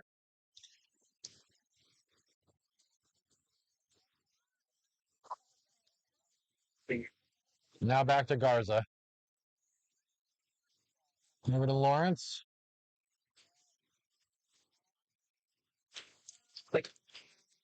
Lawrence sends it to Stewart. Stewart trying to work on Troy. We've got 30 seconds left till the 20-minute stoppage. Heat probably wants to burn as much time as they can here, not give Boom Train any more possessions. Over to Garza. Liam Zoc is there. Garza's going to fight Zoc off. No, Zoc rips the ball free. And then Garza's beat. So Boom Train gets the stop, and we'll get one more possession. There, it's more! Obliterates Liam Zoc on that tackle.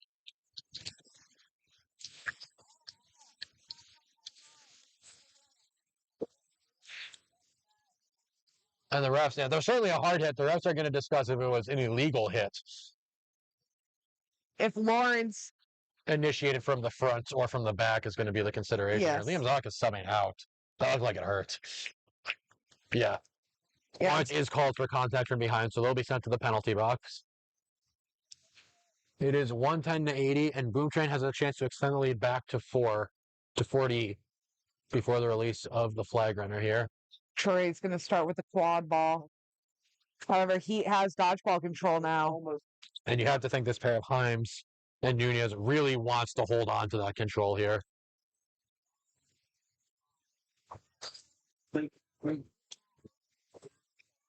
Ball goes to Reyes. Boom Train up a chaser here. Troy able to pull that pass down. Now goes all the way back to Reyes. Reyes is going to send it deep behind to Kennedy Murphy. She's going to eventually send it over to Joanne Lamb. Lamb driving, looking shot out, pass to Troy. Troy gets through the contact. Was beat before, though. Jay Stewart comes up with the loose ball. Where's the mic?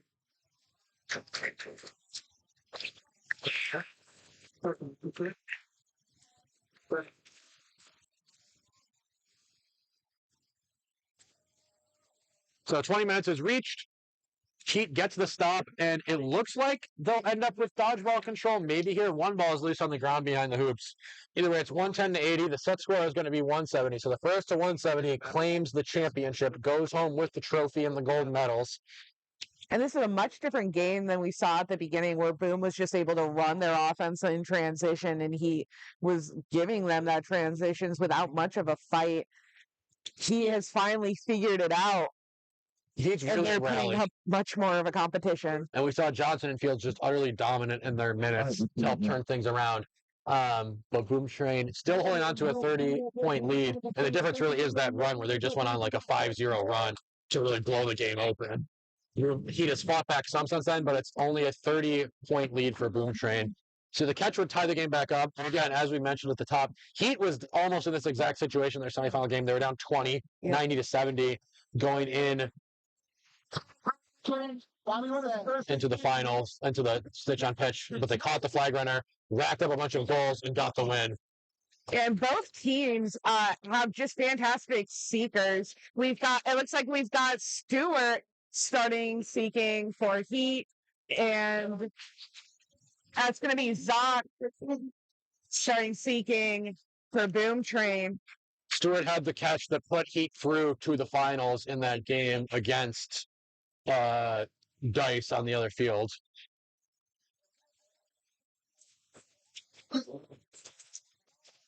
Zoc had a very close catch, eventually called off in the Boom Train semifinal that they won against Rain. An intense game against Rain.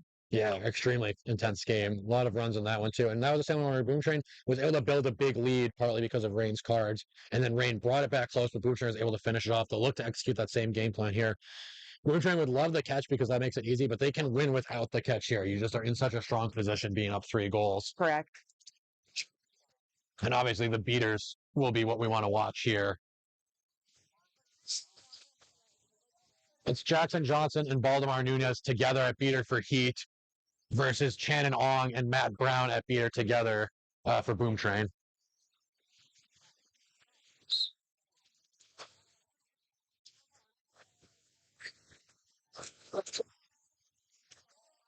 Dodgeball control and Quadball in the hands of Heat.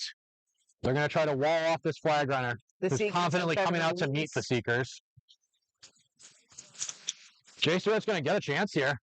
Meanwhile, Matthew Blackwood working in the Quadball game, trying to fight off Vincent Reyes. Reyes rips Blackwood down. Gets the clean pass to Kite. Kite gets it to Molman. Molman trying to get something going now. Blackwood looking to set a screen. Molman fights 2-1. Pass it back to Blackwood. Blackwood turns on the speed. Ripped down by Nathan Digman. And Digman intercepts the attempted pass to Peter Lawrence. Blackwood thought that was contact from behind, but no call is going to be made. Dodgeball control is with Boom Train at the moment. Zoc is going to have a chance to get a catch. Nothing comes of it. Stewart makes a shot. No luck, though. Big exchange of beats. Dodgeball's flying. Quadball game's a little more calm as the ball goes back to Digman at the top here.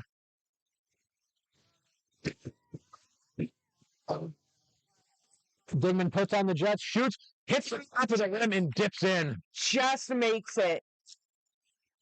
So 120 to 80 now. Jackson Johnson's beat on Ong narrowly misses. Huge potential sequence here for Boom. Liam Zoc going for the grab.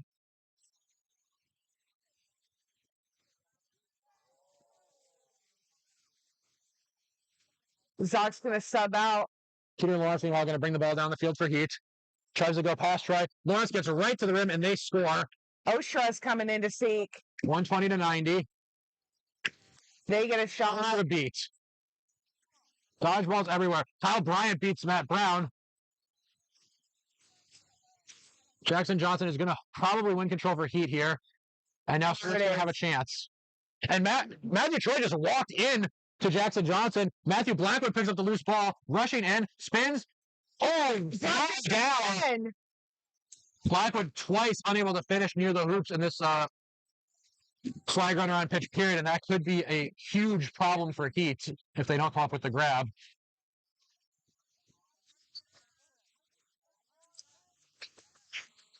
Yep. She waited too long to pick up the ball. They had their fist up there. Here's Reyes on the drive, trying to get through Axel. Finds Troy. Troy cannot handle it. Axel has it. Axel trying to run in transition now. Stewart takes a shot, barely misses. Axel passes to Moman. Moman scores. So Heat's cut the lead to 2. It's 120 to 100 now. He's going to maintain dodgeball control. Stewart's getting a lot of alone time. Just kidding. He just got beat. Stewart's going to sub.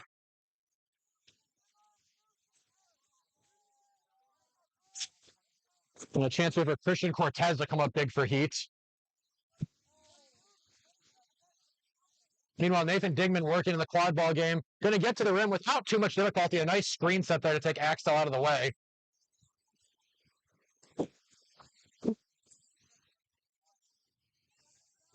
Oster beats. Axel's holding the quad ball now for Heat. Cortez coming up. Staved off by Broder. Golos behind the moment. Now back to Axel. All the way back up top to Kite. Kite pumps. Walker's in to seek. Kite is going to get around Murphy. Shoot, and it's low. Ben Peachy has the ball and is rushing up in transition now. Slows it up, though. Lawrence tries to go for a catch. And it's probably going to get called for charging the flag runner there. Lawrence sold out to try to get them from Cooper, threw their body into them, and unfortunately the momentum knocked Cooper over, which might result in a charging call. We'll have to see. We're going to see. If so, I think that's going to be the second yellow for Lawrence, which will put Lawrence on red card alert. You cannot get 3 yellows that will get you a red in this sport. Yep. Foul trouble, as it were. And there it is. That's devastating for Heat right now, but... And Boom Train now can just try to... You can't stall on quad ball. That is against the rules. But they can go slow here to try to milk this penalty because this is going to give their seekers a chance for a lot of one-on-one opportunities with Lawrence in the box. I think that's exactly what Digman's telling his offense. You'll notice he's barely moving towards the hoops. So Tad Walters is going to have a lot of time here. Is beat by Taylor Tracy. Digman doing what he can to advance here. Murphy's eventually going to screen Axtell. Tracy's beat misses.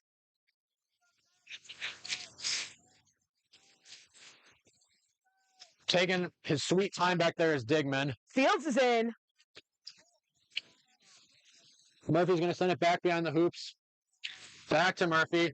That might roll out of bounds, though. And they're going to say it's Murphy's ball in the inbound. Now it's Ben Peachy with the quad ball. Tad Walters just not able to get many chances here. Beats or sent back to hoops for various reasons. Lawrence is about to be released from the box. Walters is subbing out. Stall warning is made on Boom Train. Melton is in this game. Digman can't finish at the rim. A nice stop from Axel and Kite.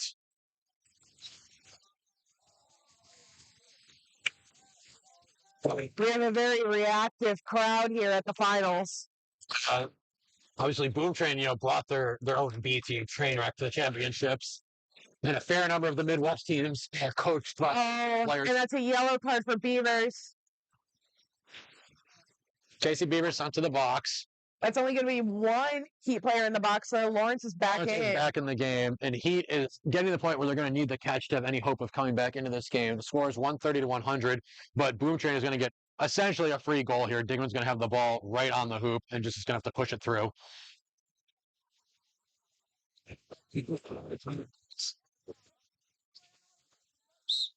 It's 140 to 100, so a successful catch would win the game for Boom Train here. He has dodgeball control now.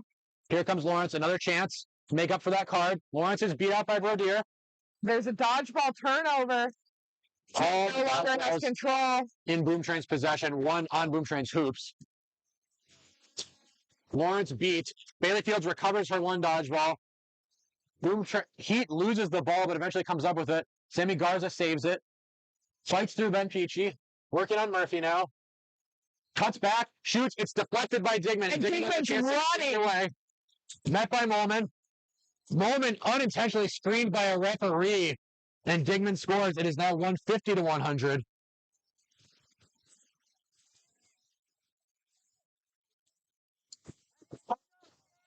Heat has to come up with a grab at this point. Osher is beat. Garza gets the pass off to Molman just before being beat. Stewart's back into the game for a second chance for Heat.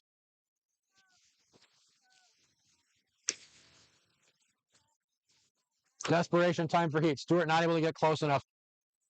Heat's beaters being just kept out of the play by Boom Trains. Beavers with the Quadball gets brought down by 2 Boom Train players. That should eventually end up being a turnover to Boom Train. And at a certain point, Heat is going to have to pull their players back, their beaters especially, into the Quadball game. Stewart has a good look there, but doesn't get it. All the dodgeballs are with Heat, so they probably need to try to force a turnover there. Oh. Yeah, the refs are... That's going to be called off. There's going to be a possible discussion of a head beat. Oh, Ryan Sue just got away with it. Just cheated. Huge grab by Stewart. Ryan Sue just picked up a ball after they were beat. Taylor Tracy couldn't believe what he was seeing, but while that all was happening, Jay Stewart just got the grab. If this is good, that's going to bring Heat to 135 to Boom Train's 150. It would totally change the feeling of this game. Heat needs this grab to have any chance of coming back into this one. Stewart, I think, thinks the Heat beaters were cheating. Heat thinks the Boom Train beaters were cheating. We'll see if the refs saw anything. Stewart certainly had a clean catch. It's just that there was something going on in the beater game that would negate the catch.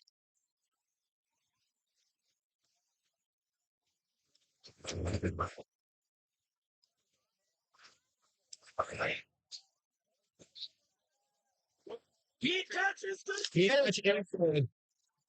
And that's dodgeball is going to be turned over to Heat. So Heat's going to... So Ryan Sue off broom. Although Taylor Tracy thinks that ball should be in the hands of their teammate Kyle Bryant. Yes. Heat gets everything. They get the catch. They need to stop though. Zoc has the quad ball. Peachy's by the small hoop. And that is a deadly combination. Kyle Bryant might have to make a very long range beat here to take this away. It's 150 to 135. The first to 170 wins. Here comes Kyle Bryant rushing back in. Zoc is going to try to get to themselves. Zoc loses the quad ball, and it goes to Alyssa Villalba, so Heat gets the stop. Fantastic. That's exactly what they needed. 150 to 135 now. Heat has dodgeball control. They have the quad ball. They need 4 goals to win. Boom Train only needs 2. But Heat has the momentum now. After catching the flag runner, Stewart is back into the chasing game. Ryan Sue's going to try to strip Taylor Tracy. Tracy at the last second just jerks it away. Lawrence in the chasing game with 2 yellow cards. Yeah, cannot afford a third here. Trusting them to not get a third. Garza handling the ball, sends it across to Beavers. Murphy steps up to meet her. The ball goes to Jay Stewart.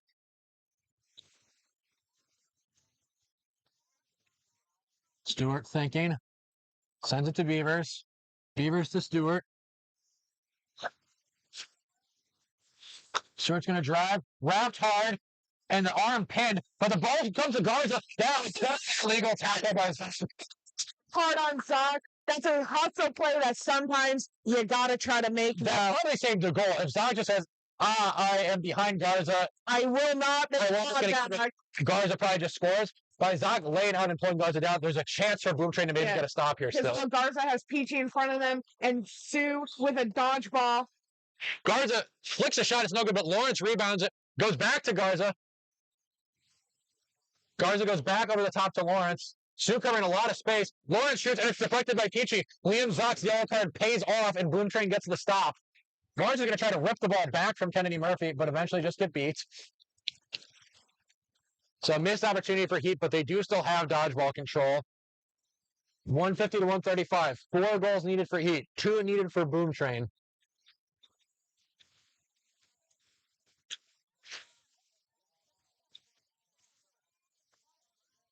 Kennedy Murphy's bringing the ball down the side here. She sends it to Digman.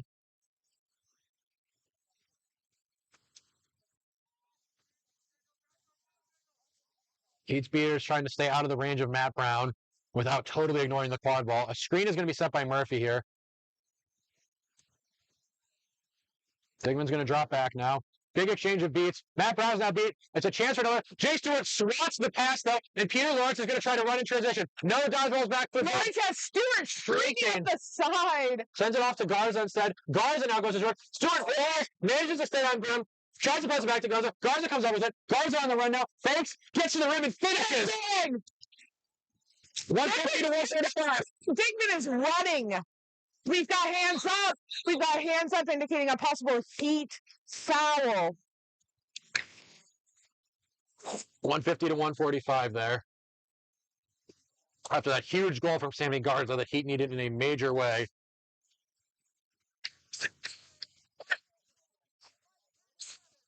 That's just going to be a blue, though.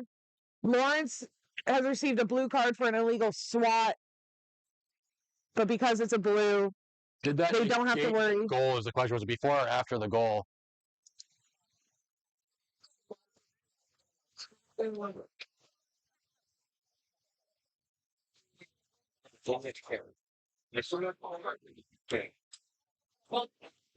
Looks like that goal is going to stand, so Lawrence's swat must have come after the goal. So it's 150 to 145. Boom Train is up a chaser here. They'll have a power play chance, and they only need 2 goals to win this game. Zoc passes off to Digman.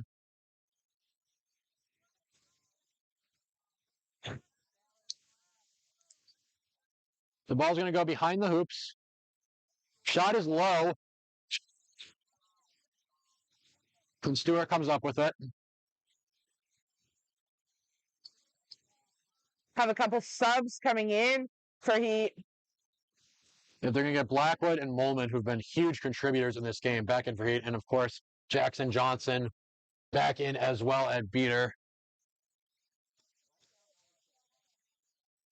And Bailey Fields is subbed in as well. Lawrence is still in the box. Jay Stewart sends it up to Matt Blackwood.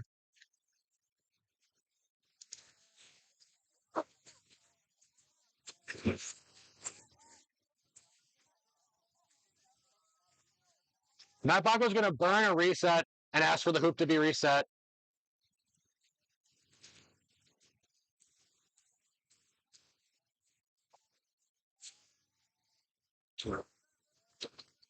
So that hoop got knocked over in the kind of scrum there as the beaters were fighting. Yeah, right before that, he received a stalling warning. So I think that was a smart play so that they had more options open. Yeah. Kite is back in this game. Lawrence burned off the card. So control in the hands of Heat. They have a chaser group they really like, and we'll see if they can put up another goal here. They need 3 to win this. Boom Train needs 2. Jay Stewart dancing, but eventually sends it to Kite. Now back to Stewart. Can Stewart find something he likes? Working on Digman here. Now to Kite. Pump fakes in the beer game. Matt Brown is beat. A chance here. And Jay Stewart takes full advantage and finishes at the rim. Another huge poster up from Stewart. The game is tied. The first to 2.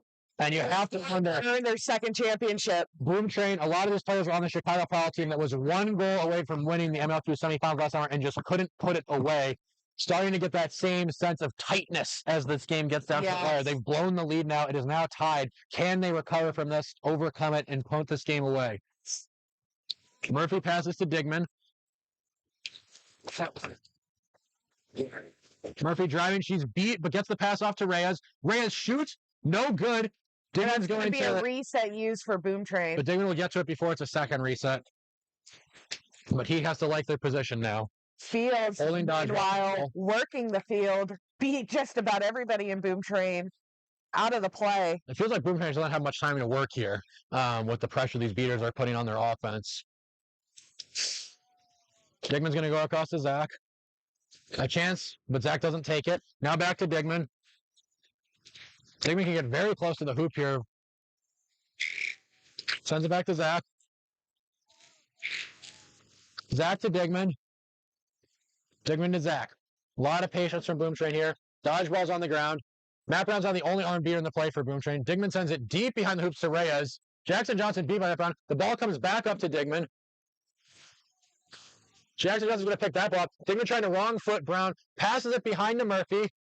Osho's back in the play. Boom Train doing an excellent job passing around an aggressive Boom Train defense, an aggressive Heat defense, but not able to open up any scoring opportunities. And the ball goes back to Vincent Reyes. This is an extremely long possession from Boom Train, but can they turn it into points?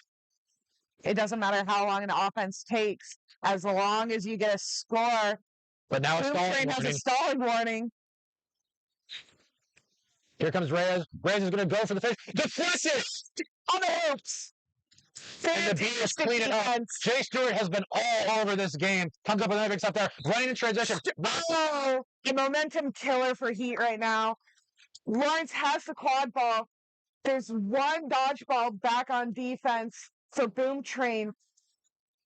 You've got Blackwood and Stewart on either side. If one of them can draw this beat, all they need to do is make sure that the chasers haven't caught up to them and that they can get that pass off probably to Stewart there, and Stewart would have a clear line to the medium hoop. And the question, I think, Boom Train's players were arguing as if there should have been some sort of call. I wonder if they think there was a SWAT or something in the beating game.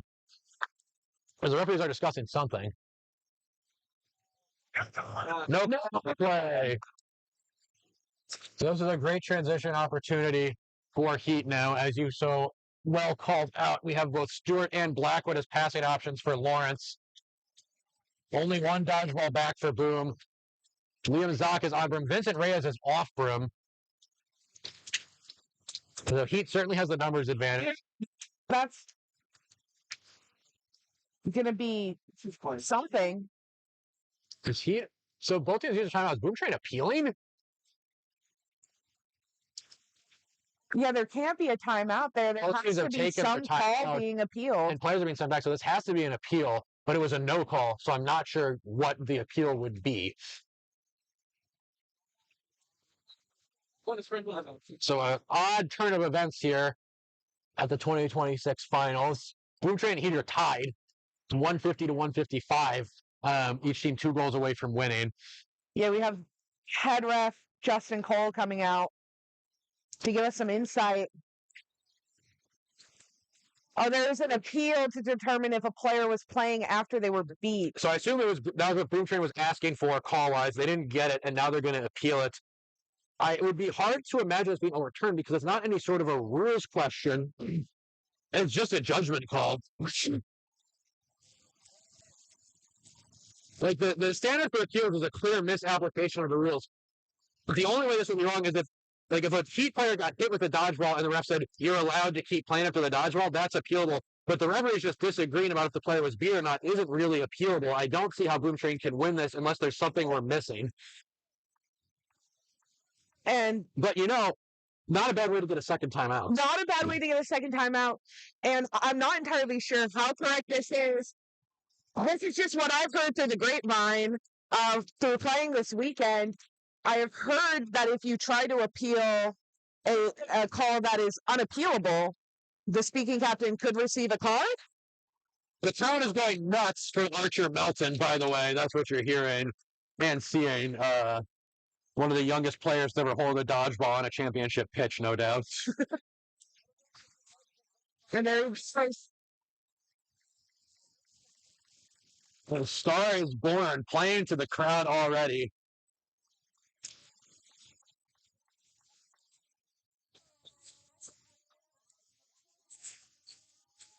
Heat's heading back to their brooms. 155 to 150 still our score. Players are coming out. Appeal can succeed. Yeah, there we go. The next generation of quadball. I think they should let him play.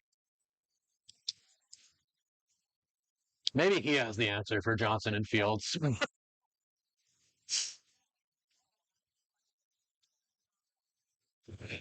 Has anybody tried asking him? Yeah, let's get his perspective. What does Archer think Boom Train should do here?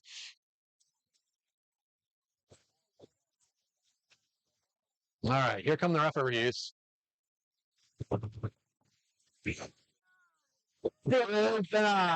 Again, can't really see how that could have succeeded. So, Heat will have the quad ball and both dodgeballs in hand. Tie game, essentially. Both teams need 2 goals to win. Flag runner was caught by Heat. That's all done with. Now we see if Heat can get to 2 goals first or if Boom Train can get a stop and be the first ones to get those 2 goals. The winner is the champion. The loser gets second place for whatever that's worth. Probably not much to either of these teams. Who have tasted first place before. A lot of champions on both, former champions on both sides of the ball here. Small Kite's going to bring the ball up for Heat. Heat retains dodgeball control. It is Johnson and Fields in the dodgeball game. It's Stewart, Kite, Lawrence, and Blackwood in the chaser game. Kite thinking about a shot. Eventually just going to pass it off to Lawrence. Now back to Kite. Kite instead goes behind the Stewart. A lot of chaos in the dodgeball game. A beat. Stewart is going to get through. Stewart is going to fall again. Jay Stewart making line for MVP. He just needs one more goal to go. It's so tough when you try to set up a hoops defense and it doesn't matter. There's a play on the hoops because Jay Stewart is just so skilled at finishing through and around contact. It's really killed the integrity of this Boom Train zone. It is now 165 to 150. Heat scoring would end the game. Boom Train needs to go on a 2-0 run to get the win. Boom Train has to score here. Goes to Zoc. Thought about a shot, but pulls it back now. Zoc is beat, but gets the pass off to Troy this time. A whipped beat, but Troy is going to fight through some tackles and score. It's going to be It's not a shooting score. Always play until the whistle. And Boom Train got dodgeball control. It is 165 to 160. The next goal for either side wins. An unfortunate missed beat there cost Heat very dearly. Yeah, Boom Train has dodgeball control now. Heat's going to have to work to get it back or score without it. No substitutions made for Heat. They like this group they've got on the field. That's Blackwood, Stewart, Lawrence, and Kite. Boom Train has their people out. Digman had subbed for Troy. So he's back in. Blackwood to Stewart. A big missed beat. Jackson Johnson's going to have to try to run that down. Blackwood passes out to Kite. Boom Train should be trying to press here, but they're kind of playing it conservatively. The ball goes to Stewart. Stewart goes all the way to Blackwood. He's going to take the reset. Ball goes back to Kite. Digman's going to get the hoops. Sent back to hoops. Just a little bit of minor back contact. Yeah. Brief back contact, but he pulled it back. Heat's got a chance now. They have the quadball in hand. They do not have dodgeball control. Can Jackson Johnson create something for his teammates? It goes all the way behind to Lawrence. Goes all the way across the diagonal to Stewart. Exchange of beats. Here comes Stewart. Here's another beat. Here comes Stewart. Stewart! Championship. He won the 2026 USQ Baseball Championship. 175 to 160 over Boom Train. Jay Stewart cements his place in history with another championship. Incredible finish by Stewart off of an opportunity created by Johnson and Fields. Cannot say enough about Jackson Johnson and Bailey Fields. One of the best pairs to ever do it. They had one more championship to their collection, and what a win for Heat. They come back from a huge early deficit. They never gave up. They never faltered, and they fight back and win by just one goal. Incredible work. That does it for the championship match. The presentation of the trophies and medals soon to follow here on pitch one.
one more time out there on the stream as well. Congratulate your club champions, Texas Hill Country Heat. This is their second national championship. Well deserved. Great games by all the teams competing this weekend. Also, just a super shout out here to Boom Train. Just a spectacular performance in defeat.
That will be it for all of us at USQ. It took a lot of volunteers to get live streams going for 10 pitches, so thank you everyone who is involved. That will be it. See you next year.